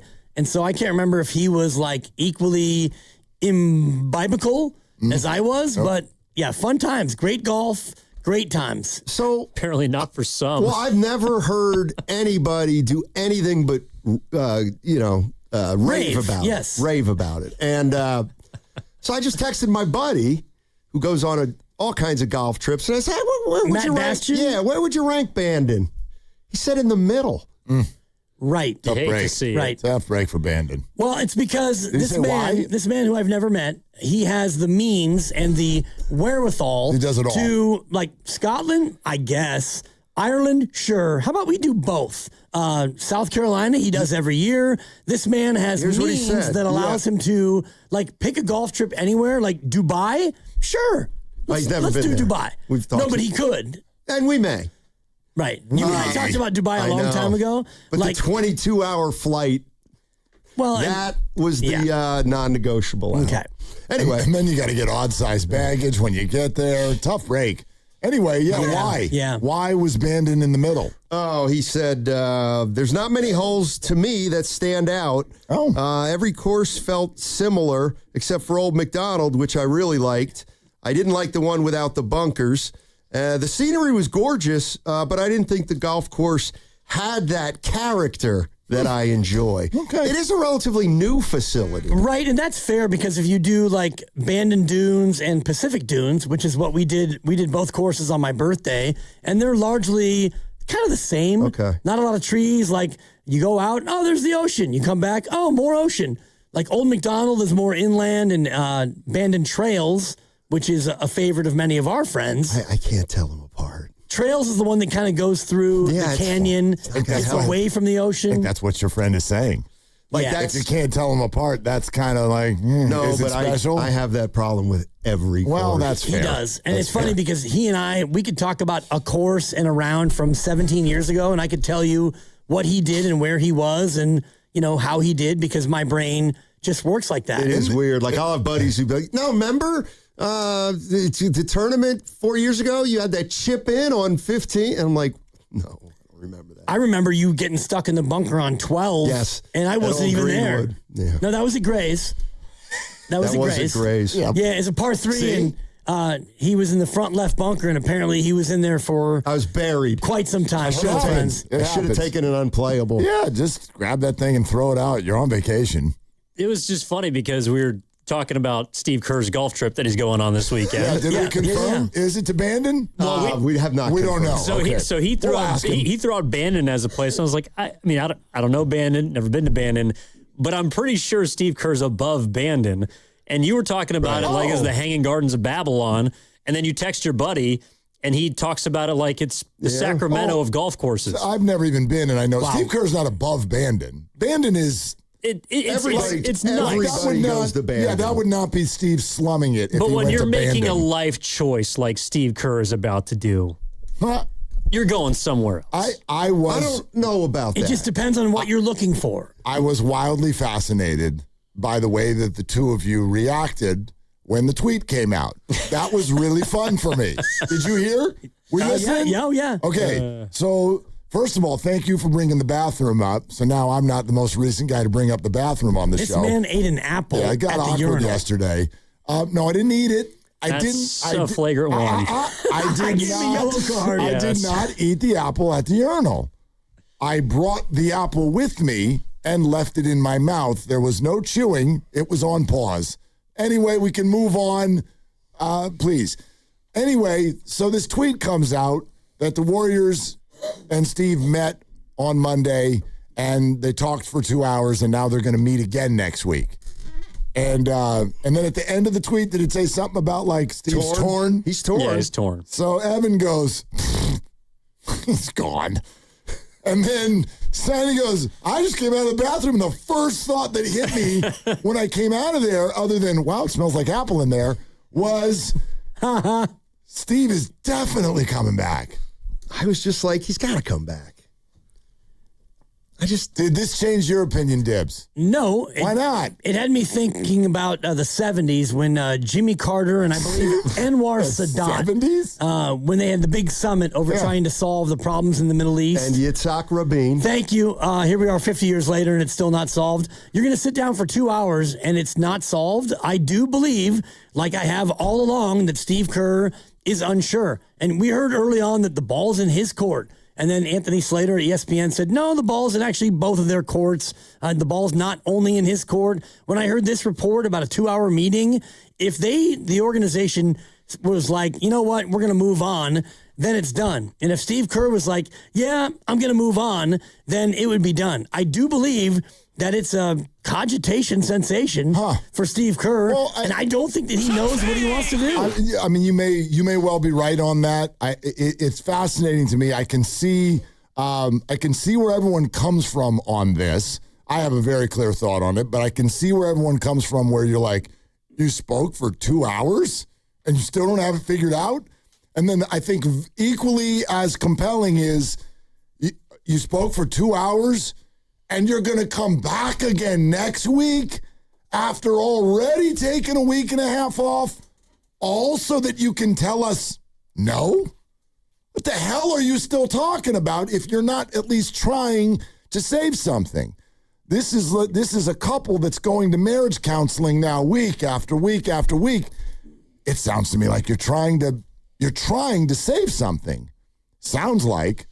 But I get if you can come out of that news with differing thoughts. And what we may never really find out, and this always happens, is what are the issues? How is it his political stuff? Yeah. To a degree. Yep. Is it his perceptive catering to Draymond Green? Yep. Is it he can't develop young players? He hates young players. Is it, he's quietly sick of Joe Lacob again? It's like we're never going to find that out. All of the above, I believe. And honestly, if he was that close to let's make this work, then I don't think that he goes on a 1-week golf trip or however long it'll be. I think that they revisit it yesterday because the meeting happened Monday, according to Shams Charania. Yeah. So you meet Monday and you go 2 hours, and then if it's that close to the goal line, you meet Tuesday and you hammer it out. So I think you meet Monday for 2 hours, and you still have some, I think, difference of opinion, and you're far enough apart to where both sides agree to, let's take a break. And, there are some reports that things got a little bit hot in there. And there are? Yeah, according to some sources. Who? I won't give my sources here. This is your report? I saw some reports and I followed up with the individual, and there are So there are reports on the internet. True journalism right there. Yes, and I followed up with somebody who put that out. And so why would you not? That it's because you could find it. And tell me where. Like what? Are we on? Like we're playing hide and seek right now? We're playing hide and seek. Where exactly. is this report? On Warriors World had a Warriors World. Right. What's the report again? That it got hot. It got hot in there. I'm sure it did. Oh, maybe the air point. conditioning was broken. It got hot. I mean, how could it not? If you meet for 2 hours and like one side and the other side, unless it's going to be like, you know what, you're gone, cool, or I'm gone, and they're like, great, you're gone. If you have a 2-hour meeting and there's a back and forth exchange, I'm sure that at times things got animated. This sounds sarcastic to me. Okay. Warriors World, quote, tweeted Shams' report and said, word is the meeting was, quote, intense, and, quote, at one point Mike Dunleavy was crying, but everyone grew closer and a big lesson was learned. It's possible. Is this an after-school special now? I'll buy it. I mean, I'm not, I cannot deny, but that sounds tongue-in-cheek to me. I mean, I also felt like, and Dibs, you mentioned Kerr's unsure. I also think the Warriors are probably unsure still at this point. If they want to meet again, I think one thing that they could be weighing is, all right, which coaches from the first round exits are going to get fired? And who else might be available should we decide to move off of Kerr?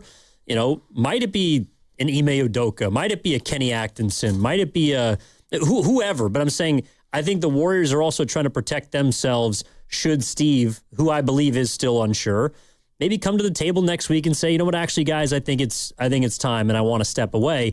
They also have to protect themselves by having someone available that isn't going to be Steve Kerr, but they would feel comfortable with handing whatever iteration of this franchise is to them. I do believe that the Warriors' first choice is for Steve to say yes. I do believe that Steve wants to say yes. Whatever, I'm with you, Steiny. Like, what are the actual hold-up issues? Can't fully speak to that, but I think Steve Kerr wants to coach the team, and I think the Warriors want to all get to a spot where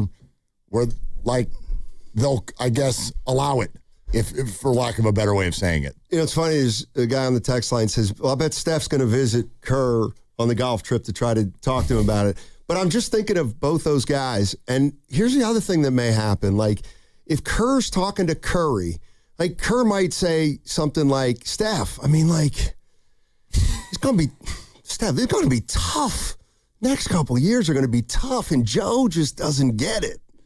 Joe just doesn't get, he thinks we're still operating in 20, and even you are talking about those, you know what I mean? Maybe it's something like that. Well, Ev, you were saying something that I wanted to dig into a little further, because it seems your perception that if Steve stays, that you said, I think the organization is telling the fan base things will largely stay the same. Yes. I don't know, I wanted to know why you feel that way, as if Steve Kerr would not be open to doing it differently. Steph Curry would not be open to doing it differently. I sort of thought that's what he was saying at the end of the year. Steph is what, we got to be open to doing this a little bit differently. We got to kind of recalibrate the thing. Do you believe that there would not be, after a losing season, an open-mindedness to adjust the way they're doing their stuff? Did they adjust after they lost in the play-in to Sacramento? I think they traded away Clay. Yeah, that was a few years ago, though. Yeah, but I'm saying you're in the same spot where you were not a playoff team, and they were talking about still doing things a similar way. I also don't think they have a ton of flexibility this offseason. They have an albatross contract that's in a cast right now, Jimmy Butler, and that's really the only way that they can, I think, swing a big trade. We were talking about Kawhi Leonard. Yeah. I think that's something you absolutely entertain, and you check in on LeBron, and you try and find a way to improve this roster, but I guess I'm just not really sure how they're going to do it in a way that's substantial enough to get back into the top 6 or wherever they want to be. So when I hear Steve Kerr coming back for 2 years, I don't have a problem with it. I feel like the goal is to try and help specifically Steph Curry, but also if you want to throw Draymond in there, he wants to help them age gracefully and go out the way that he believes they deserve as Hall of Famers and champions. And if I'm the Warriors, I got to ask myself if that's what my objective is. I guess, I get that. What's interesting to me, though, is the way you frame that. I guess I would say it wouldn't matter who's the coach. If it's just the roster is locked and there's no flexibility, to maneuver and get better, it doesn't matter who coaches the team then. They're just stuck. Well, in regards to wins and losses, but I think how you handle the final years of this fading dynasty, I think that does matter. You don't, in a perfect world, want to go out the way that Kobe did or even Dirk Nowitzki did, where I think they won 19 games his final season. And, in a perfect world, you wouldn't want to do that. So I think from that standpoint, you want to figure out just if you can compete at all. You're listening to 95.7 The Game, KGMZ FM and HD1 San Francisco and Odyssey Sports Station, always live on the free Odyssey app, and now broadcasting from the Laughing Monk Studios. I'll tell you one thing. I guarantee you Steve Kerr didn't know that was going to be a 2-hour meeting. Why say that? Because if Matt Nahigian said, hey, Steiny, let's have that 2-hour meeting to discuss your future, I say it's already decided. Hire my replacement. I ain't sitting in there for 2 hours. That's you. This is a yes or no discussion. That's you. Yep. Yeah, I think. See, but who needs to meet with who? How about that? That was a stupid question. Well, No, Steiny. actually, Stupid. Well, the No, other it's a thing good is question. Like, we can't view Kerr in a vacuum either, because when we talk about the direction, I always think the opposite. Oh, if Kerr stays, then they're just going to be the same old, and then I'll always just think, okay, well, what if they just revamp with Kerr? They could theoretically do that. It doesn't seem likely, but what does Kerr's contract look like if he comes back? Are they going to do anything with Draymond? What about Steph? Like, that'll also telegraph kind of their. Who's asking more questions? Who's asking more questions in those 2 hours? I think it's a two-way street because honestly, if you're Steve Kerr and you're thinking about coming back, your number one question, I think, is what are you going to do with the roster? You got Draymond for one more year. Are you going to rework him and give him 2? Because Steph probably will get an additional year this summer, so he'll be here for 2. So if they're here for 2, Steph and Draymond, well, then Steve would be more open, I believe, to a 2-year deal, which is what the organization wants. Additionally, if the organization wants a shakeup of the coaching staff, does that mean Stotts and Ron Adams? Does that mean Bruce Q. Frazier? Does that mean, anybody else, Jerry Stackhouse? Like, what are we talking about as far as a shakeup? Because I'm sure Steve Kerr has his guys, and I believe that Ron and Terry Stotts and Stackhouse are those guys. So if the organization wants some new blood in the coaching staff, what does that look like? Maybe. This is just me. I have a hard time believing that the front office of the Golden State Warriors is standing on a table about assistant coaches. This is such this is in the clouds conversation. This is Steve Kerr, Steph Curry, and Draymond Green. Like, are you going to make organizational decisions about those guys based on Terry Stotts? No, but I don't think you're standing on the table over anything. But if you're Joe Lacob and you look at this past year and you see a team that still turns it over too much and you have an offense that maybe doesn't work the way you want, and Joe Lacob with his email, we saw his email to a fan and his comments before from a couple of years ago about Kuminga, it's clear that Joe Lacob is not totally in lockstep with how the last few years have gone. Yeah. So if you're Joe Lacob, you've got questions about young player development. Like, if we draft a guy, let's say we jump up to 3 or 2 and we get DeBonsa, are you going to play him? Are you going to play AJ DeBonsa? What kind of assurances can I get to where if we draft a 19-year-old, he's actually going to get to play? I think Steve would be open to that. Totally. And I mean, yeah. And I'm not saying that's not an issue, because I think both those, I do think there's something with the turnovers, quite frankly. But I think it's a myriad of issues. I don't want to crash the car right now. I know for a fact that Steve Kerr was willing to play Kuminga. That's factual. I know this. I'll report that right now. But not under the circumstances of the rest of the roster. In other words, no, not Kuminga and Draymond all the time together. Oh, I got you. Right? So, well, if you look at last year, not this past year, but the year before they got Jimmy Butler, they played Kuminga. Right. And he played his best basketball. Yep. He got hurt. They brought in Butler, and then now you have Butler, Draymond, and Kuminga. And now all of a sudden you've got 3 guys who can't shoot the 3, and it becomes a problem. Yeah, unwillingness was never the issue. That was not the issue. There were a lot of issues, and you know my take on it. There's blood on everybody's hands. Front office, Steve, Jonathan, all of it. But it was never like, I don't like him, he's not allowed on the court. I know that's the perception that has followed. Do you think there is something, too, though, with this pick that will be a lottery pick? And if it's a high one, Steve Kerr may want a player that's more pro-ready. I don't know. It's a good question. I feel like I think we all realize we're at a completely different time as to when Jonathan was drafted. Yeah. And at that time, Steve, Steph, everybody involved, Clay, Draymond, everybody's looking at this like he's now a rookie. We think we can win. They were right. They did. Yep. That's totally different than where we are now. Now it would be absurd if they were to move up in the draft, and even if they don't, it would be absurd to come out of this draft with a lottery pick and not see who he is. I agree. But what about Giannis? Well, what about him? Because I do think if they would stumble into 2, they're going to get calls they don't want to get almost from people offering players that would have never been on the table. Maybe. I mean, it's a good problem. It's a good way to say it, though. But calls that they don't want to get. But it's interesting too because I'm really this offseason for the Warriors is just going to go. It's going to go boom, boom, boom, boom, boom. There's going to be so much. Like I think something's going on with Draymond. I really do. What do you mean? Well, let me ask you this: in his heart of heart, what would Mike Dunleavy? What would be the best case scenario for Mike Dunleavy and Draymond Green? Best case.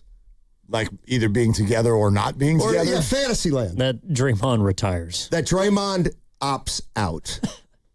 I think Mike Dunleavy, that would be... Well, that's not happening. Well... Unless you give him a new deal. Yeah. Well, this is where the treating of stars and how you want to...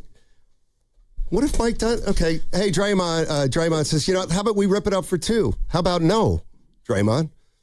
What do you mean? You got one more year. And quite frankly, you ain't playing much next year. So if you want to play, hey, I'm telling you right now, this is your last year here. So if you want to go ahead and opt out. See if you can get 2 years up in Detroit. Or opt in, and we might wind up trading you to Siberia. Oh, exactly. But I'm telling you right now, Dre. They're an expansion team. I'm telling you right now, Dre. Seattle? If you opt in. Thank you. No assurances. I can't tell you, no promises if you opt in. No promises playing time next year. No promises starting. No promises you're going to even be on the team. Then what does he do? I mean, if you're Draymond, you opt in and you go home and you crack open the microphone and you say, a special edition of the Draymond Green Show. They're trying to do me like this. Or maybe you seek a sign-in trade, and that's Dunleavy's way of basically not pushing him out, but trying to say, hey, Draymond, look, if you want a multi-year deal, you and your agent can go try and find one, and we'll look to move you to that place. I do think this is high-level negotiation and conversation, no question. At the same time, one of my favorite parts of Matt Steinmetz on the radio are the sort of like the conversations that we all make up. Like, what if this? Yeah. And yours always sound, not always, but you like.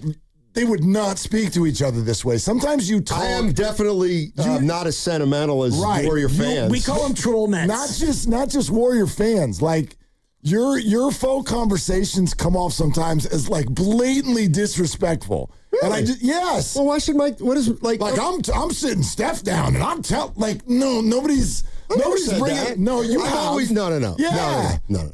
With Steph, I've always said, even Dre. Let's have a discussion. Dre is different. He's in different. My way of thinking. He's different, but they're not mad at him. No, but they don't hate him. But like they have respect for what he's done here. Mike Dunleavy wouldn't say to him straightforwardly, "Look, I can't make any promises if you opt into that contract. I cannot promise you won't be traded. That could happen. I cannot promise you're going to have as big a role under Steve or the new coach."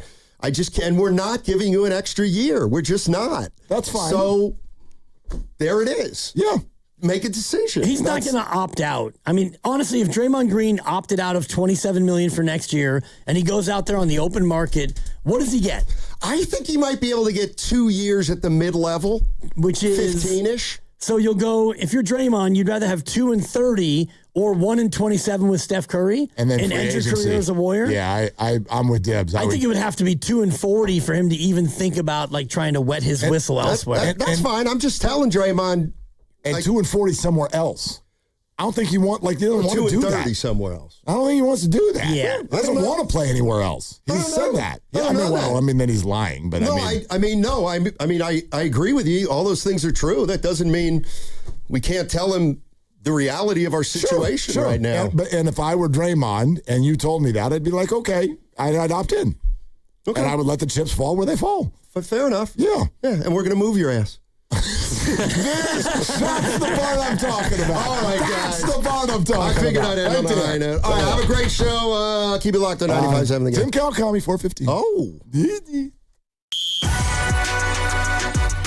Are they the smartest show in the Bay Area? You guys are an intellectual feast for the smart sports fan in the Bay Area. Wow. You're pretty much the smartest guys on the radio. I agree. Good Lord, how big is your ego? Are they the funniest show in the Bay Area? Give it a laugh. Come on. You're a funny guy. Come on. Give me a laugh. You are funny, dude. Hit that S again. Are they the coolest show in the Bay Area? And no white boys. They're cool. That's what people are saying. You guys are phenomenal. This is one of the most perfect ways that I could end my day, getting a chance to talk to Mr. Mark and Dan, you know? We'll let you be the judge. Oh.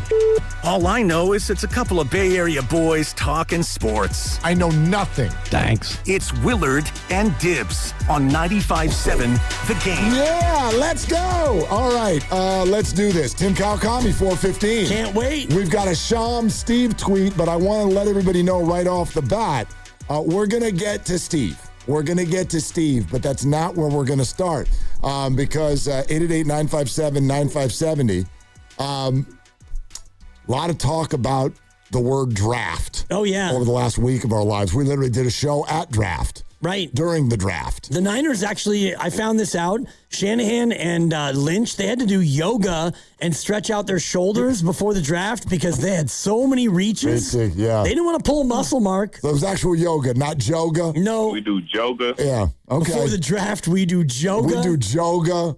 I think I pulled a muscle and stuff with that second round pick. We reached so far and stuff. But not the 49ers draft. Wait a minute, what? That's not what I want to talk about. Let's rip the Warriors. Not the Warriors draft. The Quakes are 9-1 in first place. Couldn't be them. Couldn't be the Sharks either. They've been hot with their draft. Who's left? Well, the team that actually struggles in the draft. Struggling. Yeah. So we lots of podcasts and tweets and people firing at each other and all the stupid stuff that John Lynch and Kyle Shanahan do during the draft. And we were talking about this a little bit yesterday. Like, I know that they're very hard to compare. The NFL is its own thing, a 3-day soiree. The NBA only gets 2 rounds, and nobody cares really after the first 7 to 10 picks usually. Yep. I came up with a system to comp it, but I'll save that for later. And then baseball, I think most people listening to us right now don't even know when the baseball draft is.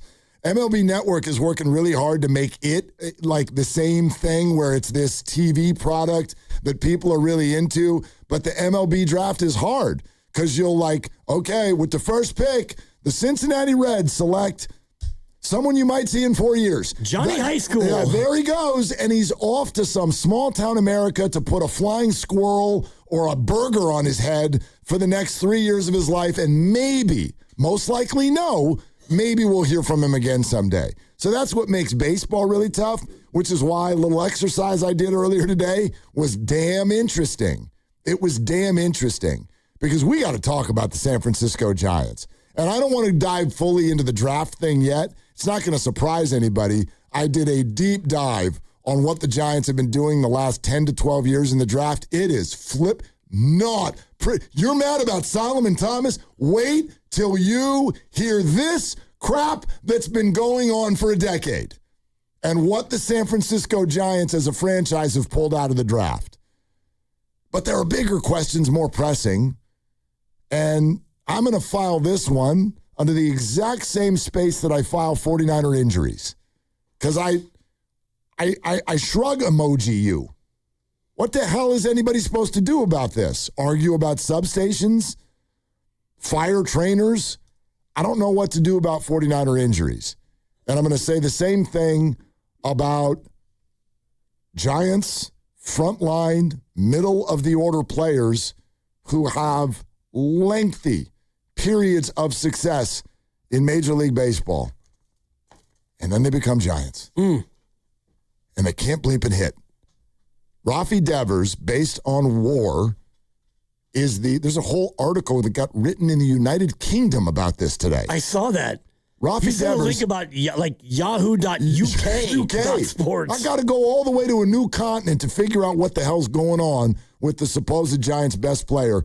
Quote, the third worst player in baseball. Would anybody like to venture a guess or an opinion or some insight? I'm wide open. 888-957-9570. What the hell happened to Rafi Devers and Willie Adames. They can't hit. And I'm completely at a loss as to what's going on. Unless there's some injuries that I don't know about. What the hell is going on with the Giants offense? They're the worst offense in baseball. And it's because those two, I mean, the other guys are actually patently doing pretty well, Schmidt and Jung-Hoo Lee, and although he's been moved down to the order today against another lefty, but Ramos is heating up. Chapman's been pretty much solid all year, and if you're not a fan of All Rise, that's a you problem because he's hitting 300 again. All he does is put bat to ball and get base hits, but you look at your offense, and it's been Devers, and it's been Adames, and both of them are notorious slow starters, but Rafi Devers has 2 home runs so far this year in 29 games. He's on pace to have a 13-homer year, which would be far and away the worst he's had in, since 2020, which was a COVID-shortened year, or back to his rookie year, 2017, when he only played 58 games. It's a problem. Rafi Devers, I want everybody to, this is what I want you to take to the next cubicle at work. And go see Bob or Tiffany or whoever's next door, the Giants fan near you, and go, hey, did you hear? Did you know? Rafi Devers has struck out in more than 1/3 of his at-bats as a San Francisco Giant. This year or all time? All of them. Oh, wow. Last year as well. Rafi Devers has struck out. Forget making out. He has struck out in over 1/3 of his at-bats as a San Francisco Giant. And we are approaching, we're not there yet, but we're approaching what would be considered darn near a full season of Rafi Devers in a Giants uniform. I believe 90 games last year. We're approaching 30 this year. He's at 119. So we're getting close to 120. You got another 20 games before that would be considered like that's a full season. Right. Over 1/3 of his at-bats are strikeouts. Somebody's got to, and I know that there's a language barrier or else people would be at his locker every day asking. Well, if he was at his locker, which he's not. And you know what? I don't really, that's fine. Maybe he's in the batting cage. I'm not one of these people that's like, I don't have a pitchfork, like, you owe it. But that is part of it. That is part of it. It's a different kind of discussion between Rafi, the media, and the fans because there's a language barrier. And you have to have a translator there, and you don't even, I love translator interviews. I'm like a question will be like 80 words, and the translator will go beepity boppity boop. And then you're like, wait a minute, did you actually just, there's that, that's a thing. That's a thing. But I am completely at a loss for what on earth is this guy has been a great hitter in this league for damn near a decade. A great, not good, great hitter in this league for damn near a decade. You got any thoughts? What the hell's going on? Well, he must be hurt. And I mean, that's an excuse. And I don't make that excuse because if you're playing baseball and you're out there, then you are held to the standard of being a baseball player who's supposed to go out there. But something's going on because if you watch the Giants, and I watch every single game and I watch all his at-bats, the biggest problem he's having is the fastball. It's the fastball up. It's the fastball in the middle. It's the fastball in and out, up and down and all around. I was about to go Dr. Seuss on you, but I won't. It's the fastball. He's late on all the fastballs. And so that's been the biggest issue. I'm looking at his Boston numbers just in strikeouts, and he struck out once every roughly 4 at-bats, and now it's 1 every 2.99, something like that. So strikeouts are up a tick. My big issue is that the power is out. So it's one thing if you're going to strike out a lot, and he does, 1 in every 4 in Boston, 1 in every 3 here. But if you make up for it with a home run, if you go 1 for 4 with 3 strikeouts and a home run, that's fine. I don't mind it. He's got 2 home runs in 120 plate appearances. That's 1 in every 60 appearances. 3rd worst player in baseball. Offensively, 3rd worst player in all of baseball, based on those who qualify. And I just looked at his contract, and he still owed 1/4 of a billion. 1/4 of a bill, Mark. So here's the issue. Do you play poker? You ever like you a poker player? I do. I play poker. I'm not very good at it. Like Hold'em, or what are you into? Hold'em. Okay. I got no patience, but I love the game, but I don't have the patience to be good. This is something that it got trumpeted, I think, in this town for a long time. Not so much with the Niners. Niners do big contracts, but the Niners have a much bigger roster, and they've had a reputation of being really good at keeping flexibility at the end of big contracts that they sign. But let's go Giants and Warriors for a second. I would argue for the last handful of years, whether it was the Farhan era with the Giants or as the guys got old for the Warriors, you've had two organizations that are out in the street with sandwich boards and they're holding things up and they got pots and pans and they're banging them together and there's two words that they're screaming at everybody. Financial flexibility. Okay, so we all got to a point where we were sick and tired of Farhan Zaidi and doing his roster on the margins.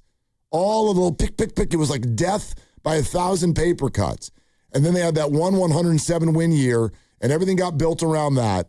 And that gave Farhan the power to be like, I know you want Bryce Eldridge, but I've got Austin Slater. And I'm probably going to trade for the Astros' third catcher on a Tuesday for cash. And trust me, I found somebody. Wait till you see this kid, Connor Joe. He's got a weird stance. It's going to be amazing. And he had a bunch of misses, and then he had a bunch of hits. You had like guys who were like, whoa, who saw that guy coming? But one thing you could fall back on is all of your mistakes were okay because you weren't married to anything. Right. Farhan only dated for 5 years. He never proposed. Never put the ring on it. Rarely offered somebody a third date. Now, he would tell people, no, I went to a room in December and offered people rings. They just won't say yes. And then we'd come back for the season and he'd be like, wait till you see my guy. His name is Johan, and I found him in the White Sox AA system. He's going to be great. But if you're wrong, it's okay.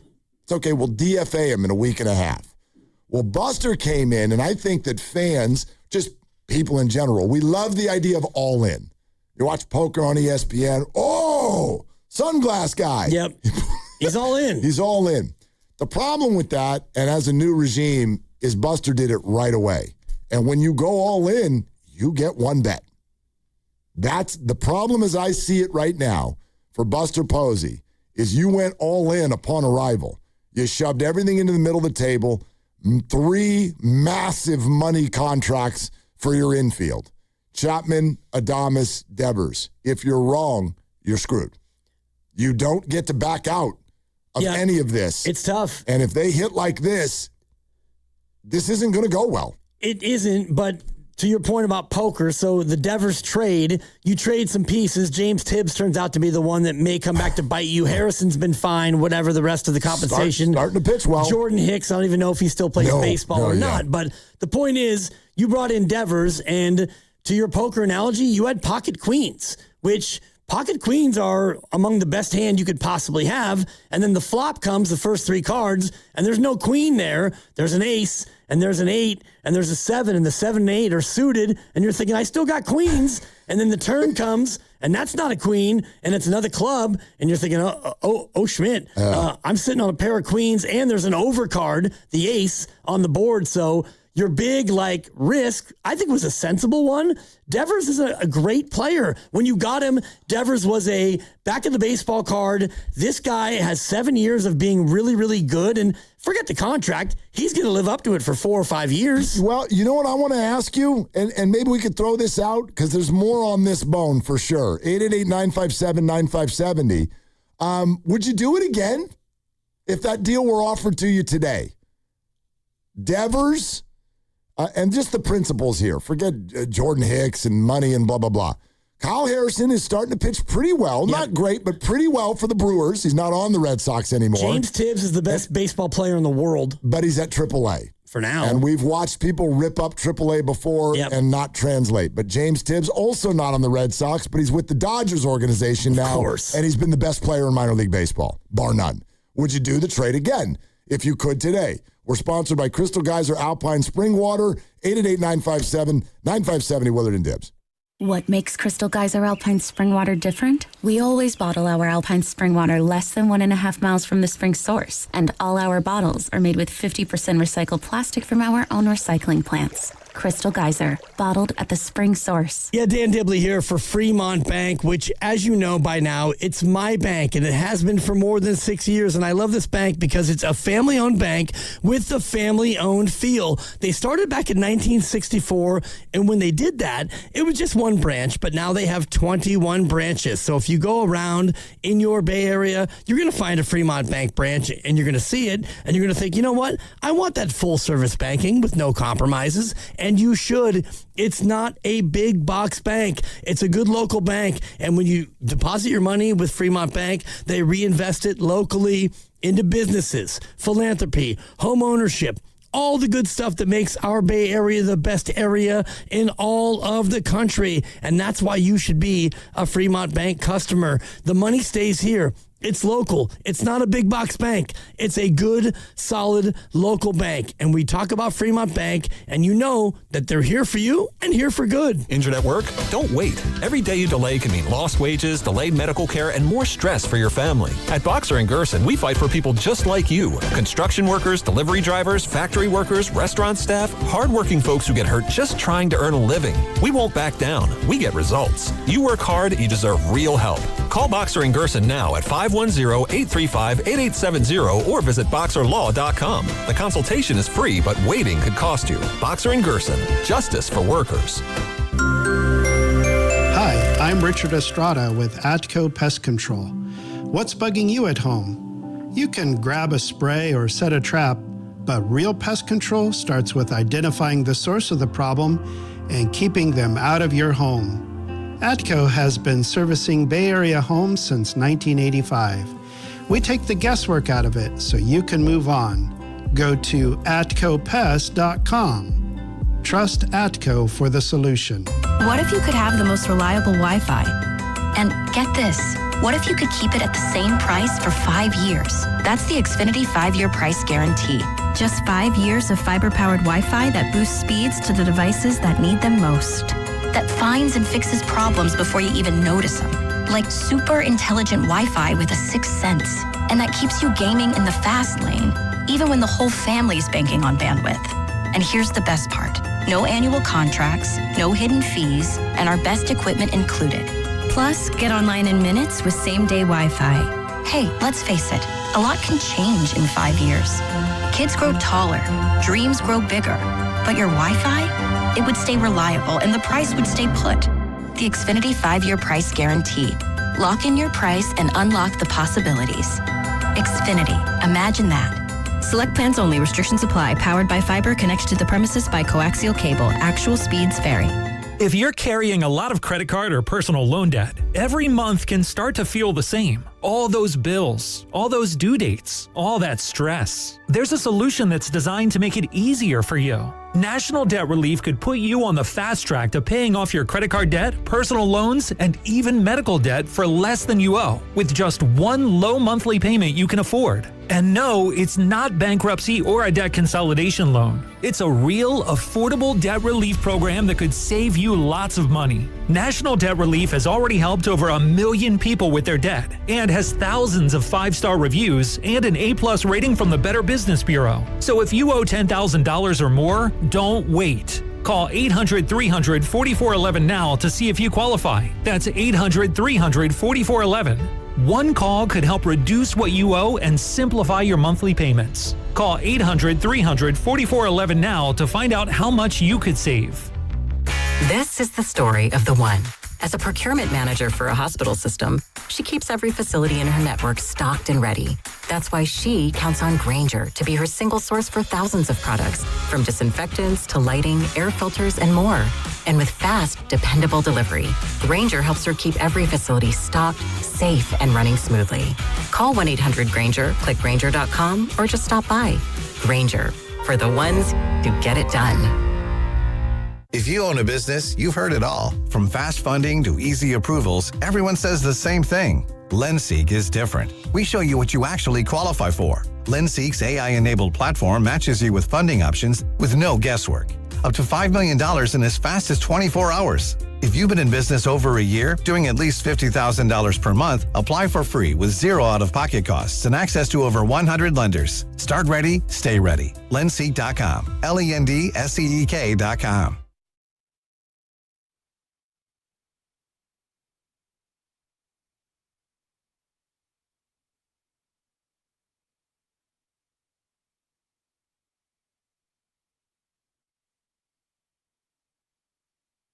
Now, back to Dillard and Wibbs on 95.7 The Game. Would you do it again? Phone rings. Hey, we'll give you Devers. We want Kyle Harrison. That heap of rocks you got in your bullpen you call Jordan Hicks. Oh, a couple kids on the farm that we like. One of them's years away, so we'll take a flyer there. And, your first-round draft pick. Just this last draft. Right. His name's James Tibbs. Who was the other guy? He's a flyer. I don't even know. I'd have to look it up. He's a flyer. Single A. Yeah, okay. Single A, yeah. But James Tibbs was Buster Posey's first-round draft pick. Right. It appears Buster nailed it. Yeah. He's just not on the Giants anymore. Exactly. Yeah. I mean, would I do it? It's too easy to say right now in this moment with him struggling so much and Tibbs with an OPS of 11-something in AAA. And Tibbs would be a major leaguer if it wasn't for the fact that he's blocked by 9 different guys with the Dodgers. So would I do it? No, I wouldn't do it. I actually don't know.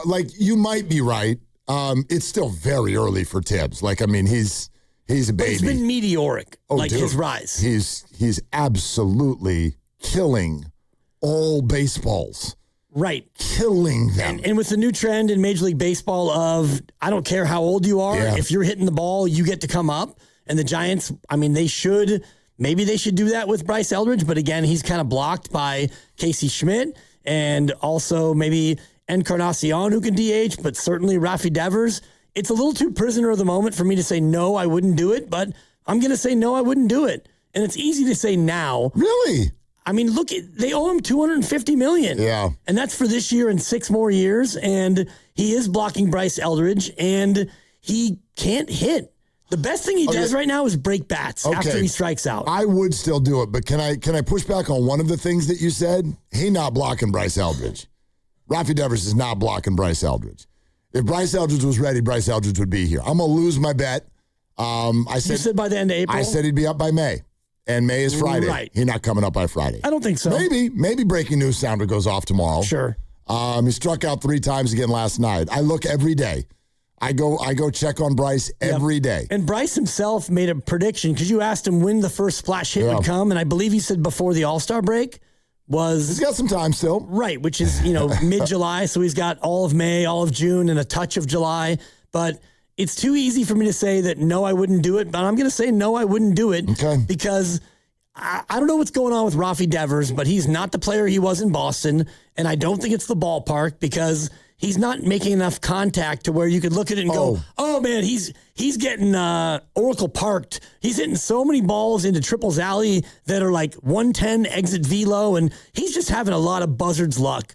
He swings and misses at fastballs. Yeah, I'm with you on that. And actually, you can go ahead and cut that point that Dibbs just made, Grandy. Save that. That goes for everybody forever. I don't want to hear that. About getting Oracle parked? Good Lord. Is Casey Schmidt getting Oracle parked? No. I mean, Brandon Belt got Oracle parked more than anybody, but he was still a good player. I mean, I know a lot of you didn't like him. Brandon Belt, he has his own day. He had his own day. That comment he made when he was I got my day now. Right, so because somebody asked him about the Belt Wars, and he's like, Carmen Q was the one who had his back through all those years, and he's like, all you people who are still against me, I got my own day. So that whole thing is over. Basically, I win. I got my own day. Did he say tough? Yes, he did. Tough kitties. Tough kitties, but not with a K. With a T. Yeah. And that's... What a bumpkin. I love him. And my father, rest in peace, used to say that. Really? He would say, tough Schmitty said the kitty, but the milk was good. That was one of Dwayne's go-tos. Rest in peace. That's tremendous. Dwayne would be 91 today, so. Oh, today was his birthday? No, I mean, back in January. Okay. But he still would be 91 today. But that was one of Dwayne's where, like, you would complain about something and he'd say, tough Schmitty, said the kitty, but the milk was good. It's like, okay, great. Like, it's longer than it needs to be. It's kind of a fun little ditty, though. It's just like a little over the top. But, I mean, he brought it home with the milk, and it's like, it was tough, but if you worked through it, you would get the milk, and the milk was good. So, that's how that went. The other thing, like, we can see, like, we're Giants fans. We've been at this ballpark for 26 years. We can see what's going on. If you crush balls at 105 miles an hour out to Triples Alley and some of them get caught, we're going to tip our cap. We're not dumb. Like, plus Rafi Devers, you know what he's always been great at? He's always been good for 27 to 38 home runs. You know what he hits even more of? Doubles. And he's not doing that either. So, no, we're not doing ballpark. I'm removing that from the multiple choice board. We're not doing like that. That would be kind of an offensive excuse, quite frankly. I used to be a 900 OPS player, but then I ended up in San Francisco, and I'm like not allowed to hit good. 548. Dude, he's awful. Dude, his OPS is 548. Yeah. Can I ask you guys a question? Please. So you know on Baseball Savant where you can look up individual players and it has like all their parts of their game weighted on like a 0 to 100 scale based on what's average and what's good in all of baseball. They have a lot of individual things for batting, for fielding, for running. They also sum it up. They sum up your batting run value, your base running run value, and your fielding run value. Of those three, where do you think he's the most valuable this season? You said fielding, batting, and what was the other one? Base running. So those three aspects of his game. What's essentially he most batting. valuable? Yeah. Of the three, what's he best at this year, according to baseballsavant.mlb.com? There has been so little of the base running, but he has beaten out a few hits, and I'll guess. And fielding has been fine, not great, but fine. So I'll guess base running, then fielding, then batting. I would go fielding, then. I guess base running. Batting has to be third. Has there been enough base running to qualify for this metric? I don't know exactly how the qualification works, but Dibbs is spot on. Fielding is his most valuable. It's in the 19th percentile, but that is the most valuable. Oh, geez. And that's very bad. Wait, his base running has been that bad? His base running is in the 14th percentile. It also takes, it's not just like you're making bad decisions, but it's also you're just not very fast and you're not making stuff happen on the base paths. And his batting run value is in the 1 percentile. The 1th percentile. 1th. Which reminds me of my entire childhood on the growth chart where I was in the 1th percentile for height. I just. Sucks. This is why we can't talk about Oracle Park. We can't. If you are a middle-of-the-order major league hitter and they're putting 94-mile-an-hour fastballs right over the plate and you are either swinging and missing at them or you are fouling them off, you are not a plus player. Now, I'm not going to spend today ripping Rafi Devers. Rafi Devers is he is a great baseball player. But something is wrong. Something is terribly, terribly, terribly wrong. 95.7 The Game breaking news. Giants related, and tonight's game has been postponed. There will be a doubleheader tomorrow in Philadelphia. Giants and Phillies not playing tonight due to inclement weather. Okay, when Grandy hit the thingamabob, what'd you think he was going to say? I want to share with the listeners, when that thing goes off, about 85% of the time, me and or Dibbs will know. You always know. I almost never know. So sometimes it's you and Grandy who are always in lockstep. I'm like 5%. I didn't tell anybody this time. 5% of the time I actually know, but I'm usually in the dark because I'm locked in on like you and the content. Well, and as am I, but I either know or one. And I've shared this before. The way that will go is Lucas or Grandy will go Shams, or they will go Pellicero, or that whatever weather exactly like they'll and Doppler. And while that music is going, I can surf to the Twitter feed where the news is being broken, and I can find out what it is that's going on if I don't already know. I had no idea what that one was. What did you think he was about to say? I didn't think that it was Steve Kerr related. I knew it wasn't Steve Kerr related. Yeah. I thought the it was look on his face suggested that it wasn't that serious. The 49ers and Brendan Ayuk have agreed to a reworked contract. Okay. 7 years, $280 million. I thought it was that Rafi Devers was going to be placed on the injured list. I mean, that would have fit the conversation. Yeah. Or maybe Bryce Eldridge got recalled. Ooh, then I would have been right, but that's not going to happen. No, it's not going to happen. And maybe for the doubleheader tomorrow, he comes up, and I doubt it. You're going to fly him out to Philadelphia for 2 games. But, I mean, go ahead and bag tonight's game. They moved the start time up, and I'm just looking at the hourly weather. And coming up here at the top of the hour, it's rain, and then it's rain, and then 8 o'clock, a little bit of a break, and then rain. So, doubleheader tomorrow. Okay. It's great. There you go. And they changed that ridiculous 7-inning stupid thing for doubleheaders, didn't they?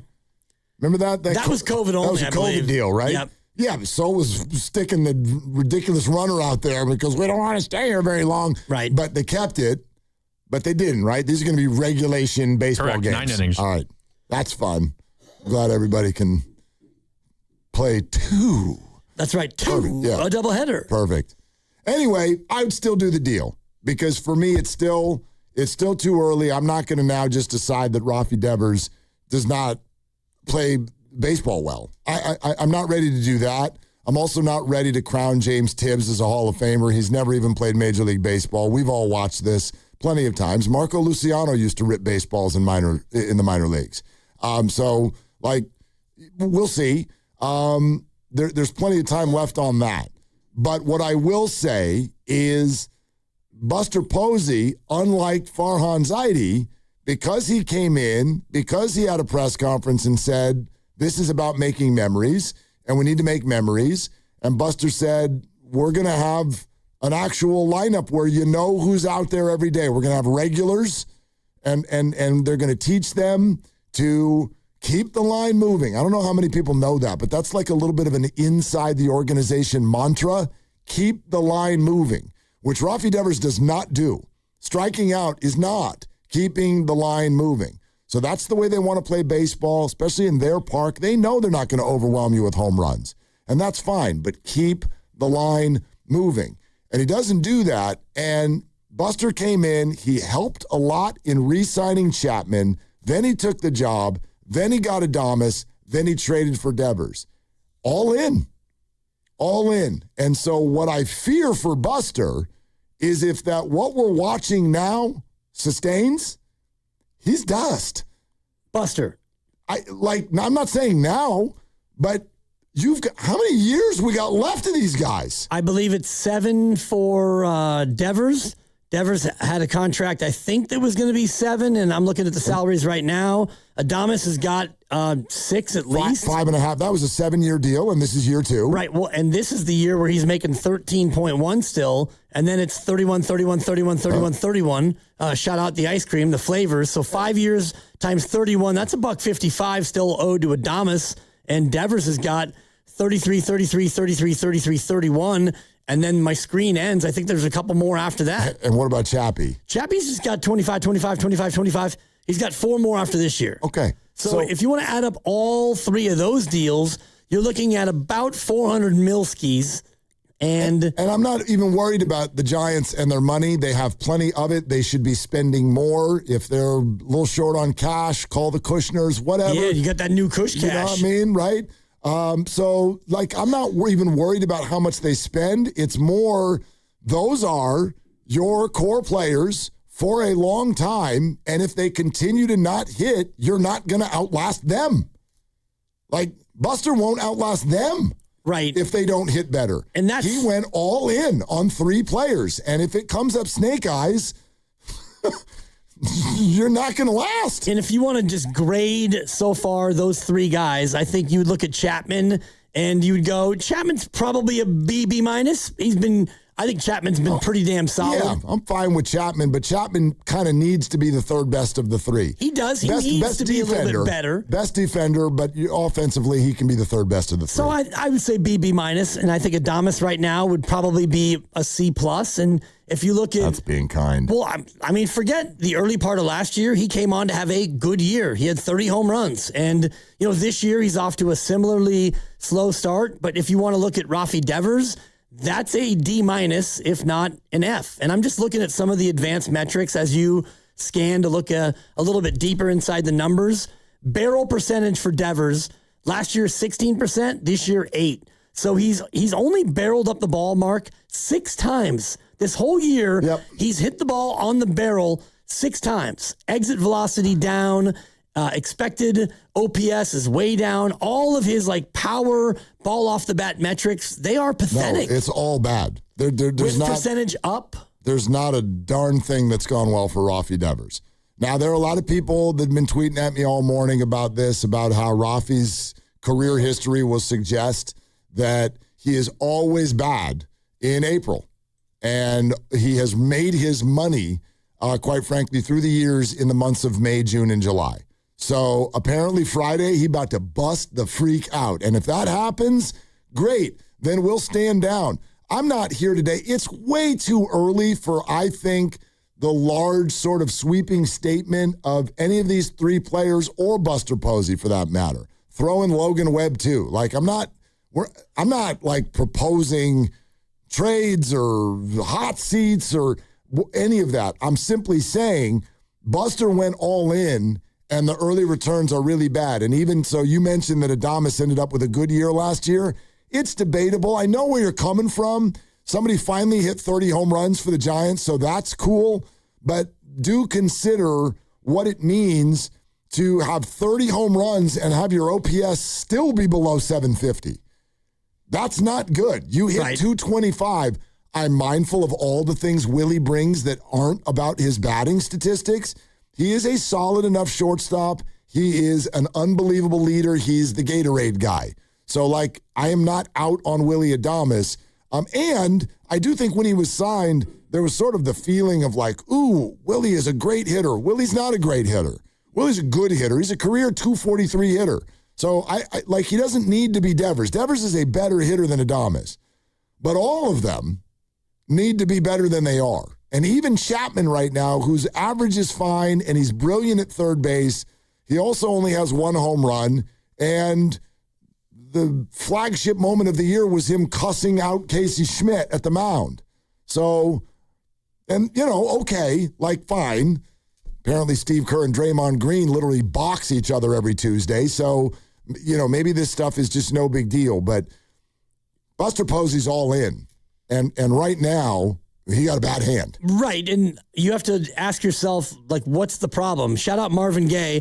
What's going on? And Rafi Devers is now down below 600 in OPS, which is on base plus slugging. And so you look at even Adames and Chapman, these are guys who need to do damage. It's not enough to just have a good batting average. Like Luis Arise, batting average of 315, OPS of 724. That's what you're going to get from Luis Arise. That's fine. Love him or hate him, he's not a guy who's going to inflict damage. He's going to hit about 300. He'll have 170 hits on the year, and of those, 150 of them will be singles. Yeah. And so that's who he is. Chapman, Adames, Devers, those are your damage guys, and right now they're just using a ball-peen hammer, and they're doing tap-tappa-tappa. And don't forget, the big concern about Devers was that he was going to have cement on his hands over at second base, and he's been... Arise, you mean? Yeah, Arise. He's sorry, what did I say? You said Devers. Yeah. Arise. He's been very good. Very, very good. Very good, Granny. If you don't want to call him a gold glover because you don't like his range, that's fine, but he has been, at minimum, highly reliable. Yeah, and second base. He's made some very good plays. It's fine. We can say it. Luis Arise has been probably Buster Posey's best signing so far. I mean, yeah, and that's, not that that's sad, but that's the reality of it. Yeah. And that's the situation you're looking at. And so you've got some punch and you've got some Judy, and then you've got the thump, and you need your thump to actually bring the thump. And Elliot Ramos is starting to bring a little bit of that, but it's It's Chapman, it's Adames, and Devers. You will go as far as those three can carry you with their thump. Yeah, Ramos is at 724 for the OPS, batting .267, 3 homers. He's going to be sitting around at 6th and 7th in the lineup. That I don't hate it. I know that he flirted when he first came up. It took him a long time to come up. People don't remember. This is the 2017 first-round draft pick. Man. This is 9 years ago that the Giants drafted him. That was like 3 shows ago for me. Seriously. That was different. I wouldn't even live here yet. That was early Joe Low and Dibs days. Yeah. I hadn't even gotten back home yet. I was still calling him Heliot. Heliot was my favorite. Whatever. Heliot. Helio? Elio. That's the other one I get a lot. Elio Ramos. It's just Elliot. Yeah. But anyway, yeah, he's fine. But he was an all-star right when he came up, and so that was great. But anyway, let's go to Nick in Berkeley. Nick, thank you for calling. What you got, Nick? Hey, man, so the main problem is that the manager, like, what is he going to tell these players? I mean, you can't be giving them, like, college lingo and the rah-rah speeches, you know what I mean? Like you mentioned to me earlier, of course not, you know what I'm saying? Like Bruce Bochy has a calming effect. He's calm, call you in the office, talking up. He's not addressing the team as a whole. You know what I mean? This guy, what could he possibly tell these players in making adjustments? That's for unless we got some older veteran hitting coaches, and I don't think we got a good hitting coach since Bochy was around. Even then. But my whole thing is this: does Devers need some contact? Because if your eyes slip just 1%, it's going to really affect your hitting, man. And he hits basically the same night and day, so it's not like a night vision thing. And he usually hits better on the road than at home. But it's like, dude, he hit pretty good at home last year, but maybe his eyes are just slipping and he hasn't noticed it. Just 1%. I don't know, Nick. Nick, thanks. I don't know if he needs contacts. He needs to make contact. Right. I'll say that. I have no idea about his eyes. I don't know what's going on with Rafi. The Vitello thing, I'm going to push back on at this stage. We're 29, 28, whatever it is, games into his career. I think that his belt is starting to fit a little bit better over there in the dugout. As far as the whole, what's he going to tell people? Look, Tony knows baseball. He's not a dummy. They didn't hire somebody who's just I don't even know what we're doing here. He's fine. Styles make fights. There's no bigger Bruce Bochy fan than me, but that's not the only way to do it. And this is a different group. And that for me, that's just a big, huge we'll see. I haven't seen anything happen yet where I'm like, oh, God, Vitello his pants are around his ankles in this conversation. I see a dugout that looks like they're responding to him at times. His working of the bullpen right now is largely working. It's actually been the best part of the team. And I like what he's done as far as, for example, yesterday where you're facing a lefty, but Jung-Hoo Lee's been on a 2 or 3 week heater. And even though he's a lefty facing a lefty, you lead off with Jung-Hoo Lee because he's been hot instead of, playing the old spreadsheet game. And it's not only are you not going to lead off, but you might bat 7th and you might actually sit because we're facing a lefty. No, you're on a heater. You lead off and let's see how it goes. And it didn't go great. The team got 2 hits and you got shut out. It didn't go great for anybody. Right, but I do like the fact that he is letting players who are doing well go ahead and get another shot at it. And I know today that pending the game that actually got rained out, postponed till tomorrow, Jung-Hoo Lee was in the lineup and he was going to bat 7th, I believe. So you gave him a shot at leadoff against the lefty, another lefty today, and you're going to shuttle him back down the lineup. I do like that Vitello's kind of letting his guys go out there and stay hot. All right, you can weigh in on this. Would you still do the Devers deal if you had to do it all over again? We're brought to you by Fremont Bank, here for you, here for good. Tim Kawakami at 4:15. Also coming up in the 3 o'clock hour for sure, we will circle back to the tweet that Shams, along with Momo and Slates, sent a short time ago updating the Steve Kerr and Warriors situation. So that's all ahead here on Willard and Dibs. $5,000. That's the average amount of money people in the U.S. are now spending on gas in a year. $5,000. That's crazy. If you drive, you have to download Upside, the free app that gives you cash back every time you get gas. That's right. You can earn real cash back with Upside just by buying the gas you're already buying. You can literally start earning cash back today. I use Upside every time I fill up, and I've already made around $200-300. You're putting gas in your car anyway. Why not get real cash back? back. If you like free money, download Upside. I'm saving the cash I earn from using Upside to help pay for a vacation later this year. Download the free Upside app now to earn cash back every time you buy gas. Use promo code PROMO25 to get an extra 25 cents per gallon on your first tank. You can cash out anytime right to your bank, PayPal, or a gift card for Amazon and other brands. Just download the free Upside app and use promo code PROMO25 for a 25 cents per gallon bonus on your first tank. That's code PROMO25 for a 25 cents per gallon bonus. All right, I need avocados, bananas, salad, steak. Wow, does your grocery list have multiple pages? No, but I skipped lunch, so now it's like my stomach is doing the grocery shopping. And besides, I'm earning cash back with Upside. Upside? What's that? Hold up, you haven't heard of it? Upside is a free app that gets you cash back when you shop at gas stations, grocery stores, and restaurants. And they added Lucky and Food Max stores, so we're pretty much covered wherever we go. All those stores? Yep, so not only are we getting a great deal on groceries, now we can earn cash back as well. Okay, downloading Upside. Now let me copy your grocery list. Great news! Lucky and Food Max are now on Upside. Download the Upside app and use the promo code SAVE9 to earn a 10% cashback bonus on your first grocery purchase. That's promo code SAVE9 for a 10% cashback bonus. Use promo code SAVE9. Offers vary by user and location at participating merchants. Go to upside.com for terms and conditions. Running a business means wearing multiple hats. So if you're like me, you probably started out using your personal phone, taking client calls and texts nonstop. As my business grew, I needed something smarter. That's when I switched to Quo, the #1 business phone system. Quo works right on your phone or computer. No carrying 2 phones, no clunky landline, just one easy app you can try for free. Your team can share one number and handle calls and texts together like a shared inbox. Any teammate can jump into the conversation, so customers get faster responses. And Quo's AI assistant summarizes your calls and responds to customers 24/7, so you never miss a lead or opportunity. All this starts at just $15 a month. That's basically 2 coffees. You can even keep your current business phone number. Find out why 90,000 businesses trust Quo. Money is on the line. Always say hello with Quo. Try Quo for free at quo.com/sports. That's quo.com/sports to try Quo free. QUO.com/SPORTS.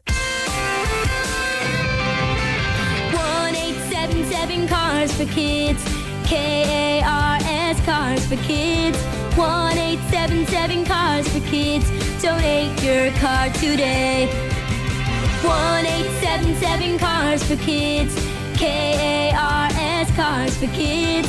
1-877 Cars for Kids. Donate your car today. Ready to get rid of that old car? Donate it to Cars for Kids. Call 877 Cars for Kids to speak to a friendly live agent. Donation is super easy, and your car can be picked up as soon as tomorrow. Go to carsforkids.org now or call 877 Cars for Kids to donate your car today. 1-877 Cars for Kids. KARS Cars for Kids. 1-877 Cars for Kids. Donate your car today. Did you know you can donate real estate too? Go to carsforkids.org. That's cars with a K.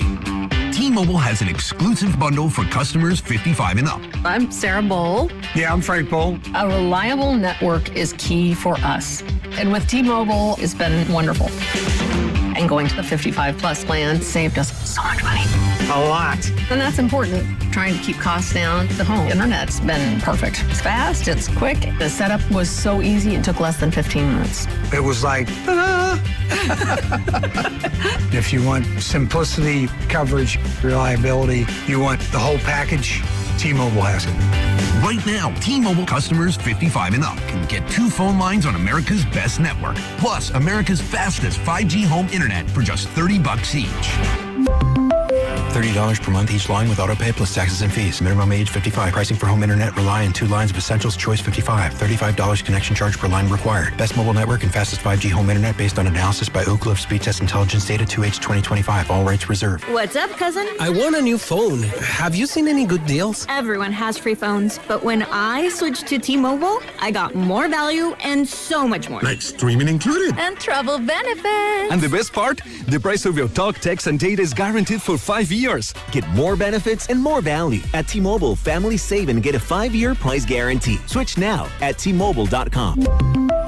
Qualifying plan requires price guarantee on talk, text, and data. Exclusions like taxes and fees apply. See T-Mobile.com. Football fans, history is calling as San Francisco heads down under for the first ever game in Australia. Join the action in Melbourne with true fan travel as San Francisco takes on Los Angeles at the iconic Melbourne Cricket Ground. Premium hotel stay, epic all-inclusive events, city tours, wildlife adventures, meet and greet with a red and gold legend, and unforgettable moments. Spots are limited. Don't miss out on your shot to experience San Francisco down under. Head to truefantravel.com. That's truefantravel.com. You're listening to 95.7 The Game, KGMZ FM and HD1 San Francisco on Odyssey Sports Station and the home of the Golden State Warriors and Valkyries. Always live on the free Odyssey app and now coming to you live from the Laughing Monk Studios.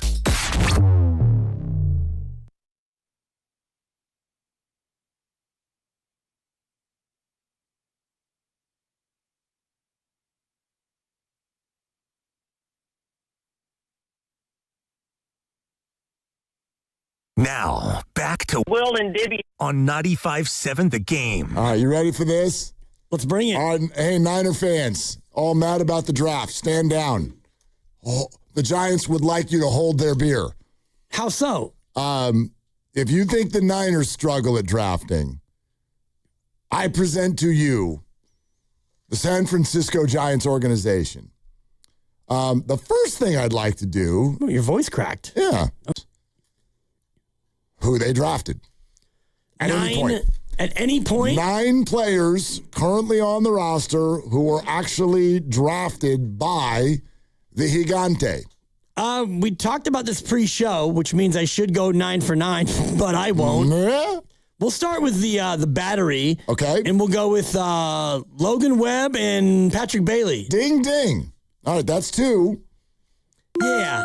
It's almost easier to go through who they didn't draft, like, I don't know, the entire infield, for example.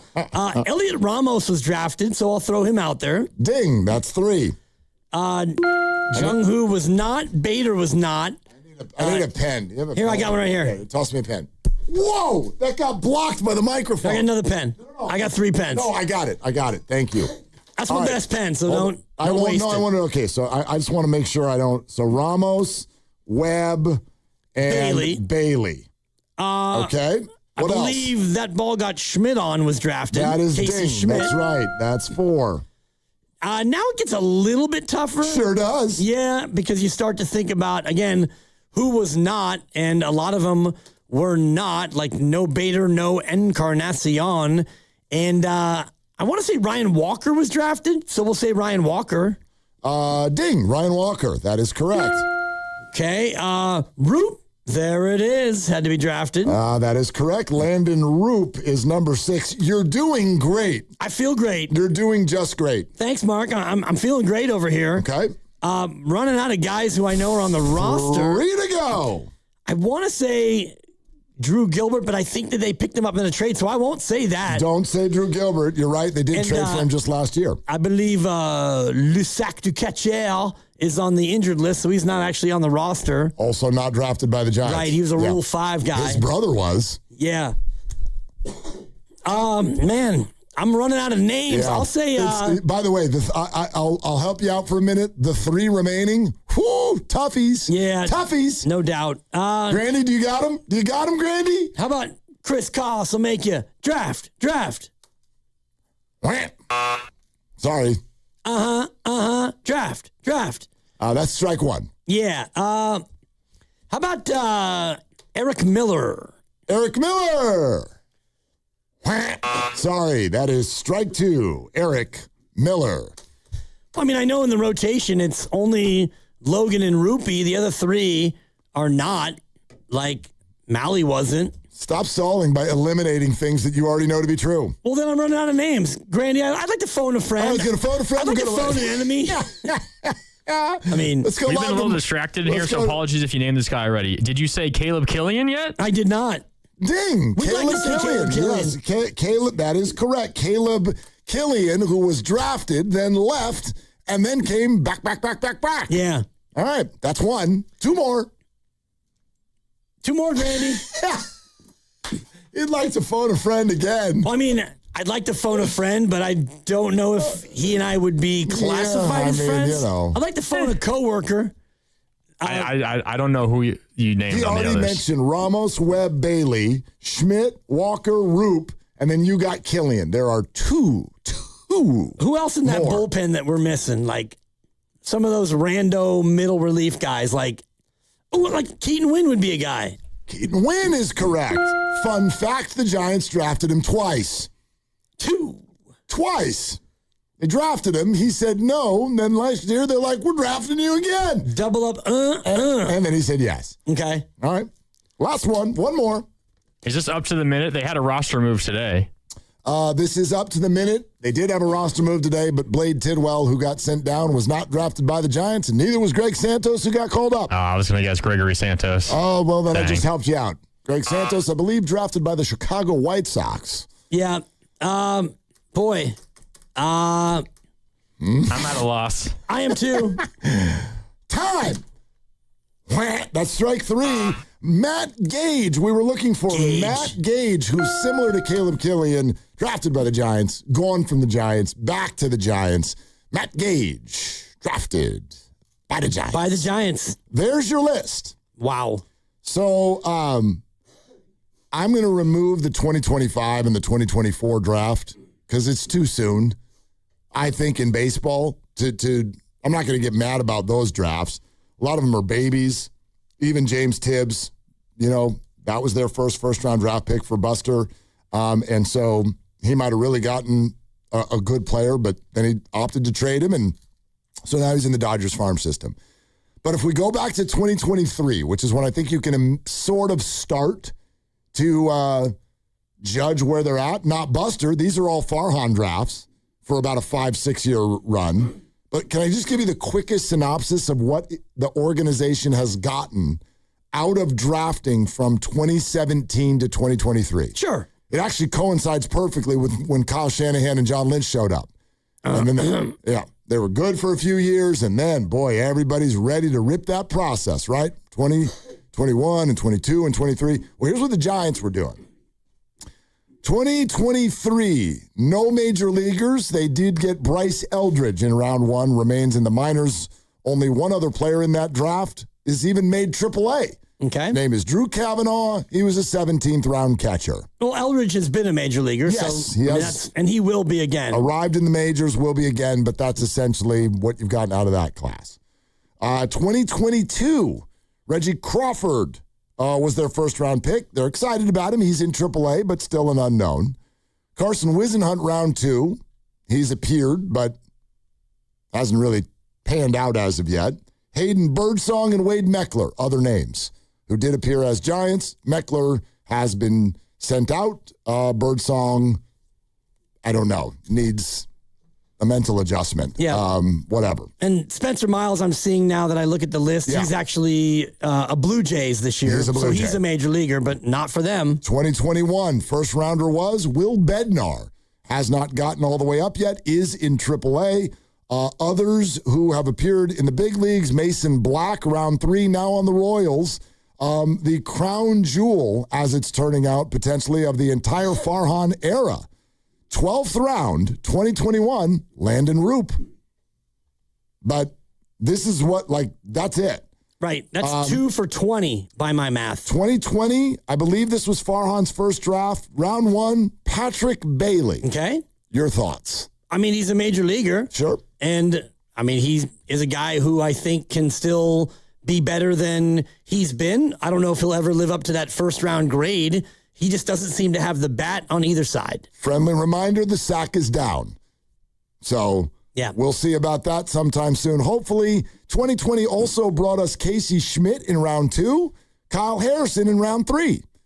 Not on the Giants anymore, as well chronicled. Yeah, it's a good draft. Not bad. And that was a short draft, as you remember, just 5 rounds. Correct. 2019, Hunter Bishop was your first-round draft pick. Actually, at the end of last year, Hunter finally just elected free agency. He is no longer even in the system. Never made it. Never made it to the big leagues. Grant McCray, round 3. Tyler Fitzgerald, round 4. Tyler Fitzgerald, as of yesterday, is now a Dodger. Want to let everybody know that. Caleb Killian in the 8th. Okay. 2018 draft, first-round draft pick. Remember who that was? No, I don't. Beep, beep. Oh. Ooh, boop, boop, boop, boop. Nine-car train. There you go. Joey Bart. Keaton Wynn in the 5th. David VR in the 11th. 2017, Elliot Ramos, your first-round pick. Keaton Wynn was drafted that year, too, in the 20th, but did not sign. That is a decade of Giant drafting. Right. And there are some players that they've drafted who have gone on to play Major League Baseball, but for other teams. Yes. Including Taylor Rashi, 2019, 23rd round. So, I mean, you found some guys, but you turned out to not keep them. Decade. It's just like there's next to nothing out of all that. Yeah. Somewhere John Lynch has his feet up on his desk with a cigar, thinking, yeah, come at me, Niner fans. John Lynch is over here reaching. Sponsored by Cache Creek Casino Resort. You will love the way Cache Creek Casino Resort feels. Every escape there will feel a little more extraordinary. Every getaway is a chance to make the moment yours. Everything at Cache Creek Casino Resort will feel wonderful. Cash in at Cache Creek Casino Resort. Not too long ago, we got fresh shams on Steve Kerr and the Warriors. If you're not aware of what was said, stay right here. We're talking about it next on Willard and Dibs. Hello, San Francisco Bay Area. Bank of America, in partnership with Visa, invites you to a FIFA World Cup 26 watch party. Open an eligible Bank of America checking account in participating financial centers only for an opportunity to reserve 2 complimentary tickets while supplies last. Experience special musical guests, games, giveaways, food, and more, all at a legendary venue. Learn more at BofA.com/BofA Visa Watch Party. What would you like the power to do? Bank of America, proud to be the official bank of FIFA World Cup 26. Bank of America N.A. member FDIC. Terms apply. All rights reserved. Hey, life doesn't give you a warning when everything changes. It starts with shock, confusion, and 1,000 questions running through your mind. Maybe it's a car accident, a serious injury, or a tragedy that changes your family forever. Suddenly, you're dealing with insurance companies' paperwork and pressure, all while trying to heal. That's where Beam Law comes in. They take on the legal fight, the negotiations, and the stress so you can focus on recovery and taking care of the people who matter most. Beam Law is local, and they've recovered millions for clients across the region. That's why SF Weekly has named them Best of the Bay 4 times. So if you've been hurt or lost someone because of someone else's negligence, call Beam Law at 415-523-5555, 415-523-5555. That's 415-523-5555, or visit hurtinthebay.com. That's hurtinthebay.com, because it's not whether you get knocked down, it's whether you get back up. Beam Law, they've got your back, Bay Area. Selling your house the traditional way? Listings, showings, endless waiting? Yeah, no thanks. At John Buys Bay Area Houses, we keep it simple. You call us, we give you a fair cash offer. You choose when to close and get paid. It's really that easy. Call 510-426-8000 or visit johnbuysbayareahouses.com. Start fresh with John Buys Bay Area Houses. Doors and loading dock equipment are a crucial part of your business, and one you probably don't think much about until they break. A broken door or dock leveler can be a real security threat, along with disturbing the flow of goods in your business. Luckily, RNS is here for all your commercial door, dock, and gate needs. From overhead doors and security shutters to fire-rated and personnel doors, RNS can provide your business with safety and security. Call 800-FIX-A-DOOR to schedule a free estimate or visit rsdoors.com. RNS Doors. Look for the red truck. They call this one Bill. Whoa, aliens? Am I in a spaceship? Affirmative, Bill. What's with the laser saw? Relax. We are cutting our bill in half. What? An Xfinity mobile transmission says you can cut your bill in half. Oh, your mobile bill, not me, Bill. Ah. Xfinity Mobile also says we can try it free for a year. Free. Yes, with no commitment. Can we put the saw away? I am reluctant. But we will find another being to bisect. That's not sci-fi, it's Xfinity Mobile. Xfinity Internet members cut your mobile bill in half. Plus, try Xfinity Mobile free for a year. No commitment. Learn more at xfinitymobile.com. Xfinity. Imagine that. Restrictions apply. Xfinity Internet required. Savings compares one line of Xfinity Mobile Select to comparable plans from T-Mobile, Verizon, and AT&T as of 3/24/26. Taxes, fees, extra. $30 monthly discount limited to new mobile customers only. After 12 months, regular rates apply. In a world in need of a hero, one man rises to the challenge in style. He is... just driving the kids to soccer practice. Make every day feel epic in the all-new Hyundai Palisade Hybrid with up to an EPA estimated 619 miles of range on select trims, advanced tech, and class-leading interior space. Visit HyundaiUSA.com or call 562-314-4603 for more details. And hey, come on, no cleats on the seats. Growing a brand is hard, but reaching the right customers shouldn't be. Meet Outcomes from Viant. We've built an intelligent platform that handles the complexity of digital advertising for you. Powered by advanced AI, we help your brand show up in the right places at the right time and ensure that every dollar you spend leads to a real business result. It's smarter advertising made simple. Visit Viant.ai. There's a new kind of energy at Starbucks. When your day needs a reset, try the all-new energy refreshers. Strawberry acai, mango dragon fruit, or the all-new mango strawberry. The refreshers you love, now with extra caffeine. New energy refreshers only at Starbucks. Staples has hundreds of ways to grow your business this spring, like spectacular signs, brilliant brochures, eye-popping posters, mouth-watering menus, and more. Shop now through June 13th and save up to $150 on all your custom prints. Staples, that was easy.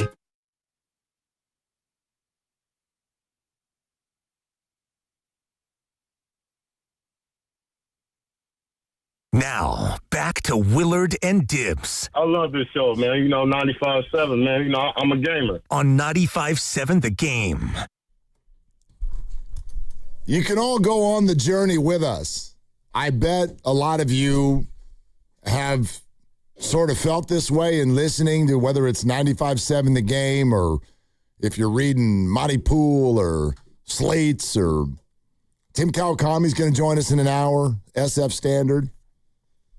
You can tell that there's very little said in a definitive way about what Steve Kerr's about to do. It's pretty up in the air. The closest anyone came was Monty Pool. He wrote about it, and then he went on the Dubs Talk pod and was like, I think there's about a 15% chance that Steve Kerr comes back.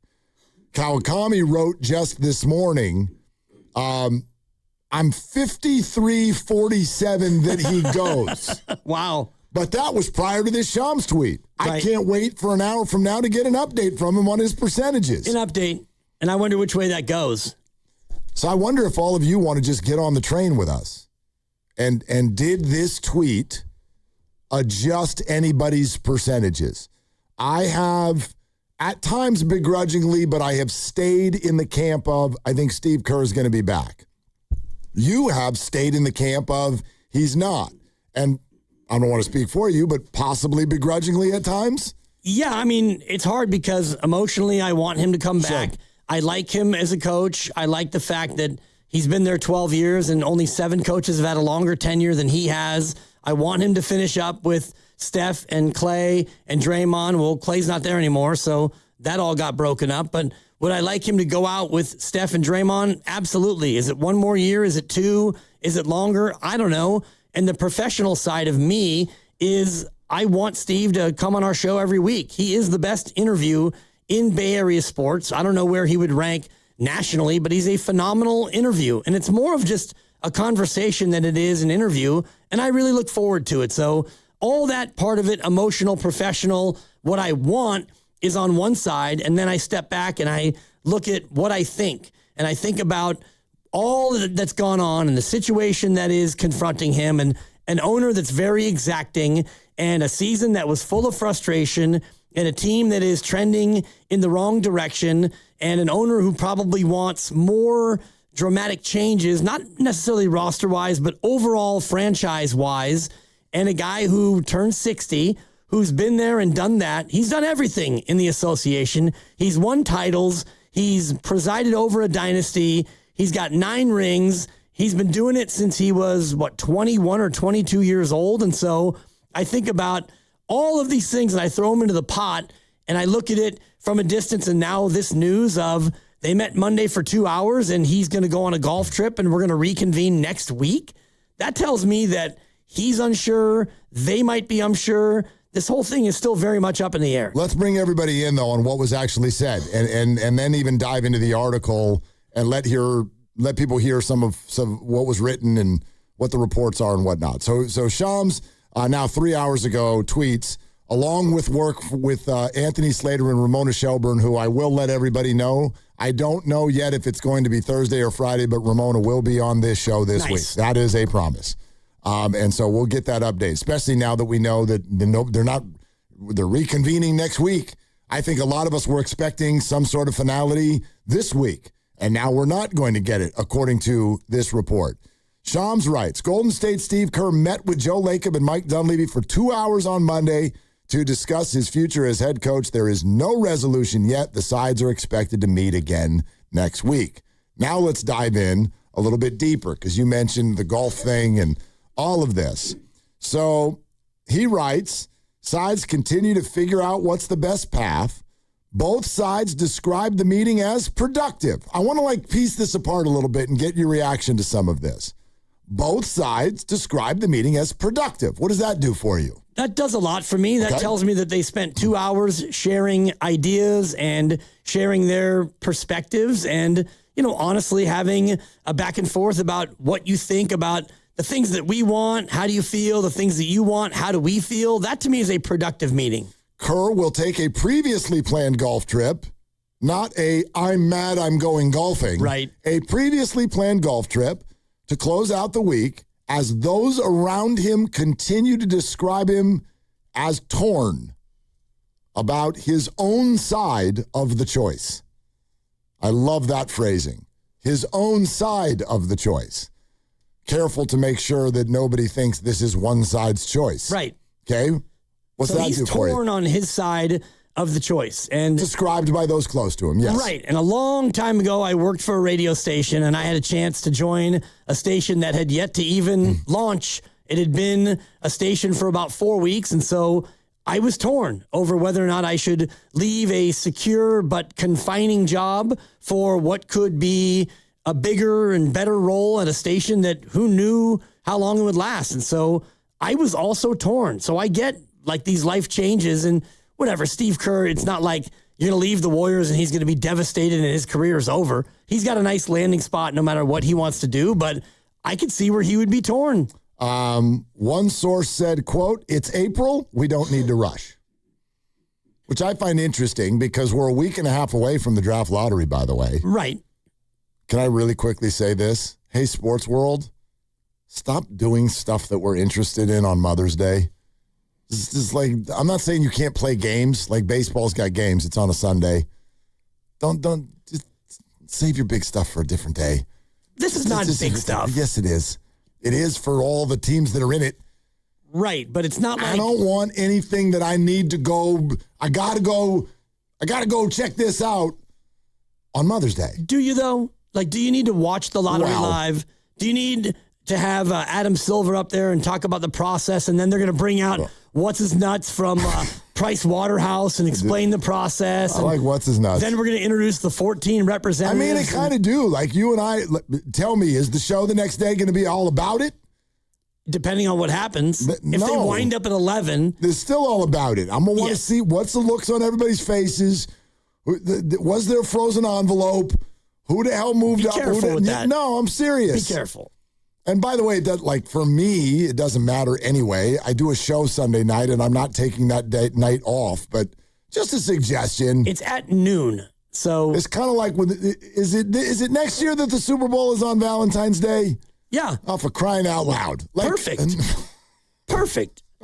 It's a make-believe thing anyway. Yeah, but it's not. Tell your lovely that. It's not make-believe. It's made up. It's a made-up thing. Your intimate life's going to be made up if you don't do something right that day. Sure. Okay. I mean... What, Grandy? That's totally above board. I didn't say anything. Yes, you did. Gosh, you're allergic to anything that pushes the envelope. I was anticipating a certain response from Dibs is all. Yeah. Happy Valentine's, baby. Where are the nachos? The Super Bowl's coming up. Yeah. What'd you get me for Valentine's Day? I'll tell you what I got you. I got you me on the couch for 9 hours. Happy Valentine's Day, baby. How about you was getting me a beer? I don't know why I had to suddenly go big dumb. Wow. That's what I mean. You didn't go big dumb. You went Archie Bunker. Are you kidding me? Hey, how's about you get me a beer? How's about you get me a beer? Happy Valentine's Day, baby. I got an idea. You get me a beer. Yeah, that's right. That'd be later. Yeah. The lottery's at noon on Mother's Day. So that's a terrible time to do it. Everyone's going to be at brunch. That's awful. Don't do stuff at noon on Mother's Day. Mother's Day is... Do it at night. Coffee, breakfast in bed, and for me, with a 3.5-year-old, you trot her out with some hokey handmade card. I get it. With a couple of backwards letters, It's different for everybody, I know. A lot of moms want to just be left alone. They want to go to a spa. I could tell you at noon, actually, I can already promise you, I'm not going to be in front of the TV. That's going to be about a party of 9 for brunch. Is what that's going to be. And I'm going to bring my credit card, too. You'd better. Yeah. Yeah.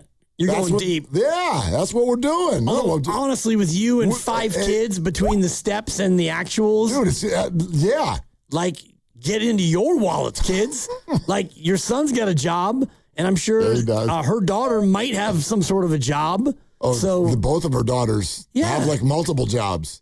Here's an idea. Pretend it's the Derby and pony up. That's not how I roll. I know. But how I roll is I'll whisper to the server, hey, hurry it up. Yeah. Draft lottery's at noon. Again. Just come on. Make the eggs. It's the draft lottery. It's I gotta watch it. You don't have to watch it. I do. Do you know who's representing the Warriors? No. I was going to text Raymond Ritter and I ask want him. to watch it.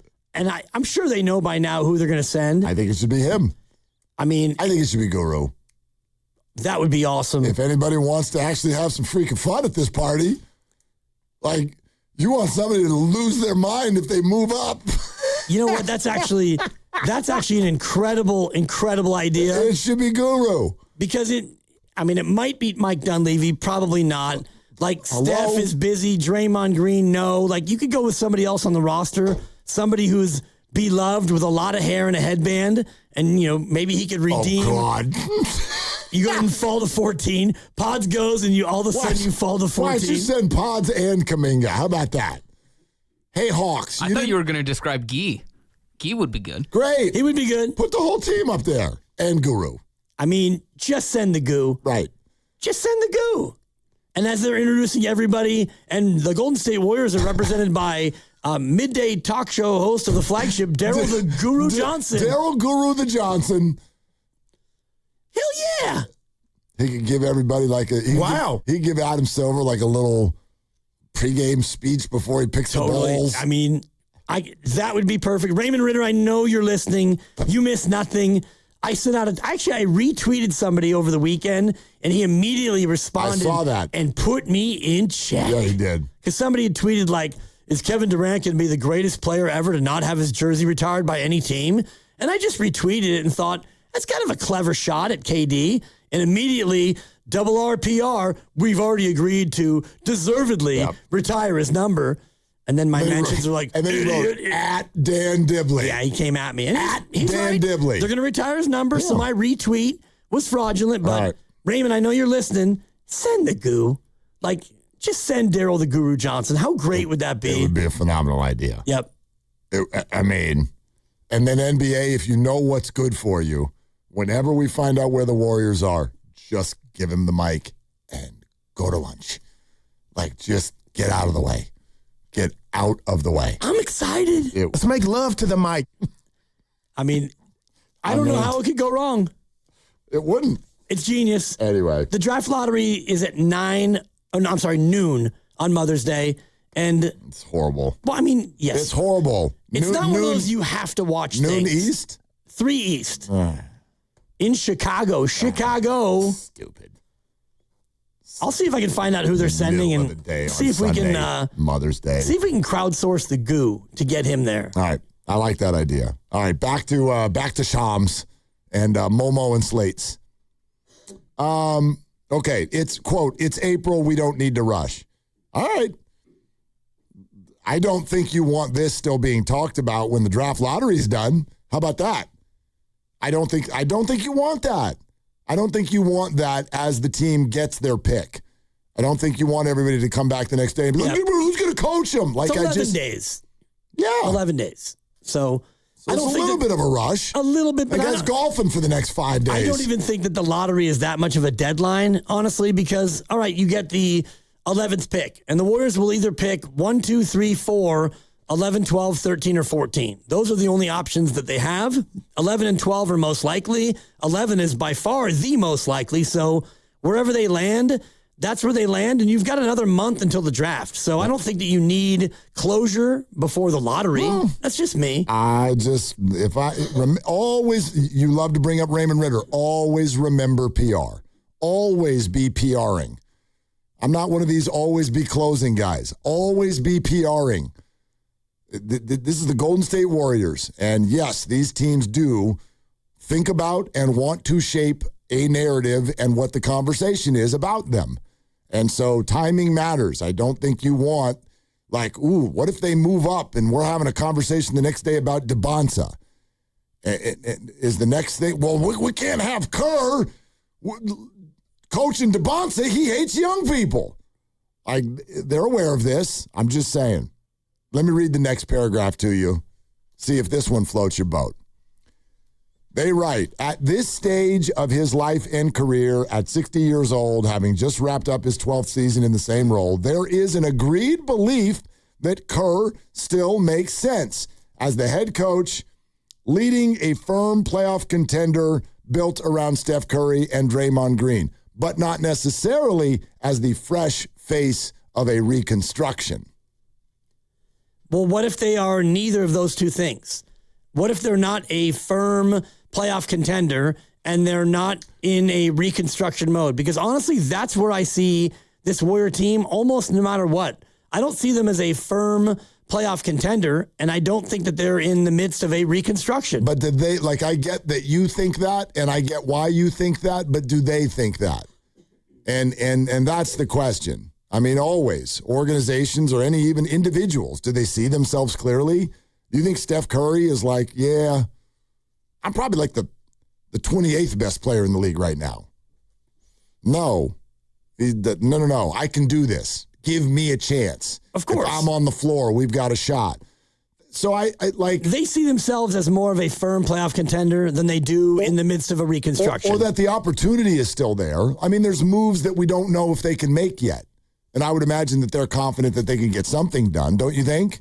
Yes, yeah. But what that something is sure. I mean, up for debate. Is it you bring in Giannis and you trade Jimmy's contract and a bunch of picks? Is it the same thing with Kawhi?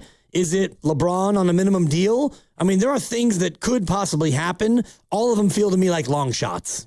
Team sources remain adamant that this is purely a basketball decision based around Kerr's desire to keep coaching, management's desire for some offensive philosophy and staffing tweaks, and whether there's a collective belief that the Warriors will be able to utilize transaction season to better beef up its roster to compete in a crowded Western Conference. Warriors management has not started any type of coaching search. That would only commence in the event that Kerr opts to depart.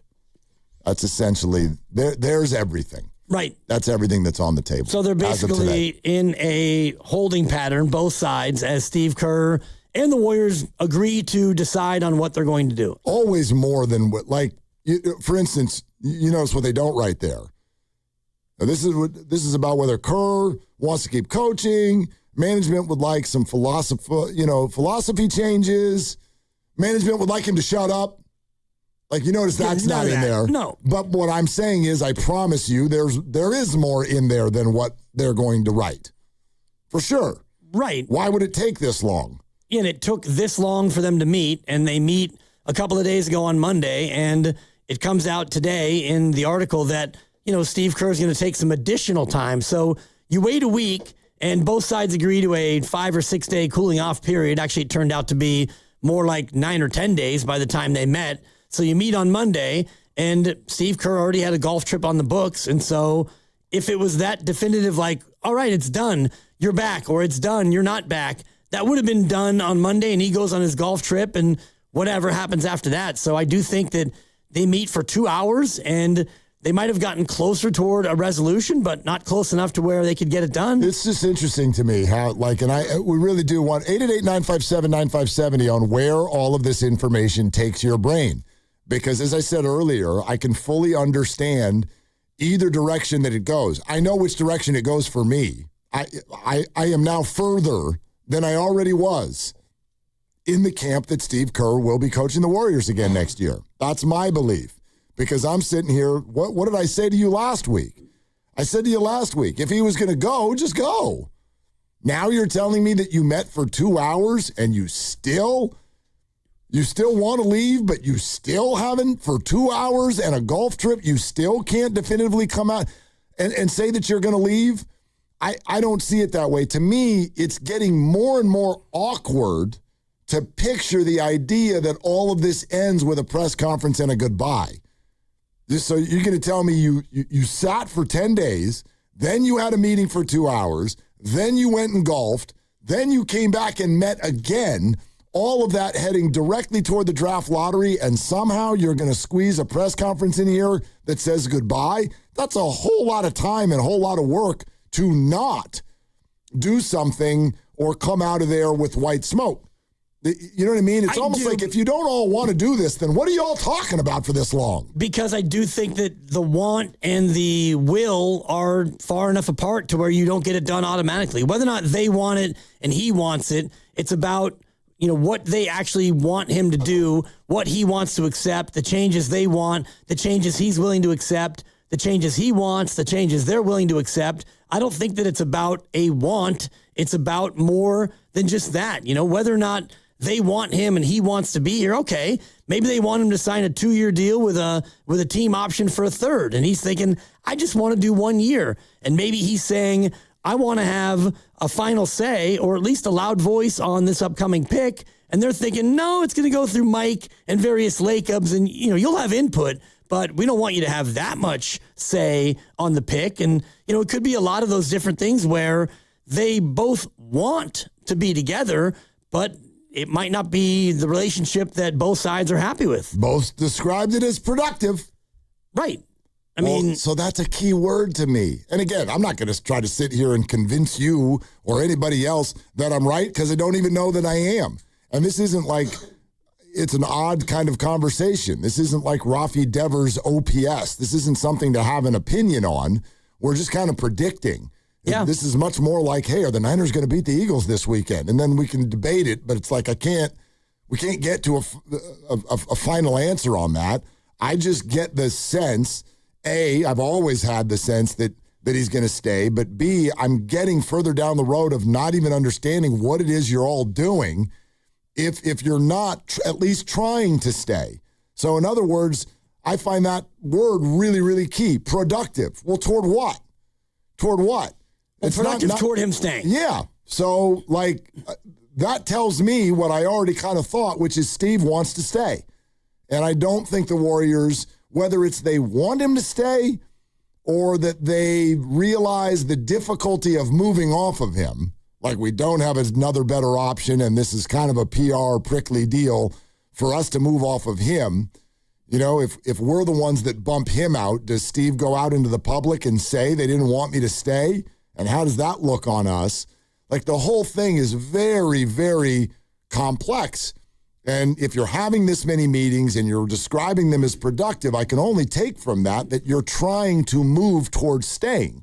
If you wanted to leave, that's the easy thing to do. Right. Just leave. But if it hasn't gotten done yet and it is productive, that tells me that there are still hurdles to clear. No doubt. And there may be, at some point, non-negotiables on either side. And the non-negotiable could be Steve wants to do a 1 more year thing and play it like he did this year and just, I'm going to do another year and let's revisit it again next summer, next spring, or whatever. And the team, as a non-negotiable, might be saying, we don't want to do this again.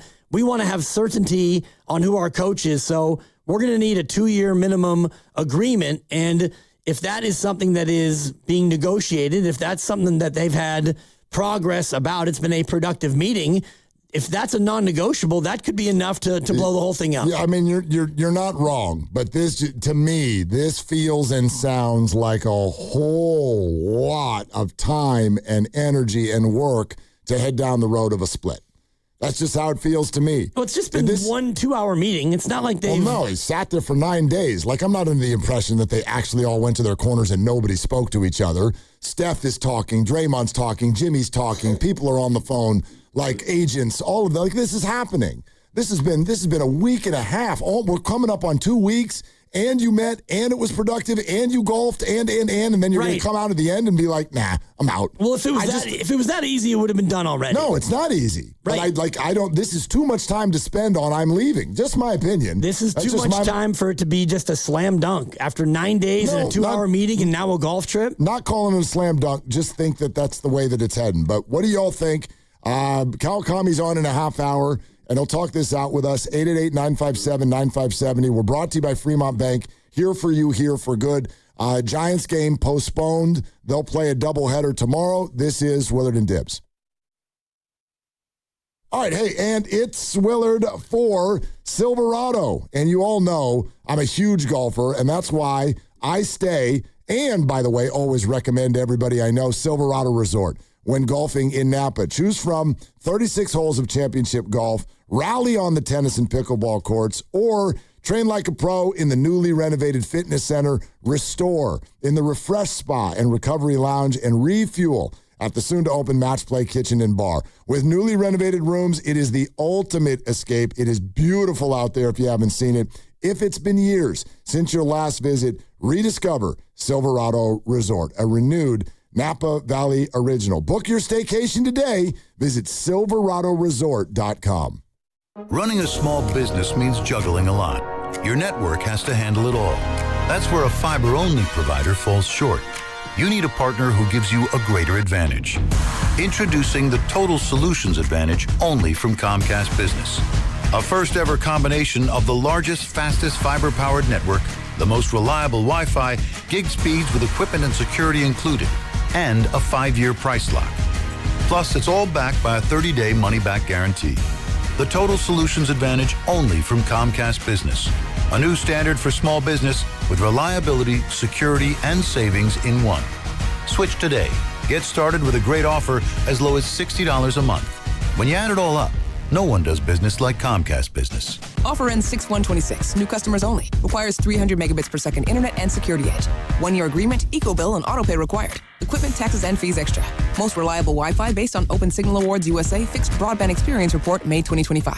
Hey, Bay Area sports fans, get ready for game day with Laughing Monk Brewing. Whether you're watching with friends or heading out after the final whistle, Laughing Monk has the perfect beer for the moment. With locations in Sunnyvale, Scotts Valley, and Bayview in San Francisco, there's always a Monk nearby. And now, check out their newest San Francisco location in Nopa. From crisp lagers to bold IPAs, every beer is righteously brewed in San Francisco. Grab a pint, grab your crew, and make game day better at Laughing Monk Brewing. Righteously brewed in San Francisco. It's game day. Are your moderate to severe Crohn's disease or ulcerative colitis symptoms keeping you from the action? Skyrizi, risankizumab Riza, could help you get back to the game. Skyrizi is proven to help people feel significant symptom relief, achieve remission, and visibly improve damage of the intestinal lining. Skyrizi is a prescription injection medicine for adults. Don't use if allergic to Skyrizi. Serious allergic reactions, increased infections, or lower ability to fight them may occur. Before treatment, get checked for infections and tuberculosis. Tell your doctor about any flu-like symptoms or vaccines. Liver problems leading to hospitalization may occur when treated for Crohn's or ulcerative colitis. Control is everything to me. Ask your doctor about Skyrizi, the #1 prescribed biologic in Crohn's and ulcerative colitis combined. Learn more at skyrizi.com or 1-866-SKYRIZI. Join the YMCA of Greater San Francisco for the Y for Youth Community Festival, Saturday, May 2nd at Crane Cove Park. Enjoy live music, family-friendly activities, and fun for all ages. Best of all, it's free and open to the public. Sign up today at ymcasf.org/thegame. 1-877 Cars for Kids.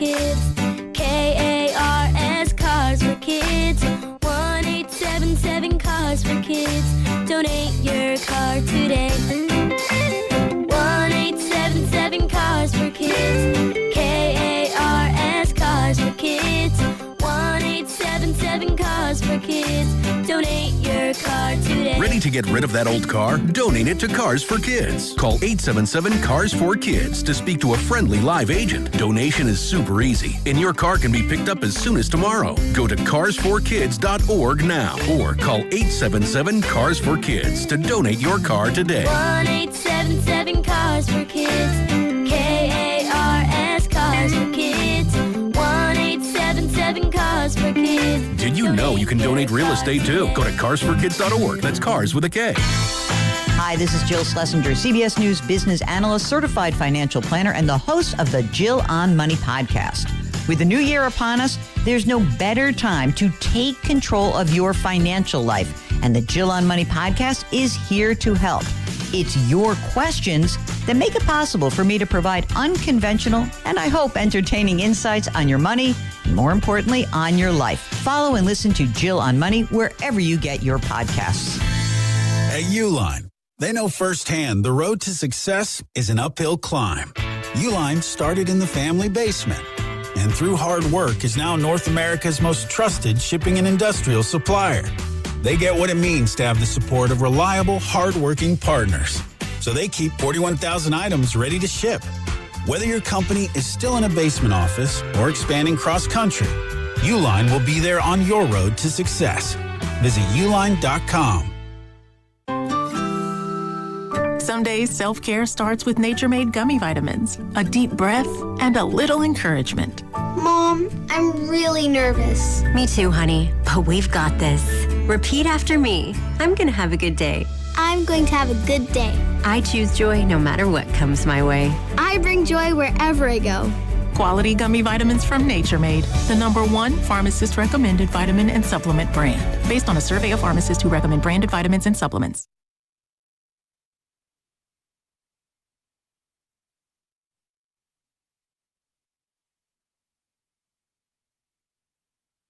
Bay Area is Draymond Green. You're listening to Willard and Dibbs on 95.7 The Game. Coming to you live from the Laughing Monk Studios. When it comes to work, just your work life. Yeah. What are your favorite 2 words? Give me any phrase. Give me 2 words that when it comes to work, you're like, yeah, that's what I want. And don't say payday. No. That's not. Anyway, go ahead. Time off? I mean with the actual function of what we do. Oh, with what we do? Yeah. I don't know. Hot topic? Full board? Those are good. Yeah, full board. We had a full board. Got a hot topic. Yeah. Hot topics. That's right. What about this one? I have a proper name. Go ahead. Draymond Green. Well, what if I said to you, what does Content it do? machine? Does it send a little something up your spine when I say fresh Draymond? I love it. You want some fresh Draymond? Of course I do. Okay. It's going to be compelling. Compelling content, 2 words. So before we play it, I want to remind everybody, and I'll just sort of paraphrase, but you don't have to. Lucas is going to handle shout out the the actual 70s because Lucas did the hustle. Look at you. You knew that. Oh, my gosh. That's the first thing that you've ever known. That's good. And I shared one on our show thread, and maybe we'll bring it to the audience later. I made a reference that I thought Grandy would get, but Lucas wouldn't, because that's become the bit. For those of you scoring at home, it's Grandy knows, but Lucas doesn't. Anything like prior to 2005. 1990, yeah, exactly. Whatever. Okay. So why? So what'd you reference on text? Something happened, and I just said, moving on up. Oh, to the east side. That's right. Yeah. I know that. I know you know that, Grandy, and that's the bit. But does Lucas know, moving on up. Where's that from, Luke? To the east side. What TV show? Uh-huh. The one. You remember that one? That one show that was on TV. One. To a deluxe apartment in the sky, Lucas? The Jeffersons. There you go. Okay. I have a problem, though. Are you sure that's the line? Moving on up to the east side, to a deluxe apartment in the sky. The second line isn't moving on up. The second line isn't to the top, moving on up. Is it to the east? You might be right. I'm just trying to remember. It's not to the top. I think of a deluxe apartment in the sky. I thought it was to the east side. Yeah. Is it? Okay, just confirming. We finally got a piece of the pie. Yeah, pie. Because yeah, it was a good show. Yeah, something about fish don't fry in the kitchen. Thank you. Beans don't burn on the grill. Yes. Took a whole lot of trying just to get up that hill. Let people know that you're reading. They're going to think reading you're okay. Like you're going to think you're an encyclopedia for crying out loud. Grandy doing Jefferson's spoken word is pretty awesome. Okay, now we're up in the big leagues, getting our turn at bat. Lucas, encyclopedias are these things that so there's these books, and we used to have them in our house, and each one had a letter. Like each letter had its own. You get it, right? Mm-hmm. Encyclopedia. I had a great animal encyclopedia when I was younger. Did you read Encyclopedia Brown? Did you ever read those? Yeah. Oh, yeah. When we were kids? Yeah. What did Draymond say? Grandy. All Be right. patient. Fine. God, Lucas, you're such a buzzkill this week. Okay. This is what Steve said, not Draymond. What Steve said about Draymond in the New Yorker article. The interviewer goes, "You guys have come to blows." And Steve jumps in and goes, "Yeah, I mean, people pulling us apart. And in my first 5 years, we would get into 3 knockdown dragouts a year. Part of it was I just had to show the rest of the team that I'm in charge. You have to do things by a set of standards. It's a community that you're building, not just a team. A little society with values and standards and expectations. And then you're a community that has to police itself. The coach has to demand certain behaviors, certain habits. So then for a long time, we had a truce. I understood him so well, he understood me. But this year, we had a major blowout in December. He's such a unique person. There's things he's done that I can never forgive him for, and yet I will do anything for him." It's a fascinating quote. That's a fascinating quote, especially there at the end. So Draymond on the Draymond Green Show, Odyssey family, responded, and this is first what he said with regard to what Steve said about him. When you spend 14 years with someone, when you've had the runs that we've had, playing the role that I've had to play and being who I've had to be, some things like that are going to happen. Everything hasn't just been one way. You know, it hasn't just been like, oh man, Draymond did this, Steve's mad. I don't take that any way at all. You know, speaking of this December thing, you know, I spoke to him after that and it was like, I don't think you like me. I don't think you've ever liked me, if I'm honest. Like, he cried. Like, really? I don't think you like me. I don't think you've ever liked me. And Steve cried. That's what Draymond's saying. Huh. I'm feeling a little bit of Sally Field here. You like me. You really like me from the Oscars. But I don't think you've ever liked me. I don't know. That's a little... Well, here's what I'll say. Look, I mean, once upon a time, the lip-reading masters of America caught Steve saying, "I'm so bleeping sick of Draymond," right there on the sideline. I don't think anybody who's watched Warrior basketball for the last 12 years thinks that Draymond is just this easygoing character to be around as a coworker in a competitive field. I'm sure people get the complications surrounding this. What I don't know if people know, I think they're starting to know, but Steve Kerr, I think behind the scenes and when it's about basketball and competition, Steve is a lot more fiery than people know. A lot more. Yeah. I mean, just think about what he admitted to. Yeah, people had to separate us. We're just hands on each other. Steve Kerr. And there's the famous story of Lisa Salters being outside the locker room and they are screaming at each other in a shouting match. And that was back when Kevin Durant was here. And we know that Steve will snap a clipboard, certainly. So absolutely he runs hotter than what you might see on TV. That's still a big thing. I don't think you've ever liked me.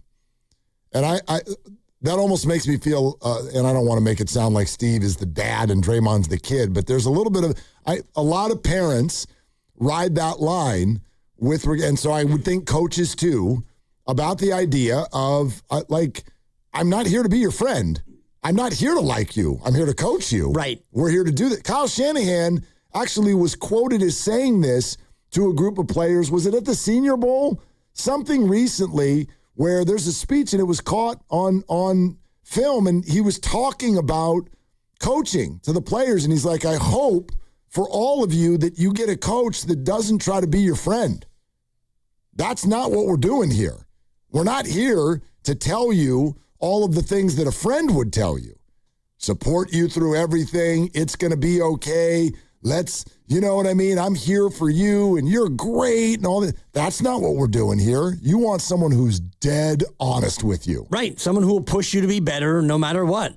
And I do think that that's part of it, especially when you coach somebody like Draymond Green. My own experiences for high school sports, and I've had a couple of players who were Draymondian in many ways, and they were not necessarily athletes who I liked or athletes who liked me, but you had to find a way to make it work because they were phenomenal players and they were a key to winning, and that's what Draymond Green is. Draymond Green on what Steve Kerr means to him. Draymond Green Show.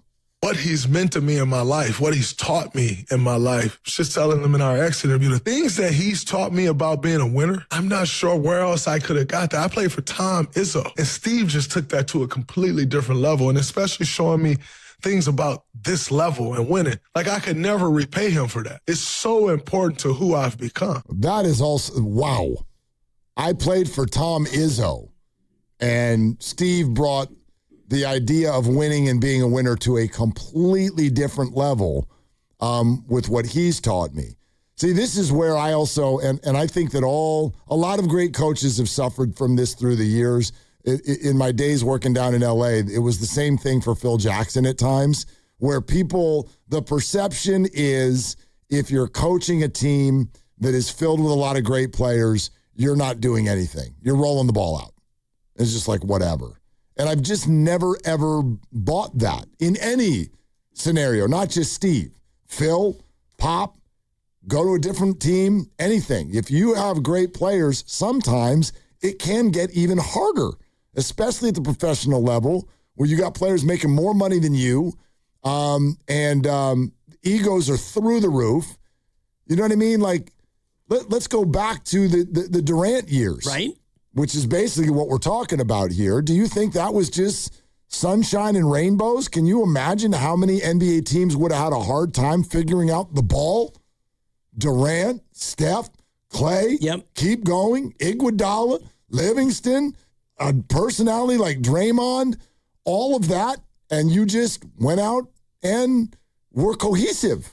That's challenging. And it lasted for 2 1/3 years or 2 1/4 years. By that third year, it started to break apart. And you had the, that's why I'm out of here, Kevin Durant, lip reading moment, and Draymond and KD's clapping for the ball. And so it lasted as long as it lasted, and they still almost won a third title. But having, again, experienced my own coaching at my own level, sometimes when you have a super talented team, that's more of a challenge because you have to figure out how to allocate playing time and who gets the ball and who gets to play at what spots. And if you're up a lot, who has to go out there and keep playing or who wants to keep playing. And it's ego management as opposed to when you have a really crappy team, it's easier to just like, all right, guys, let's get in there and fight like heck and we'll see where the cards fall. I mean, take a look around. Take a look around at the history of the league and great stars playing together. And do they still like each other now? Michael and Scotty like each other? Probably not. Kobe and Shaq?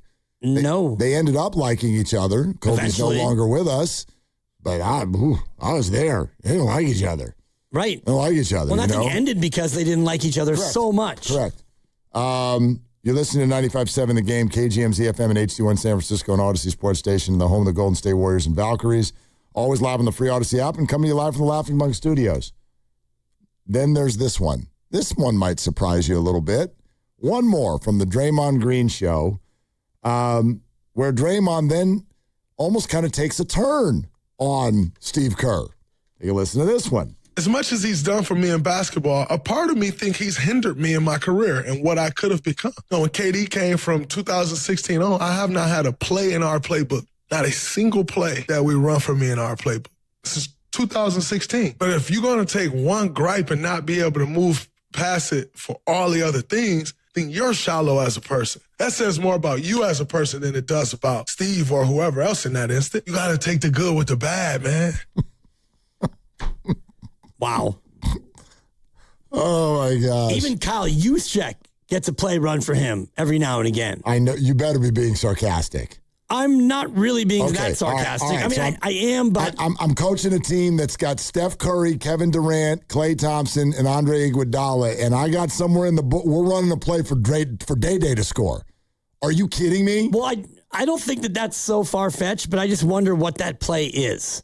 Like, what are you going to run for Draymond that's going to be a better option than Steph and Klay and KD? And I think that's kind of your point. Like, what play could you possibly run that's going to be a better play than let Steph run around and get open and shoot a 31-footer? Like, that's always going to be better than a Draymond play. Well, and I mean, we all got egos. You'll remember and I don't even remember the exact game, but you'll remember what I'm referring to when Draymond actually, there was a big, and I think it was a playoff game. This might have been when they were playing Boston. Maybe it was after. I'm not sure. But Steph got hot in the fourth quarter and carried them to a win. And Draymond shared after the game. He goes, there was a moment where I was kind of looking for my shot a little bit too much, and I shot one. And then Steph came over to me, and he goes, hey, we need to run some of that action. We need to run some of that action. And he goes, that was Steph's way, because Steph is so nice. That was his way of being like, yo, ball me, not ball you, ball me. That's what we're doing here. But it's Steph Curry, so he says it in this other way. But Draymond speaks Steph, so he understood. Yeah.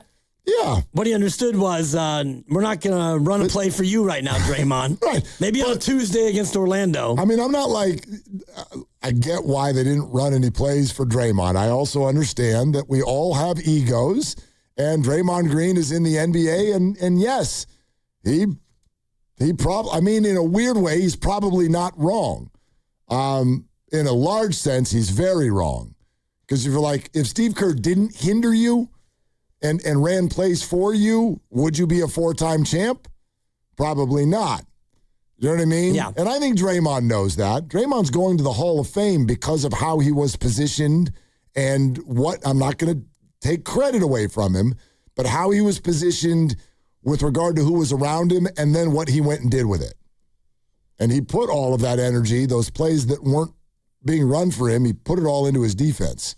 Right, in his screen setting and his ball handling and, being an amazing partner with Steph Curry on the offensive end. And so I don't know if he is being tongue-in-cheek there about, they've never had a play. Like in the playbook, I'm sure there might be a play or two you could run for him if you're up by 21 or whatever. This is not to diminish what he can do offensively, but what Draymond does offensively, by and large, is a byproduct of his action with Steph Curry. They run that high screen, and they trap Steph, and Steph dumps it over to Draymond, and now it's 4-on-3, and Draymond Green is able to run that action. Now, that's not a play run for Draymond, but they have Draymond set that screen because he's so good at that 4-on-3. And options come out of it. That action. Yeah.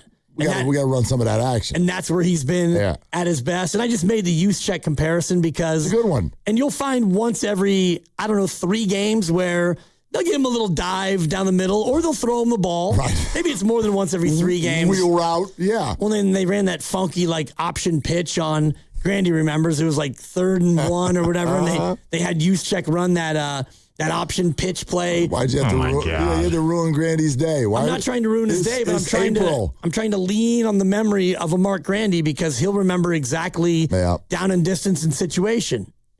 And I don't remember. I tried to wipe it from my memory, and now you brought it right back up.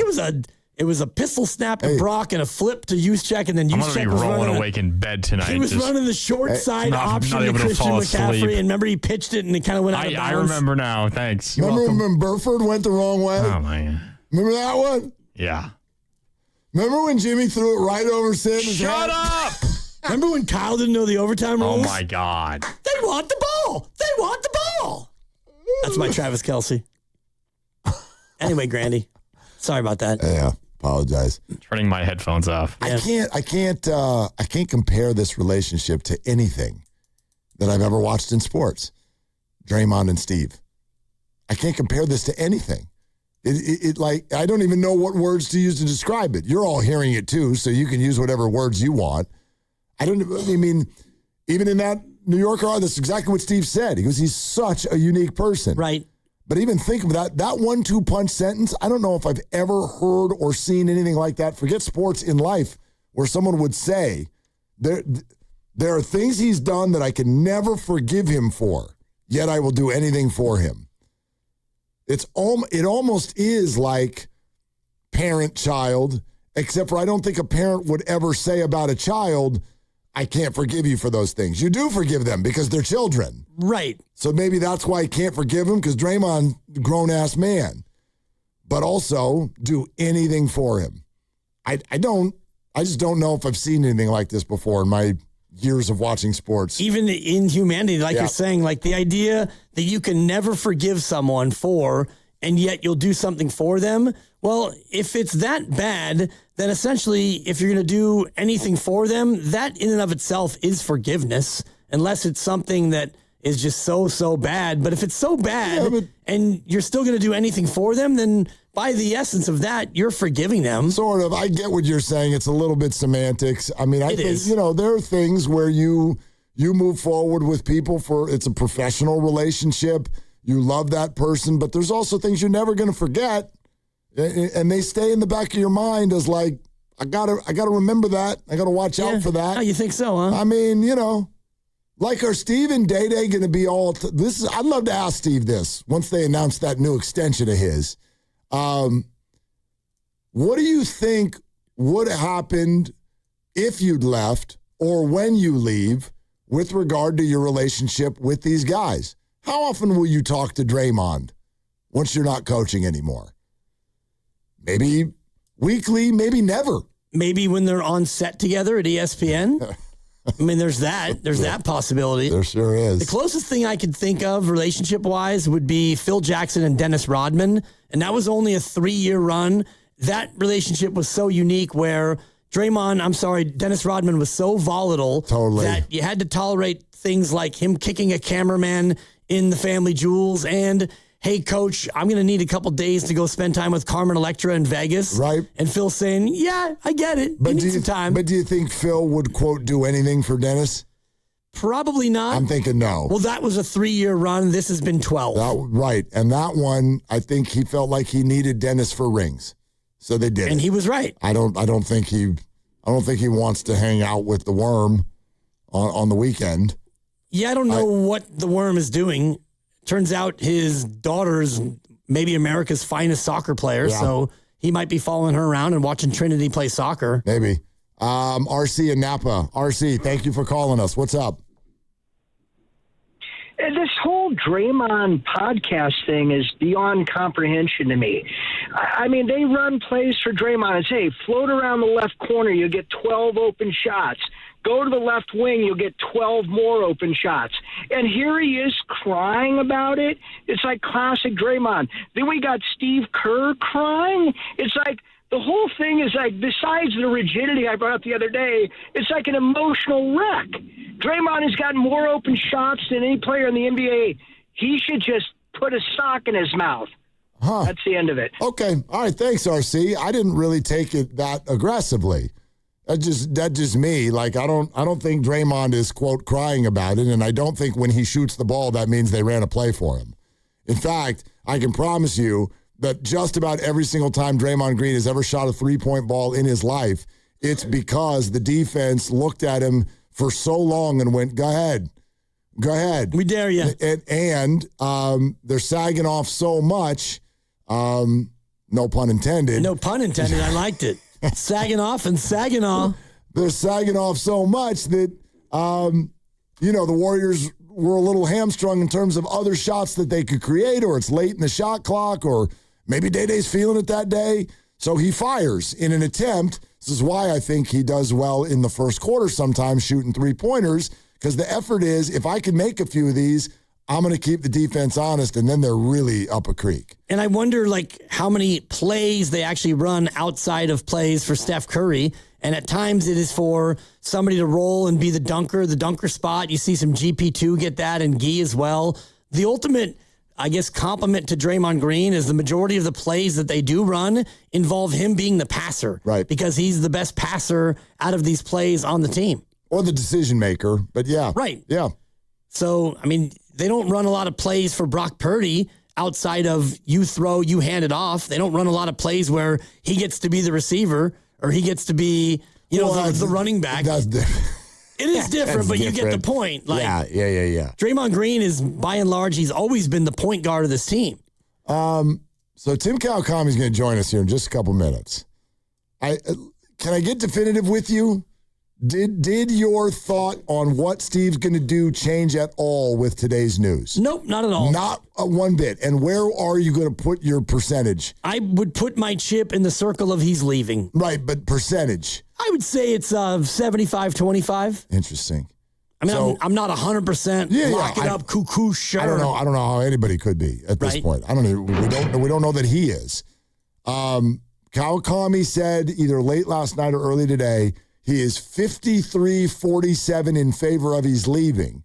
But that was prior to today's report that the Warriors have met for 2 hours and will meet again next week. We welcome TK into this conversation.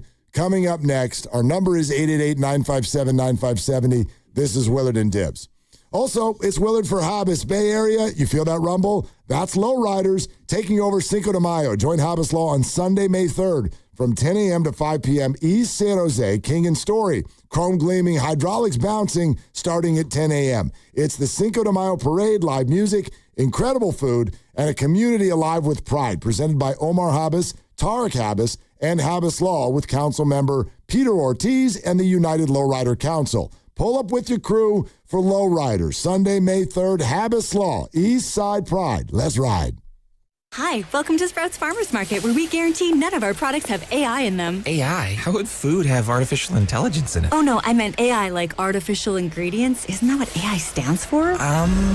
Guess I've been spending too much time with local organic produce, 100% grass-fed beef, gluten-free snacks, dairy-free milks, surrounded by ingredients with nothing artificial in them. Oh, that sounds nice. With zero AI and healthy choices at prices you'll love, every aisle's a healthy aisle at Sprouts Farmers Market. The basketball playoffs are underway, and now you can trade on every game on Kelsey. You can also trade on who wins each series, the conference finals, and the championship. San Antonio is trading at 17% to win it all, meaning a $100 trade pays out $555 if they take the title. On Kelsey, you're trading against other people in a live market. No house, no odds makers, and as the odds move, you can buy in and out anytime throughout the postseason. For a limited time, download the Kelsey app and use code FAN to get $10 when you trade 10.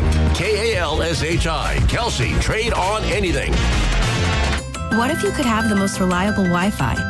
And get this, what if you could keep it at the same price for 5 years? That's the Xfinity 5-year price guarantee. Just 5 years of fiber-powered Wi-Fi that boosts speeds to the devices that need them most. That finds and fixes problems before you even notice them. Like super intelligent Wi-Fi with a sixth sense. And that keeps you gaming in the fast lane, even when the whole family's banking on bandwidth. And here's the best part. No annual contracts, no hidden fees, and our best equipment included. Plus, get online in minutes with same-day Wi-Fi. Hey, let's face it, a lot can change in 5 years. Kids grow taller, dreams grow bigger, but your Wi-Fi, it would stay reliable and the price would stay put. The Xfinity 5-year price guarantee. Lock in your price and unlock the possibilities. Xfinity, imagine that. Select plans only. Restrictions apply. Powered by fiber. Connected to the premises by coaxial cable. Actual speeds vary. Welcome to SF Fire Credit Union. Why do you have all those cats? I've been saving them from trees, just like a firefighter. So, can I join SF Fire? You know, we're not just for firefighters. Anyone can join and get lower fees than banks, ATM access worldwide, and the top-rated mobile banking app. Wow. Say, do you want a cat? SF Fire Credit Union. Banking for heroes and anyone who wants to be treated like one. This institution is not federally insured. The credit union is not insured by any state government. Privately insured by ASI. Brought to you by Bank of America. Turn the house you want into the home you own with help from Bank of America's Community Homeownership Commitment. In select markets, get up to $17,500 when combining down payment and closing cost grants. Visit bankofamerica.com/homeowner. What would you like the power to do? Bank of America is proud to be the official bank of FIFA Club World Cup 2025. Bank of America, N.A. Equal housing lender. Credit and collateral are subject to approval. Restrictions apply. This is not a commitment to lend. Struggling with social isolation? Chances are you're not alone. Well, maybe you are, but you don't have to be. Introducing Dinner with Mom. Just one meal may help increase happiness and restore your sense of belonging. Side effects may include taking home leftovers and unsolicited relationship advice. Do not attempt if you're allergic to unconditional love. Call your doctor if conversations last more than 4 hours. Don't wait. Ask your doctor if dinner with mom is right for you. Brought to you by El Camino Health. Together ring heals. This is the story of the one. As a procurement manager for a hospital system, she keeps every facility in her network stocked and ready. That's why she counts on Grainger to be her single source for thousands of products, from disinfectants to lighting, air filters, and more. And with fast, dependable delivery, Grainger helps her keep every facility stocked, safe, and running smoothly. Call 1-800-GRAINGER, click Grainger.com, or just stop by. Grainger, for the ones who get it done. I need a little ranch, step to the ranch, come on, meet me at the ranch. Introducing the new Chick-fil-A Jalapeno Ranch Club Sandwich. With that juicy Chick-fil-A chicken on a buttermilk ranch bun, jalapeno ranch sauce, and pickled jalapenos, it's a little ranch with a lot of kick. The new Chick-fil-A Jalapeno Ranch Club with original spicy or grilled filet. Available for a limited time only. Order ahead on the Chick-fil-A app. We're looking at mid-60s on the peninsula through the weekend. Weather brought to you by Staples. Epic parties start at Staples. Now you can grab Party City balloons, decorations, and tableware, plus matching custom invites, banners, and more right at Staples. That was easy. They're back. Logic and G-Eazy are hitting the road with their Endless Summer Tour, Part 2. They'll be making a stop at Shoreline Amphitheater on October 28th. Buy tickets at livenation.com. And for your chance to win tickets, courtesy of Live Nation, visit 957thegame.com.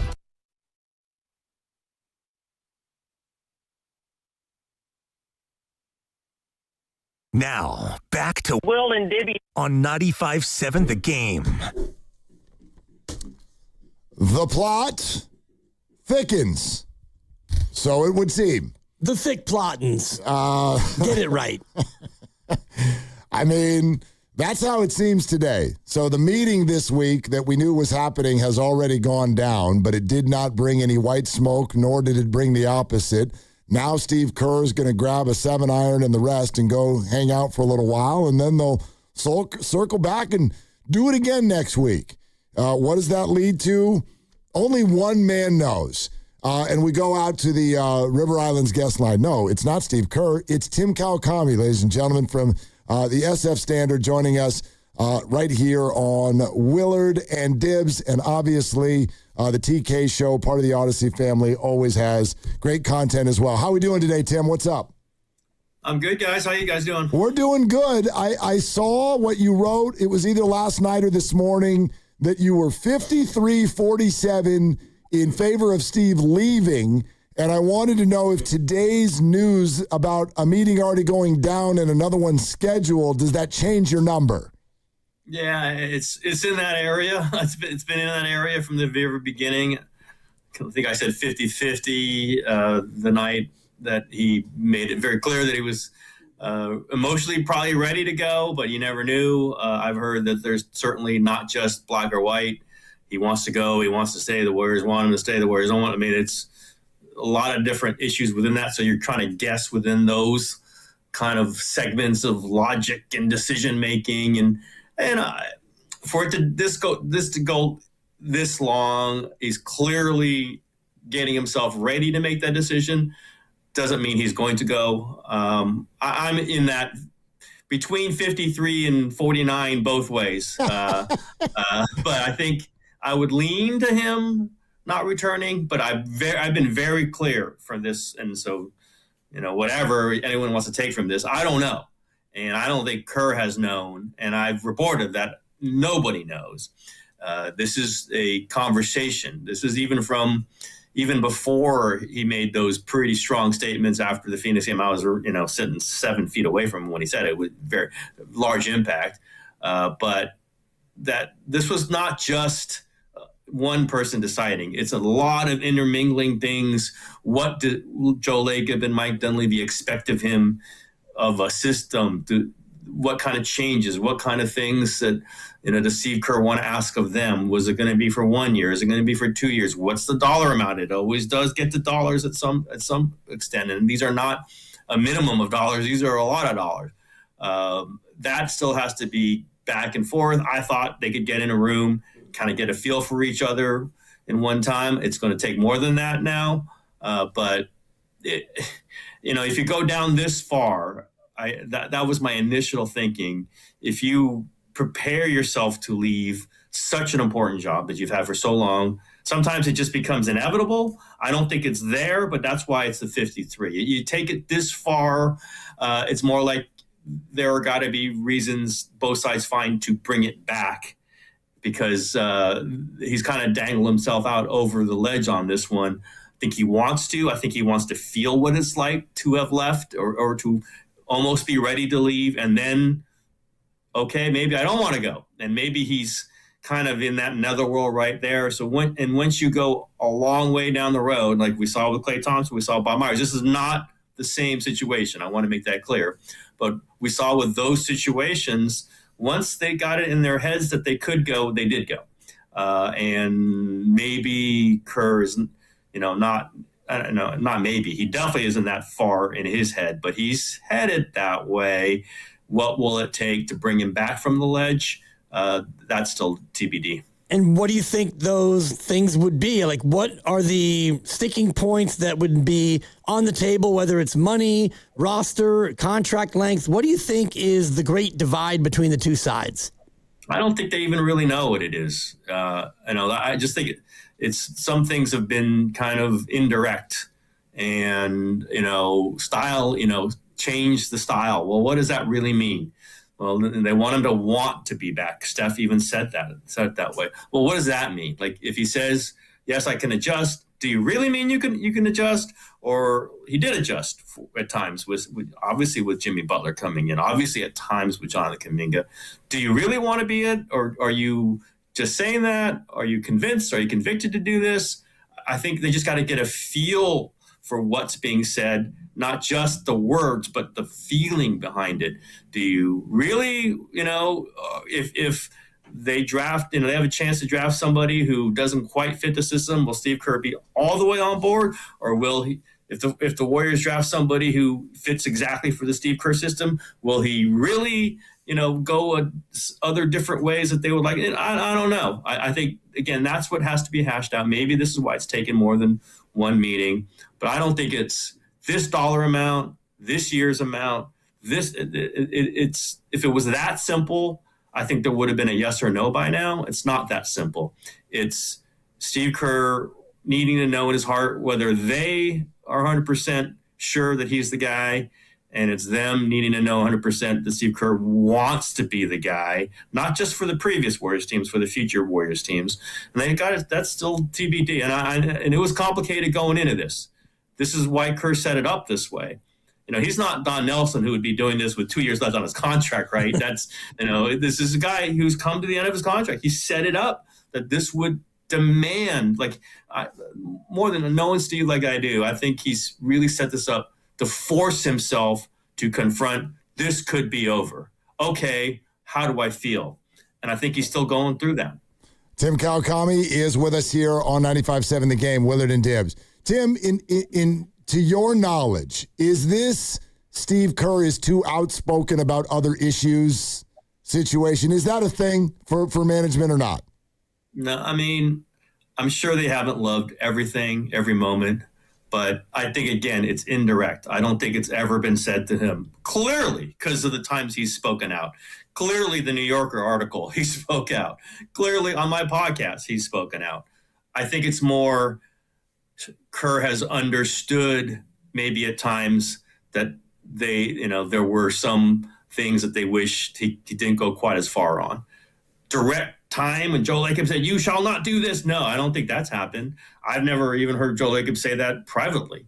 But it's more like, yeah, you know what? This guy is in the office. I've been with him. I worked really well with him for 10 years, and he kind of does some stuff that I don't always love, but he's a good worker. But do I want to sign up for another 2 years of that? Maybe if he didn't quite do that, I would feel that, but I don't know if I'm going to tell him that. That's where they're at in this relationship. I don't dispute that Kerr is feeling some of this, but I don't think it's ever been put on the table. Maybe it was Monday. I don't think so. I just think it's more like, yeah, they probably didn't love when I said that about Trump, right? Or maybe I could have, there was times when the season ticket base might have been hit because I said this. I don't think it's ever been discussed. I don't think it's ever been said, don't do it. Again, he does it, right? He doesn't do it every time, but he has it, which I respect about him. It's 100% respect for it. Sometimes, things anybody says might not be beloved by who you work with, and you understand it. You get it with a look, or you get it with a kind of something somebody doesn't tell you. But I don't think it's a thing. I think it's part of this relationship that has existed for years, that is, loaded with some other elements, but is all part of it. It's part of who Steve Kerr is. It's part of what a billion, $9 billion franchise is. It's just percentages, things that they have to discuss if it really does fit anymore. But I don't think it's ever been straight up, you do this too much, you say this too much, we didn't like you when you said that. I don't think that's been discussed, and I don't think it will be discussed. It's interpretations of what you feel about, and maybe you could go over here. But there is one true thing about this. Steve Kerr is the right guy to coach this team. And I don't think anyone has ever, at least with the Warriors, maybe Steve Kerr hasn't felt that into the future at times, but I don't think anybody with the Warriors thinks he's the incorrect person to coach his team. Is he the right person? If he isn't sure, if he doesn't know, that's where this becomes, something they have to hash out still. And does that become Kerr's ultimate trump card if he does want to do this? The reality that there really isn't anyone else out there. I guess if the Knicks lose and Mike Brown springs free, he could be a guy. But ultimately, would the organization have to capitulate to almost everything Steve wants if Steve, in fact, wants to come back? Again, would it be 100 things? No. But would it be 3 things? I think, yeah. But again, it has to be uttered at some point, right? It has to be decided at some point, but I don't think these are 11 things that you need to hear from us, and we shall grant you 6 of them. That's not how this is going. It's, do you feel right about us? Do we feel right about you? Let's have the conversation that we do feel right about each other. I thought it could be done in one time in the room, but it is not. It's going on. I think, listen, if you want to look at this, if Steve Kerr remaining the coach is the optimistic view, which I think is generally most people's view on this, the fact that it wasn't decided in one sit down probably tells you that he's thinking hard about it. And he's the one who would probably break it off, more suddenly than the Warriors would be. So yes, and they don't have another top candidate. There isn't a better person to coach Steph Curry. Steph Curry and Draymond Green don't want anyone else to coach them. But you face the reality that they could do that. There would be another coach, whoever it is, if Steve Kerr leaves, whenever that happens. But yeah, I think that I think Steve put himself into this because he wanted to force himself to feel what it's like to be the ex-Warriors coach without actually being the ex-Warriors coach. And I think he's going through that now. The fact that he didn't pull the trigger yesterday or the day before leaves you to believe that there's some issues outstanding in his mind, maybe some things he needs to hear from Joe Lacob and Mike Dunleavy. I think that's true, but also some things he's got to figure out for himself. Like, what does he do next? Like, literally, what does he do next? I've said this, and he said in the New Yorker piece, I don't think he's going right into politics. I don't think he's not going to run for governor or senator. Like, he's going to talk about politics. He's going to be, want to have influence in politics, but he's not going to go run and beg for votes and beg for money. I think he wants to be a coach. I think that's what he's born to do. Well, if you want to be a coach, even if you want to break, you quit the Warriors and Steph Curry, the first thing you're going to do is, I kind of like to coach Steph Curry, right? I mean, at some point. So, that's not the most, he could make this decision based on many other things. But the fact that it hasn't been decided leaves, the door's open. The door's open. He's left it open now for 12, 13 days. That must mean there are reasons for him to keep it open. And I would say, whatever percentage you want to put on it, it's not automatic. And that's one thing I've stressed from the beginning of this, even before the Phoenix game. This is not an open, and this is not something that's going to be decided by 2 things. It's going to be decided by 15 things, 18 things, 20 things, and maybe they're through 9 of them, and they've got half of them left to go. But it was never going to be, I just done with it, goodbye. It felt like that on Friday, and believe me, in that room, it felt like that. It still was not going to be just that, because if it was just that, he would have quit on Saturday, and he did not. And I give him full respect for this. He's not doing this to play anybody. If he was, he would have done it last year with 1 year left on his contract. Again, we saw Don Nelson do this time and again, always with years on his contract, always. Steve Kerr's doing it with nothing, with no contract. If the Warriors get sick of him doing this, they could say goodbye, and they won't, because he's a quality guy who's the best person set up to coach his team. Maybe he wants to hear some things from them that they haven't said, and maybe they won't say them. Then he'll probably won't be the coach. But maybe they will say them, or maybe he won't require them to say them. Again, these things are still very much TBD, and I know it doesn't, we want declarative things. I would love declarative things. I would like to write declarative things. I'd like to tell you declarative things. But my most declarative thing, which I've said for 2 weeks now, this ain't decided. And it would be wrong to think every sign points exactly to one thing, because it doesn't. TK, how much of a linchpin is it? In other words, their roster decisions that will come after, how affected are they by Steve's decision? A lot. Again, who's the replacement? I think that's a big deal. If it's Mike Brown, again, I don't think it's going to be, but they would theoretically, the Knicks could fire him, and the Knicks are being the Knicks. I don't know if there would be a lot of changes. If it's somebody from the staff, Terry Stotts or Jerry Stackhouse, I don't think there would be many changes. It might not be. I think it would. If it's not Mike Brown, they would like a pretty major different kind of coach, a younger coach, analytics-driven development. You get a Jonathan Kuminga in, you grab hold of that guy, and that's who you build it around. That's not what's happened with this team for obvious and solid reasons over the last decade. Then that could be some changes. Like there could be like a different style. Do you imagine if Draymond's still on the team? I don't know. Do you imagine if Jimmy Butler's still on the team? I don't know. Like these are questions I think they just ask themselves, not saying that they would be decided. I think they would like to get younger, but then they're not going to trash a season that's of Steph Curry's remaining, good years. They're not doing that. So I don't think it would be incredibly dramatic, but I think the 2 names, Draymond and Jimmy Butler, would be the ones that at least they'd have to run through their heads and figure out what they're going to do. It does put them in a certain amount of salary cap situation, holding on to both of them. That's okay. They're really good players. Maybe in a new situation, in the new coach, new system, you have other conclusions based on that than they've had. I think it's going to head in that way if there's a new coach. I don't know if it would be instantly snap your finger, they're both gone, but I think there would be harder questions asked about this roster than it would be with Steve Kerr for sure if he remains as the coach. Yeah, without a doubt. And the lottery is coming up here in about 10 days and then a pick after that. I wonder, Tim, if some of the conversation is about the past, or do you think the majority of it is how we move going forward? You mentioned Jonathan Kuminga, and it seems to me there's some disconnect between the drafting of him and the playing of him over the course of years. Do you think these conversations are more about the future, or are they still rehashing some of the past? That's a future. It's a future. I don't think they want to go through, pick by pick. And Steve Kerr was on board for the Kuminga picks, on board for the James Wiseman pick. It just didn't work out. But, sometimes when you are in that spot, you have to take the player and then you see how it works out.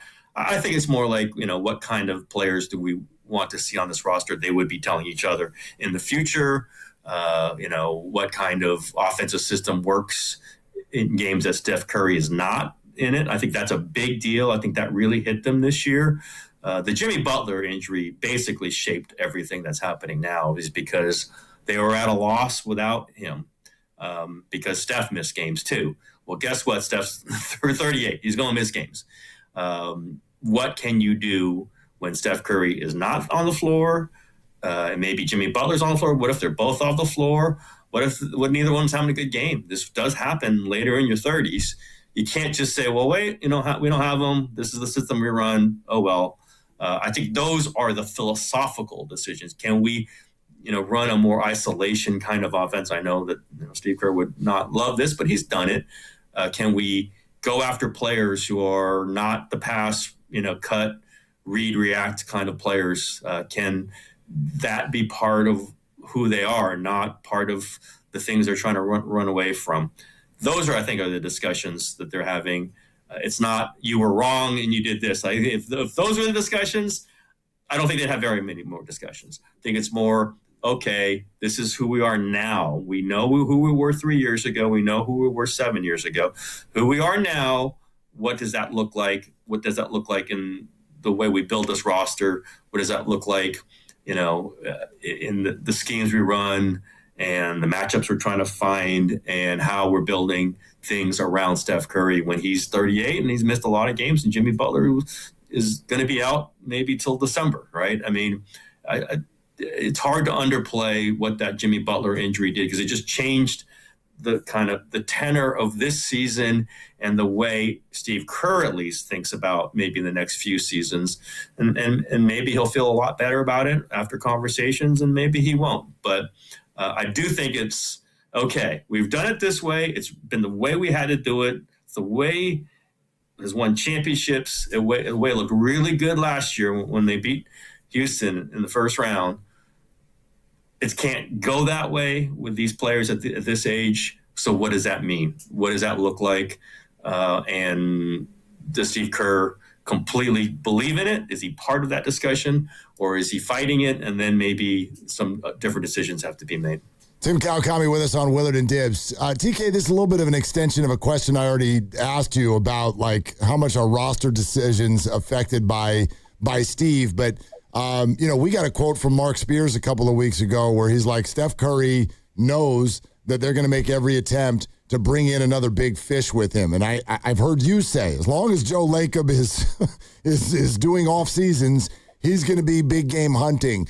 Is that completely just flat? That's the way it is? Or whether Steve and Draymond, et cetera, are there, does that sort of change that philosophy potentially? But yeah, it's always case by case. That's why I say they're not tanking, right? So they're going to want more good players. Now, would they want a 41-year-old player who's in LA right now? I think they probably would, but who's the coach who's going to be working with that locker room? LeBron James and Jimmy Butler and Draymond Green and Steph Curry. You do have to have that as part of your factoring. But no, they'll not stop wanting to get good players. It's just the good players are most likely to get at this point are older players. Why? Because their older players are available. But yeah, I don't foresee them tanking and going for a draft pick. I'll put it that way. And if you're not tanking and going for a draft pick, you're probably trying to be as good as you possibly can. And that would be leading towards trying to add another star, which they always do. But, it's been Lauri Markkanen in the past. It's been players of different ages. I don't know what kind of firepower they have to get that player, but absolutely would imagine whoever the coach is, absolutely if it's Steve Kerr, but likely if it's anybody, that they would be trying to add talent, not subtract. That's just who they're not selling those tickets for whatever price they're selling in order to have a mediocre team. Now, they did have a mediocre team this year, but obviously there were reasons for that. I mean, let's say they move up in that lottery. Is that top 3 pick available for Giannis? Oh, sure. If they could get Giannis, absolutely. Okay. But, I don't know that they can get him. If they can, almost anything is on the dock for that one, except for Steph. But also, like, if it's this draft, top 3 pick, that might be the player that can play in a playoff game, right? Or playoff series. These are great. Really, this is a great draft. So you can go a lot of different ways. There's no hard and fast. It's where are you? What's available? What's the system you're running? Who can you get? I think with this quality of draft, if they get in the top 4, I think the likelihood is that they'll keep it.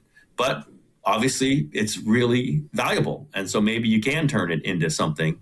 Trey Murphy is a player they've loved, and that New Orleans hasn't wanted to move. I mean, maybe for a top 3 pick, you can get him. But man, if you're talking about 2 timelines, I know people hate that. There we go. But it's not even what's this timeline now, right? What really is this timeline? Yeah. It's not a timeline anymore, maybe of the fumes of it. You do have to have good players for the next 10 years. And if you get a player who can help you right away and be the star for the next 5 years, this is the draft to do it in. If you get one of those picks, I mean, I'd be hard-pressed if I'm the Warriors to think I'm moving it for anybody short of Giannis. Murphy salary match with Draymond Green, by the way, just saying. I like what you did there, TK. Forget 2 timelines, no timeline. That's what You need a timeline, right? You need a timeline, so it can't be a 0 timeline. All right. TK, thank you. Appreciate it always. You got it, guys. Okay, Tim Kawakami, SF Standard. We'll react to that. We're brought to you by Fremont Bank. Here for you, here for good. Your calls throughout the 5 o'clock hour. 888-957-9570. It's Willard and Dibbs. Listen up, 95.7 The Game fans. Kendall Jackson Wines is giving you a new reason to cheer. Kendall Jackson is proud to be an official wine partner of the Golden State Warriors. Family owned since 1982, Kendall Jackson crafts exceptional wines from California's cool coastal vineyards. From their iconic Chardonnay to bold Cabernet Sauvignon, raise a glass with KJ's winning lineup of sustainably grown wines. Find Kendall Jackson nationwide at major retailers, your favorite bars and restaurants, or delivered to your door. Find more and find a bottle at KJ.com. What's up, cousin? I want a new phone. Have you seen any good deals? Everyone has free phones, but when I switched to T-Mobile, I got more value and so much more. Like streaming included. And travel benefits. And the best part? The price of your talk, text, and data is guaranteed for 5 years. Get more benefits and more value. At T-Mobile, families save and get a 5-year price guarantee. Switch now at T-Mobile.com. Qualifying plan requires price guarantee on talk, text, and data. Exclusions like taxes and fees apply. See T-Mobile.com. Football fans, history is calling as San Francisco heads down under for the first ever game in Australia. Join the action in Melbourne with true fan travel as San Francisco takes on Los Angeles at the iconic Melbourne Cricket Ground. Premium hotel stay, epic all-inclusive events, city tours, wildlife adventures, meet and greet with a red and gold legend, and unforgettable moments. Spots are limited. Don't miss out on your shot to experience San Francisco down under. Head to truefantravel.com. That's truefantravel.com. Injured at work? Don't wait. Every moment counts. You may be entitled to medical care and financial compensation, but time matters. The attorneys at Boxer & Gerson are here to protect your rights and fight for the treatment and support you need. Boxer & Gerson have helped thousands of people across Northern California who were hurt on the job. Don't wait. Don't guess. Get answers. Call Boxer & Gerson today at 510-835-8870 or visit BoxerLaw.com for a free consultation. Boxer & Gerson, your life is worth the fight. Invest your tax refund in your home with Golden State Lumber and Showroom. Upgrade with Milgard windows and patio doors and get up to $100 back on patio doors and up to $40 per window, depending on the series. Hurry, this offer ends June 8th. Connect with us at goldenstatelumber.com. The first 50 customers who mention this radio ad get free delivery. Golden State Lumber and Showroom. When you succeed, we succeed.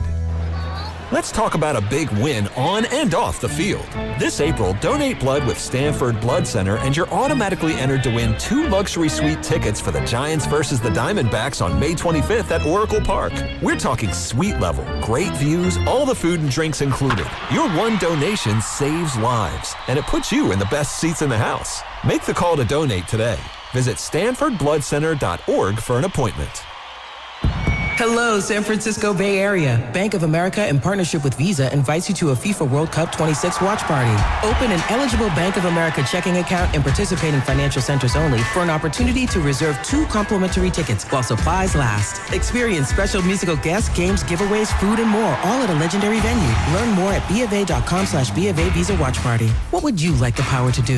Bank of America, proud to be the official bank of FIFA World Cup 26. Bank of America N.A. member FDIC. Terms apply. All rights reserved. I'm Pierre Palazzolo, VP of Digital Marketing for the American Management Association, a company focused on the management training skills needed to enhance the careers of business professionals. We did our research when it came to the best companies for website development and chose AmericanEagle.com. And we couldn't be happier. AmericanEagle.com worked closely with us to understand the front and back end requirements needed to launch an e-commerce website that could handle the complexities of running thousands of seminars nationwide, our robust new website and improved SEO saw immediate increases in site traffic and web revenue. If you're in need of managerial effectiveness and success, visit our website at amanet.org. If you're in need of a website that provides an unparalleled consumer experience, I highly recommend AmericanEagle.com. Transform your business today. Dial 877-WEB-NOW-1 for a free digital consultation with AmericanEagle.com. Carpal tunnel syndrome, heart failure that doesn't improve with common medicines. These are some signs and symptoms associated with ATTR-CM, or the cardiomyopathy of ATTR amyloidosis, a serious heart condition with symptoms that get worse over time. Amvuttra, vutrisiran, is a prescription medicine given by a healthcare provider that treats ATTR-CM in adults to reduce heart-related death, hospital stays, and urgent visits. In a clinical study, Amvuttra was proven to help people live longer and have fewer heart-related hospital stays and urgent visits over 3 years compared to placebo. Amvuttra lowers the amount of vitamin A in your blood, which can affect vision. Other side effects include pain in the arms or legs, pain in the joints, and shortness of breath. These are not all the possible side effects of Amvuttra. For prescribing information, call 1-833-256-2748 or learn more at amvuttra.com. Ask your doctor about Amvuttra for ATTR-CM.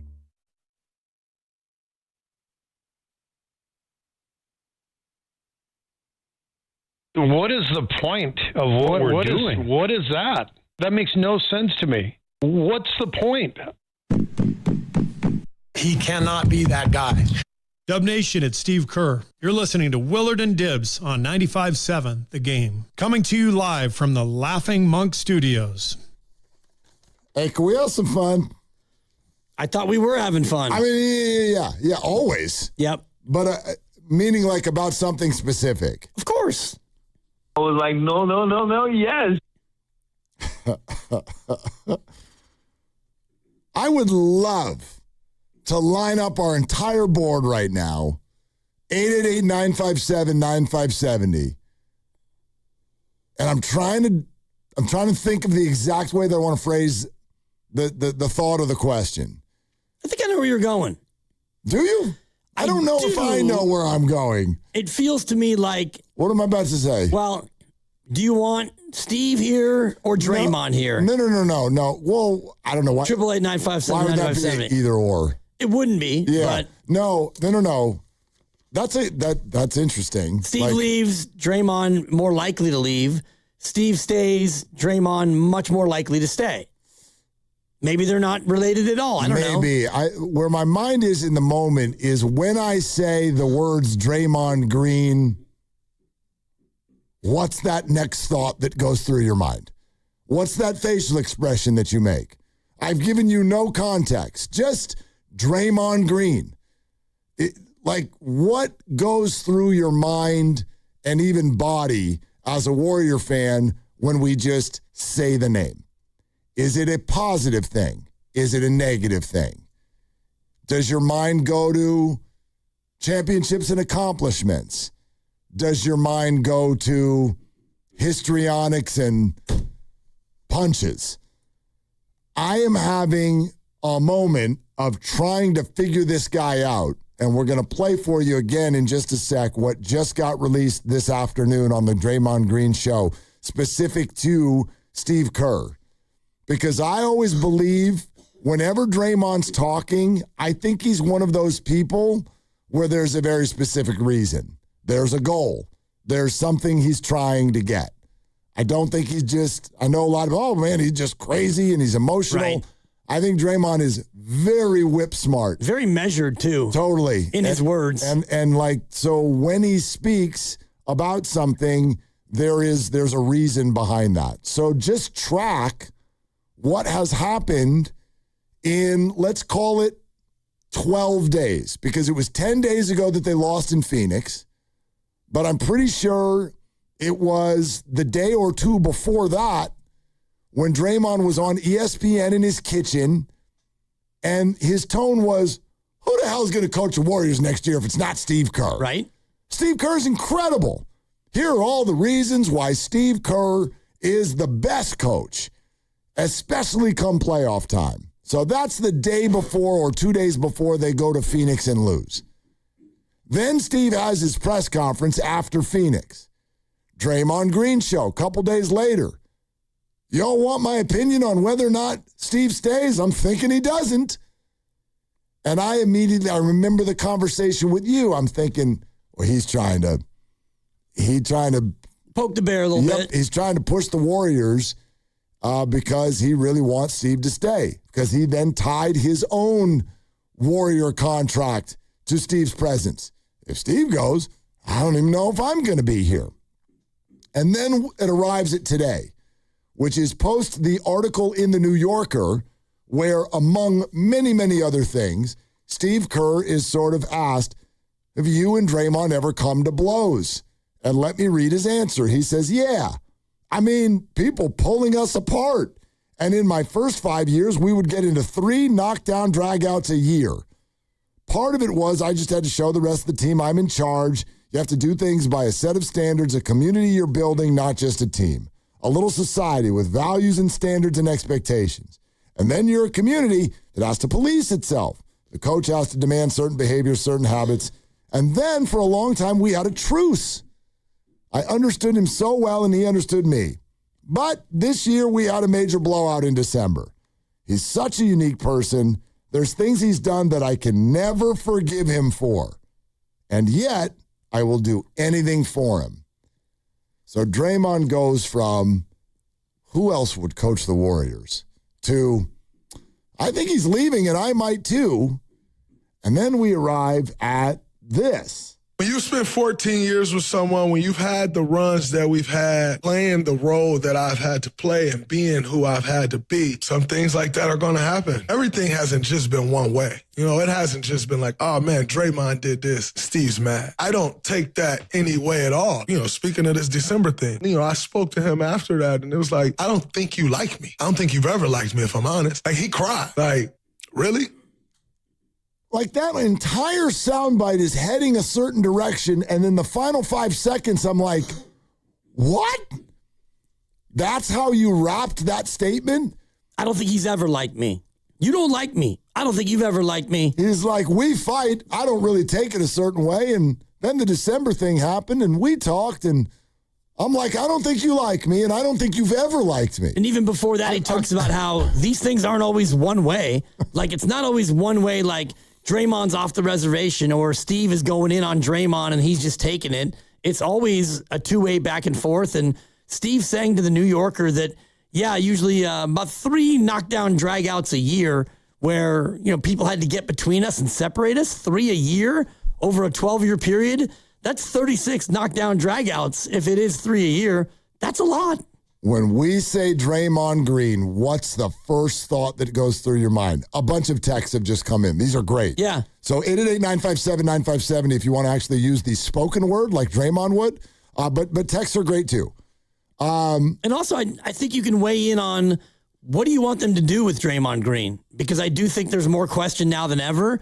If Steve decides he doesn't want to coach, what do you want them to do with Draymond? If Steve's back, what do you want them to do with Draymond? I don't tie it to Steve. My mind goes to, I will always say, both as a professional and as a Warrior fan, I would rather he's on the team than not.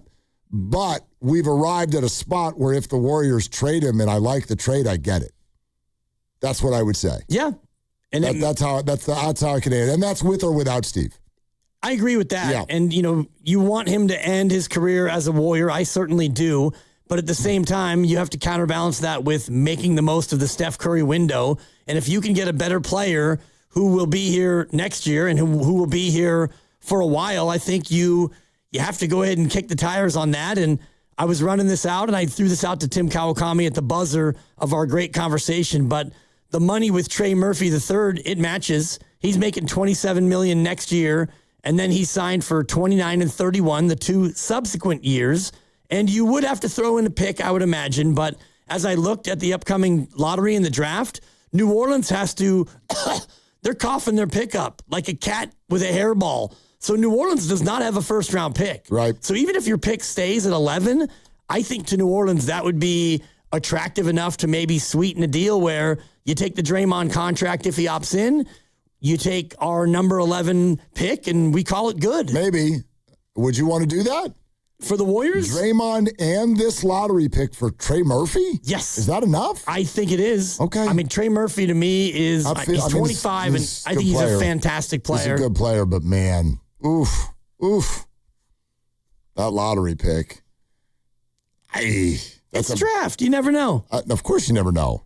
And it is a deep draft, and you would be sitting at 11 in this hypothetical. And so I'm not saying if you jump up to the top 4, like if you wind up at number 1 and you can get anybody you want, well, yeah, the trade's off. But if you're sitting at 11 and it's Wagler or Acuff or Berries or Koa Pete, I don't know, anybody else who might go in that spot, I think then it's something you have to think about. I also don't know if there's been an athlete, at least in recent memory here in the Bay, that will bring about a larger gap in terms of how people will respond to this. Let me run through a few. 415, right now it goes to shutting down Kawhi. 813, Draymond Green, hit the pike. Oh, Steiny. 707, when you say Draymond Green, I say opt out and re-sign for 3 years. And Steph, Dre, and Kerr shoot their last shot because it's all they got. 3 years. 3 years. Yeah, it's a long time. 307, Draymond can still shut down the best, specifically Wemby. 917, absolutely incredible. 415, Warrior.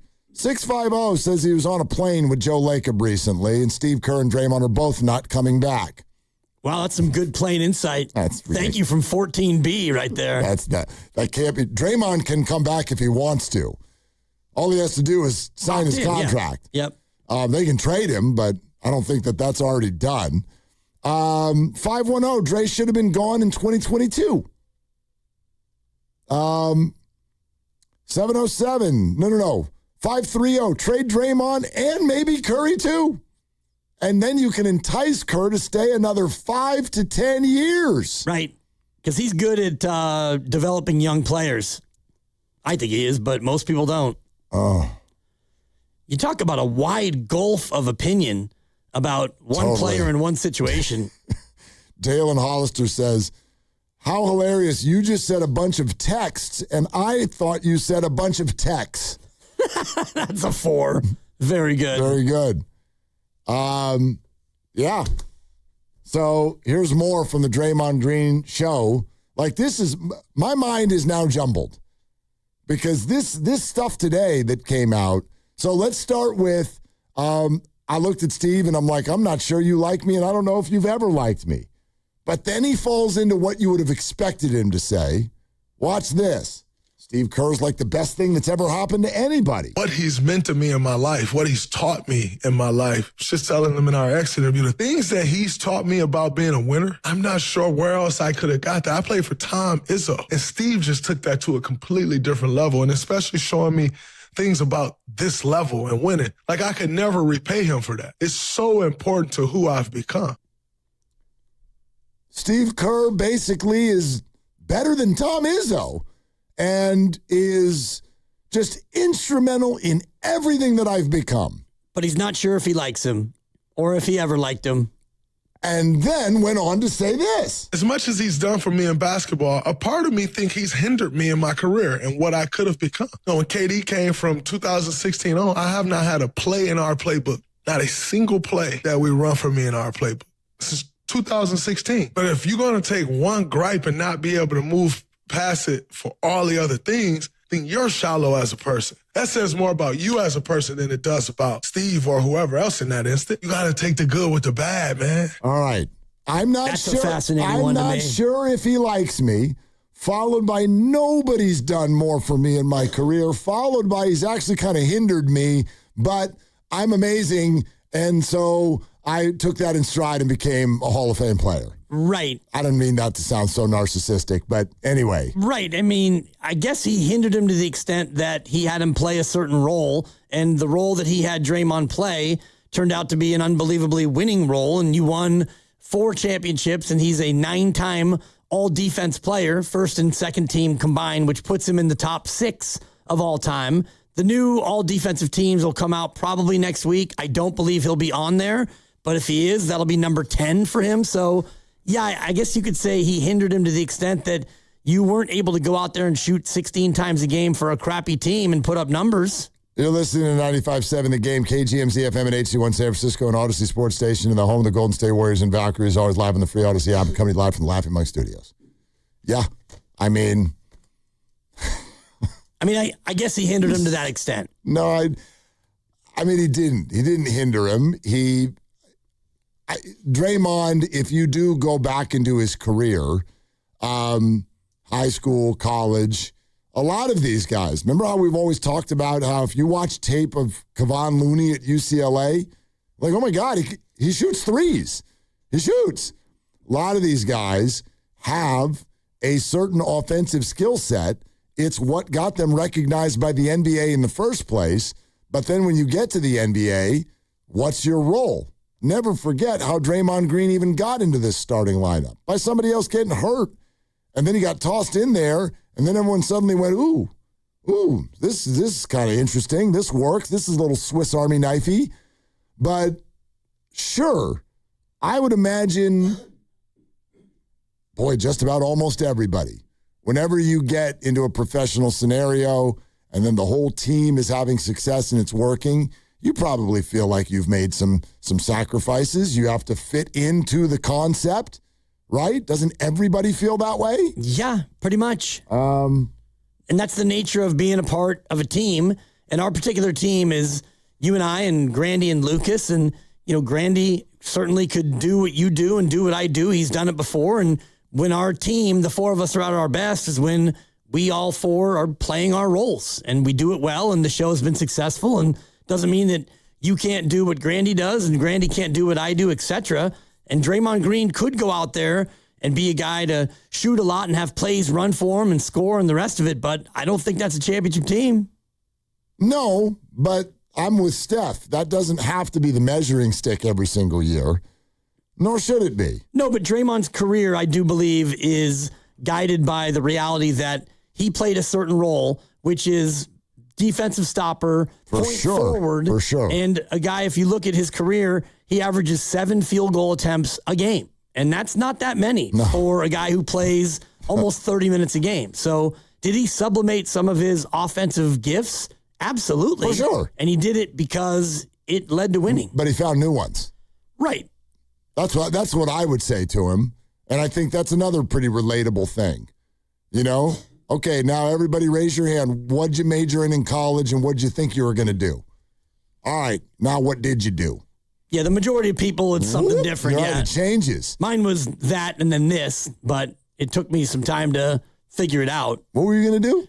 Broadcasting. Well, but more specific. I know you and I both actually are among the group who identified early and then stuck with it and did it. Right. But what tell me, you were going to what in broadcasting? Dave Fleming. Same. Voice of the Giants. Dave Fleming. I was going to be voice of the Giants. I was going to be the voice of the Giants and also get to do the Masters and national football and college and basketball and all of it. And Dave Fleming comes around. Guy'll never last. It's funny because I remember he's not a lot younger than me. He's younger than you, which means he's younger than me. But I remember when he started wanting to be like, this whippersnapper. And then you listen to him, it's like, great voice. Knows the stuff. And this guy's pretty good. And he won't last. 25 years later, here he is. Whatever. We have some listeners who know us pretty well. Uh-oh. Yeah. 408, hey, Willard, you should know relationships are hard and complicated. Oh, man, that stings. That's unfair. Texter. Trades are hard. Yeah. I actually thought that was totally fair. Super fair. Yeah, it's completely accurate. Yeah. Boy, there are days I wish. Do you ever wish we could just do a podcast and tell everybody everything? Of course. Oh, my God, I wish I could share with all of you. I wish I could tell you. There are some freaking stories. Yeah. But they got to stay over here in the box. I feel like especially this past year, I've been letting my hair down a little bit too much. But there's one for you, too. Uh-oh. 707, Dibs. I thought you were the Brock Purdy of the show. And oh, by the way, Happy New Year. Yeah, thank you for that. Happy New Year. I'm the Brock Purdy of the Willard and Dibbs experience. Right. I mean, I don't even know what the context was that day. Probably just trying to piss you off, the president of Brockistan. It didn't work. No. It didn't work. Let's go to Skip in Del Mar. I'm more like the Draymond of the show where you've been keeping me down. Yeah. And you're over there all pissed off. All the time. Committing flagrants and getting texts. Yeah. That was last Friday. Right. Couple of flagrants. And then you get kicked out, and the rest of us are like, good Lord. Seriously. See you on Monday. So bleeping sick of Dibley. Let's go to Skip in Del Mar. Hi, Skip. What the hell are you doing? Hey, guys. What's up? Yeah. Yeah, so just think about this. You take the names and the people out of this story, that is one dysfunctional organization. That is dysfunction. No wonder any new people who come into this organization, i.e. Kuminga, new players, can even have a chance at producing. I mean, this thing, we're done. This thing's done. Draymond's done. You know, I mean, come on, let's move on. This is that is dysfunction. So, Skip, that's an interesting one. I mean, first of all, this is just my kind of spin and take. I think if you go into forget organization, any house, they're all dysfunctional. They're all dysfunctional. It doesn't mean that it rips it does not necessarily need to rip the success away at all. I feel like I'm a pretty good dad. I could show you some dysfunction every day, for sure.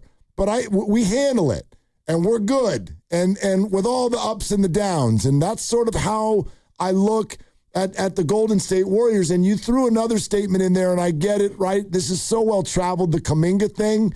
But do you feel that Moses Moody, Brandon Pajemski, Guy Santos, pick your young player, do you think that they feel that way?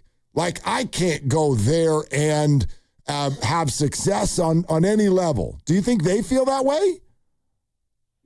I don't know what they think, but I'm just saying from a structural standpoint, what we're hearing from the two leaders of this team, the so-called heartbeat and the architect, that's pretty dysfunctional. How are you going to move on from this? And it's like, it's time to blow this thing up. It's time to blow it up. It's ran its course. Who's the other voice? You're talking about Draymond and who? And Kerr. Oh. I'm talking about them fighting with each other. Oh, well, God. I'm talking about them fighting and making up. But they said that was like, this is. Yeah, they said that's been going on the whole time. Like, in fact, Steve was referencing the first 5 years. They're like fisticuffs all the time. And I don't know if you remember the first 5 years, Skip, it went well. Well, it went well because they were all young. Yeah. And Curry was like, there was no one around that they were no one knew what hit them. The 3-point era just was this was the 3-point era. They were the archetype. And it's said and done now. That's the thing is now you can fight amongst each other, and you know what? It's done. I mean, now it's tall, big, lanky, athletic, and that's the name of the game now. And now it just looks like I don't know, it looks like another episode of the Kardashians or infighting, and it's just not interesting. Okay, Skip, appreciate it. Entitled to your opinion. Yeah. Don't think that the infighting and the dysfunctionality have gotten to necessarily that point. And I think about Milwaukee as an example where, Giannis wanted out and then he didn't want out, and the coach got fired, and then Giannis didn't really want to play. He was hurt, and then they didn't want to play him. And then he decided he does want to play, and now he goes into the summer, and who knows what he's going to do once the league year starts. He'll probably start clamoring to be traded again. That, to me, is much more of a dysfunctional situation than this. Yeah, and again, I'm not going to argue against the idea of dysfunction. I just think that probably almost all teams are like that, and it especially becomes difficult when you're looking at major big name, accomplished personalities. Let's think about all of them. Like, go watch the 49er doc about the 80s. Did it ever look dysfunctional? Eddie DeBartolo tried to fire Bill Walsh apparently like 10 times. Brady, Bill Belichick. Did it arrive at dysfunction? You know, were they at one another's throats? Kobe, Shaq. The Warriors are no different. Kevin Durant, Draymond Green. Sure. I still took from that, and this was, you know, that sort of excerpt that we keep reading from the New Yorker article. I can tell you one thing it helped me do. It helped me understand why the Warriors handled the Jordan Poole situation the way they did, even though it was just incredibly awful sounding to all of us. We're all out here going, how the hell can you all just turn your head at something that is so violent and so awful? And I think I've realized the reason is they're like, it's just Tuesday to us. And I don't want to make it sound like that. The kid got knocked out. But I think that we're talking about the height of success and testosterone in America. Right. The Golden State Warrior dynasty. I'm talking humongous men, loud words, big muscles, and all kinds of stuff probably very often. That's my perception now. And so that's why they got mad at the fact that just got caught on camera. Or that it got out. It got leaked. That's what they were so mad about. That's what they were upset about. Rather than like, I can't believe someone touched another human being in this room. I think it's probably happened before. I wonder how many times it happens a year where, you know, players get into it and maybe hands are exchanged like that. And the reason why we all reacted so dramatically and so viscerally is because we don't get to see that. We don't get to see what goes on in a practice, and it just seemed to be such a cold thing where he just walked up on him and just kapow, and that was it. And it was just a dramatic video, and the fact that it got leaked is why we all reacted. What if you could, you know, be the fly on the wall, as we all like to say, at all 12 years of the Steve Kerr era, every practice, every game, every locker room, every time the team gets together, how many times do you think tempers flared and hands flew and things happened that were maybe of the same level of confrontation? Maybe 40, 50? I mean, the level 15, of 20? Aggressive confrontation, a lot. Somebody literally connecting to a jaw and knocking someone out cold. I don't know if that ever happened. But again, put dots together. Do you remember what that looked like? Think back to the video. Didn't it stun you? It stunned me at the time. No, like, nobody moved. Right. It just looked, why is everybody just standing there as if this is no big deal? Some people walked over to Jordan. Right. But there were some people standing right there. Right. It felt like there was not enough of a reaction by the people on the scene. Maybe it's just a lot more normal than we realize. Right. And I don't know. And there wasn't a sense of this escalating into an all-out brawl. It's not like he hit him and he was going to jump on him and hit him 7 more times and then other people are going to get involved. It was just a straight up one piece. Right. And that was it. And this stuff challenges our sensibilities, right? Like all of this stuff. It doesn't matter the sport, doesn't matter the level. Sometimes it challenges our sensibilities. We don't like it. Matt Chapman says, hey, catch the bleeping ball. And then he says it again.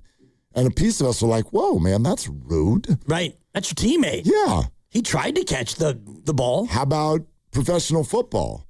How about every single training camp? And there are stories about like, oh man, everybody started fighting. Remember when Aaron Donald literally attacked someone with a helmet at a joint practice? Swung his helmet at someone else who like didn't have a helmet on. And we're sitting here thinking to ourselves, or let's go to the NHL. Why do they allow fighting? Because if they don't allow fighting, people are going to get their aggression out and they're going to swing that stick at someone and they're going to kill somebody. You've seen it. So I think it's tough for us because we're like out here in the regular world where I'm pretty confident when I wake up in the morning, I'm going to get through my work day without violence. I'm pretty confident. When if something pisses me off, you're getting a firmly worded email. For sure. There might be small caps in there, and I might CC your manager. That's the level of violence that this might rise to. Exactly. Somebody might, not return a text. Yeah. I mean, take that. Heated, passive aggressive. So maybe that's part of, I don't even know where that fits into the conversation, but maybe that's part of it. Maybe they just all live in a world that we just don't know. Of course. Yeah. Of course they do. And hyper aggressive world. And, mostly alpha males. And I think you go to the NFL and that's even more of a dramatic example. And, the things that they say to each other are things that you wouldn't say to your coworker. You'd be going to HR, but it is high-level pro sports with a lot of alpha males in the room, and you're all going to be competitive, and sometimes the trash talk gets to a spot where somebody takes it to another level, and if it doesn't get out, then they'll handle it in-house. But to your point about looking back and not being surprised with the way they handled it, you go to the New Yorker piece, and Steve talks about, 3 times a year where things get heated and we have to get separated by somebody. Well, yeah, completely. Like that, it just opened my eyes. And by the way, I can see this on the text line, and so there's probably a handful of you out there, like, stand down on the whole idea that what we're saying right now is, it's all okay. It's totally okay to knock people out. And we're not victim shaming either. No, there's none of that. I'm telling you that these are observations that I think, to me, are now different. I don't condone it. There's no way in hell I could live in a world like that at all. I'm just telling you what I observed, which is that Steve's making it sound like this has happened once, twice, or 50 times, and maybe that gives some insight into why in that culture, nobody freaked out when he got punched and nobody punished anybody. That's odd to all of us. I'm not normalizing it. Dibbs is not normalizing it. Not excusing it by any stretch. I'm just telling you that it's been odd for all of us because it felt for years like they did. And maybe that's a window into why. Right. I'm not going to sit here and, I don't know, tell you what's going on in someone else's house or what their culture is, or, you know what I mean? Some people spank their kids. Others are horrified by that idea. Yeah. Well, that's what happens next door or whatever. And maybe this gives us a little bit of a window into why the Warriors reacted the way they did. I'm not excusing it. That's never going to make sense to me. No, and I never would excuse it either. Yeah. And I think that the act in and of itself was kind of a little hideous because Draymond, more of a veteran, a bigger guy, he was picking on somebody who was smaller than him. And the whole thing about picking on him, again, speaks to what I see and what I perceive. They're teammates, they're grown athletes, and we don't know what the backstory is. And again, I'm not excusing it, neither are you. This conversation is not about us justifying or excusing. It's just looking back at their reaction. And I remember the press conference, and Steve Kerr was condemning what happened, but he also was upset at the fact that it got out. He was upset at the leak. By the way, did you also think to yourself when he said there's things he's done that I could never forgive him for? Do you think that's one of them? Perhaps. I mean, I sort of felt like that's probably one of them. It's a good point. I didn't even think about it. That's probably one of them. He said to us the last time he was on with us. Remember the whole, Steph Curry Game 7 speech on the way to Sacramento? He's like, that's not needed this time. That team had all kinds of chemistry issues. Gee, I wonder, can anybody think, what might those have been? I think that Steve thinks that Draymond ruined the entire chemistry of an entire roster for a full year. If I were the coach, that would be unforgivable to me. Right, and it prompted the trade of Jordan Poole and picks and Ryan Rollins for a guy who played 1 year, and then you got the salary slot, but you didn't get much else. So, yeah, I mean, I don't know if that is one of the things that is unforgivable, but when you look back at it, that's a big thing. I listen, if I were a coach, and I've done this a few times, and I know I'm America's best Steve Kerr apologist, right? But if I were a coach, and one of the things that people loved to say publicly about me is that I can't develop young players. If that's what people loved to say about me. But I had a player on my roster at one point who was, I think, the 27th pick in the draft, went to our G League program, worked his damn ass off, turned himself into what looked at the time like potentially on his way to being a fringe all-star in this league, averaging 20 points a game, helps us to a championship, and then you punch him in such a way that it is unrecoverable for him and the organization to coexist going forward, to the point where we need to package him and other players and other draft capital so that we can get an aging, done star who the organization doesn't even like, simply so that we can flip it into a salary slot. And then off goes the world with the Steve Kerr doesn't develop young players. I'd be pissed.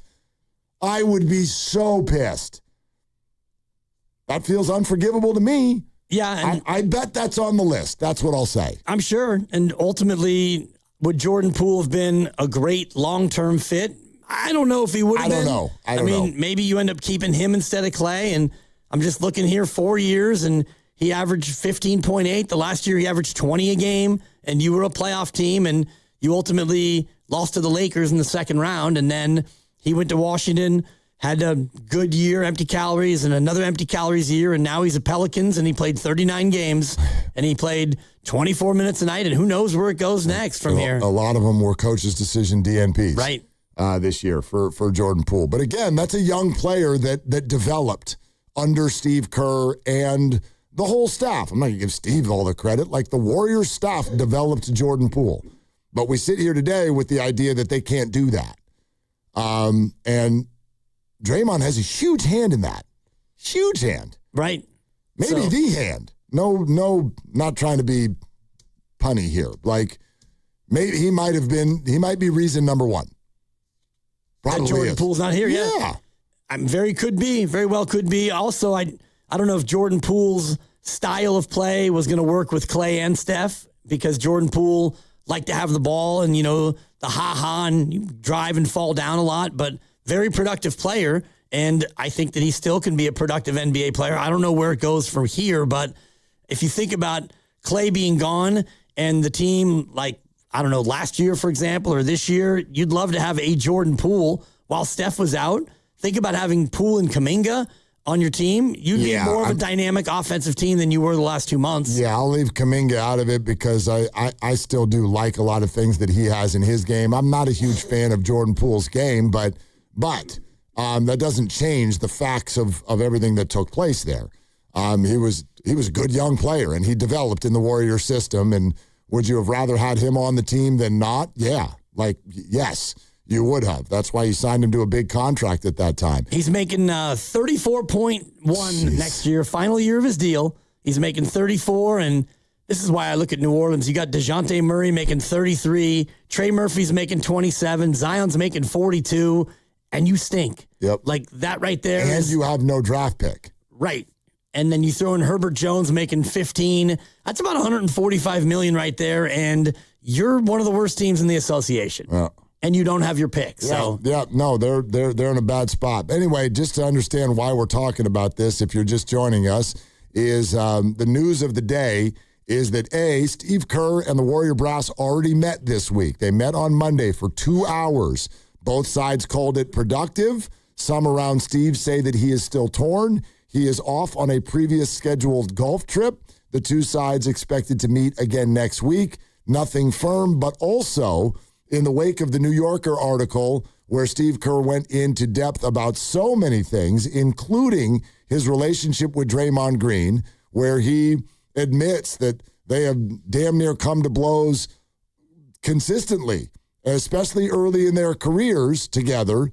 And then they had a truce, and then they had another blow up earlier this year, and it led us to Draymond Green and his podcast, where he spoke about all of this publicly today. When you spend 14 years with someone, when you've had the runs that we've had, playing the role that I've had to play and being who I've had to be, some things like that are going to happen. Everything hasn't just been one way. It hasn't just been like, oh, man, Draymond did this, Steve's mad. I don't take that any way at all. Speaking of this December thing, I spoke to him after that, and it was like, I don't think you like me. I don't think you've ever liked me, if I'm honest. Like, he cried. Like, really?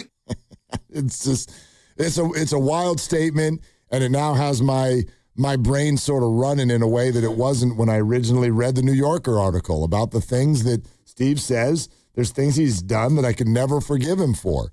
Is he talking about kicking LeBron James and getting suspended?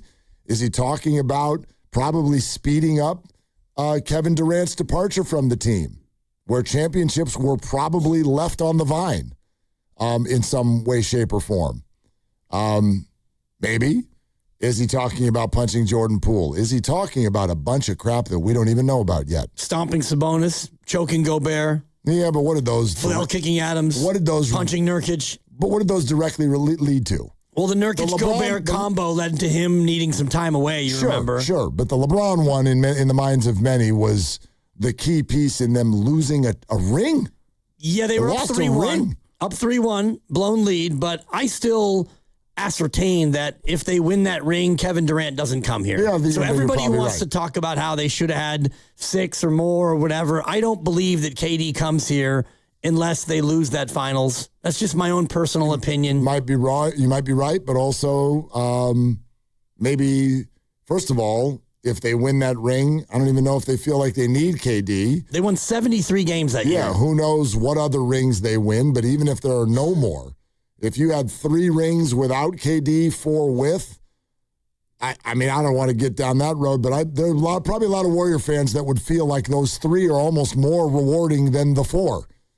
Because the KD ones felt almost unfair. Like it was ridiculous. I get that, but for me, 2022 kind of just validated the whole 100%, thing. 100%. Where you didn't have KD, and Wiggs just turned into two-way Wiggs for about 8 weeks, and Kevon was getting 20 boards a night, and that was the surprise baby that you didn't really think about or plan about, and then boom, here he is. We call him Danny Dibley, although in my family, you were called a mistake. Not a blessing or a surprise. It's a mistake. Oh, gosh. Let's go to Brandon in Pacifica. Hi, Brandon. Were you a mistake, or were your parents planning to have you? No, they were planning to have me, of course. Okay. All right. Perfect. Go ahead. I think this punching people thing is probably more common than people think. I mean, we've heard on, the Matt Barnes Up in Smoke podcast about Vernon Maxwell getting attacked by Hakeem Olajuwon. You have Kobe Bryant in the 2000s punching Walker over $100 gambling debt. You got, Kerr getting punched by Michael Jordan. We have instances of this over and over again over the years, whether it's big-name stars. I think teams probably keep this under the bus in practices, and it just doesn't get out as often as it really happens. You're probably right, Brandon. And in fact, even some of the stuff you referenced, there were a lot of NBA guys at the time, and I thought some of them felt probably a little muzzled because it wasn't a very, similar to the conversation you and I just had, it wasn't a very popular thing to be sharing, to make it sound like, hey, I know Draymond just clocked this guy. I know you all had to watch it. I know that he lay there on the floor knocked out. But hey, I'm here to tell you, not a big deal. Happens all the time. That was not a popular thing to say at that time. You could tell there were some players who felt that way, especially the guys who were retired. And the perception is that if you want to go back in the day, Bad Boys Pistons, this probably happened 3 times a week in their practices. No doubt. The way those dudes were wired. Mahorn, Lambeer, Isaiah, Rodman. There was never a game that they played where it didn't feel like the line was being crossed. I can imagine them scrimmaging and, Bill Lambeer just cruising down and like 2-hand hacking somebody into the stanchion. And hands are going to fly. Mahorn and Rodman. And they were called the Bad Boys for a reason. Yep. It wasn't because they were bad at math. It's because they tended toward being tough guys. So, I can only imagine, especially with Chuck Daly, rest in peace, an old school coach, probably, let's go ahead and let the boys get it out of their system, before we blow the whistle and break this thing up. Well, and I think, through the years, this has become something that old school types kind of have a hard time with. This is not something that we accept the way that people used to. I'm like, me, dude. I'm no physical fighter person. I'm just not, that's not the way that I'm wired. But I've been around long enough to know that stuff like this, if you want to go back 30 years and whatnot, it was just viewed differently. Whether it was more acceptable or not, that's to each individual, but it was viewed differently. And if you are Steve Kerr, and imagine what might be the case, okay? He played for the Bulls. He was punched by Michael Jordan.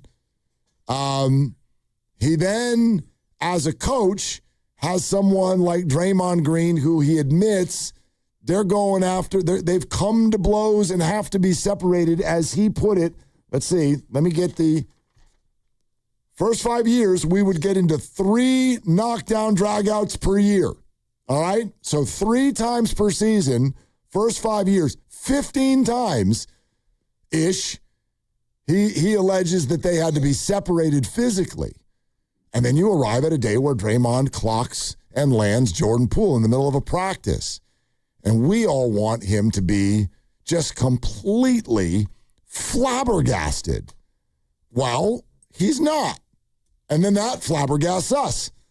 And we're more sort of taken aback by the reaction to Draymond Green than we were by Draymond Green.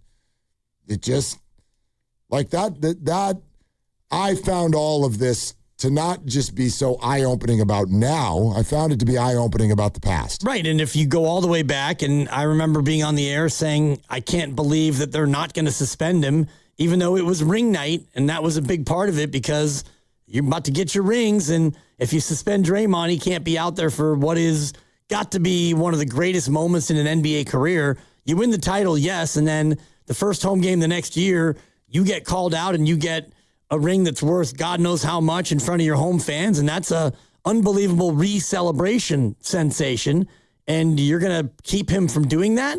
Well, I mean, the video and the punch, how do they let him go out there? Well, this is how they let him go out there, because it's more commonplace than we think. Yeah. I'm guessing. Right. Based on what they're saying.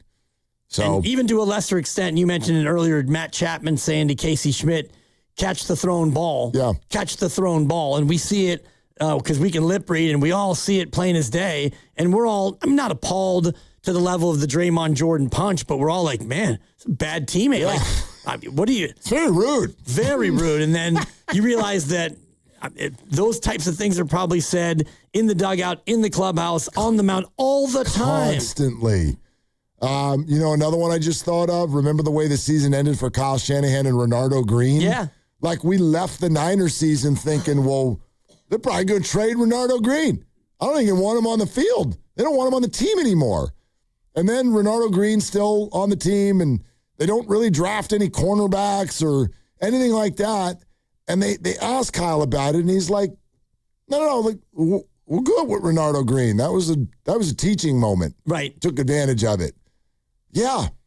Guys are like, this is just what it is. Guys are in each other's faces, and it gets hot. Probably way like there's so much that we know about. So think about all that we don't know. You know what I mean? Just by virtue of what we've seen, think about what we don't. So anyway, fascinating conversation I thought earlier too with Tim Kawakami, who joined us earlier today. So Odyssey app or YouTube if you'd like to go back and hear that, because it goes a very deep dive into the Steve Kerr situation. And as I'm listening to Tim talk, the same thing keeps going through my head. And I think it probably speaks to why you think what you do about what Steve's about to do. Tim keeps saying, if you're not thinking about leaving, why would it take this long? Why would there need to be this much discussion if you're not thinking about leaving? And I've been thinking about it the opposite way the whole time. If you're going to leave, then you just leave. Why would it take this long if you weren't trying to work toward some sort of an agreement or resolution? To hear Tim say it, you've said it, I honestly, I don't know which one is the right way to look at it. Neither one of them, quite frankly, makes all that much sense to me. He kept saying, I felt like they could have figured it out in 2 hours. And I keep thinking to myself, why would I sit in there for 2 hours if I knew I was out? And then make another meeting for the next week. Right. Why would I do that?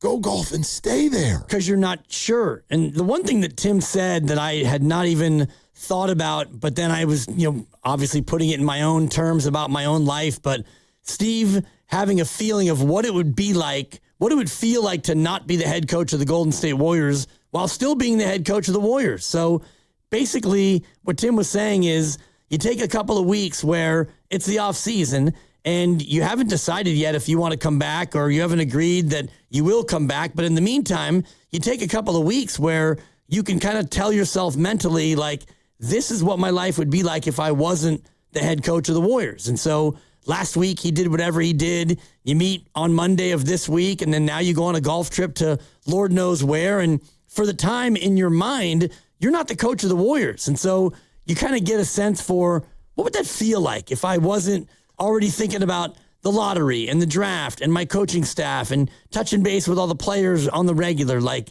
that to me was kind of an interesting exercise that Steve Kerr might be going through. Have you talked to anybody about this?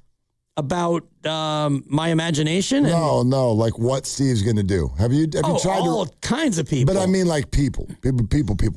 Not like the guy on Bart. No, like people who are connected to people who might be in the just know. NBA circles. No. Have you had any conversations? No. Because I honestly think that even if I was to talk to fill-in-the-blank expert, and you talk to a lot more of these people because you know a lot more of them, and you like to work the phones, and I'm out there, pushing a 3.5-year-old on the swing. Let's go to the phones. It's a little bit different, but even if you talk to 15 experts in the field, whether it's, Slater or Shelburne or Spears or Bontemps or any of the fill-in-the-blank NBA people, Geltzy, who we love in the midday show, Brian Geltzeiler, I don't think any of them can do anything more than an educated guess. Right, but if you say that, then, I mean, you kind of started throwing out national names. Like that's probably true for Kawakami and Monty Poole, too. Friedel, Poole, Dalton Johnson, Kareth Burke, Zina Keita. Festus Feasts. I will simply say, like Tolbert went on Kawakami's thing, and his quote was, I wouldn't be surprised if he left. But he also was like, I truly don't know, and I don't think he knows. Right. And Tom even said, like, I didn't ask him. Yeah, he goes, they're really good friends. And he goes, you guys wouldn't believe this, but that's not what we talk about. Like, we don't talk about the Warriors when we're together. They've known each other since they were, their prefrontal lobes weren't fully formed yet. So I get. I'll just put it this way, and maybe it's what's shaping my opinion. I have had more than one conversation, not just media people, some media people, some other NBA types. They don't know either, but all of them collectively have guessed and believe that Steve Kerr will coach the Warriors next year. And that's why that's a good part of why I think what I do. And you know what I keep coming back to? There's two main things that I keep coming back to. One is I really think that the three parties from coach to player to team kind of want Steve Kerr to be the coach next year. And so I just don't know why that wouldn't win out. But the other thing that also goes through my mind is the Warriors do not have an alternative. They just don't have an alternative. We've underplayed how up the creek they kind of are based on their stated goals. Joe Lacob doesn't want this to just be a retirement tour. He wants good Warrior basketball, and you're going to find somebody else to navigate the end of Steph's career.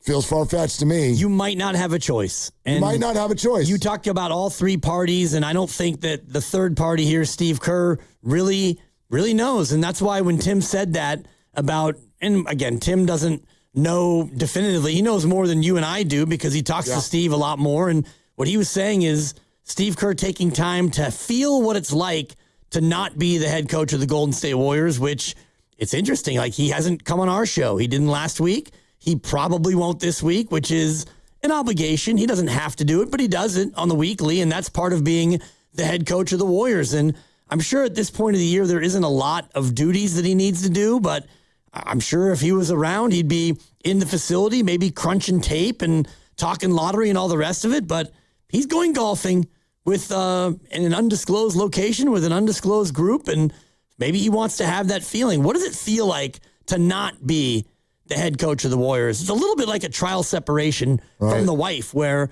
it's like, I think we might be heading for divorce, but why don't we just take a month and I'll go live across town and you live here and we'll still talk, but let's circle back June 1st and figure out if we still want to do this. I don't know if you can mimic it. I get that you can try.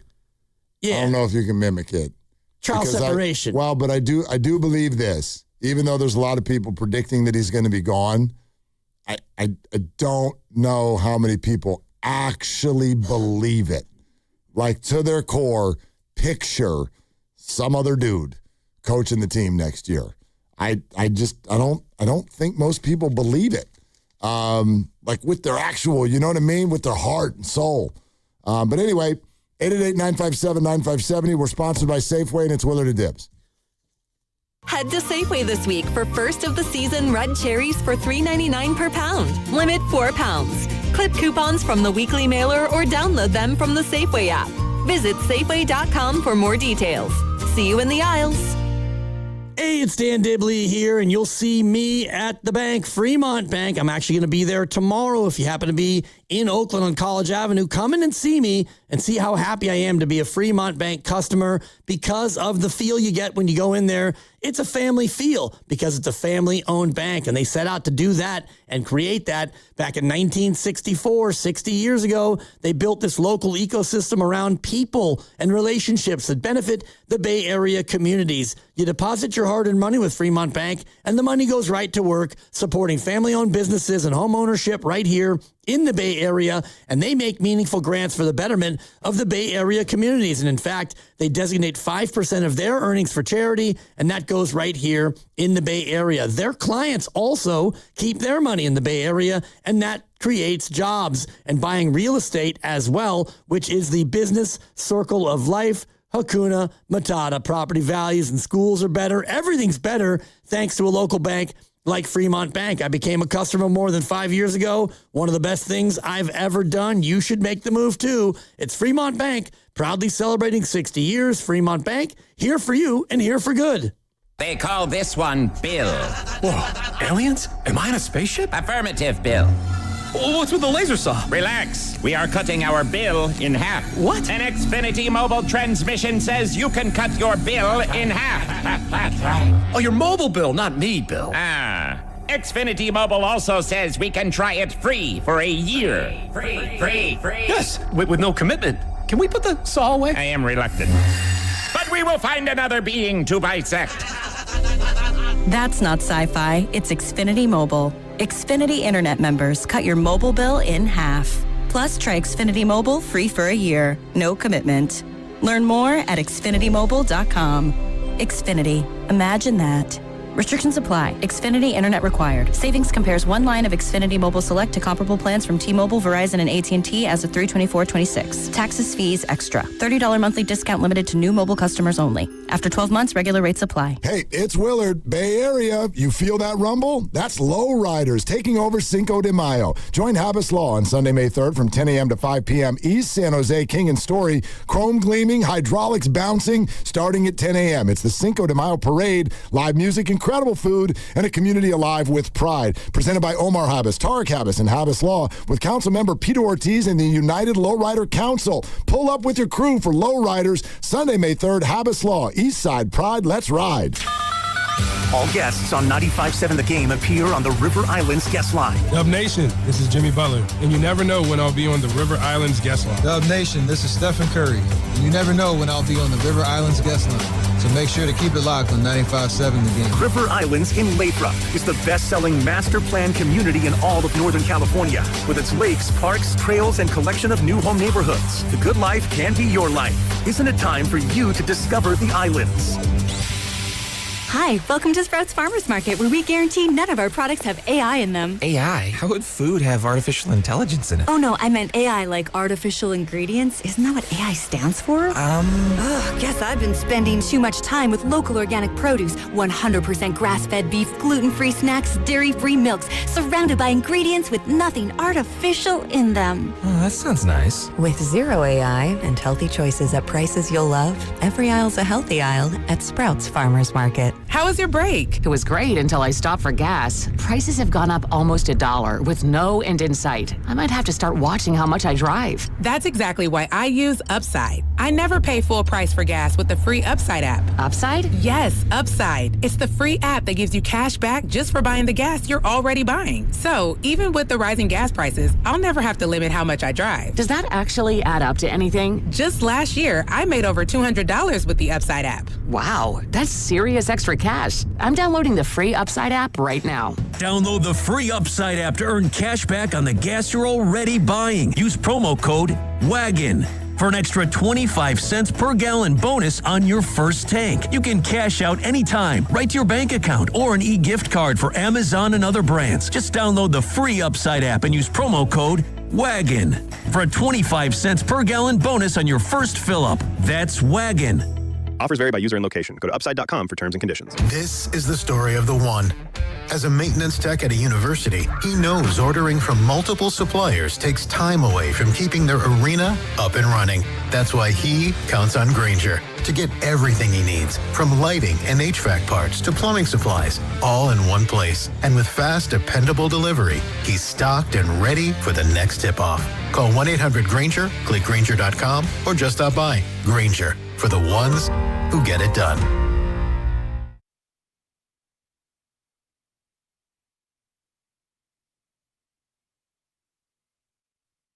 Now, back to Willard and Dibbs. I love this show, man. 95.7, man. I'm a gamer. On 95.7 The Game. How about those Giants? How about them, huh? I hate rainouts. Yeah? Stupid concept. Why hasn't somebody in Silicon Valley figured this out yet? We got cars driving around here with no people in them. Yeah, we do. Robocars, as my daughter would say. Yeah. Is that what she calls them? Yeah, because we were here in town on Saturday for the pancreatic cancer, the Purple Stride Pan-Can Walk. And this wasn't the first time she saw one, was it? No, she actually has seen it before, but now she doesn't get into the city often. Not too often, but she's really into seeking them out. Robocar. She gets excited. And I go, watch this. And I jump in front of it. And it stops. I don't do that. That would be terrible parenting. Can you imagine? Watch this, Mila. Watch me jump in front of a moving vehicle. Your dad appear to commit suicide right in front of you. No thanks. Just don't even. You stop. Yeah, that's a different level of, what do they call that? Like a trust fall? Yes. Just stand behind me and catch me. You're going to run around in the city and jump in front of Waymos. I'm sure they'll stop. I'm sure those. No doubt. They're stopping. I know they see me coming. I think they profile me. There's that guy again. There's that a-hole always crosses in front of us mid-block. I was talking to the kids about the Waymos a few weeks ago, and this happens when they get older. My 17-year-old daughter's like, "Oh yeah, Dad, you should try one. You've never tried one before?" And I'm like, "You have? When the hell did you do that?" Yep. Yeah, she's like, "Oh yeah, they're great." I'm like, "You've only had a driver's license for a year. Y'all just heading into the city, right? Jumping in Waymos. Am I not doing enough dot watching on my phone? Where are you going on Saturday night?" Might be that. I rode Waymo a ton during the Super Bowl. I know you did. From here and back into the parking garage, and it was great until my final ride, and it just hit me like the one weakness of the Waymo is being able to tap the driver on the shoulder and go, "Dude, turn around," like you're in gridlock. And it took me from Moscone Center back to the old building, Battery and Broadway, and we went the way that you're supposed to go. And we got into this gridlock, and normally if you're in an Uber or a Lyft, you can tap the guy on the shoulder and go, "Hey, yo, I'm going to need you to flip a biscuit. We're going this way and then that way." But Waymo. So, can you just get out if it's stopped in gridlock, and will it know if you got out? Yes. It will? Yeah, I think you can end the ride. Okay, but what if you don't end the ride? Will you just get out? Well, I think you have to end the ride to get out. Oh, it won't unlock the doors unless you're on the ride. I'm not sure, but I was in that spot where I was just stuck. And shout out Waymo, where they gave me a $10. Sorry about that. Oh, that's nice. Yeah, so you got a $10 credit because I mean, half an hour. Your boy was just in That's not gridlock. good. And the other thing, too, is like cars are in the next lane over and they have to merge. And normally it's like you let one car in and then it's like, no, I'm not letting anyone else in. Waymo lets everyone in. Yeah, of course. Of course. Waymos are very kind. Too kind. They're actually adorable. And you do this sometimes too. I don't know if you know the exact spot I'm about to mention, but on our walk back, we go right by one of what I call the Waymo yards. That's right, yeah. And so, I don't know if y'all know this, there's got spots that are their home bases. And so when somebody hits stop ride, if they don't have another ride, just like an Uber driver has a home, so does the Waymo. Yep. And so they just head back to this parking lot. So I always see them driving back with no one. No one's in them. No one's obviously driving them, and no one is riding them in either. And they look like bees heading back to the hive. That's right. It's I don't know. For some reason, I find it very amusing. And sometimes you'll have 7 or 8 of them lined up on the street, all waiting to get into the parking lot. Yeah, and then there's that one car behind all of them going, well, for God's sakes. I mean, could you go home, Waymo? The Waymo stops for all cars, but what happens when they're all Waymos? How do they know who says you first? Right. Who's holding the door? I mean, they all are. Are some of them male Waymos and some female? Do the males hold the door for the females so they can go into the chivalry in the Waymos? Yard? I don't know. This stuff fascinates me. I don't ever want to be the person, by the way, and you mentioned this. I think you referenced it a few weeks ago, that Louis C.K. bit where he talks about how everything is amazing. There's a guy on a plane and he's all ticked off about how the Wi-Fi doesn't work. And he's like, really? Really? Do you realize that you're on a tube in the sky right now? That's right. I don't ever want to walk by a Waymo and not be overwhelmingly amazed. I don't. I just don't want to be that. I don't know if the right word is cynical or I just don't even know. I am going to forever stare at those things and just think to myself, wow. It's just driving through the city without a person. I'm not over it yet. I'm just not. I'm not there. I don't ever want to be there. I don't ever want to either. And, I rode probably 6 times back and forth from the garage to Moscone, about 1.5 miles. And every time I was like, this is awesome. And it's a smooth ride and driver very courteous. And you can program the music in the back and you're just chilling. By the time you ride it a few times, you're not even thinking about the fact that there's no one driving. See, that's what I'm saying. I don't ever want to not be thinking about that. I don't ever just want this to feel normal. It's kind of like, I guess it's kind of like Draymond Green punching Jordan Poole. It looked like the Warriors all felt like that was normal. I don't want to live in a world where that's normal. And I don't want to feel like cars without people in them is normal. Yeah. It's just not. It's becoming more normal, and now you can actually take the Waymo out of the city. You can take it to SFO, and I even think a little bit beyond. They're expanding their range. Oh, good. We actually did a tester on that. I drove my daughter through the city a few weeks ago, and when we got out of the city on the south side and out on the freeways, it was the first time I thought of it. I go, hey, the Waymo's out here? Because our walk right here in the middle of the financial district, it's every 10th car. But no, never saw one. Never saw one on the freeways. Never saw them heading out of town. So I'd like to invite them. There's some nice other areas here in the Bay. And they're doing it. Go check them out. I don't know how that works. They have to map it out and practice it first and then fine-tune their mapping before they can really get people and get out and about. But they're coming for you. Don't be afraid. It's pretty cool. I'm not afraid. I just don't want it to be normal. The only drawback was not being able to tap on the shoulder and say, yo, we're going to have to flip around here because this ain't working. It's just like the Warriors being coached by somebody other than Kerr. I'm not afraid of it, but I don't want it to be normal. Maybe they end up getting coached by the Waymo of coaches. There's just nobody there. Well, that happened. He did that a few times. Hey, Iguodala, you run this play.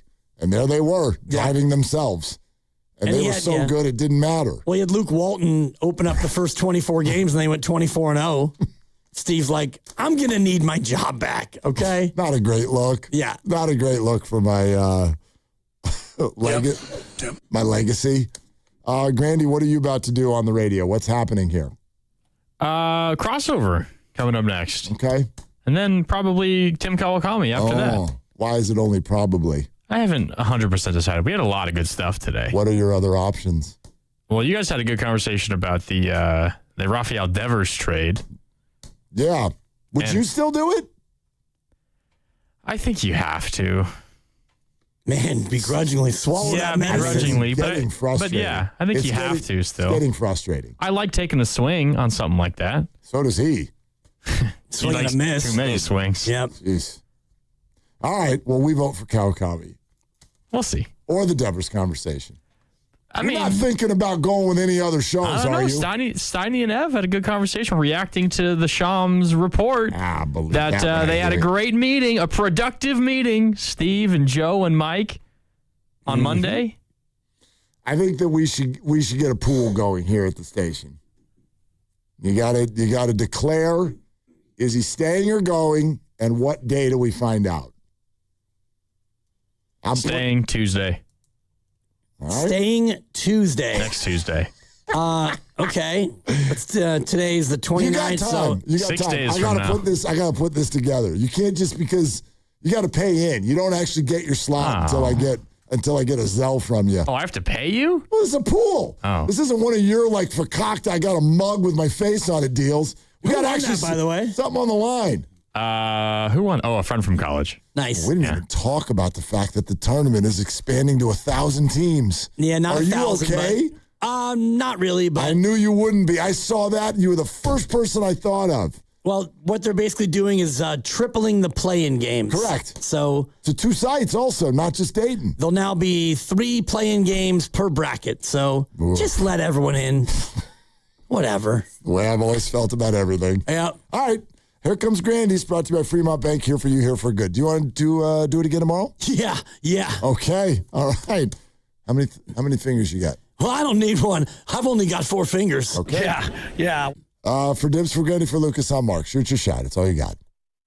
Hello, San Francisco Bay Area. Bank of America, in partnership with Visa, invites you to a FIFA World Cup 26 watch party. Open an eligible Bank of America checking account in participating financial centers only for an opportunity to reserve 2 complimentary tickets while supplies last. Experience special musical guests, games, giveaways, food, and more, all at a legendary venue. Learn more at BofA.com/BofA Visa Watch Party. What would you like the power to do? Bank of America, proud to be the official bank of FIFA World Cup 26. Bank of America and a member FDIC. Terms apply. All rights reserved. I need a little There's a new flavor in town, the Jalapeno Ranch Club at Chick-fil-A. With that juicy Chick-fil-A original spicy or grilled chicken, a buttermilk ranch bun, candied bacon, pepper jack cheese, and jalapeno ranch sauce. It's got big ranch vibes with a little heat.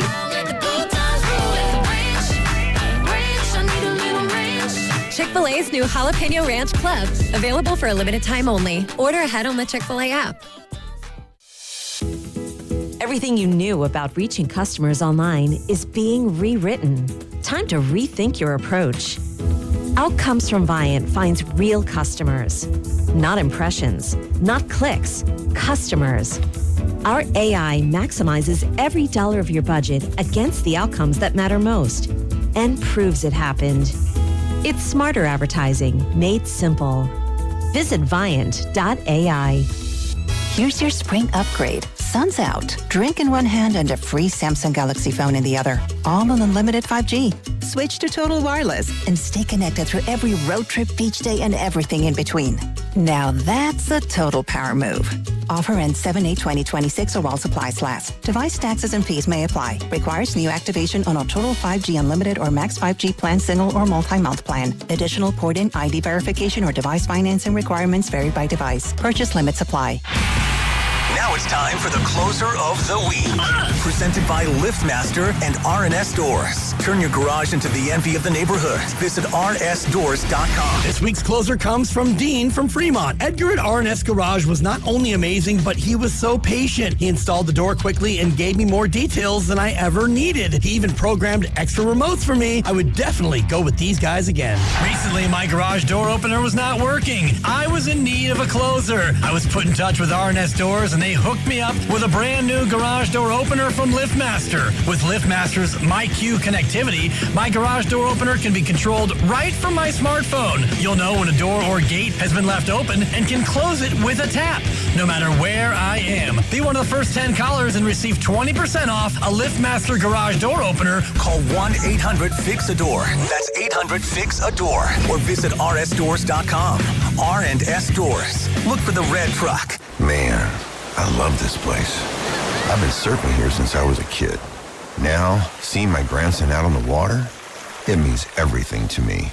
Watching him and taking in the blue waves, the sea breeze, the blurry horizon. If you have geographic atrophy, or GA, subtle changes in vision could mean it's progressing toward irreversible vision loss. Izervay is proven to slow GA progression and could help preserve your vision for longer, so you may keep seeing the world around you. Izervay, or avacincaptad pegol, is an eye injection. Don't take it if you have an infection or active swelling in or around your eye. Izervay can cause eye infection, retinal detachment, or increased risk of wet AMD. Izervay may cause blood in the white of the eye, blurred vision, or a temporary increase in eye pressure. Do not drive or use machinery until vision has recovered after an eye injection or exam. Ask your retina specialist how you can slow your GA with Izervay. To learn more, call 1-855-IZERVAY or go to izervay.com. Paid for by Astellas Pharma. Okay, kids, let's get these firefighter uniforms on and start acting heroic. Welcome to SF Fire Credit Union. Why are you all dressed like firefighters? We'd like to open an account. You don't have to be a firefighter to do that. Anyone can get lower fees than banks, the top-rated mobile banking app, and service inspired by heroes. Wow. I guess we'll just keep the uniforms in case the barbecue gets out of hand. SF Fire Credit Union. Banking for heroes and anyone who wants to be treated like one. This institution is not federally insured. The credit union is not insured by any state government. Privately insured by ASI. This is Chris Dolan. And I'm Vanessa Deniston, senior attorney from the Dolan Law Firm. Chris, what's with all these out-of-town personal injury firms coming into the Bay Area with these catchy jingles and funny names? Unlike the Dolan Law Firm, most of these firms are from out of state or in LA. The Dolan Law Firm is headquartered right here in San Francisco, going on 30 years. We live here, we work here, we win here. The Dolan Law Firm, we're the best lawyers we hope you'll never need. DolanLawFirm.com. We all hear the radio ads about the IRS. They tell you to be afraid, to be scared, and they try to frighten you into calling. I'm not here to do that. Tax Relief Advocates is different. TRA is here to tell you that if you owe money to the IRS, whether it's $5,000, $50,000, or $500,000, we have a solution. It doesn't matter if you're